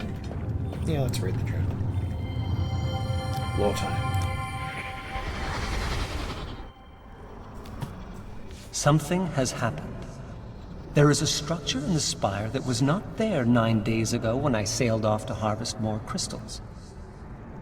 Its existence is impossible. Yet I have stood inside its foyer and know that it is real. I'm forced to make an inconceivable deduction. Somehow, my father is still alive. I do not understand how this can be. Regardless, given the design of the chamber, and in particular its barred dividing wall, I suspect that our reunion will be tense. 15 years. Still, it is not enough for him. This age was nothing when I arrived. Nothing but floating rocks and debris. I am the one who made it livable, and I did so without help from any quarter. If I could have found just one single person to assist me. But no. He does not want to talk about accomplishments. All he wants to talk about are the books. Yes, I burned them, Father. I am sorry. Now, can we put the past aside and let me out of here? Another wasted evening playing repentant sinner in his linking chamber. I do not know why I even waste my time. It is obvious he will never be convinced. But what of Mother? Her endless hand-wringing is as maddening as ever, yet there must be some way I can use it. Yeah, this is textbook Cirrus, and this also confirms that he did burn the books in Myst, but I'm not prosecuting him for that because he's already ostensibly being punished. Perhaps if I play upon her guilt. Create a sculptural vignette which she can see inside their viewer. If I choose the appropriate memory, it should convince her that I, too, have my regrets. Christ. This is intolerable. If he did not intend to set me free, why create the chamber in the first place? To flaunt his all-powerful skill? I get it, Father. Really, I do. Everything I have accomplished here pales in comparison to what you can do with the art. It is the one power you have that I shall never defeat. No wonder you refuse to teach it to me. I will take this no longer. It is time I showed him some of my power. Father believes his chamber to be impenetrable, but he's forgotten the very laws he once explained to me. Frequency and molecular vibration. The crystals can do it. If I find the right frequency, their song can set off a vibration that will tear through the chamber on a molecular level. Those impenetrable walls will shatter like glass. No doubt I will need a great deal of electricity to do it. I'd better retune the musical instrument. I have a sister? I do not know what to think. It is something I never even considered. I must not let it affect me. There's too much work to be done. I need to get more power to the cables. Building additional conductors will take too long. But if I dismantle parts of the rocket ship network, then rewire the remainder directly into the throne. But if his chamber is breached, there will be no need. It is no use. He will never teach me the art. Questioning him about it only makes him suspicious. Perhaps, with him out of the picture, I can learn it from the dunny. I cannot proceed without a sample. I've tried shipping off pieces from the chamber using every possible method save the crystal, but my efforts have all proven fruitless. How can I convince him to give me a piece? Or better yet, a set of matching pieces. That's what the chessboard was for. This will require a very delicate touch. I wonder if he still enjoys playing. So that was my dear little sister. I see now why he's so taken with her. She's only a child, and yet several times during our discussion I caught her studying me, attempting to ascertain what to believe. How much have they told her, I wonder? I don't even care. It's obvious they value her more than they ever did Akinar and me. Very well, then. I shall use even that to my advantage. Retrofitting of the old crystal cavern proceeds on schedule. The loss of my lab was a setback, for I cannot continue frequency tests until all the cavern walls are removed. But that explosion has made me very cautious. I would rather dangle over the stars than have solid rock walls explode on top of me. No! He cannot do this! Why is he bringing her into this? I will not allow it. I will not allow a mere child to have that much power over me. How dare he agree to teach her the art? There must be a way. Some way to get the knowledge from her. But how? That is an illustration of Serenia. Go ahead, Father. Go ahead and teach her. If you insist on giving this power to Yisha, then I will make sure you're also giving it to me. I have found the frequency. That's when he breached his prison.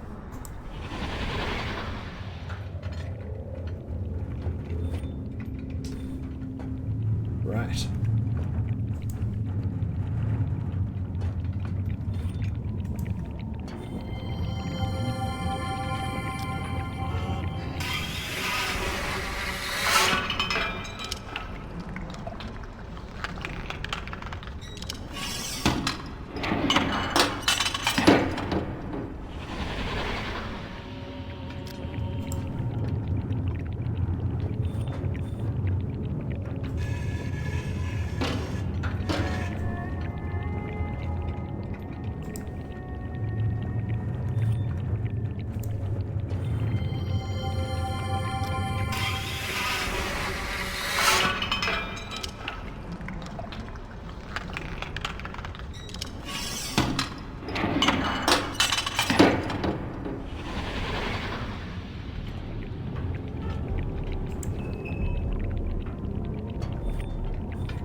Some sort of crystal manufacturing plant.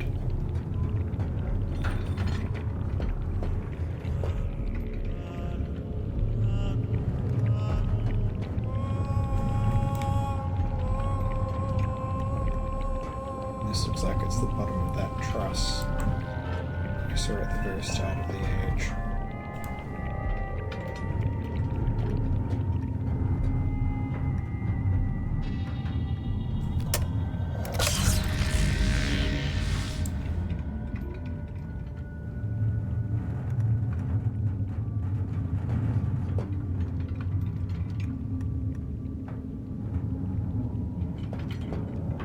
Does that actually do anything particularly useful? There might be a lever there I've missed.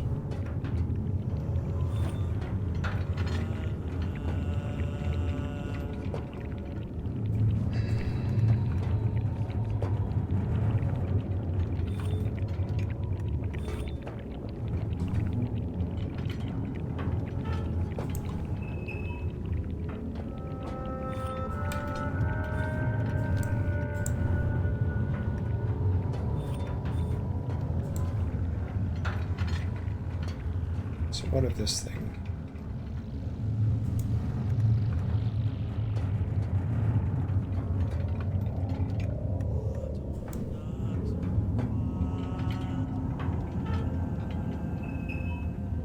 suspect that goes up to the linking chamber somehow.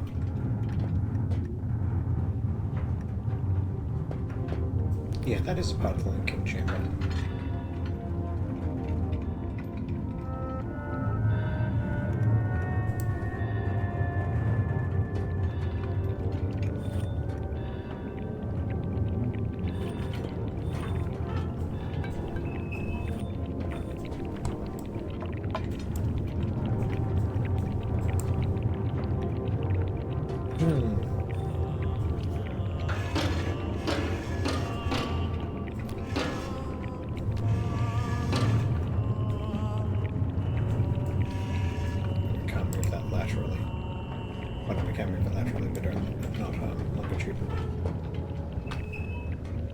Yeah, so this whole thing looks like it's meant to go up. I just fail to see how. Okay, so we've set that switch over. Without being enormously clear on what it's meant to do.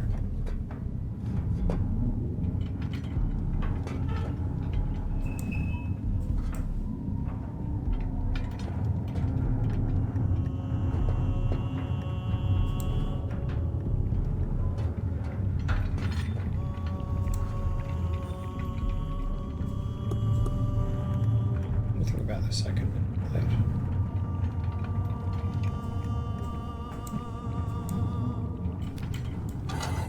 Yes, there is.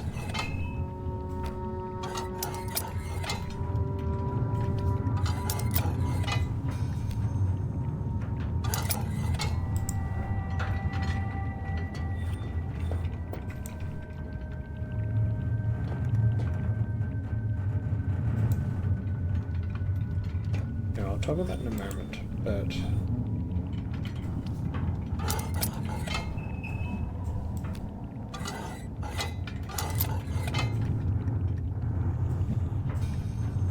okay, that is the only liberty it has.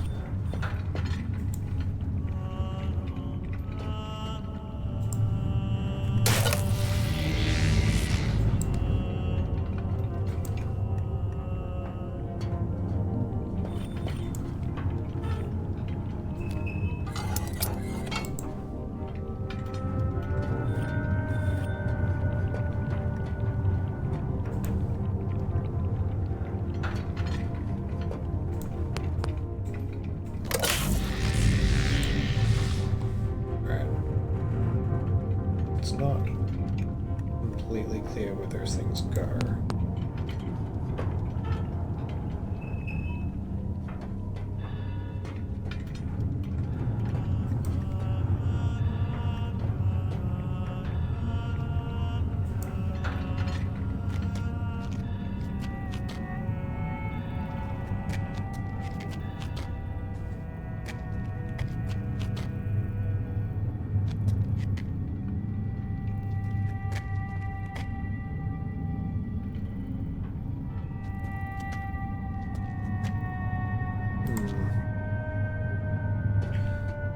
Must just be missing something.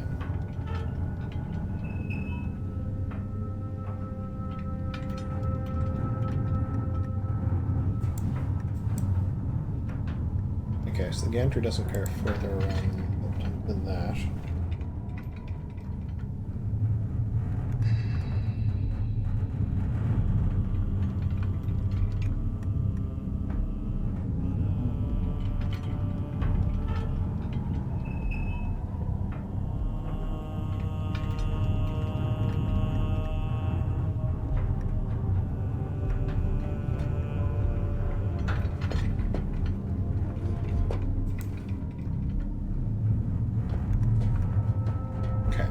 So the only persistent state change I've made is this.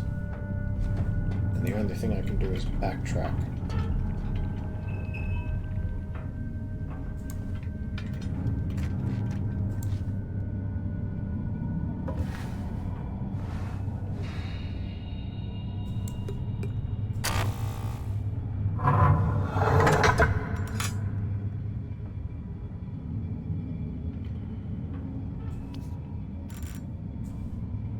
They're out of interest if we just... Oh. Or these things are all now glowing.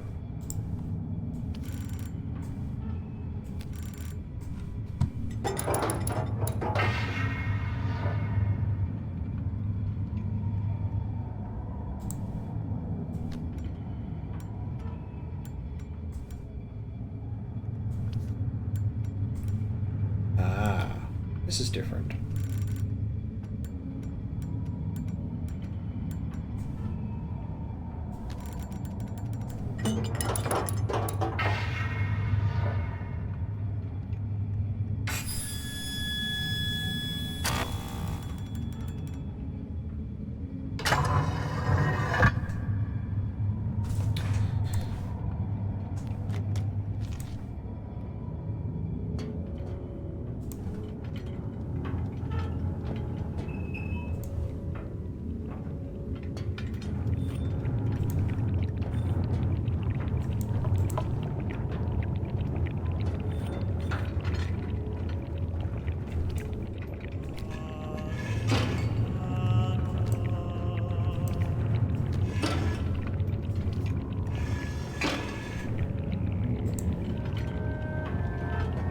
Or do I actually want him to hit the floor? Because I note that that one went off.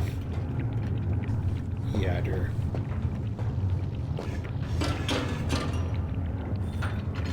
That's over the left. Okay.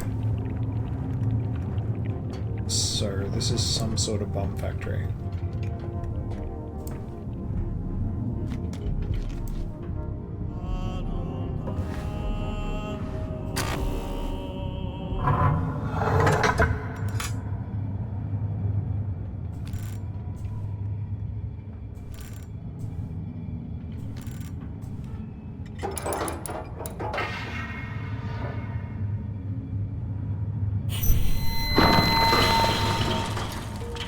Yeah.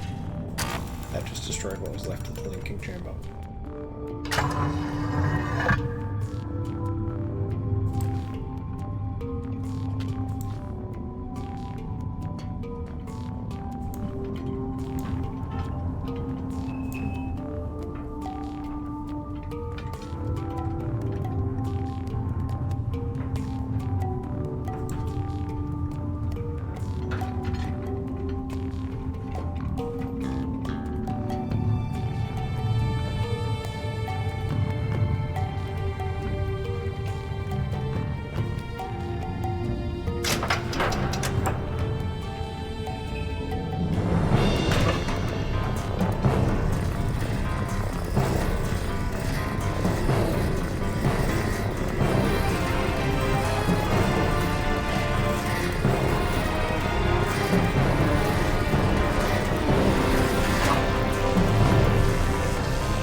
Okay, and that is Spire.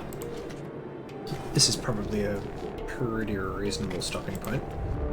I might just jump back into Tomahna. If I'm gonna progress Haven, then hang on. Didn't I see a pocket watch on the side of that lift? I should look at that before I... Yeah, I'm quite sure I saw that. Yeah, there it is. I thought so.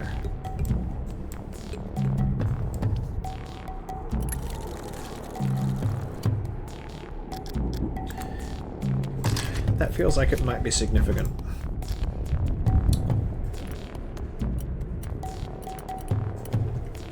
appear to go any further. That's fine. Okay. Thought I'd just get a picture of that before I do knock off. So I'm going to have to work out, I'm going to have to give some thought to my VM arrangements as regards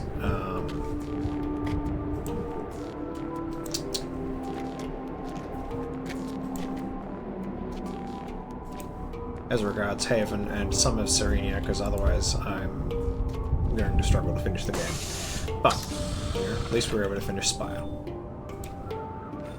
And we know that Cirrus is a reprobate.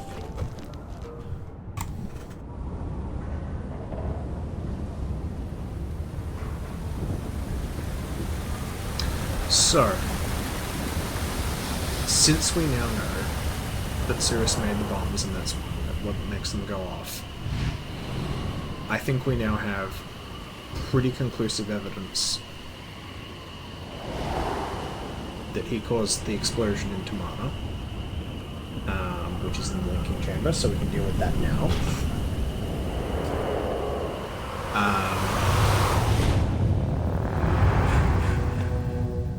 And we can probably argue that he recklessly endangered life.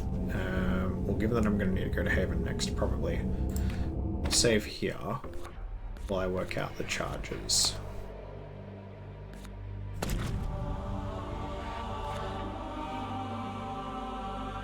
So we know that he must have blown up the chamber in Haven, and he must also have, and he's obviously blown up the seal on this chamber. So, given all three of those things, I think we can give him another 2 counts of property damage. So we'll just duck across. So I wonder if there's an aggravated property damage.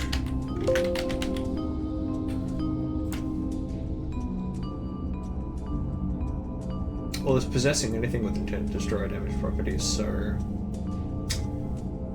we can probably get to that. Alright, so we know that there's 7 points in this. So he gets due 14 points for... Sorry, no. He's due his own linking chamber. Because we already gave him the bath escape. He's due his own linking chamber, Akanaz, and Tomahna. So that is 21 points. So that will bring him to 33. Oh, yes! So he's on 33, given that we know that he must have done all of those. What else can we get him on?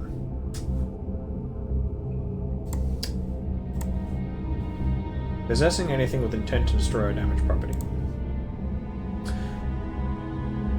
A person who has anything in his custody or under his control with the purpose of using it or causing it or permitting another to use it without lawful excuse, destroy or damage any property belonging to some other person or to himself, the use or of them and some other person, or destroy or damage who believes is more likely not to endanger the life of some other person with the purpose of using it, causing or permitting anyone to use it dishonestly with a view to gain for himself. Yeah. Okay, so he'll be guilty of indictable offense, and that's level 6 imprisonment. So that's 5 years. If we go back to our sentencing act, 5 years, level 6, that is 60 months of, so that should be 600 penalty units, level 6, so that would be, he gets 6 points for possessing the bombs, because we must assume that, we can see that he clearly has possessed some of them. Yes! So he gets that many. What else can we get him on? We should probably look at the lawful excuse. 197, 198, 199. It is those. Person charged with offence which is shall, whether or not he would be treated the person subject as having a law to be treated for this person having a lawful excuse for the time of the conduct. Even if the property belongs solely to himself, he has not at any time believed that any of the things he's destroyed belong to himself, that he had a right or interest in the property in question which authorized him to engage in the conduct. There's probably a challengeable assertion that that might be true, but I think we may argue that that is not the case. The person or persons whom he believed to be entitled to consented to the... Yeah, that's absolutely false. Engaged in the conduct... if he engaged in the conduct alleged to constitute the offence in order to protect property belonging to himself if another arrived... No, none of it was defensive. The purpose of the section, it is immaterial whether the belief is justified or not if it's honestly held. For the purpose of the subsection, a right or interest in property, I don't think we could argue that he has the defense of lawful excuse, so no. Now, what I've not actually considered here is... what is this? So, riot... Yeah, this is not it, but forcible entry...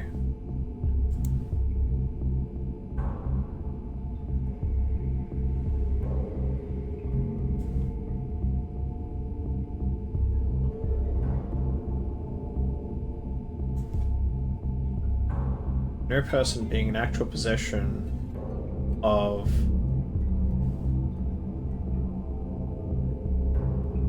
something for a period of less than 3 years by himself or his predecessors shall, without cover of... I may have to actually turn off the Aurora Fire for this. I actually cannot read it. Oh, an actual person of land shall, by color of right, hold possession of land, reach of reasonable opportunity.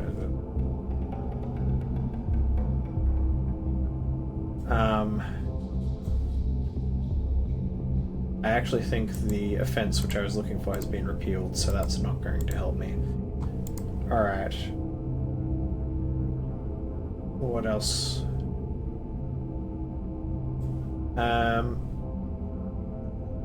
So we still don't know...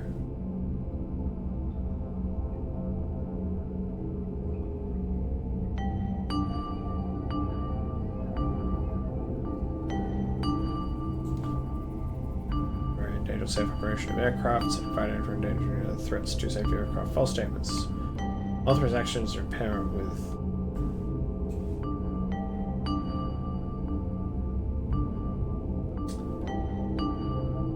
sabotage, maybe. Person who damages a public facility, nah, not much of... Well, actually, I think we could consider the Bath escape a public facility. Person who damages a public facility by committing a property offence or by causing an unauthorised computer function, well, they don't have computers, and intends to cause major disruption to government functions or major disruption to the use of services by the public or major economic loss, is guilty of an offence and is liable to level 2 imprisonment. Now that's trickier, because the second limb of that requires us to know why he destroyed the Bath escape, and we think, at least for the time being, we think that he did it to prevent us from... I don't have enough to get him on that, because we don't know exactly why he destroyed it. He might have destroyed it to prevent us from following him. Now the bug prevents me from following, so that's not really helpful. But that the bathysphere is weird. I suspect I will get him on this, but I can't do it yet, because I don't exactly know why he did. With this said, threats to sabotage. Person who makes towards another person a threat to damage, well, he actually did it, so it's not a threat, maybe disruption. Against that person to fear that the threat will be carried out and will cause, again, this requires his... In the prosecution of an offence against this section, it is not necessary to prove that the person threatened actually feared that the threat would be carried out.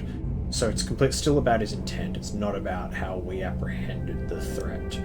Threat may be made by any conduct, may be explicit or implicit, conditional or unconditional threat to a person, includes threat to a group of persons, fear that the threat will be carried out, includes apprehension that it will be carried out. Yeah. That is not going to work. Okay. I don't think any of... Oh, actually, destruction of evidence. To wit, neither of them have destroyed evidence of anything they've done yet. In fact, they've left evidence behind. But I don't think it is a defense against the section that I have a way around anything they destroy because I can just look back in time. But that's probably not going to help. Fences connected with explosive substances. This is probably...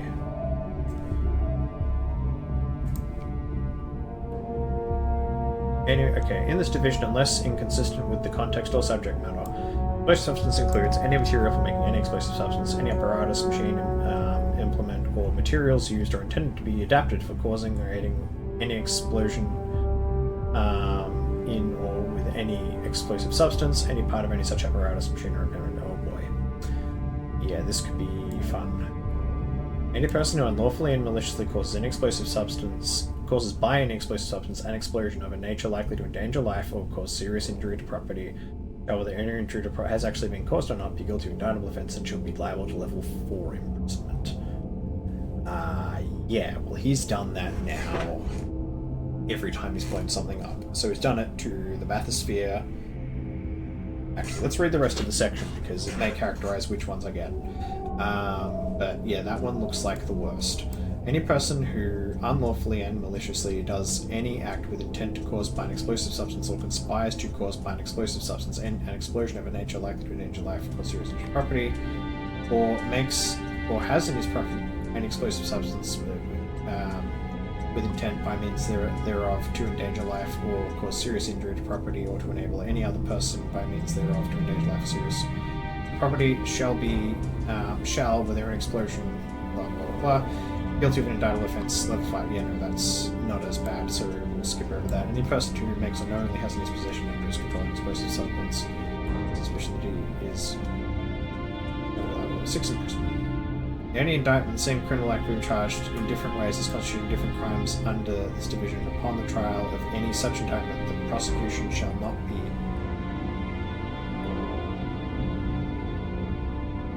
I need to read that, not horrified. In this indictment, the same criminal act may be charged in different charges as constituting different crimes under this division, and upon the trial of any such indictments, the prosecution shall not be put to its election as to the charge on which it must proceed. This division shall not accept any person from indicting or proceeding on crimes punishable in common law. Okay, and then the search warrant powers. Okay. Back on goes the auto fire. So I think we can charge him quite clearly on every count of the most serious offence defined in this section, which is subpara 2, which is level 4 imprisonment. So level 4 imprisonment is 15 years, which is 180 months, which is 1,800 penalty units, which is, yeah, level 4.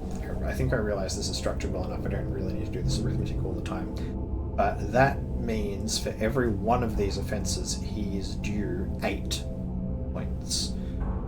So, because I do 12 minus whatever level this comes out as. So 12 minus 4 is 8.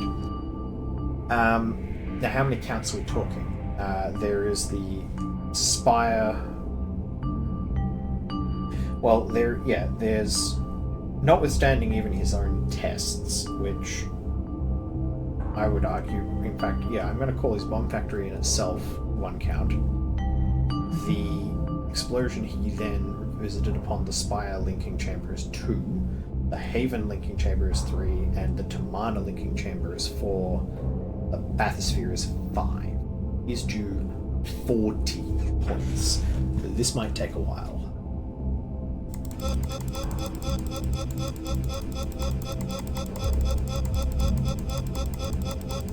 Oh, yeah! Yeah, Cirrus has really shot out in front this stream. Okay. Is there anything else we want to tour in the Crimes Act while we're here, now that we've got enough lore to get him?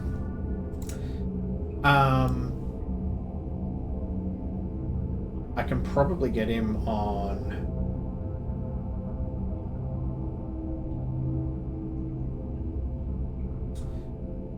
So there's conspiracy to commit an offence. If a person agrees with any other person or persons that a course of conduct should be pursued with the commission of offence, he is guilty of the indictable offence of conspiracy. For a person to be guilty under this, must intend. Yeah, we don't actually know that he's conspiring with. He's been conspiring with Akanar since he was imprisoned. How is this actually sentenced? Penalties for conspiracy. Not seeing the penalty for the so you just get penalized for the offense itself. Relevant offense or is an offense for which the penalty is a term not prescribed by law, then it's level 4 imprisonment otherwise. Okay, but we don't actually know that that's the case. Recruiting a child to engage in criminal activity. I don't think we can say that's what he's done here. Abolition of obsolete offences. Okay, then there's this whole thing just abolitions that I therefore don't need to look at. Okay, no general self-defense. Sudden extraordinary emergency and intoxication. Okay, I don't think any of this is going to apply. No. Okay. So the one other thing that I did want to look at was whether his misrepresentation to obtain the chess pieces represents an offense in itself. Well, there's also setting traps to kill or cause serious injury.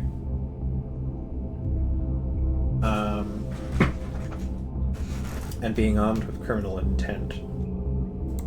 Yeah, okay, we can get in with a few more things. Converted weapon is the same meaning. Firearm is the same meaning as in the Firearms Act. And he's not dealing with firearms, he's dealing with explosives. Person who with criminal intent is gone with the firearm, imitation firearm, prohibited weapon, or no, he's not armed with any of these. I may get Akanar on that later, possibly. Using firearm to resist arrest, extortion with threats to kill, setting traps, etc. to kill. It's a trap or device with intention of killing another person, or being reckless as to whether or not another person is killed is guilty of an indictable offence. Oh, Jesus. Well, we can actually say he wouldn't have been, that would not have been the case in the Spire linking chamber, because he could have been reasonably confident no one was there. He also didn't do that for the bathysphere because nobody was present, and we've already got him on the property damage as it is. We could argue that he would have done that in Haven, and he was certainly reckless with regard to Tomahna. So that's 2 counts, so that's another 20 points. Oh, yeah! Alright, what else can we get him on?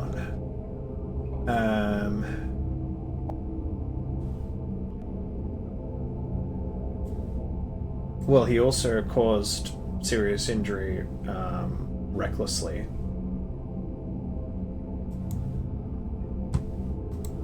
To us. So that's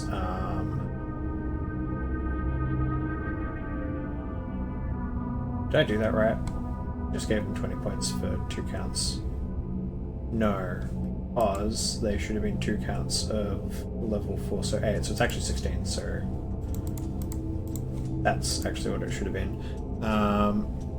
But he then does get another 8 points because of this level 4 offense, because he recklessly injured us.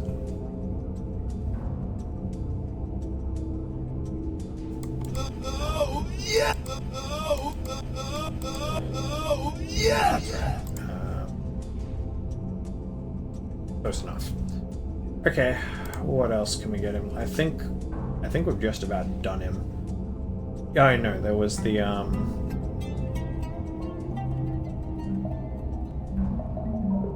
there was the offense of like misrepresentation.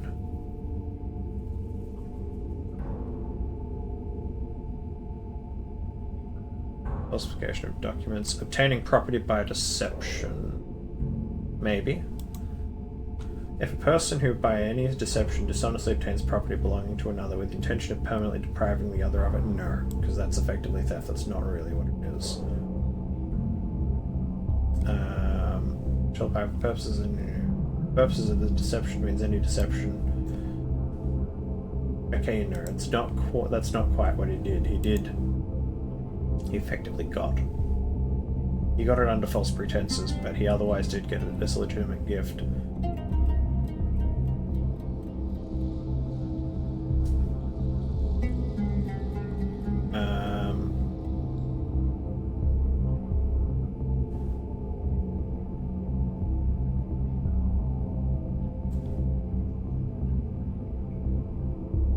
Okay, I think we've absolutely comprehensively dealt with Cirrus. So he's on 103. So suddenly Cirrus's 27 doesn't look that bad. But look, Ekana might still incriminate himself. We'll just have to see. Particularly, we don't know how he's armed. So yeah, I guess we'll come to that next stream. That might be tomorrow, that might be another day, I'm not exactly sure yet, but we shall see. But thank you all for tuning in and putting up with my just about going to sleep with the Spire puzzle and the and charging Cirrus with far too many things. I may have to sort out my VM arrangements before I stream again, and I will do that offline. Because yeah, those crashes are going to be a real problem if I can't progress, because yeah, I don't know where we'll go from here. But hopefully I will overcome them and we will continue to administer summary justice. Alrighty. Thanks for stopping by.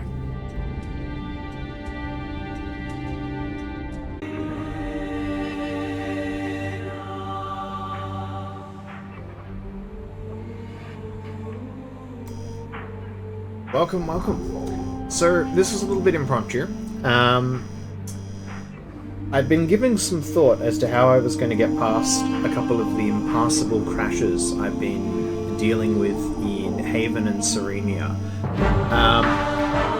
So what I managed to do was get the GOG Galaxy and the GOG version of Myst 4 up and running on basically ancient hardware.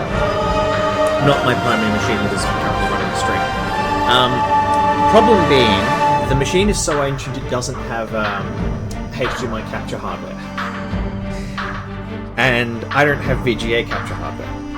So basically I've tossed the computer under a blanket on some very long USB extension cables. Oh shit, yeah, I should adjust that. I'll explain how all of this is working. It's a bit... Oh, I'm loud, sorry. Let's fix that up. Am I distorting in like an analog gain stage, or is it just that I was digitally too loud?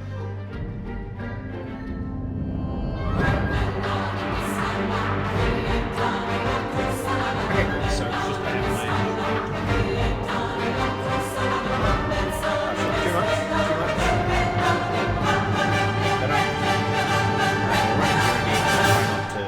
I'll run at Unity and I'll try not to talk too loud. Because I can see myself peaking on meter.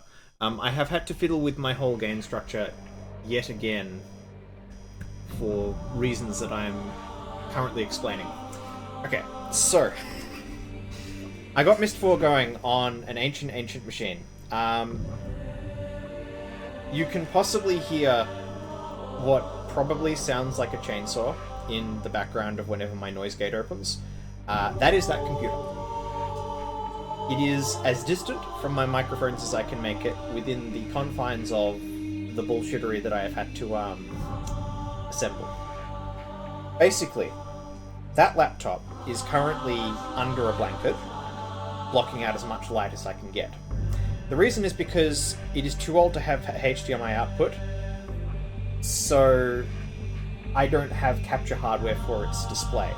I've tried streaming to my primary machine and then taking that as a source, but the machine's too unreliable and it actually doesn't have the power to do that, and run Myst 4 at the same time. So basically I've stuck... No, I'm not remoting into it. This is completely analog. I have suspended a webcam in front of the screen, under a blanket. I then have a second mouse on my desk, which is on a long USB extension, which is how I'm controlling it. I have no keyboard. The audio is running through a second sound card, and that's why my microphone is probably a bit weird to start. If I run it into my primary Tascam unit, which is driving the microphones, it sums over my microphones, and I can't actually meter at all. So I've got a second, I've added like a 15th sound card to this machine, and it is now running the stereo pair out of that, except the sound card's kind of fucked, so it's only running in mono, but whatever. Anyway, I have audio from Myst 4, and I can like move the mouse and do things. So as the final step, because that laptop has to be under a blanket so I can't see its screen, I am actually streaming OBS to myself on another screen so that I can actually play the game on one of my screens. It's great! Nothing's going to break. Definitely. Still too quiet compared to the music. Well, I can keep pulling the music down.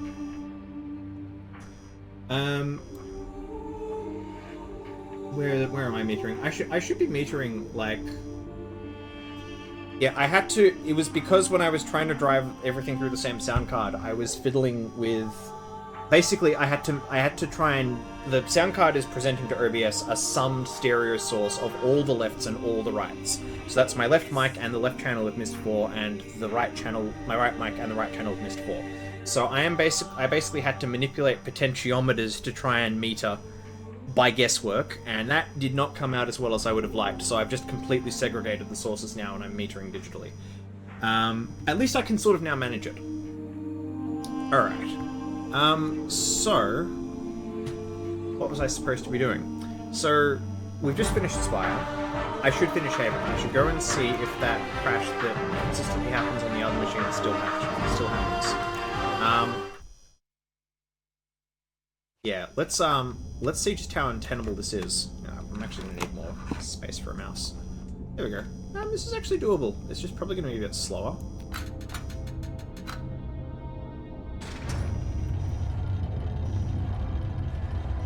Wait, why am I doing this? Christ, I need to go into Haven. Alright, we'll need to pull that again. Alright, I'm being slow. Alright, and I should like turn off my standby. That's like a thing that I don't need now because I'm actually playing. There we go. Alright, I'll pull that handle again. And I need to put up the rest of my overlays, don't I?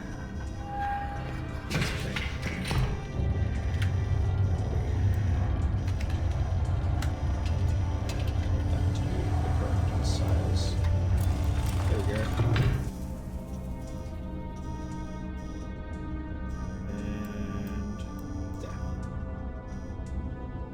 Actually the wrong size anyway. Don't mind me, I'm just resizing browser windows in the background. That needs to be more like... kind of like that, I think. Alright. Off to, Haven. Yeah, the contrast ratio is not great, but it gives the impression.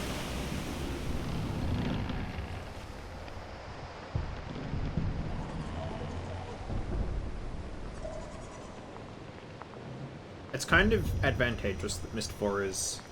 I'm still a bit quiet. Okay. I can just keep pulling the game down.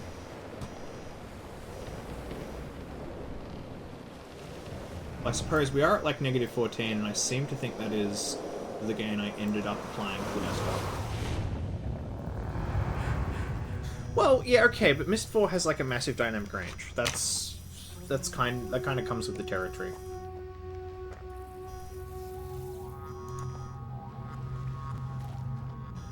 Okay, now...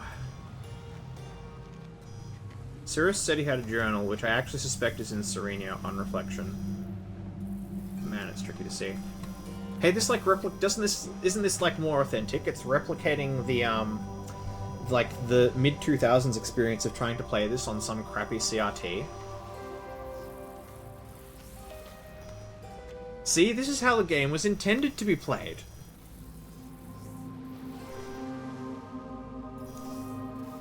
Christ, I can barely see those rocks. So just for the record, my view of the game is as bad as yours now. I don't get special I can see the source directly privileges anymore. If it gets really bad, I may actually get a second monitor. Okay, I think we're done with the ship.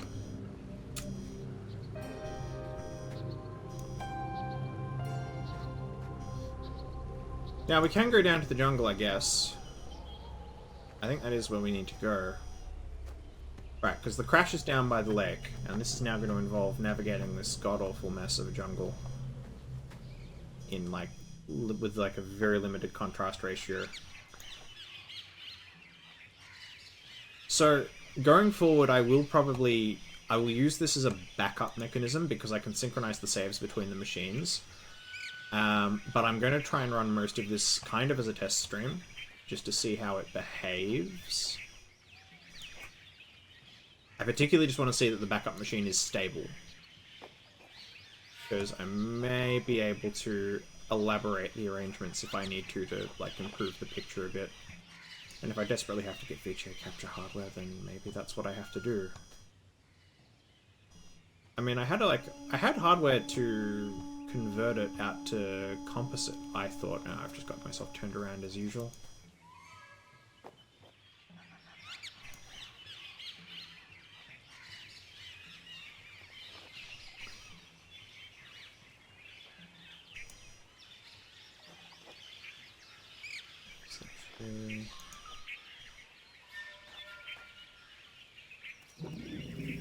Hello.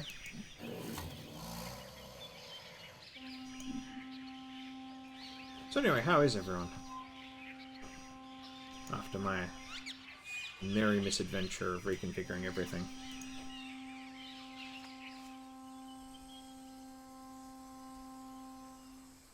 Where's this? Is this where we tranquilize the Camodile? I think this is where we tranquilize the Camodile. Magnificent! Being alive is a great thing. As a general rule. Okay, so this is where the Camodile was, and no longer is. Oof, that contrast. I'm actually going to try to tweak that just a little now that I've actually got, like, an image of Myst 5 up.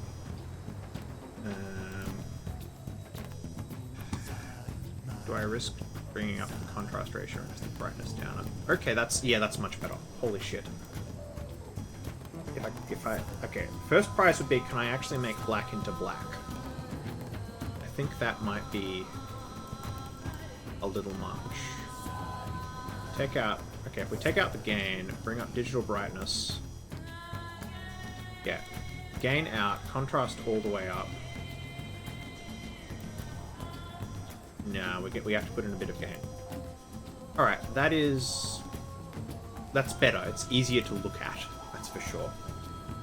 Well, I could do that, but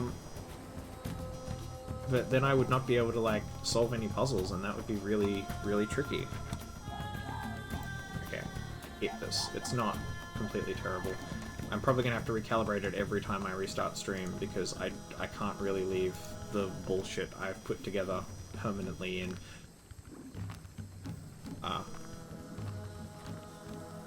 I think we found the Camodile.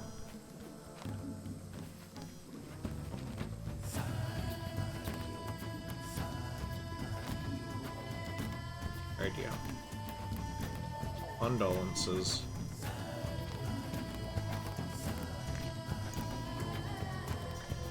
I think Myst 4 blindfolded would be next to impossible.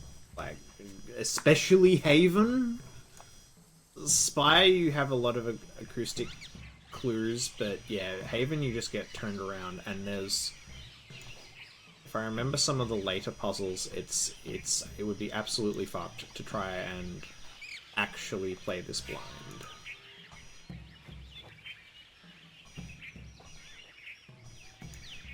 It's just not a very accessible game. Like, at least something like all the 3D versions, you have a consistent set of keys. So you could, in principle, just WASD through and use acoustic clues to work out how you need to manipulate stuff. But a lot of the map geometry in the pre-rendered Myst games is counterintuitive. Alright, I feel like this is a puzzle we do need to solve. Alright. Now I gotta remember how this is done.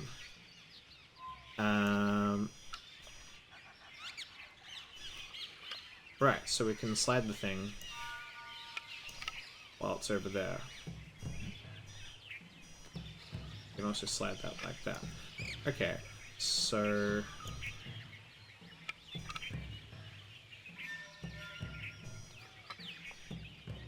this feels entirely too simple. Yeah, that wasn't it. Maybe I need them free of the sliders, I don't know. Why doesn't he want to go any further? That is weird. Does this slider, like, not want to... okay, that is a weird constraint, and it doesn't appear to make sense. But, you know, whatever. Okay. Let's bring this over as far as we... No, if I bring it over, then I can't bring the carriage over. I've got a memory. Maybe I should pay attention to that. Hear this? You hear it? Well, just try and get past this gate now, you thieving Karnaks! Ain't no way they'll figure out which holes to put the hammers in.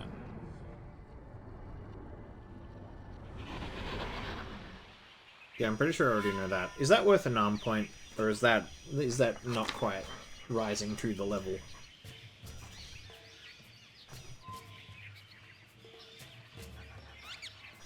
That's a nom point? Nom point. Okay. Oh, I feel alive! Akama's on 28. Okay. I presume I can't move this while there's two hammers on it. No, I cannot. A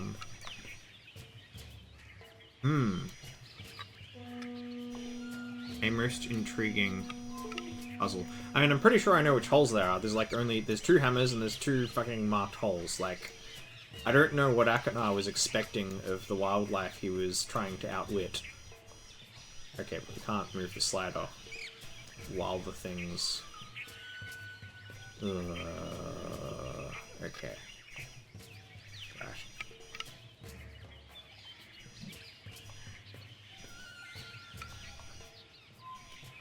The controls feel just that little bit more jank because I'm running them on, like, a visual delay.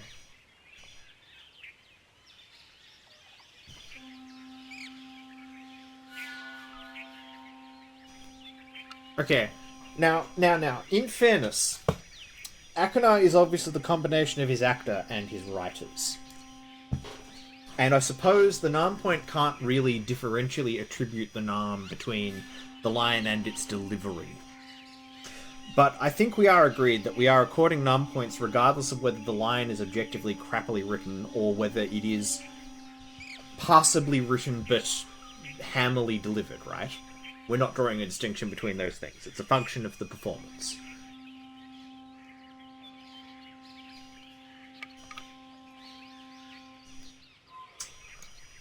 Can't remove that now. Alright, so what I actually want... Okay, can we go? Yeah, we can go. Okay, so we can do that. We can do that. We should be able to now...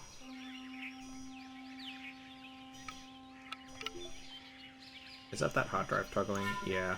I now have so many USB devices attached to this machine that it's actually starting to undervolt my USB bus, so we could get some very interesting hardware failures this stream. I'll be interested to see what actually becomes of it.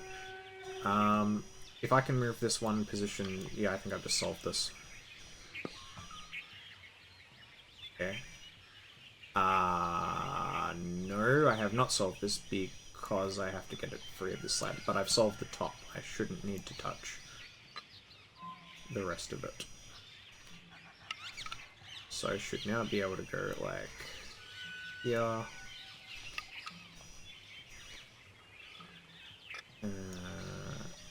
Here. Okay, that wasn't so bad. Bonk.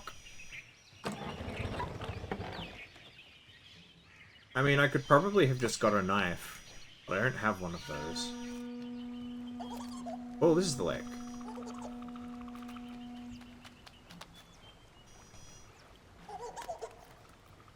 Hello, friend.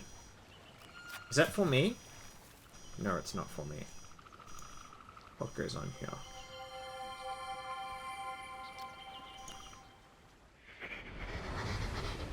Seriously, how hard's it gonna be? Worst part's gonna be the foundation. Once that's in, got to be better than sleeping in the wreck, right? Okay, so this is Ekanar's new home. I think that was neutral. I don't think that rises quite to the level of Nam.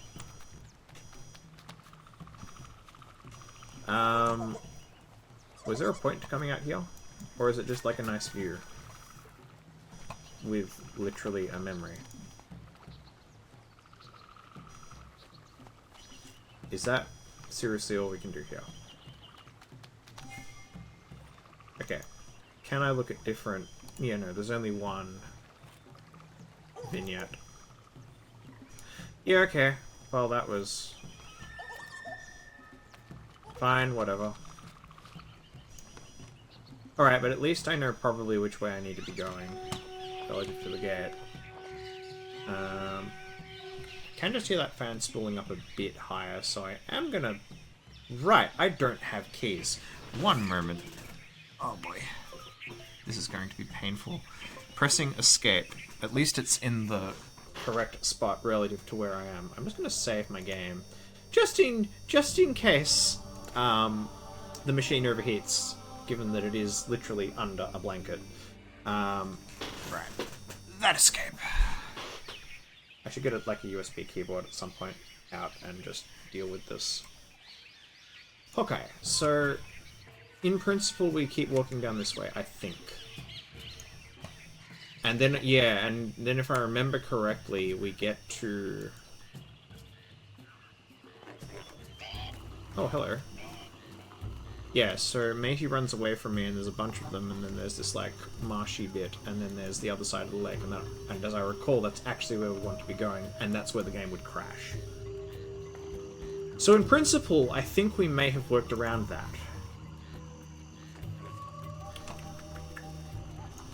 Yes, I think we have.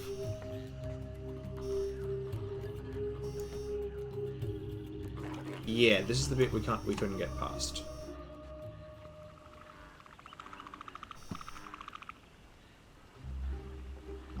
Funny how it's shaped like a hand. Something I can do with the moorings. No. Well, I think it's all rigged up to this thing, isn't it? Okay, that would have crashed the game. So... this is fine now. Now, where were we looking at? Aha.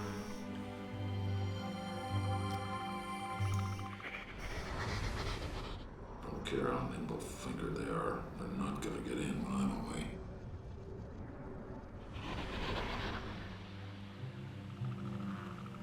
Okay. Is there something we can do with this mechanism?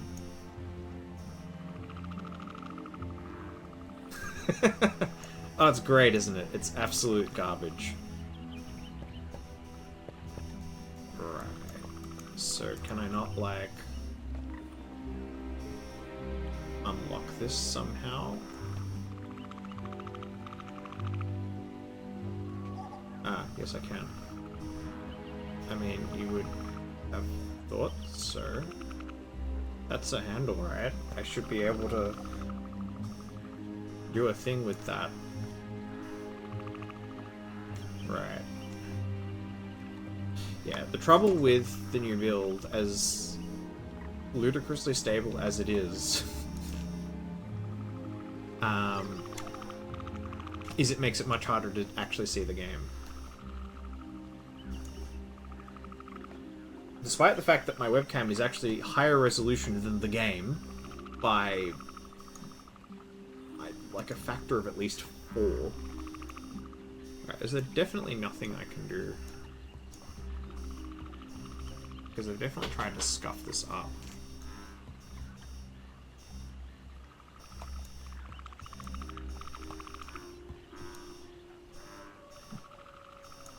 Because that seems like that should turn, but I don't really see how. And, well, I mean, we can see that that thing should have some sort of liberty. Well, it's a winch, so that has some sort of liberty to move that is... Ah, there we go. The hotspot is just stupid. Okay. Aha! Oh, Christ. What is this bullshit? Moire effect, I think that is. Okay.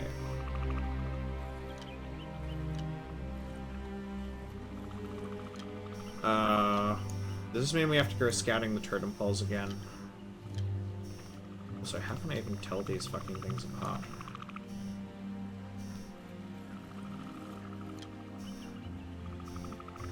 Jesus, I cannot.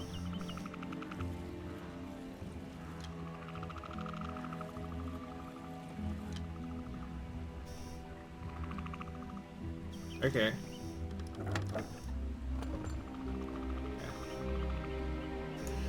Right, so we have to go scouting the totem poles. Okay. New time like the present.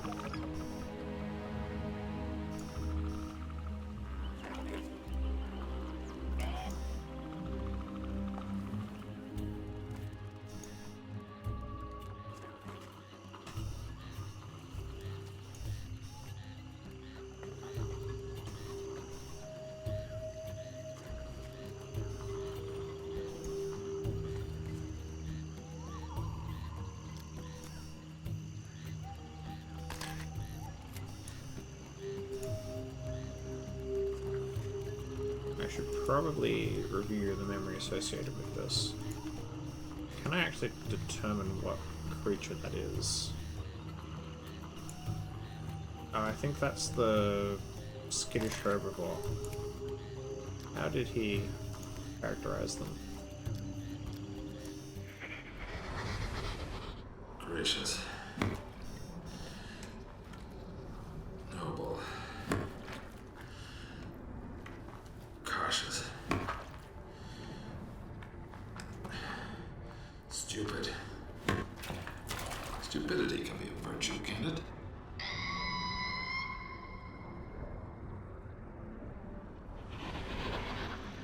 Okay. So... I think I took photos much earlier of his sketches of the wildlife. So let's go back over my notes. Yeah. No.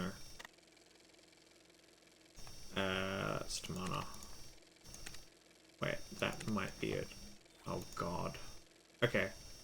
No, that doesn't help me at all. There was another sketch somewhere I hope I took, I think, where he illustrates all of the different species. I may have to actually go back to the shipwreck and do it, and get more photos. That. No, that's just Yisha's. Yeah, because I was trying to get screenshots out of the game, which you probably can do, but I didn't put enough effort into doing. No, this is all my Spire solutioneering. Right. Okay, so we're basically doing this puzzle from scratch. Fantastic. Well, let's just get the totems and photos of them, and then I can try and assemble a solution.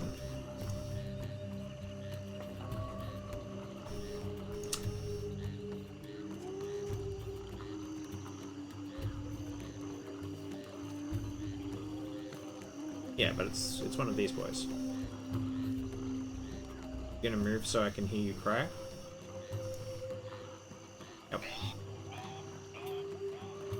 Yeah, I'm pretty sure it's one of them. Okay,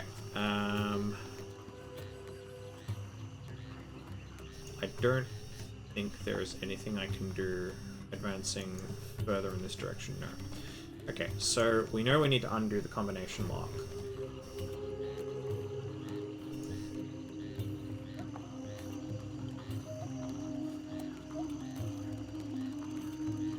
I mean, there's only 5 factorial combinations.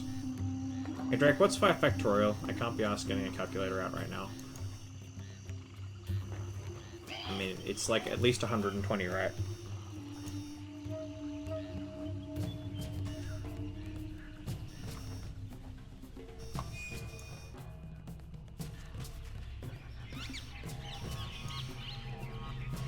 I mean, I should just about be able to do that in my head. What would it be? 2060? It would be exactly 120.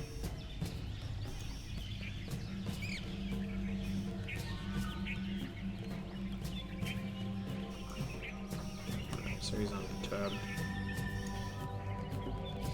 And I'm pretty sure one of those totems was where the tranquilized Camadil was.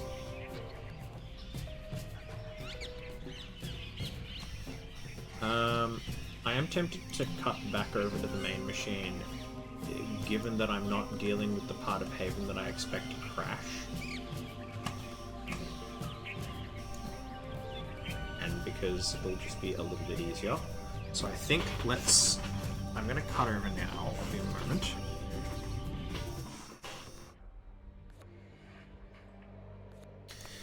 So to do that I have to save my game. Actually quit Myst 3, so I'll bring the source down and I'll cut over to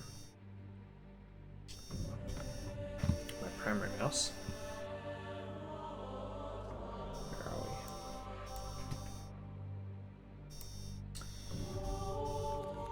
we? Alright, so if we quit it here.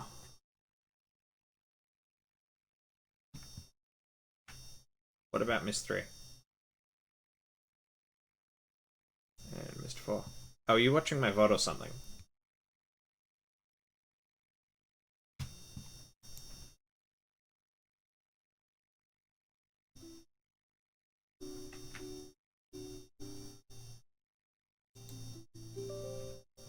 How well this gaming been going? Now I do. There we go. Okay, so now we're back on the main machine, and in theory my save should be... Alright. Okay, I have to wait for my saves to actually come across from the old machine. That might take a moment.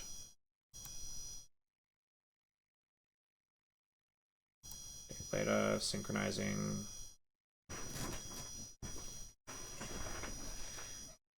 I mean, at least this is possible, right?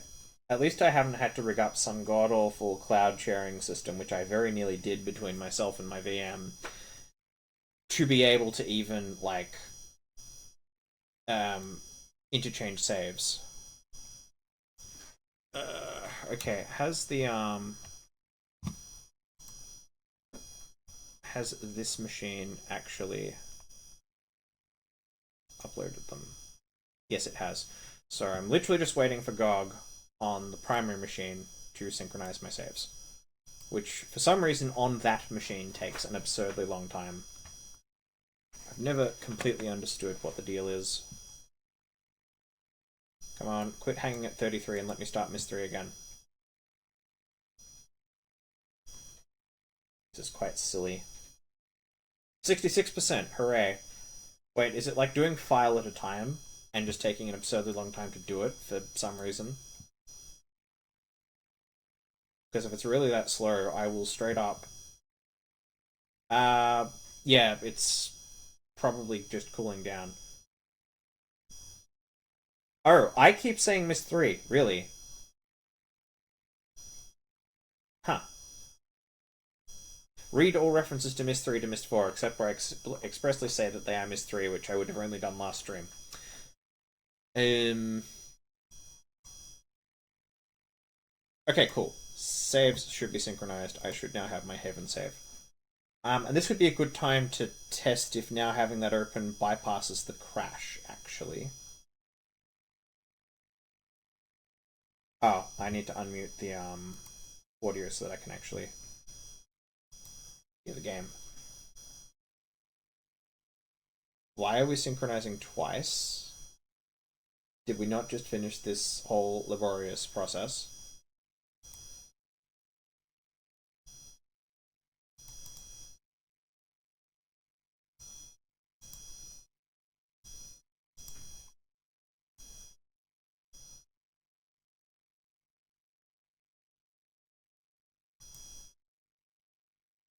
Come on. Okay, so, I mean, the sad finding of this is my 9-10-year-old laptop is running Myst 4 like a champ. Yet my primary machine is like stuttering like no tomorrow. Okay, cool. Yeah, we have the save. Okay. God damn, I can actually see. Oh. That is so much better. And the mouse actually does what I want it to do. Okay. Right, where are we going? Towards the wherever the Camagil was, I think. So that's one path. Then I assume there's a downhill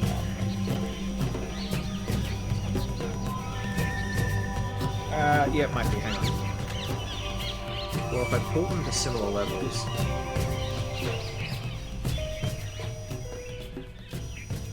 I may be leaning back a little. So that should be about where it is. It's also because it started the BGM back up. I know what it is. It's actually bleed. Yeah, there's a bit of bleed from the game through my speakers, because I often don't wear cans. Ah, yeah, that's the way back. So the Camagil is all the way the other way.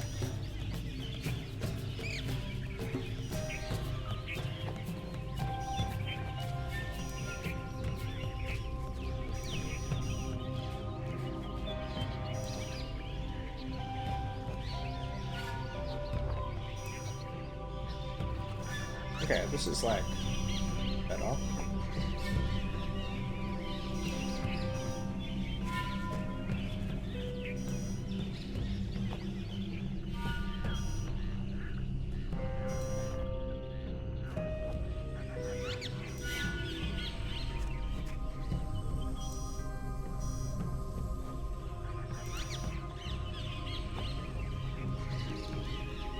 Okay, that's where our flight ended. That was the path down to where the little hammocks were. That's the way we came, and I think that's where we need to go. So handily, our landing spot actually marks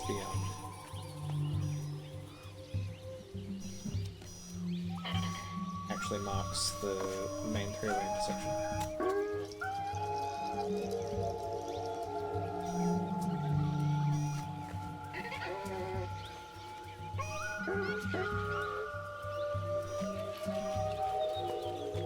Let's see if I can get in there. Oh, can.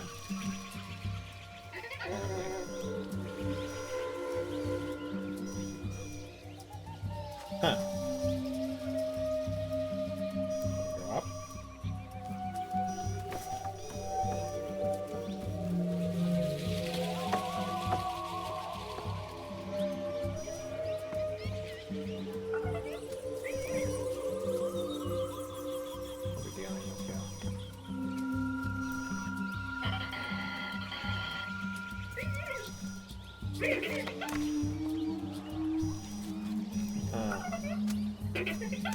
Feel like move? Okay,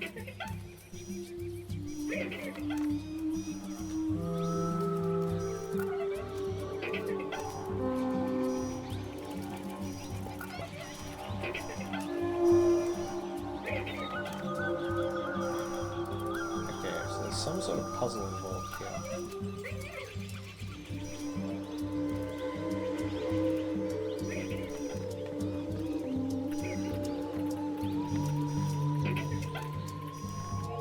Interesting that there's no med base here.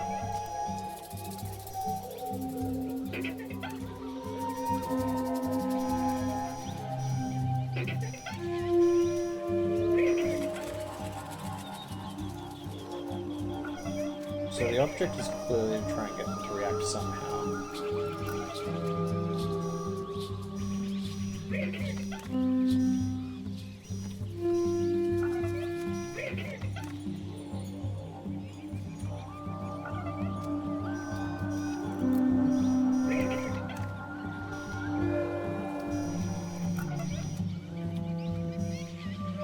I would hope to make a sound as low as that.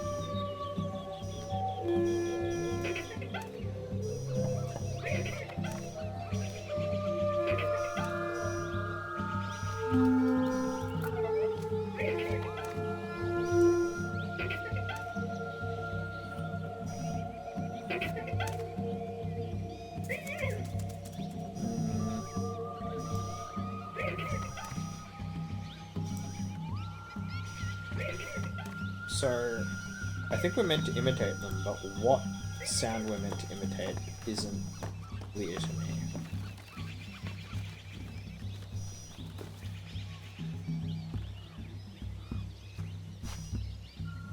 Can we get past this? No.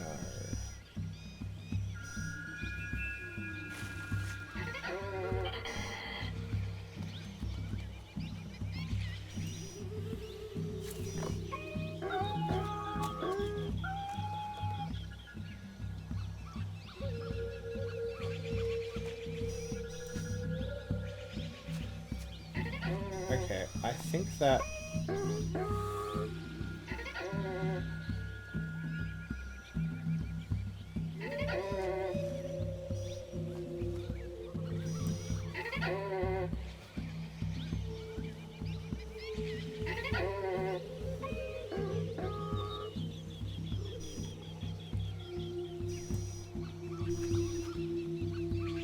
Okay, well, we might be able to make that sound.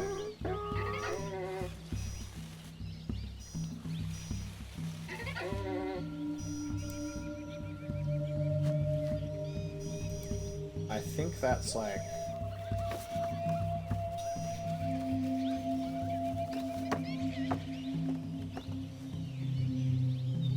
one long, one short, possibly.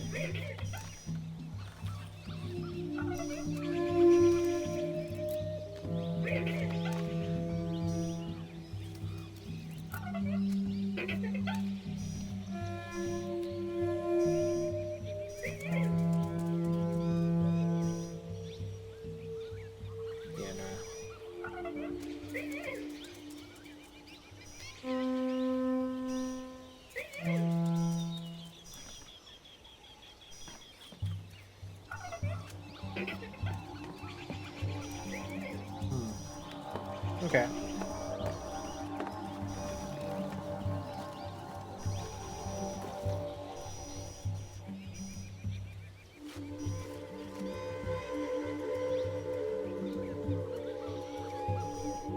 It'd be handy if I could scale them off somehow.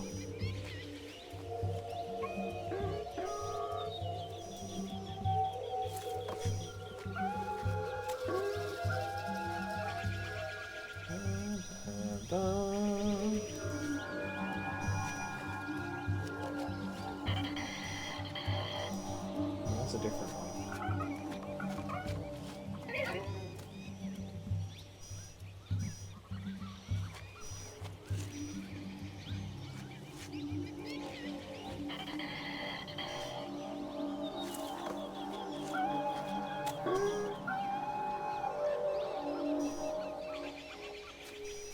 Yeah, that's too obvious to be a coincidence.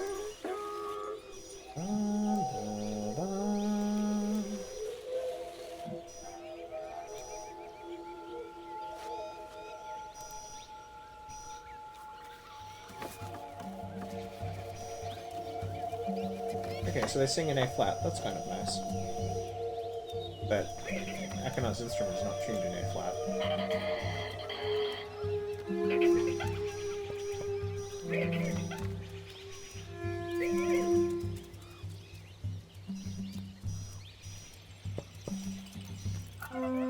Okay, so there's the only octave is here.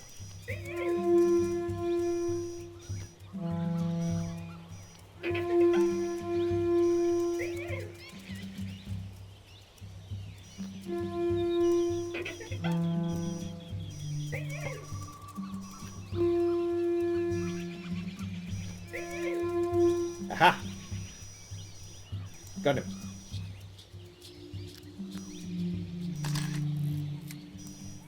Do we get a memory? No.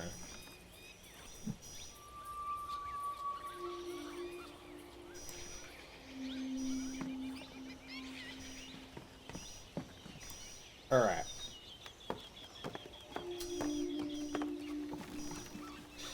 So that's two down. I know one of them is definitely by the ship. And one of them is definitely down where the Camadil is, so I may be able to get the other one from deduction.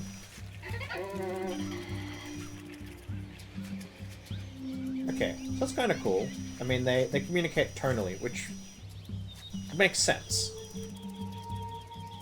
I mean, there are humans who do that.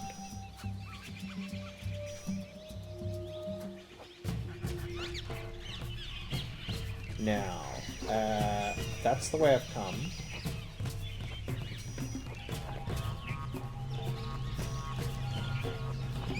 That's where we were when we fell, so I take it must be here.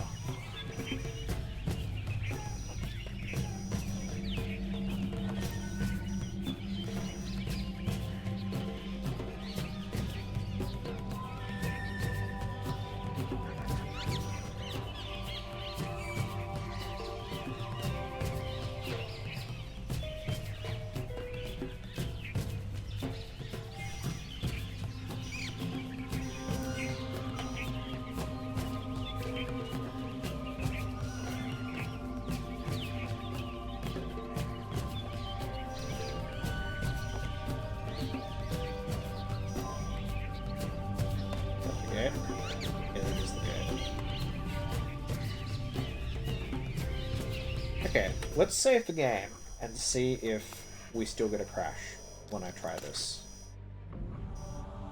Genuinely curious. You know, Atris needs some catch-up points.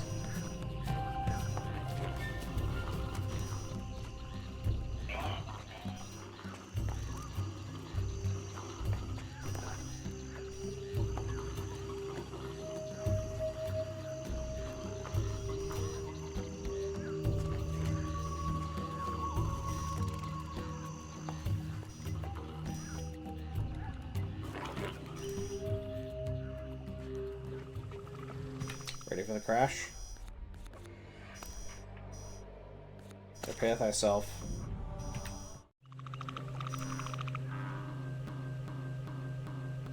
Yeah. Okay, so we still crashed there. That's fine. We have a workaround now. It doesn't matter. You crash all you like. Cool. Alright. Give Atris his point.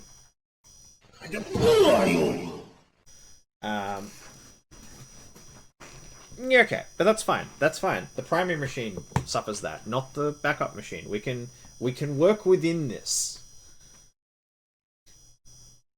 And in any case, I have way more exploration to do before I'm even ready to touch that combination lock. So we'll get that done first. Finish synchronizing. Let me start up Myst 4 again, please. Pretty please.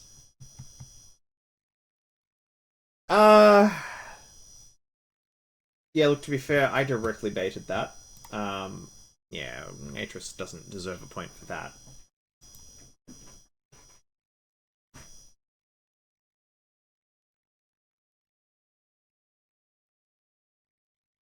Nearly synchronized. Christ, like, how big are the saves? I should find that out. I don't think they're that big, but GOG's cloud storage might be really slow. I mean, I now have quite a lot of Myst saves, in fairness, but it's not like they change much. They just accumulate. 84%? I suppose, I think the save actually bakes in all the images, so maybe that adds up. I don't know.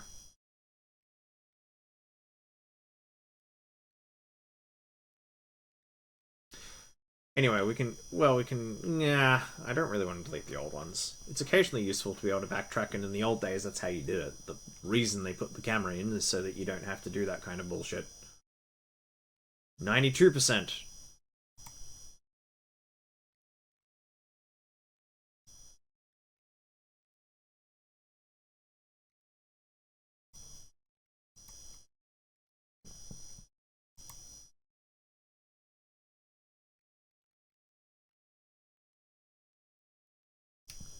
Come on. Just a little more. Just a little more and then I can restart the game. I mean, why I can't just start the game while you do this in the background, I don't know.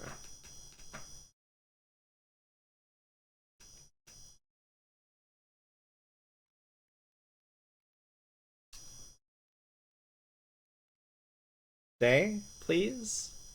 Pretty please?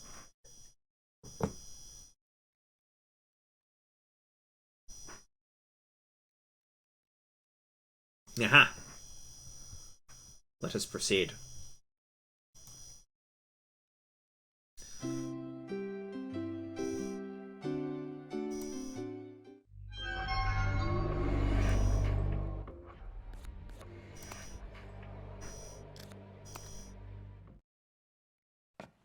Okay, let's not go straight into the crash again.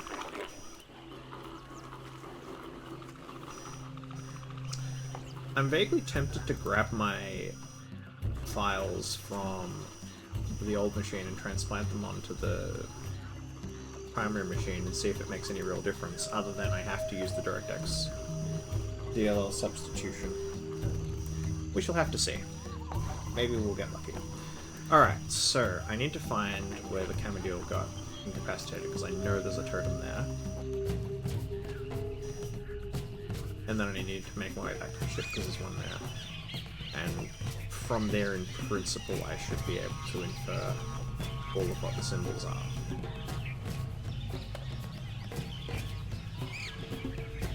As far as whatever arbitrary assignation scheme Akonar's made up, because, well, it only has to make sense to him. He built the lock.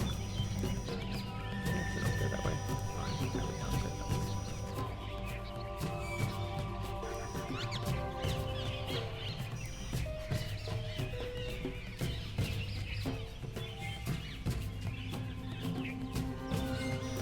That file. Sorry. Might just be a graphical artifact. Alright, well that's the way back up, which is not actually where I want to go right now, because I know my way around the ship pretty well. It's this fucking jungle.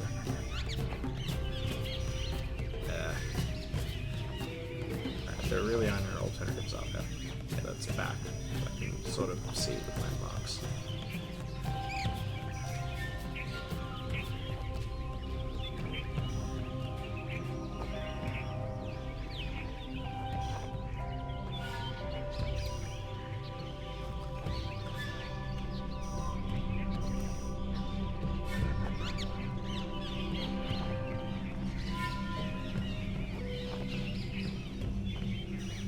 Established there's nothing useful here. At least I think we've established that. Well, now I can actually fucking see. Oh look, there's a totem that I would never have seen with the other thing.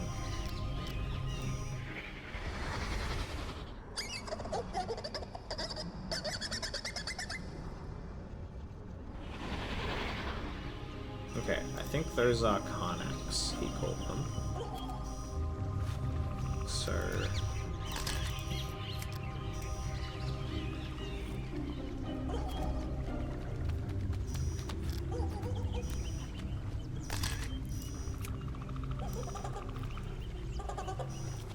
as in, it's these boys. Yeah, so those are Karnaks. I should probably label that if that's my suspicion.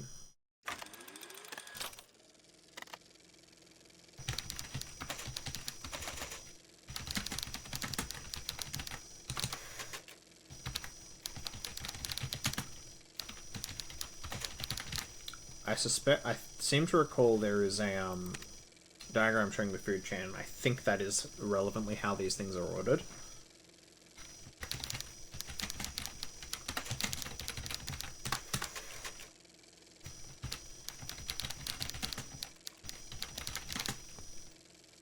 But we've seen a lot of the Karnaks, even all the way back in the ship, but that is definitely the sound they make, and I don't know what these guys are called. I assume they're herbivores. I think we'll see it when we go. I'm going to eventually make my way back to his ship, which has the which has his journal in it, and that has the names, and I think the diets of all the various things in Haven. I'm quite surprised I didn't actually take pictures of it previously. That is usually this. I probably explained it. I probably didn't take photos because I didn't think it would actually be significant for puzzles, but, you know. Sucks to be me, I guess. I feel like I'm just consistently going up and down the same section of jungle, having not found another path. Yeah, I keep doing that. Well, since we're here, we may as well go up to the shipwreck and do the thing.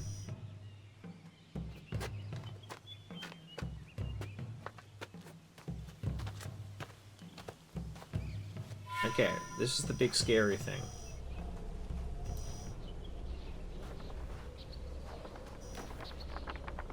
Yeah, that's his hideout. Doesn't look to me there's much more useful lore here. Alright, well then downski. Where is downski? There is downski.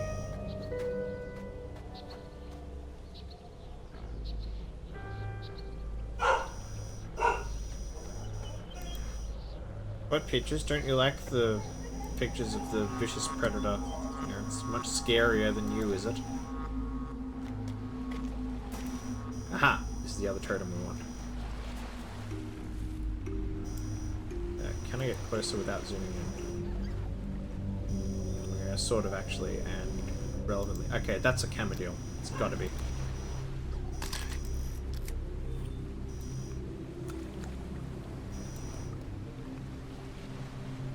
Don't know why it's like a blank rectangle. That is weird. Intelligence. Premeditation. Stealth. Yeah, that sounds familiar. Patience. Can't forget his patience.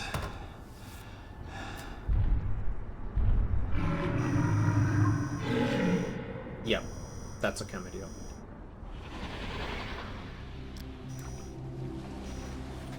Right. Now I think I've permanently solved the wreck puzzle, so I should just be able to go straight across. And leaf through his diary. I don't need his narration again. I've already been over that. Alright, I think the lift is rigged, such that it works.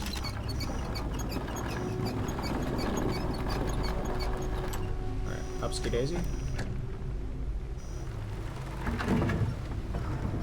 God, this thing is dodgy. None of these Otis safety brakes for you, if that cable snaps. Oh no, has the bridge reset? Ugh, I have to resolve this puzzle.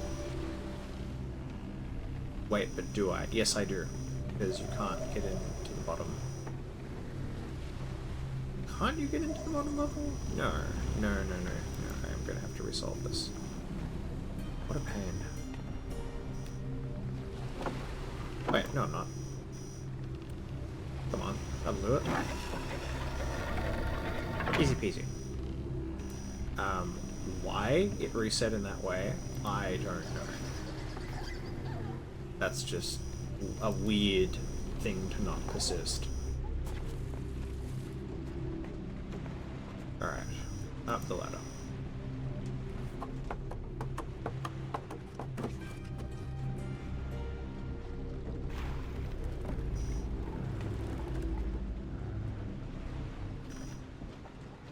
Yeah, I was sus about this when I saw it the first time.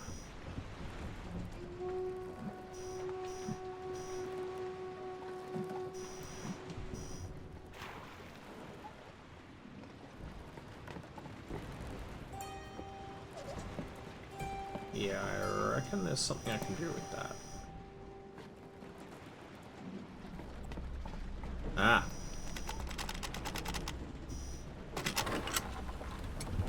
Oh look, the sail opens up. It's a fucking map.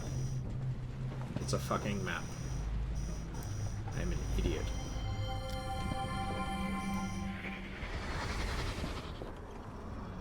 Checked and checked. No sign of it here, or here, maybe here. What's in the South Jungle?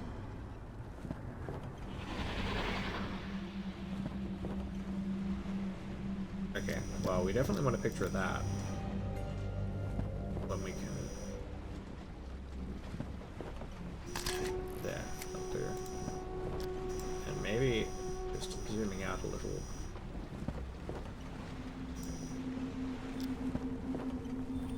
Okay, focusing, this is going to be fun.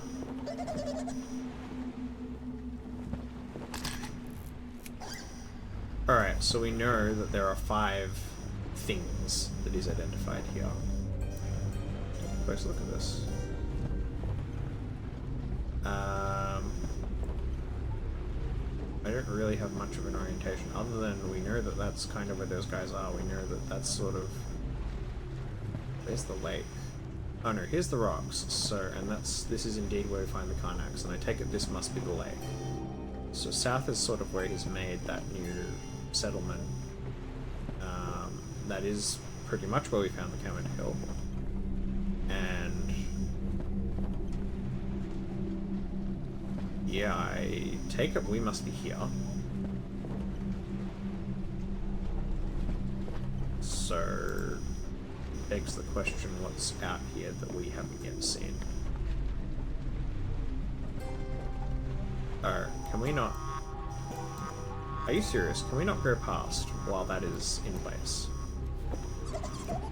Well, we can't now change that, so can we pretty please go past?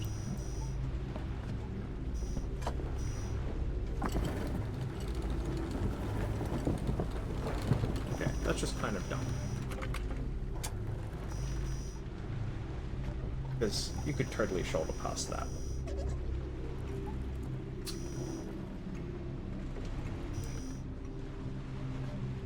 Okay. Now, this is like his bedroom. This is the diary I need to look at. Right. Yeah, so that's a Kamendil. That's a Zaftir.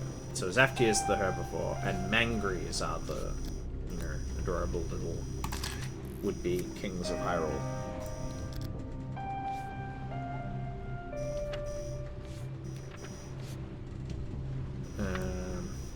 Yeah, and there's Karnaks.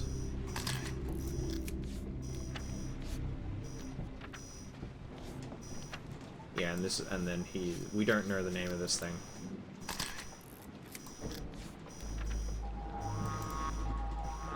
Okay, so that's some of the missing stuff I needed.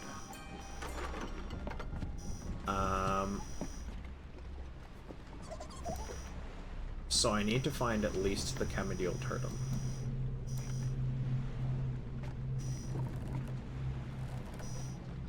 In fact, I should probably update my journal and make sure that I've got all of this together.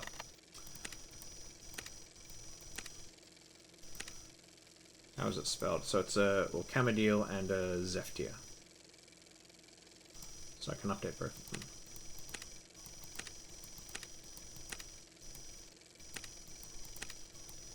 So this one is a Zaftir.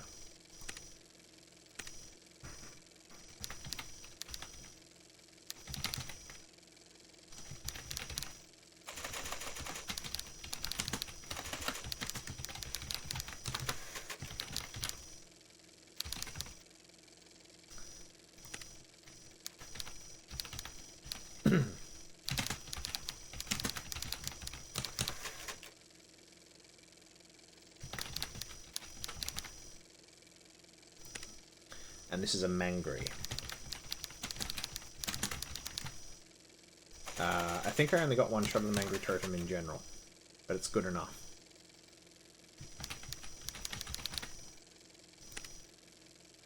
Okay, we already have the Karnak.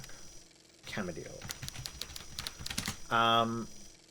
That might be enough, actually.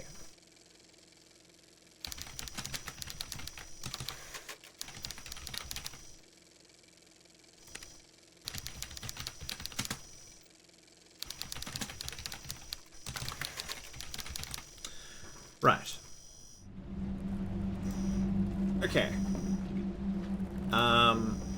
If that's the case, I'm going to proceed back down to the combination lock, and I'm actually going to give it a go. Because that would... No, I think there is something else I'm missing. Because just because I know what their diets are does not mean I actually know the food chain. Because there are probably predator-prey relations in there that I've not captured.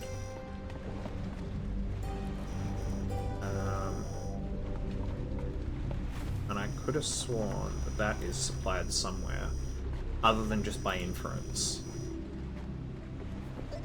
I might just quickly cross-check a hint, because otherwise, if there is no more information, I'm going for that combination lock, which means I'm committing to crossing over machines. So, before I quite commit to that, I'm going to just check that I have not missed anything. Where are we?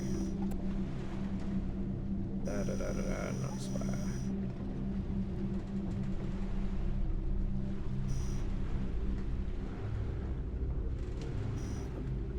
I've done that.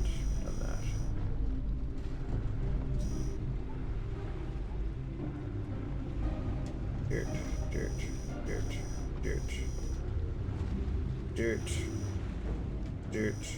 Yeah, we've done that. Dirt.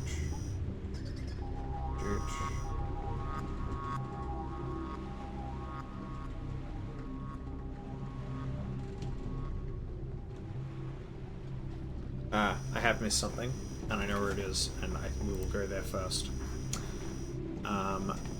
This again may have been one of those can't see it properly because of shitty looking through webcam picture,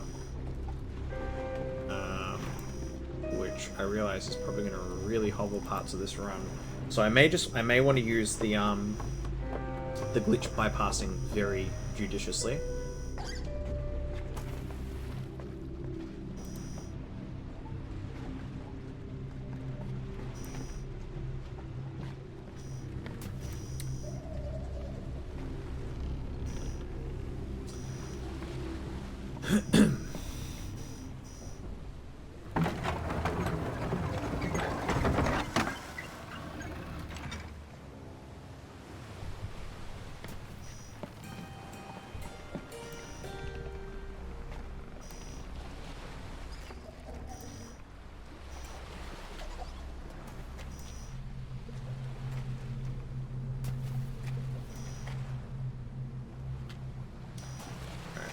Daisy.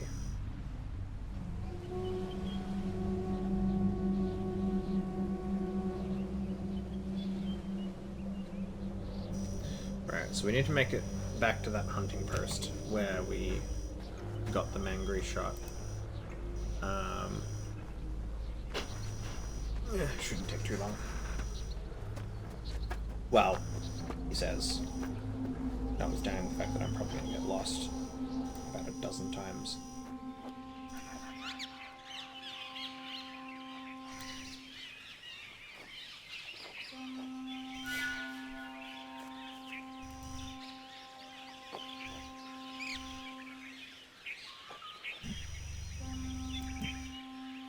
I mean, because that seems like the most natural path to go down.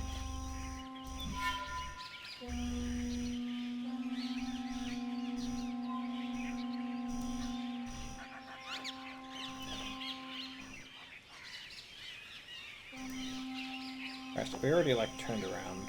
Yeah, it's that easy to get turned around.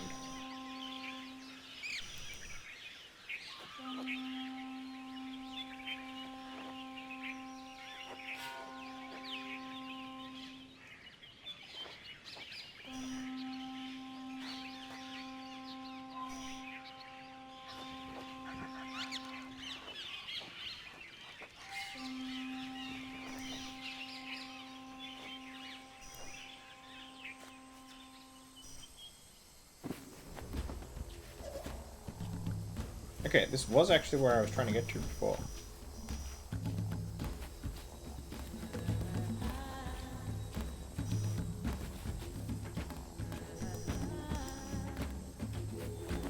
Yeah. What was the memory here again?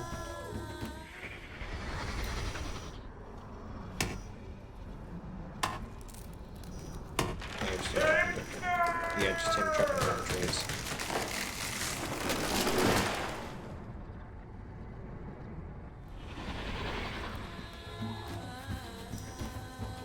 I'm not giving her a nom point for that now because I've obviously seen the memory previously, and under the doctrine of stare decisis, if I didn't give him a nom point before, I can't in good conscience give him one now. Ah. Hello. I don't know what this thing is. I don't think we've seen one.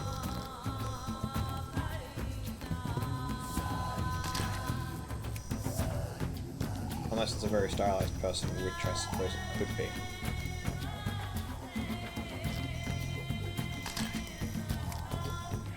What does that guy have to say about it?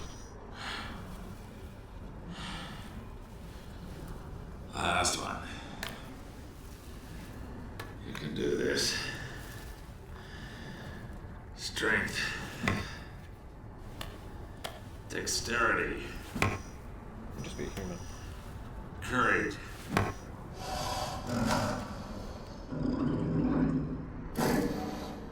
No.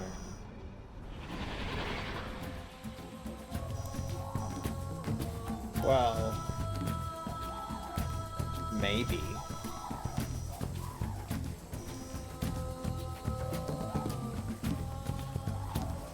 I don't have much else to go on, so I'm gonna suppose it probably is. We know humans are on the horse. Right now, where the fuck do we go?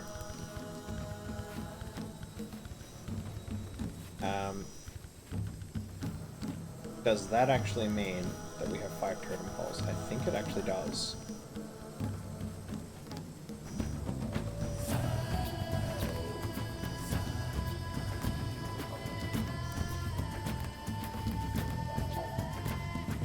Christ, how the hell do we...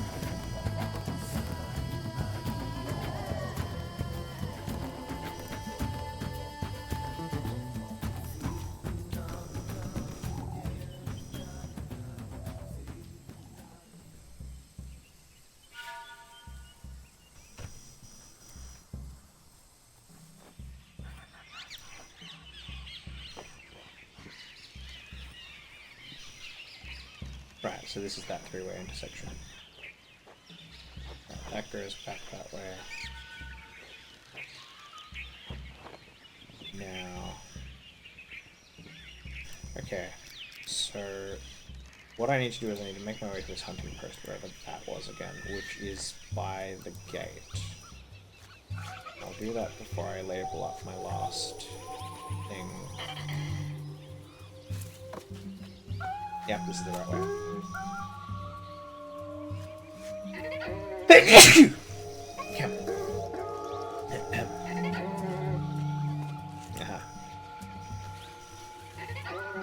So ostensibly somewhere here.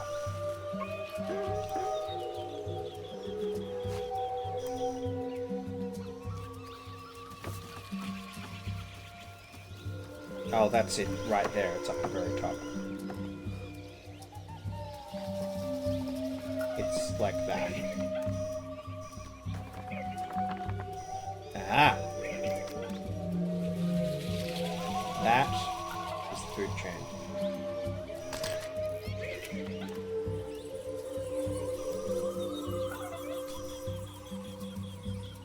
Okay, that's going to require some decomposition. Thank you. So we don't know what this is called. It might... It's not a human, I think. If he's referring to himself as the apex predator, which he seems to be, then...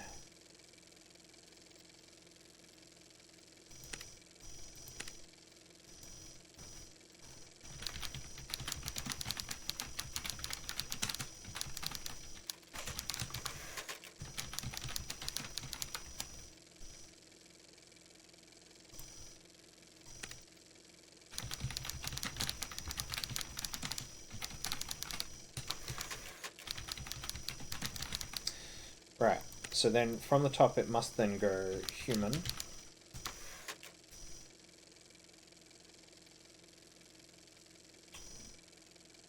How many claws do Karnaks have? No. How many claws do Camodales have?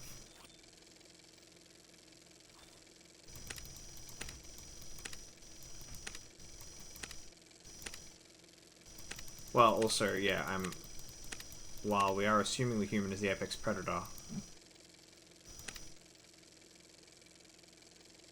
I'm gonna go with it might be human.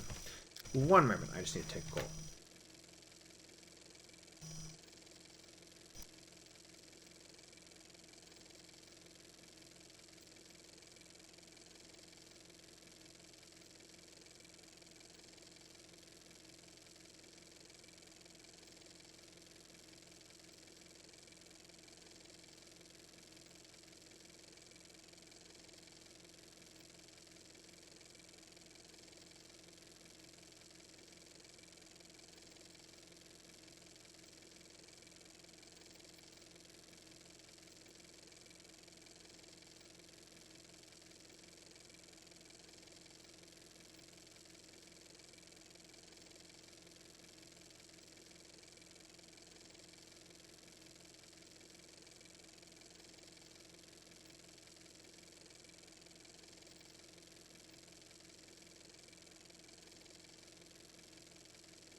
And back.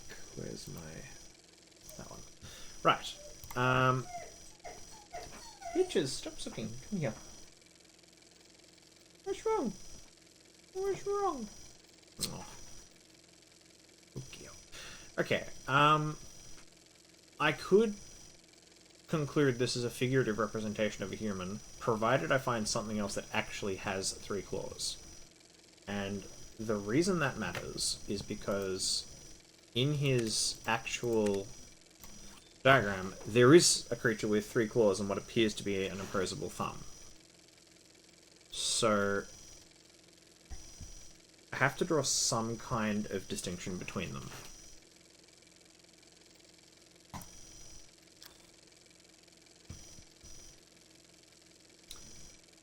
So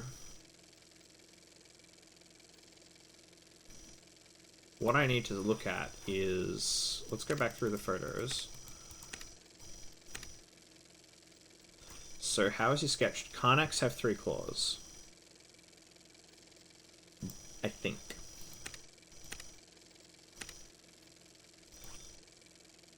Yeah, Zeftirs have hooves, which doesn't surprise me. And it looks like Camodales have 2 claws. Mangries I'd need to look at more closely, but I think we can also get it from scale. Okay. I think what this implies is we have Zeftirs down at the bottom. Mangries here.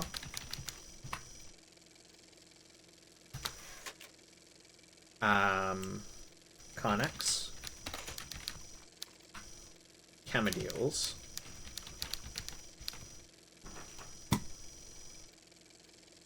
That's the best I can do.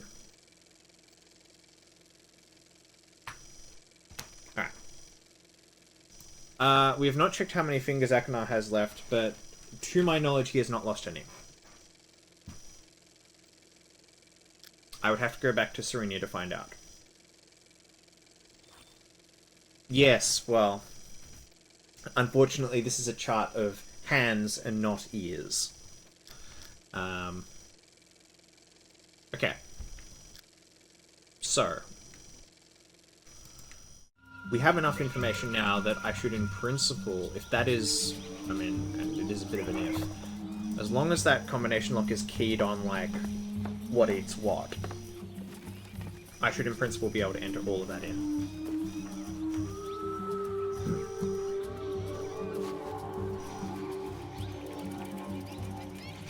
And besides, like, Akinar drew this chart, right? Like, he decided this order. He decided this is what meant something to him.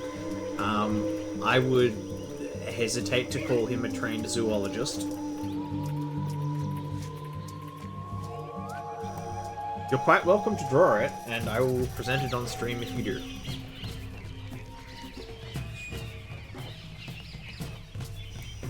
Now, whether that will actually assist me in solving any puzzles is an open question. Right, now where are we going? We are going to the lake, which is, I seem to think, very generally down.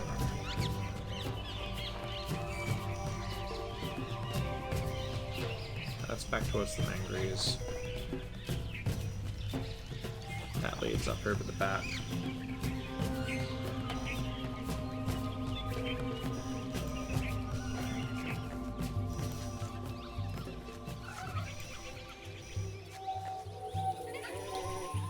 Yeah, but if you do that, don't I win by default?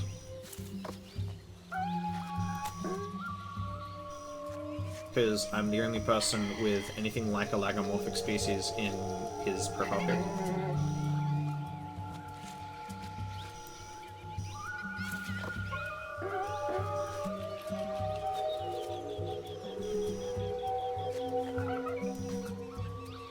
I mean, Moogles are like fucking 20% ear by height. It's actually quite ridiculous. In fact, I think it might be more than that. I'd have to actually do the metrics. It's quite significant. It like... They stand like 3 or 4 foot tall, but a foot of that is, or almost a foot, is ear.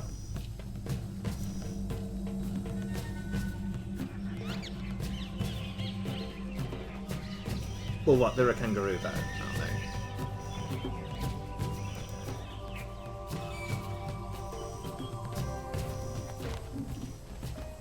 Oh. Nom nom. Yeah, okay, well, this is not right the way I wanted to go.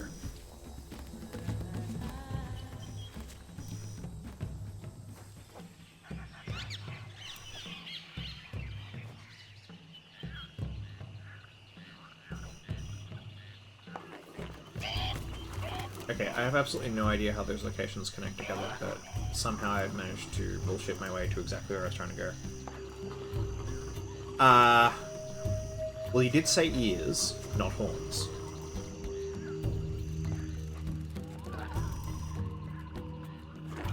I mean, you've seen the horns on, name escapes me. This will, Raru. You've seen Raru's horns. And also, is it absolute magnitude of ear length, or is it ratio of ear to rest of body?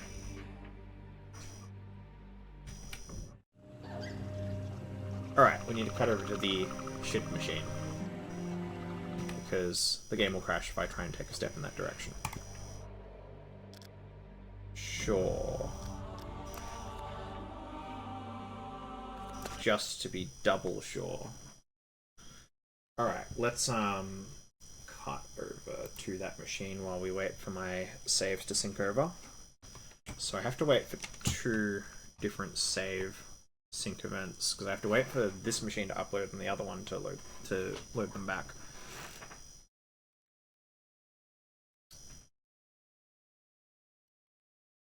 Yeah, because if it's ear length to as a proportion of overall height, okay, absolute magnitude would probably make it a fair contest. Expressiveness and articulation, I mean, Moogles are lagomorphs. So they have enormous range of articulation and expression, very much involuntarily. I suspect if Juster is indeed a kangaroo, they are a marsupial, they probably have a similar sort of facility. But this is one of the reasons why ratio to overall height is significant, because it, as a picture of the overall aspect of, say, a Moogle versus versus any kind of marsupial derived creature. Ears of the same absolute size but different relative sizes to the overall creature occupy a different amount of the visual aspect of body language. So, while it may be that they have similar degrees of freedom, the ears occupy more bandwidth visually as a proportion of the overall aspect.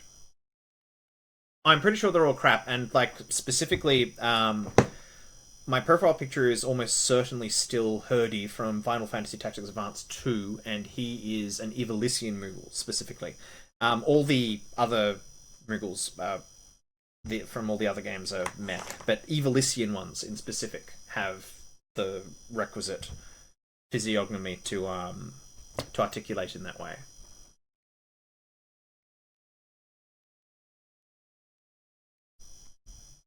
Okay, so that's the upload step done. Is the download step done? Maybe. Alright, well, we'll just hit the play button and we'll see what it does.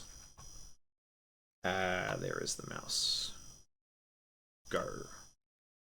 What could possibly go wrong?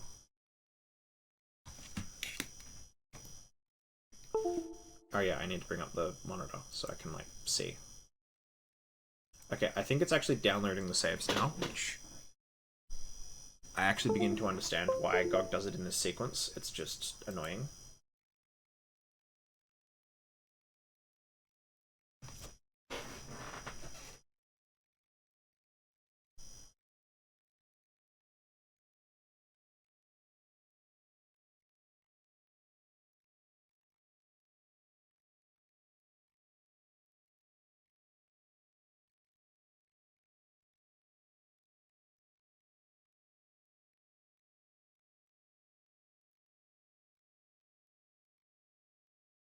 Just wait for Mr. 4 to load. Ah, here we go.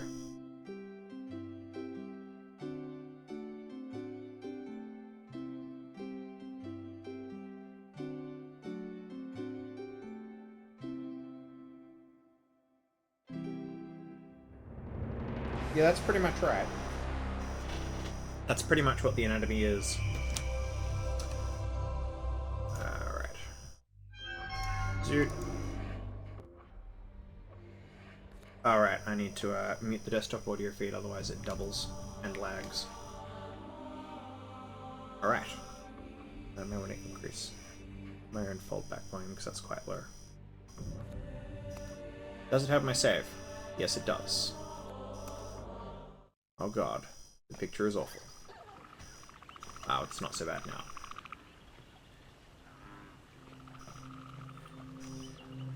Alright.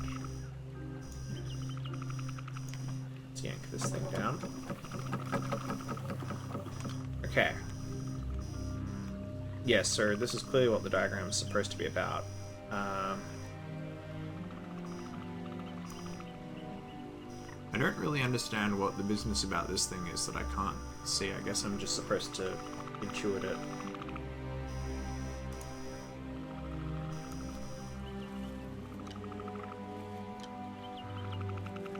Alright, so let's go to our notes. If it's greatest to least, then...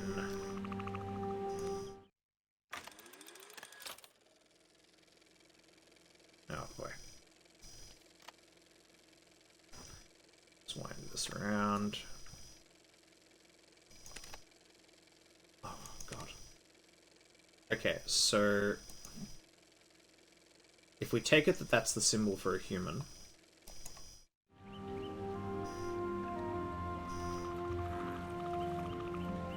Wait, please tell me this does not reset when I look at my journal, because otherwise that's going to be really crap. That's the human. The Camadil was just the empty square, because I remember that.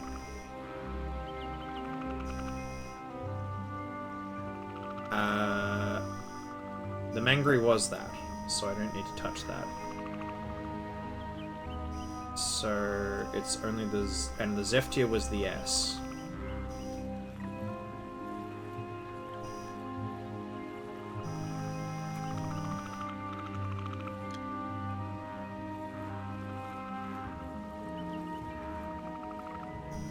So that only leaves this one I have to work out.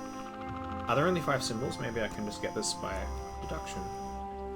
There's 1, 2, 3, 4, 5, 6, 7, 8. There are 8 symbols. Okay, so no, we do actually have to identify it. Even if you take 5 out of contention, there's 3 possibilities, and I'm not absolutely certain I have the order right. Well, actually, first off, let's just check that I've got, in concept, the order right. Which symbol is it I need to look up? It's Karnax I need to look up, because Mangries, I'm almost certain, are that first symbol. And it is Karnax before Mangries. Yeah. Okay, Karnax have, like, an hourglass shape, and just to check, Mangries have, yeah, the cross. Okay. Like the Maltese cross.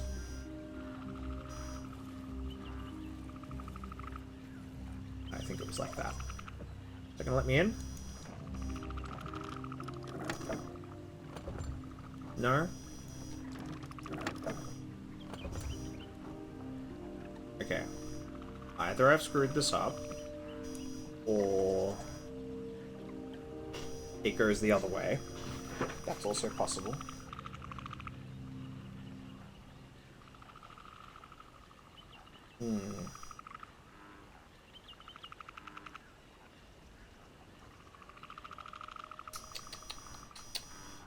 Alright, I'm just going to quickly cross-check my hints.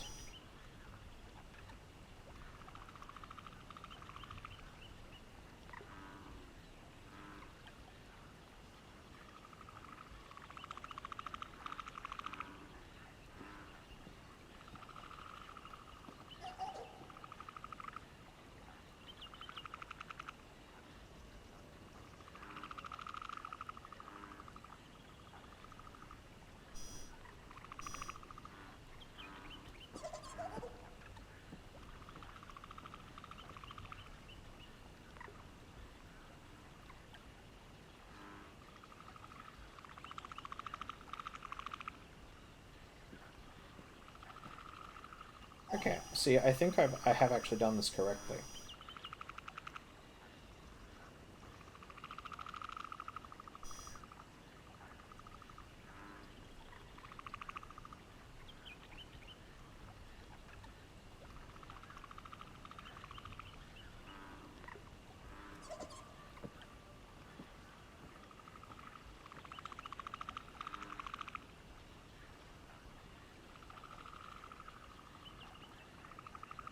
Okay, let's recheck my notes.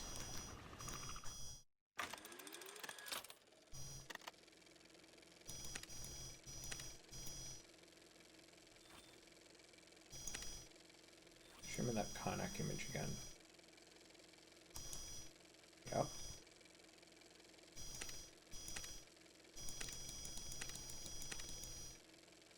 Show me the Mangries.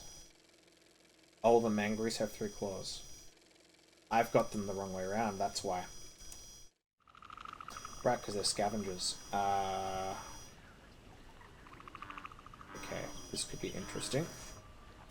Because I can barely make out the holes. But if I assume it should come up to basically the same height. And then this one has to be what I thought was the symbol for Mangries. Will that work? No. Why not? Well, okay, I could be just off. This could just be like an off by one thing. But I'm pretty sure it's not that.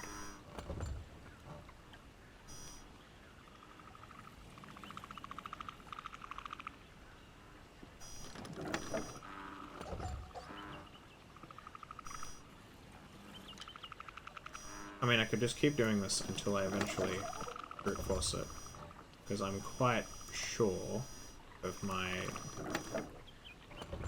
answers to the pretty well everything else.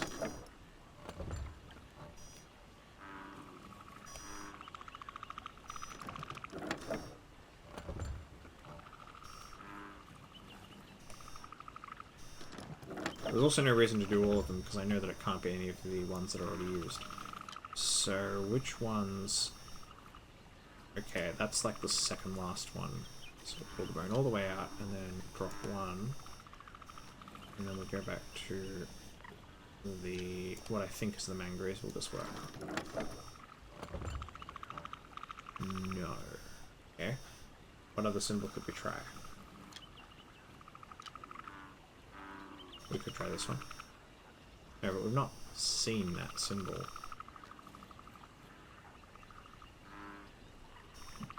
Yeah, and I've no reason to use the symbols that I haven't actually seen at all.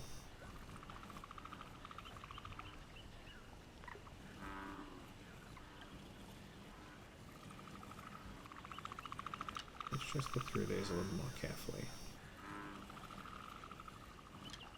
Yeah, I don't really see how I confuse them. They're pretty clear.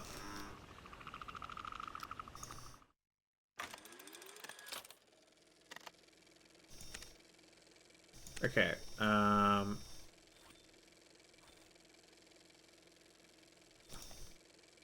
so we're suggesting that mangarees are above Karnaks. Specifically on account of the number of claws that well, no, but Karnaks also have 3 claws, so that doesn't actually help me much.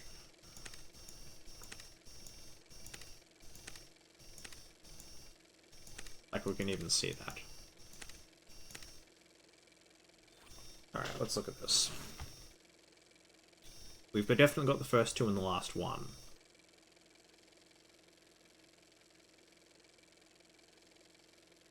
So, I think that must be a picture of the hind paws of a Karnak. That's why I've got this backwards. Even so, I'm pretty sure I have the correct symbols. So I don't really understand what the major malfunction is. Because the Karnak symbol is very definitely... God, am I going to have to count off? One, it's from there. It's the 0th, 1st, 2nd, 3rd, 4th, 4th. 4th from a 0 index.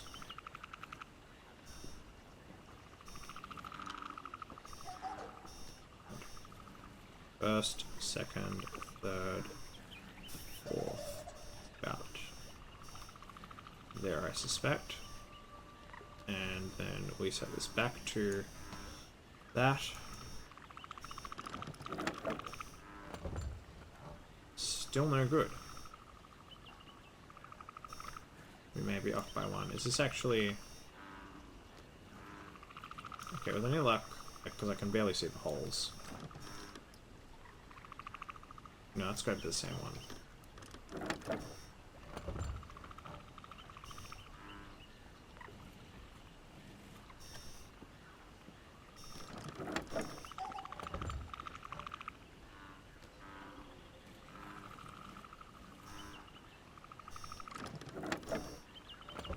Okay, well, basically I can be certain of all of the others at this point. I think.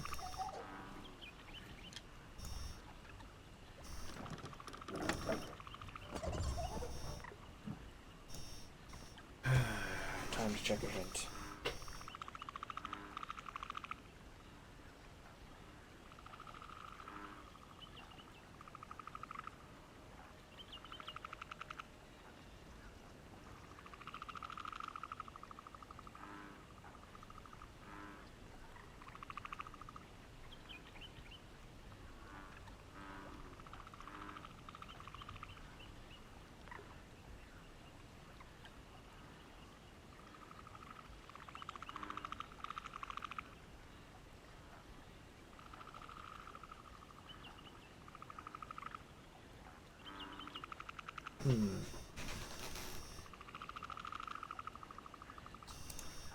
Okay. Well, no, I've apparently been doing this exactly in the correct way. Which is, that's the Karnak symbol. You set the bone to the same height. Like, the same height as that. And then we set this back to the symbol for the, yeah.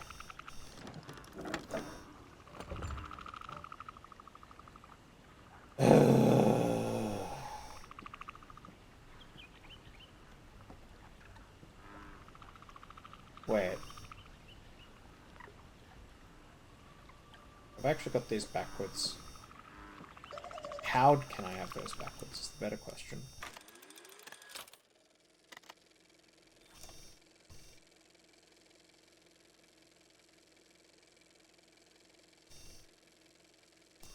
Because the Camadil symbol is that.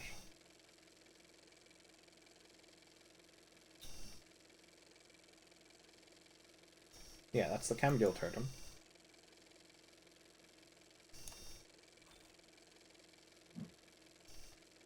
Unless it's not the Camadil totem, but I doubt that. And by comparison, our other unknown predator thing definitely has that symbol. Alright, at this point we start doing combinatorical exercises.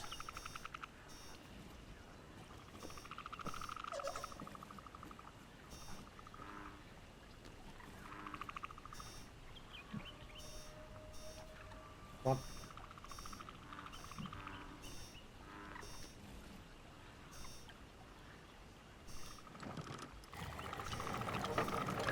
Okay, how the hell that works, I don't know. Because that suggests I've either, like, really misidentified something, or Christ knows. Right.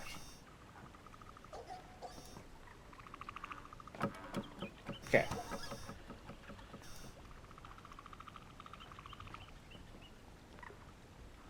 We're gonna save on the machine that allows me to save.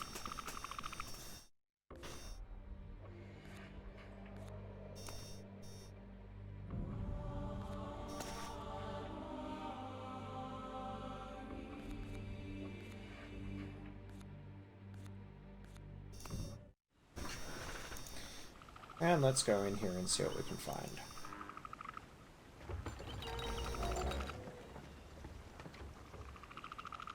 Uh-oh.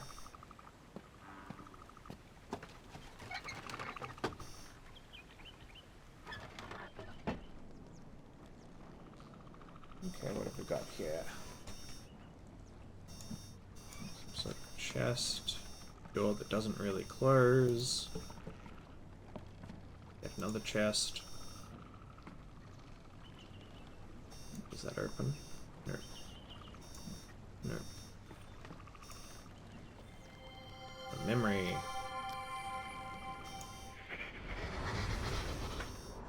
Please. I can't take it anymore. It's too late. It's too late. They're all dead. All of them.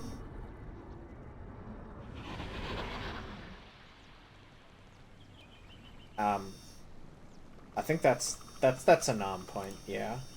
But what's all dead? Did he do too much killing? Oh no. Alright, I think that deserves a nom point. Oh, I'm alive!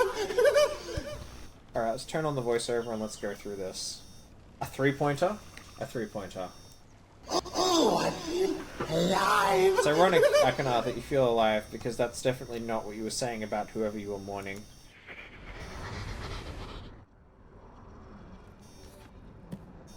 Not sure I can do this. Pen feels awkward. Keeps slipping. Been so long since I used one. But what else is there?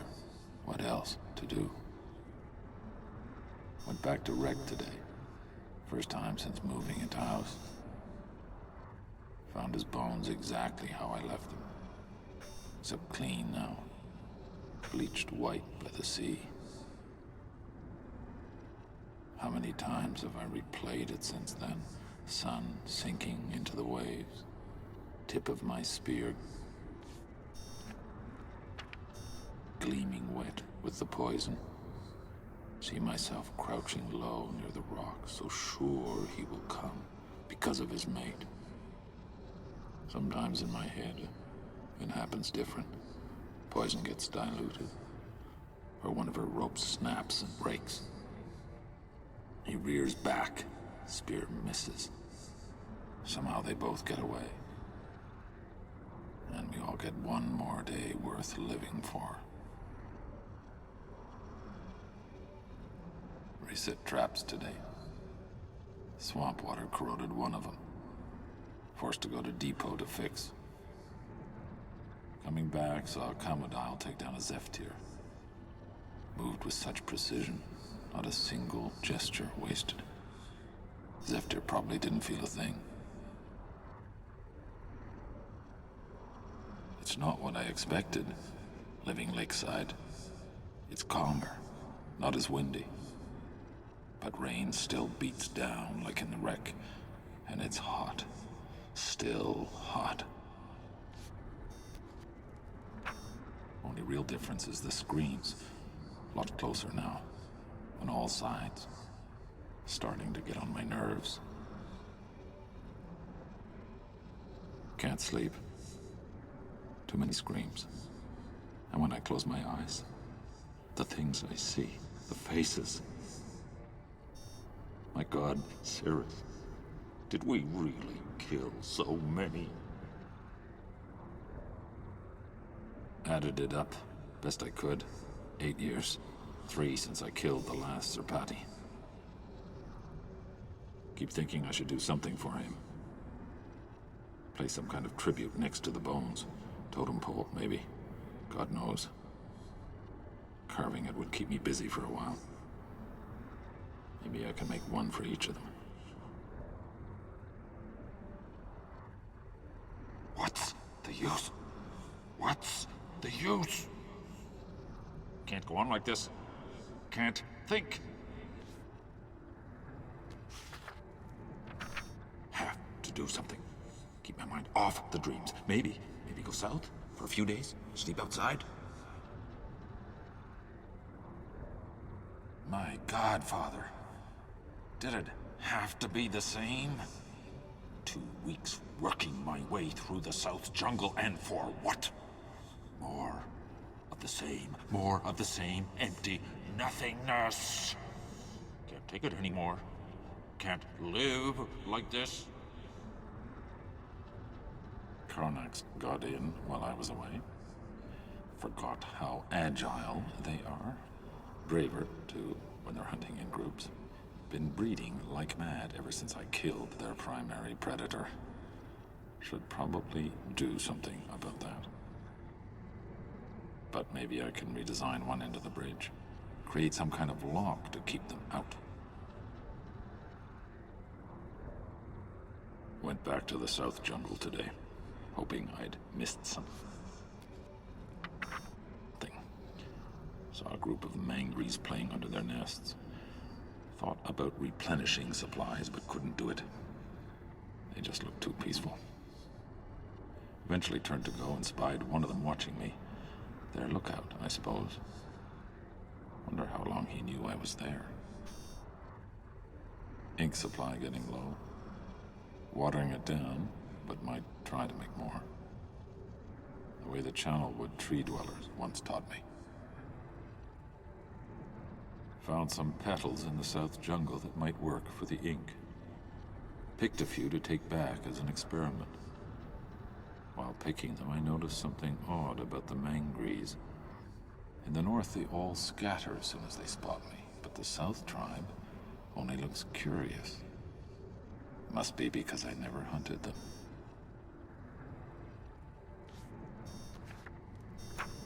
New ink seems okay. Would prefer a better color, though. I'll head back to the South Jungle in the morning, see if I can find different varieties. I don't believe it.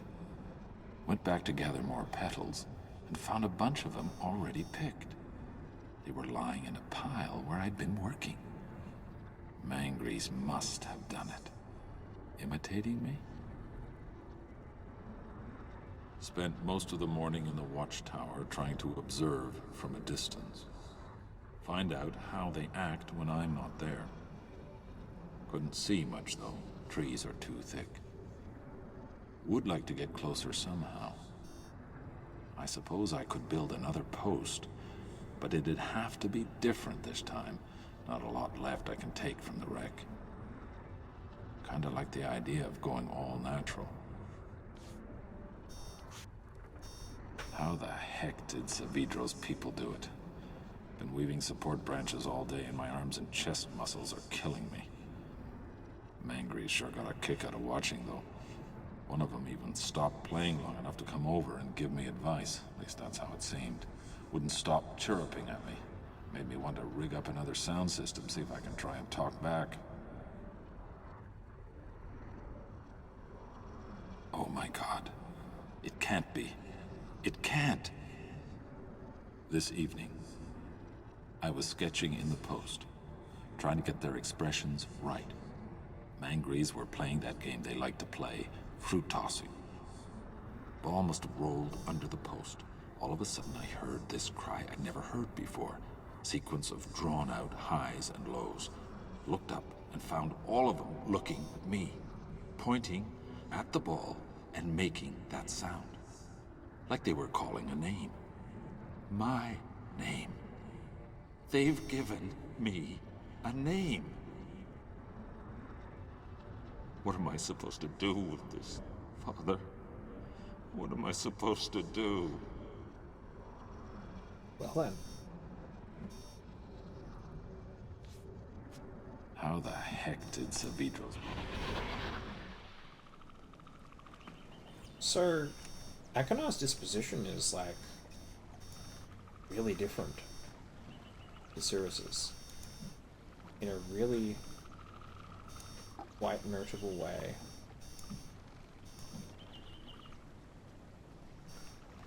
Alright. I might wrap up here-ish. One, because I think if I want to explore this anymore, I'm going to want to use the main machine, and I want to see if it'll crash if it's specifically just that one place I can't go. Because I also want to see better in here.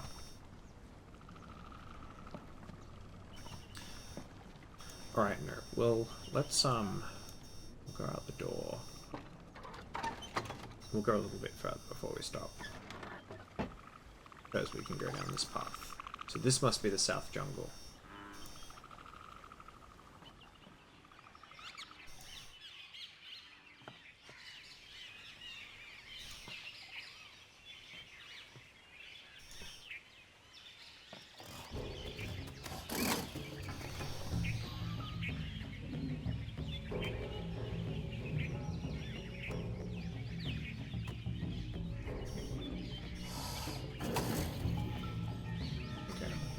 Can't go that way.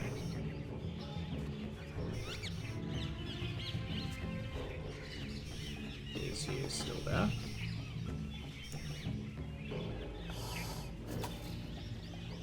Oh, there's some sort of ladder.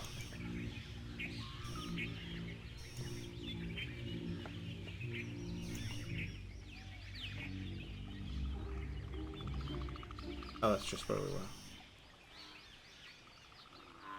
I suspect I should be able to climb that somehow. That might actually be the thing I want to do in here. Is there not a way in? Or a way up, rather?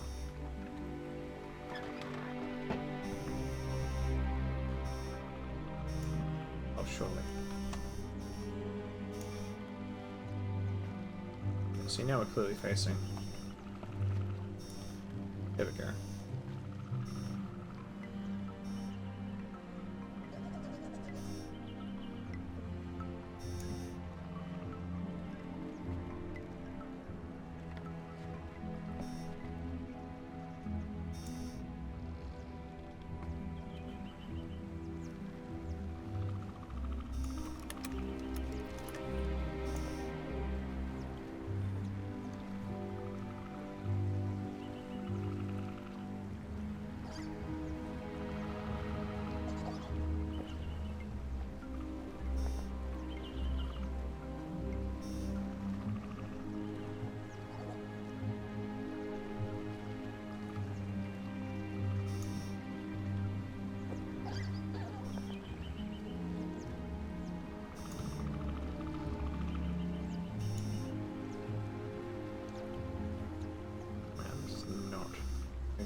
It's not obvious to me that that gives me much.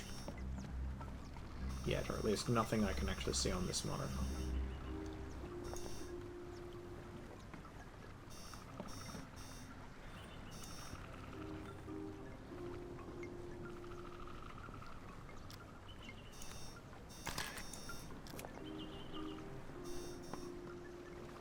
Lift this up. Yeah.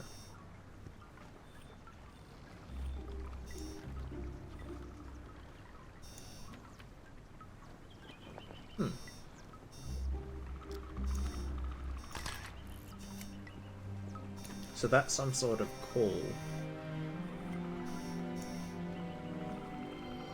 they make.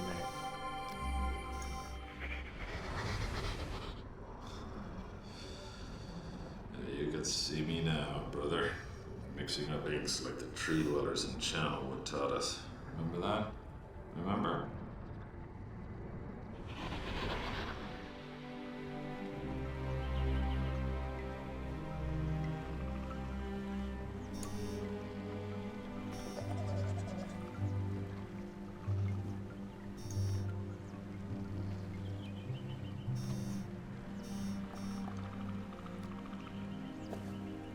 Aha.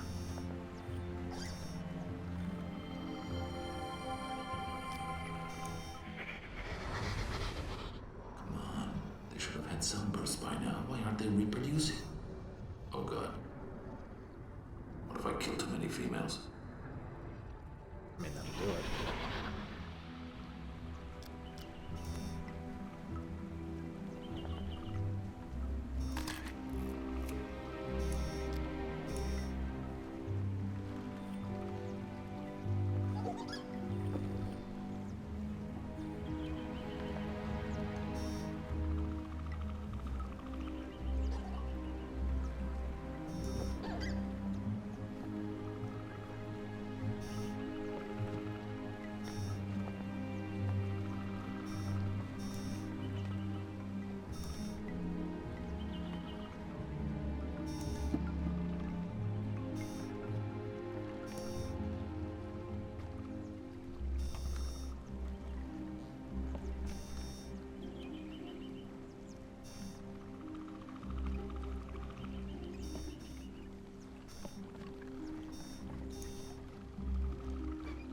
Alright, let's put it around back here again.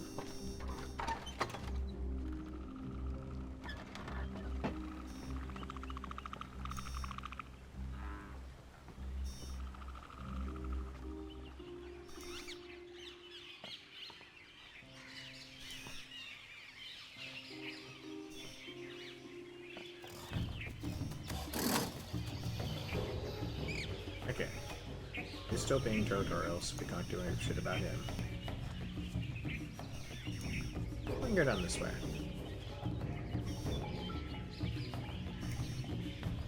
So this must be his new... Oh.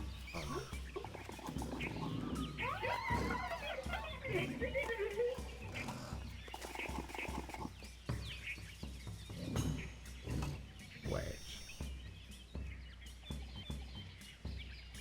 Oh god, is this some kind of puzzle?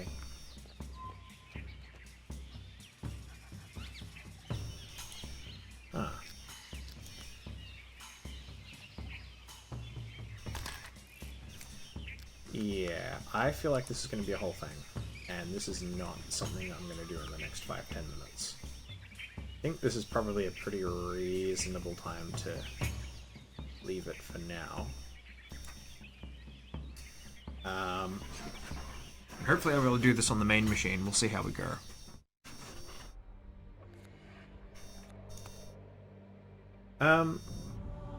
Thanks for coming along. This bullshit solution appears to work surprisingly well, and I think there's only one other place in the game that I have to resort to awful things like this to be able to progress, which will be in Serenia. So if I get past that, then we should be in good stead. Alright. Until next time.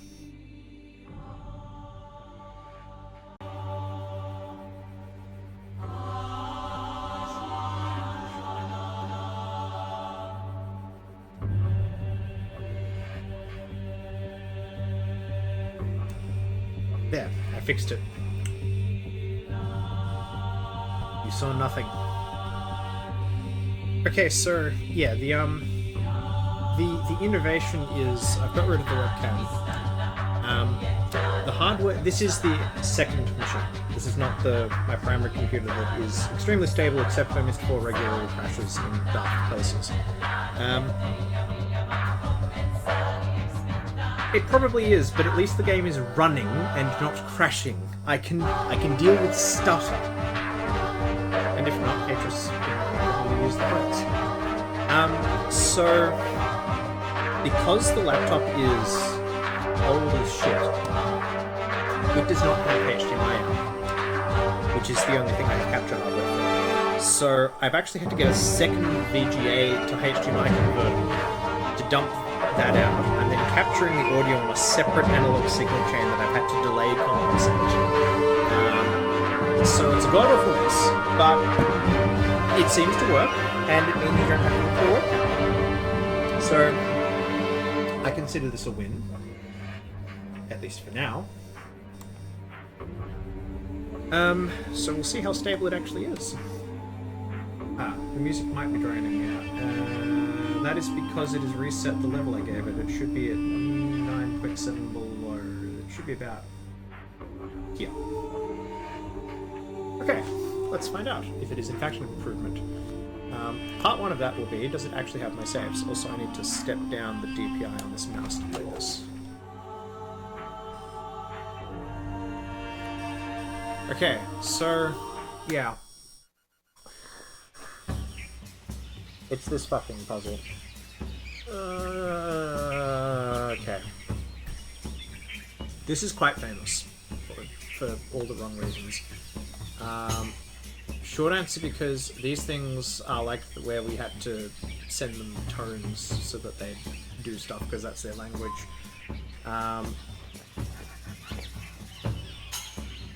Also, there's a bit of page tearing in the because I'm actually looking at a capture of this because the laptop's as far from the mic so I can get it.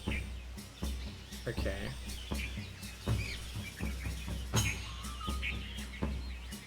What's the bet that makes him throw some fruit? I don't know if any of them. Okay, so what is it? Short, short, long. Let's try that.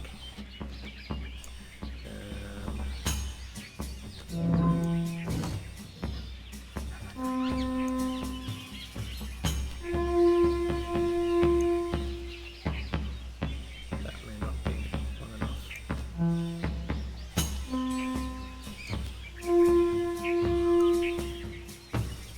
Okay, well that does precisely nothing. Did I get pictures of it? That's probably important because shit like this is too important to walk past. No, that's the happy snap you should make it just take. Come on, all the way to the end. Let's go. Okay, what have we got? We have the thing behind us. We have a population thing.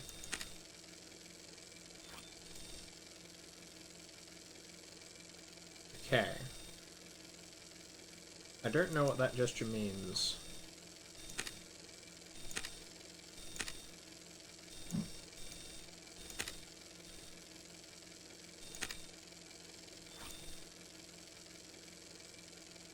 There's got to be something behind that. There is no way I have enough information to puzzle this out yet. Which way's down? This is a bit painful. Oh, there. Yeah, that's kind of obtuse.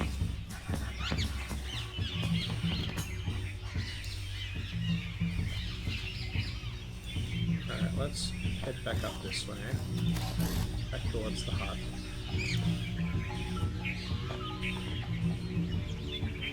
Hello, friend. You have fish for me?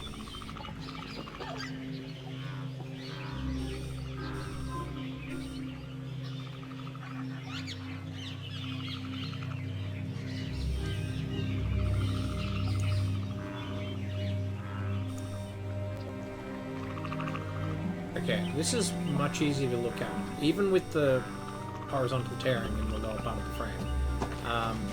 I can actually now see color, which means I can see detail, which is really quite vital.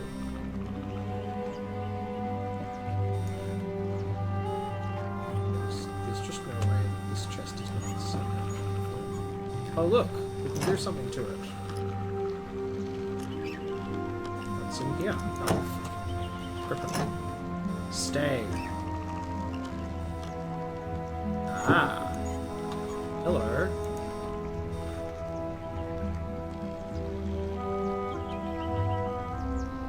Okay. Assuming the ear position itself is not significant other than to distinguish individuals, and noting that his journal makes reference to them naming him, I'm guessing that these are names. Anything else interesting? No. And we saw 4 of them, so presumably that means there's 2 more, or maybe 3 more. Do something with this chest.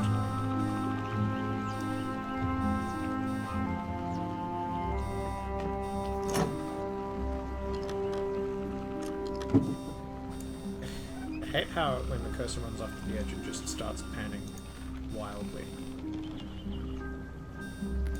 Okay. Some sort of block and tackle. Oh, it's a scuba apparatus. There's something under it, but I don't know if I can get that.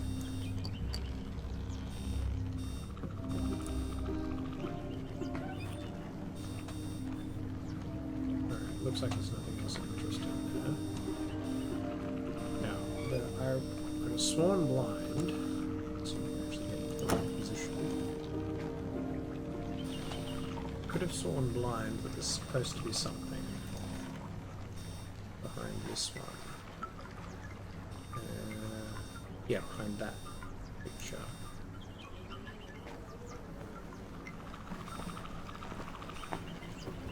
Are you kidding? Wait, so if I go up close, you can't do shit. But if you're back here, who designed that? Hold it. Right.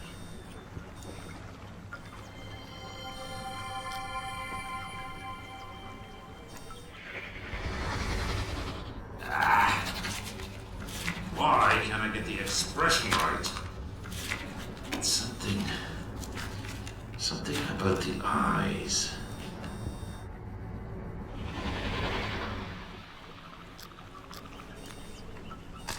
Not quite an arm point in that.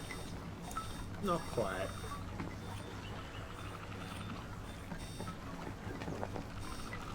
Okay. So we know now that there's... Did I not get this one? Yeah, we've got that one. So we've got 3 now.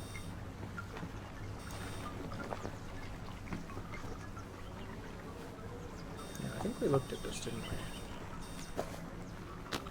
Yeah, that's his, like, survey. Is there another page? Oh, press X. Is that as open as that gets, really?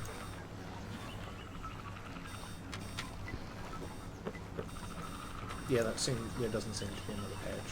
Okay.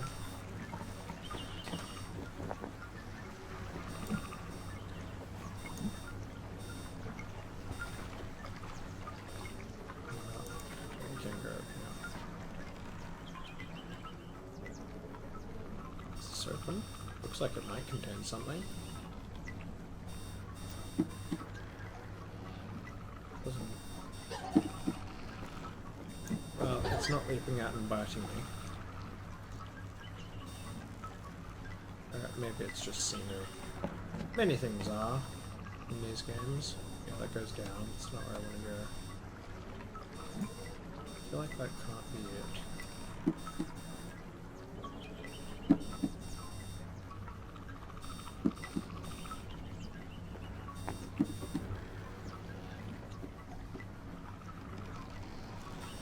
Alright, but maybe it is. In before I discover that I've missed some critical piece and I have to come rushing back because of course.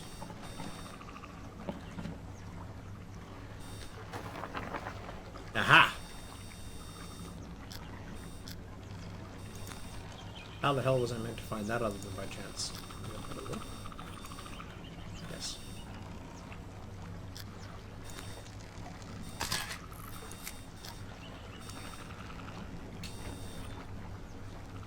Okay. Alright, well, I mean, I've got lots of new things to put through that.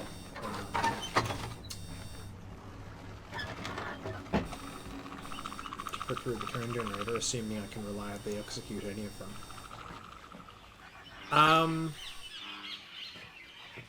I don't know, is the honest answer to that question. I don't know if it's Akanar's persona.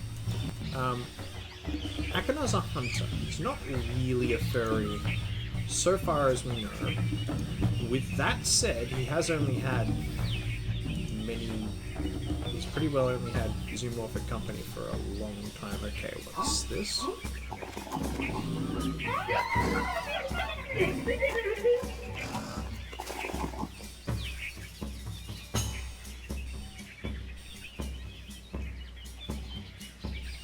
Yes. Now hang on, I think that was significant, what I just saw. So, what we've just seen is a much paler Mangry has gone here. We'll go through our photos. Because I recall that he noted that the northern tribe of Mangrys were much friendlier to him. The other one we learned the alarm cry from the southern tribe because he hunted them. So their natural reaction to him was to cry out an alarm. But the northern tribe got close to him to the point that they named him.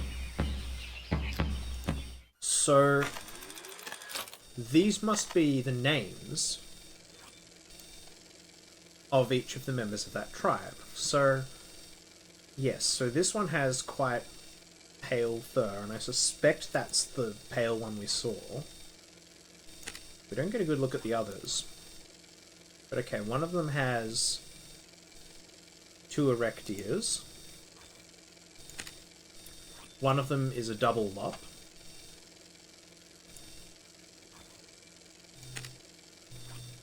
This is, I think, an indication. This is a verb. I don't think this is a noun. I don't think that's a name. And this one's a half lop. Okay, so we have 4 nouns and 1 verb. And the verb appears to be to throw fruit.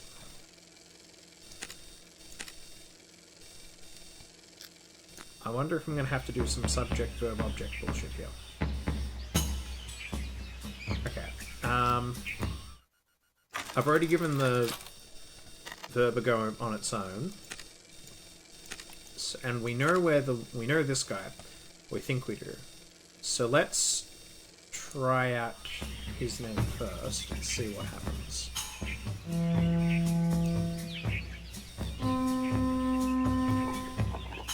Aha!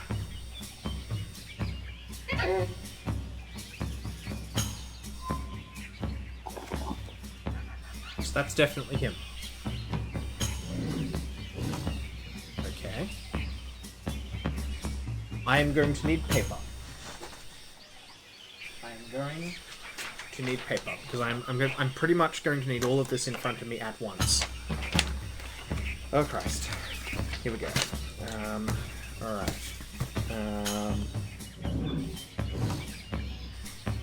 Of course my pen doesn't work. What about this one? Of course that pen doesn't work.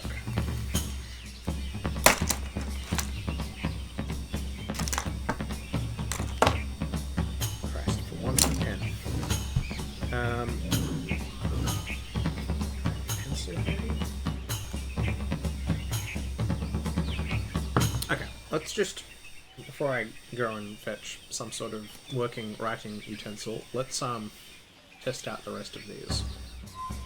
So if my theory is right,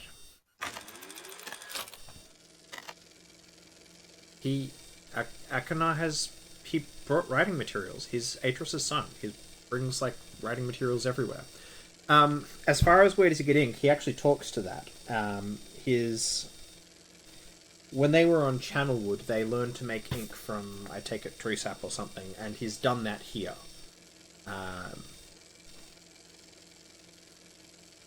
Where are we? So this one is middle short, long right.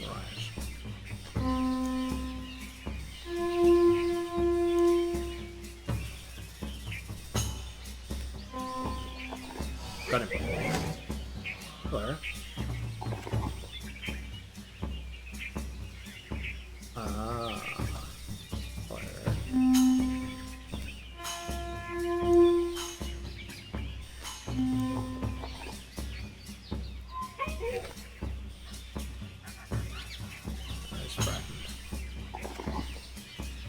Okay, but that wasn't what I intended to actually do, but one of them must have a name that is one long, one short. Like the actual inverse of that.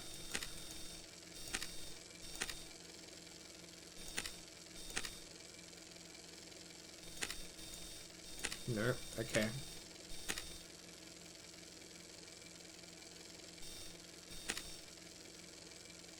No, the game just commits it weirdly. Alright. What about this one?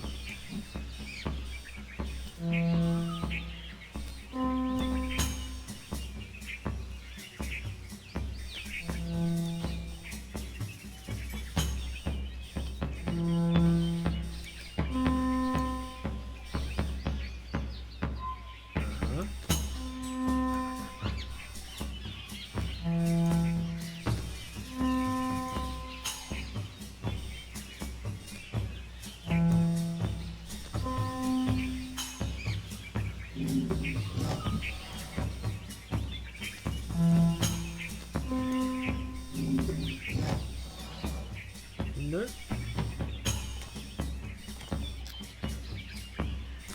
So maybe he's not present.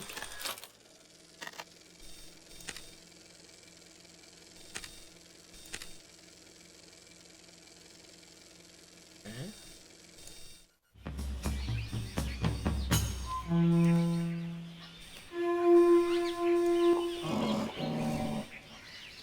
That's that one.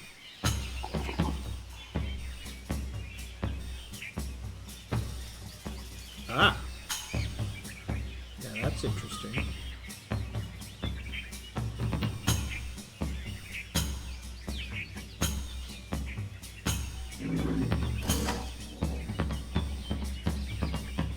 Okay. So that's the intent of the puzzle then.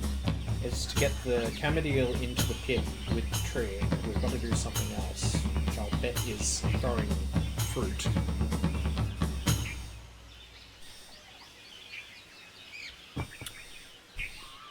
Which, I wonder how they interpret that.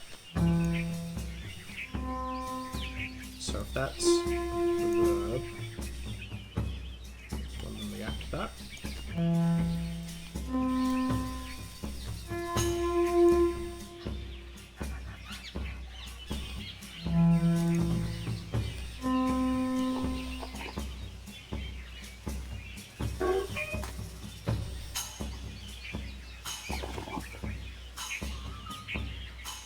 Okay. Because I can only move along the vines, and there's one already there.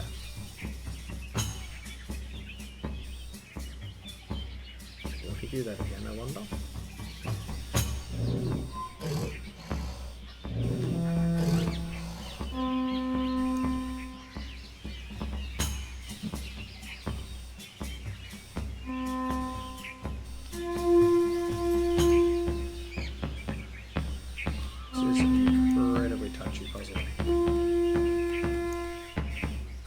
Very glad to have this behind me.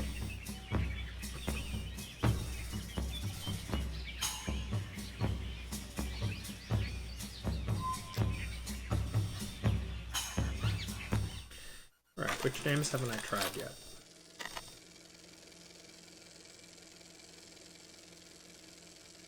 I was trying to get this one.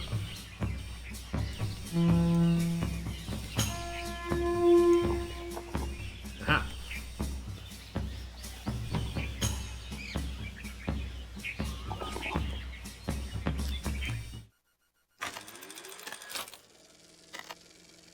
Okay, so that's our half-lot.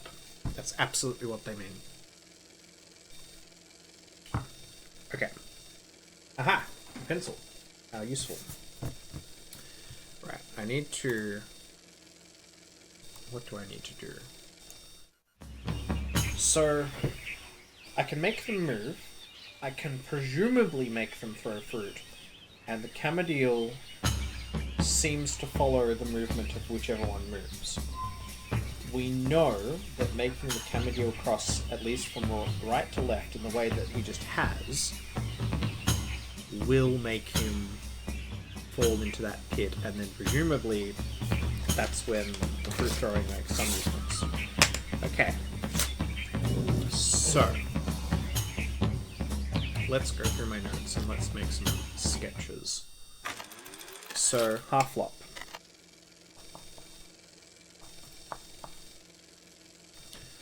Which is...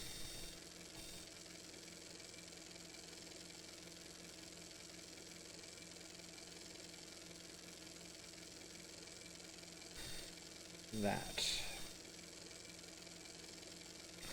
Right, so we know he's one of them.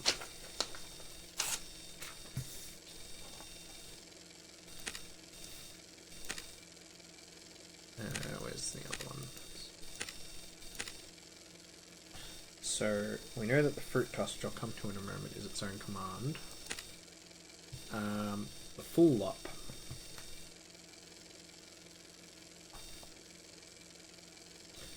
Is like so. It's read top down, isn't it? That might be what I'm getting wrong. Who's next?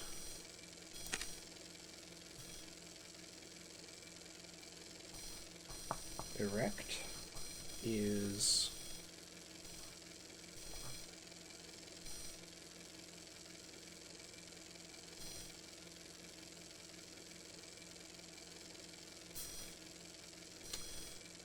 and that should leave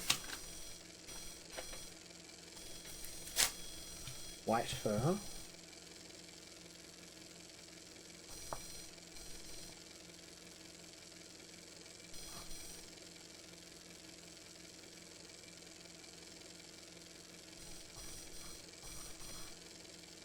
And largely the fruit tossing signal is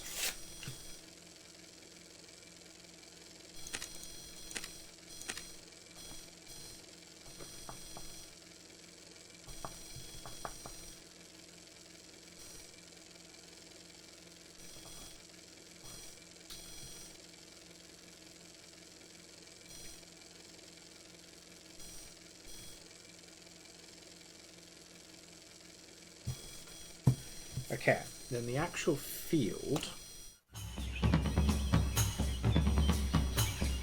is 1. Now these need to be large enough that I can actually distinguish them, so it's going to be the whole sheet. So there are 5 pods. 1, 2, 3, 4, 5. Joined in the following way.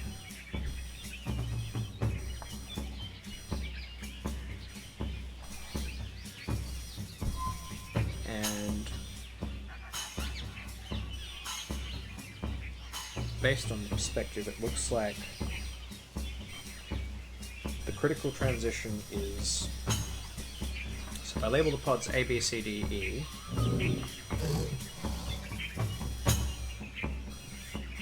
critical transition is between B and E. So now I need to establish where everyone is. I'm fairly confident white fur is in D. I can probably confirm that if we call him.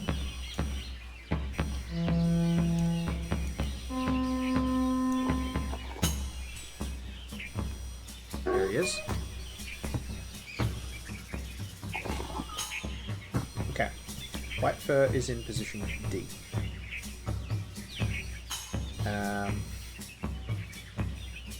Let's see where the red friend is.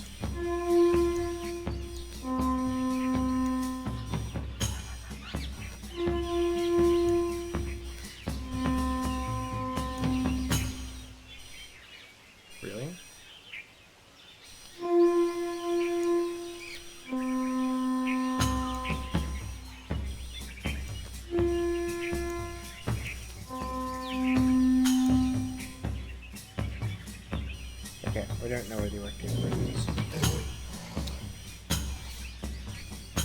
What about the food? There he is.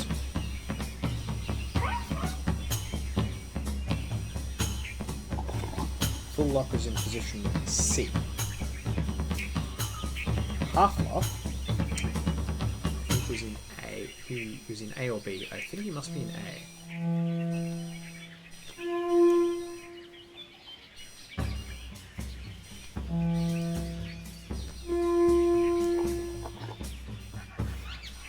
He's in B. I'm quite certain there's none in A, so erect must be in B. Should be able to call it. Not really sure what the difficulty is with that. Have I possibly taken it down incorrectly? Let's just check that.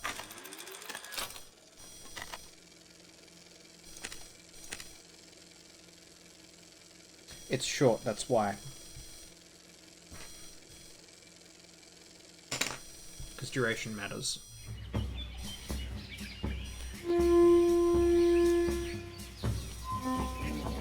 There he is.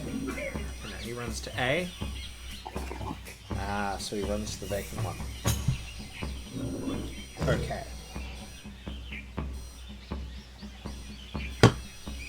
Right.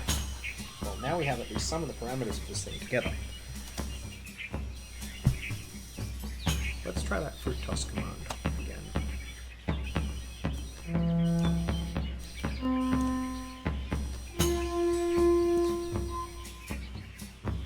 None respond. Okay. Try and make a rect move again.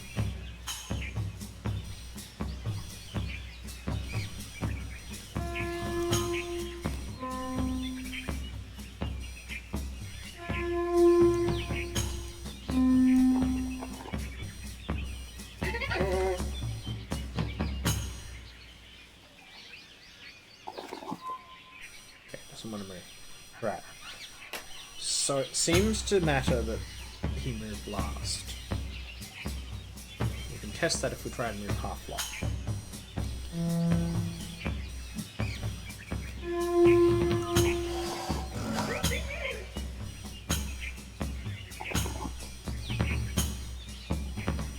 Yeah.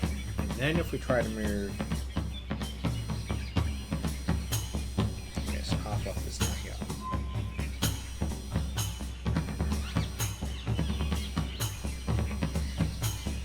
So if I'm going to full up here, what I actually also need is a thing for the camera deal. That's the other moving part of the puzzle. Alright. So the camera deal is presently before E.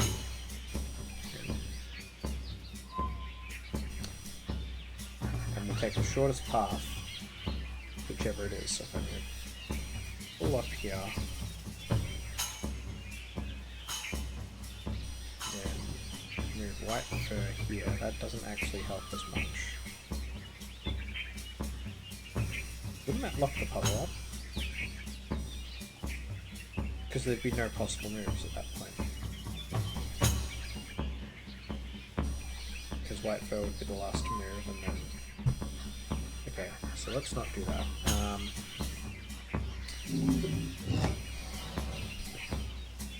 What else could we do? We could...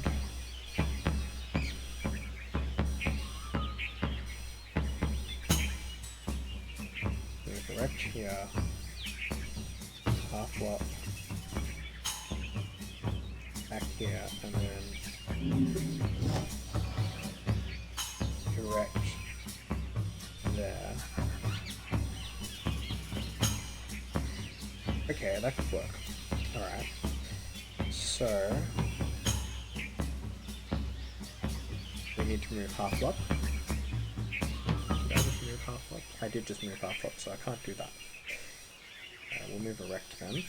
We'll come deal there, and half lock, then erect. Okay. Alright, it's a bit backwards, but we'll do it that way. Alright, red first.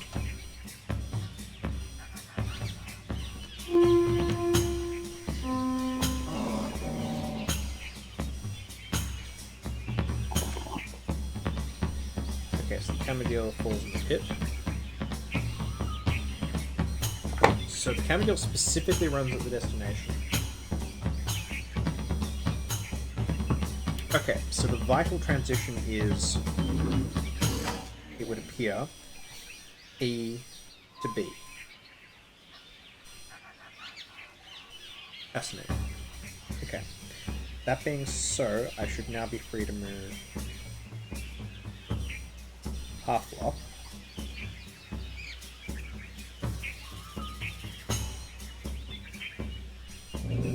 Is that what I want to do? Yes, it is.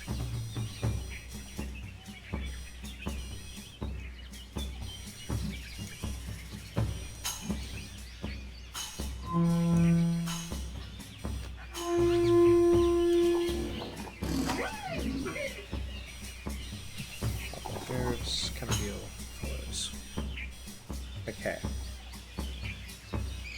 If we then move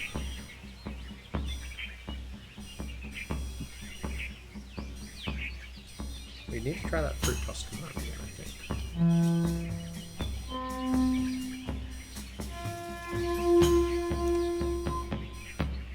Still nothing. Have I in fact got the command right? It's just, you know. Ah. Because it's top down. It's not that at all. It's actually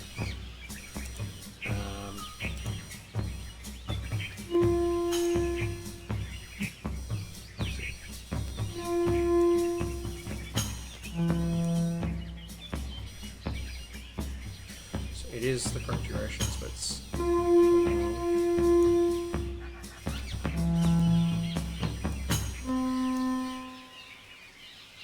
that's the command. Try that again.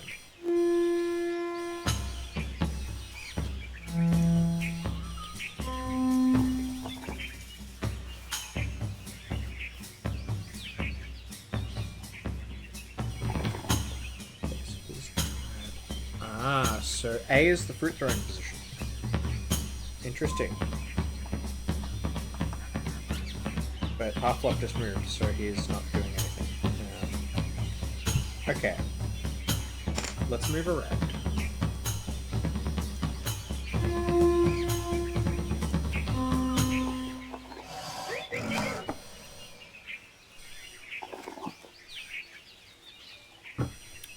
And now we'll give the fruit throwing command.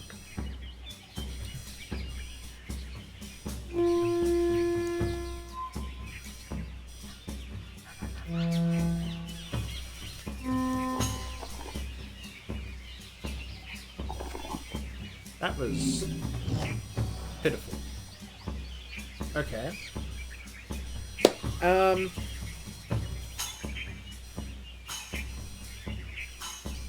wonder if it matters which one of them throws it. Well, I suppose we could give them all a turn.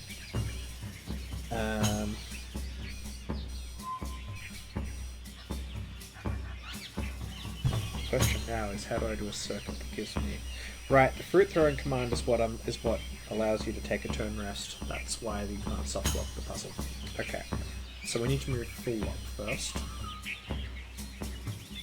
And then I need to make half flop toss. No, but then my only move is like moving back. So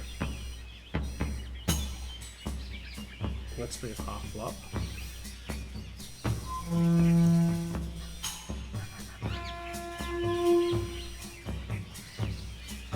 Are you serious?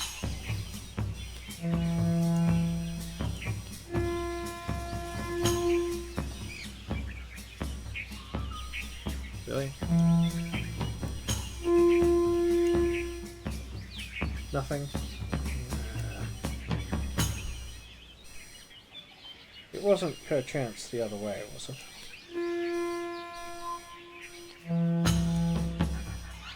Nope.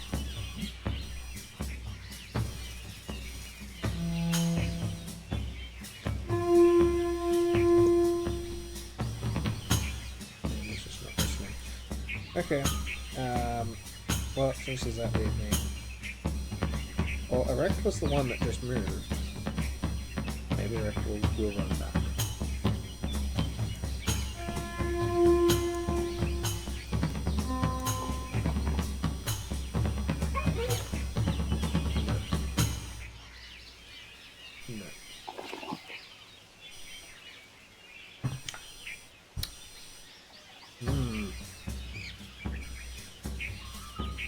Well, they went wrong when they said this was the most painful puzzle in the series.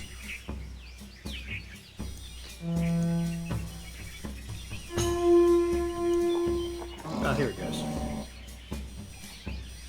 Okay. Hammy falls in pit. Half-lock is now at B. I need Erect to come to A.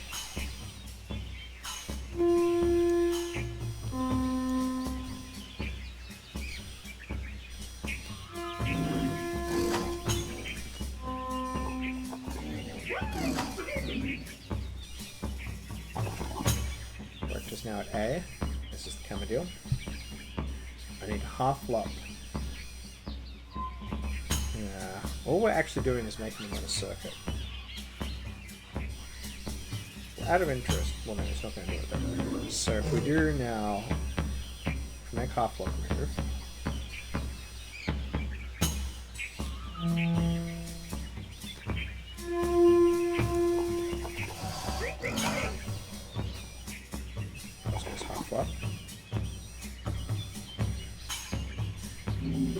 Then we move full up.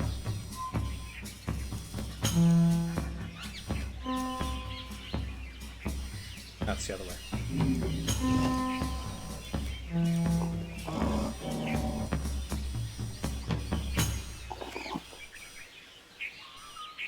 We'll deal with the pit again.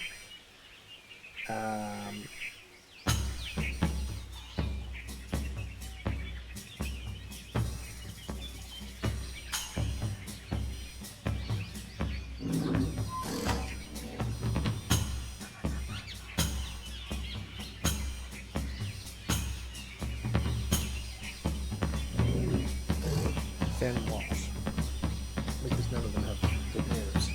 Okay, well we can try the brute toss command, I guess.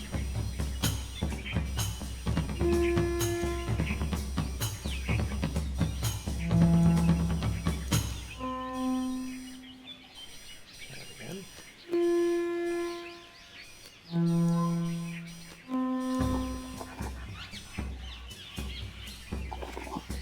Alright, so what have we established?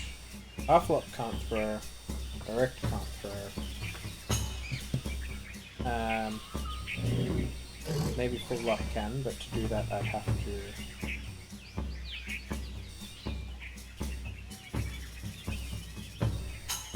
Yeah, the trick's going to be how even do I sequence them, because there's not another space. So I can't rotate them. At least not obviously.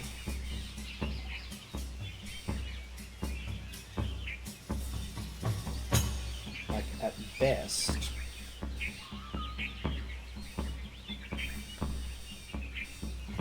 Yeah, how the hell...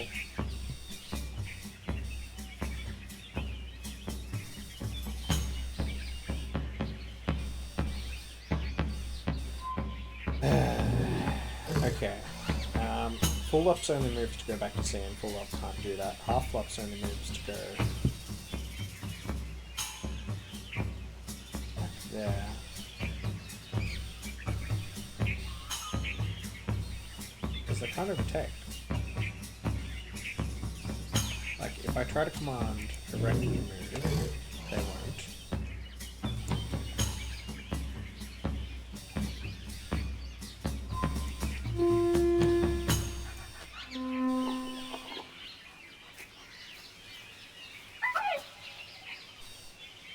Moves.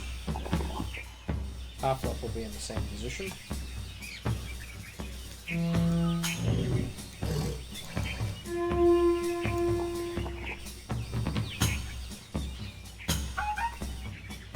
No moves.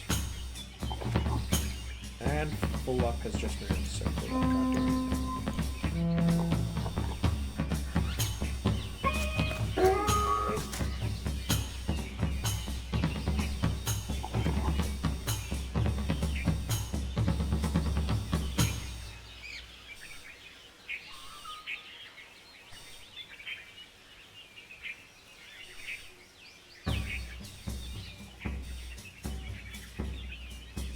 this is a real mystery. And I can probably make white phone move.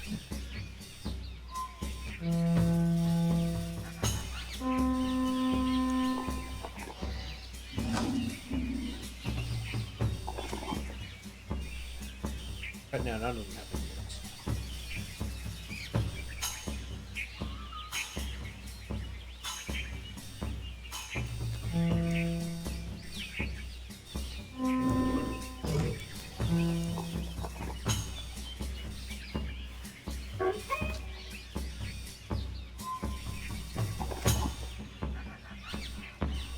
Right.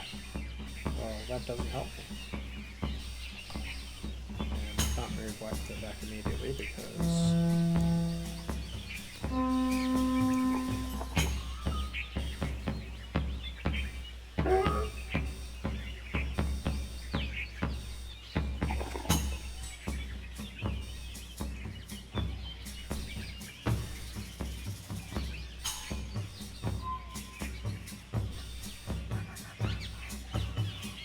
Well, that is a conundrum.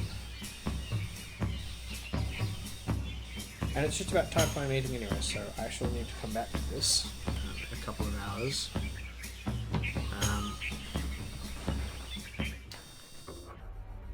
But on the face of it, that looks like it should be unsolvable, but I'm sure there's something I'm missing. Alright, I will be back in about 2 hours, all being well. We'll see if I can make any reasonable progress on this then. Until then.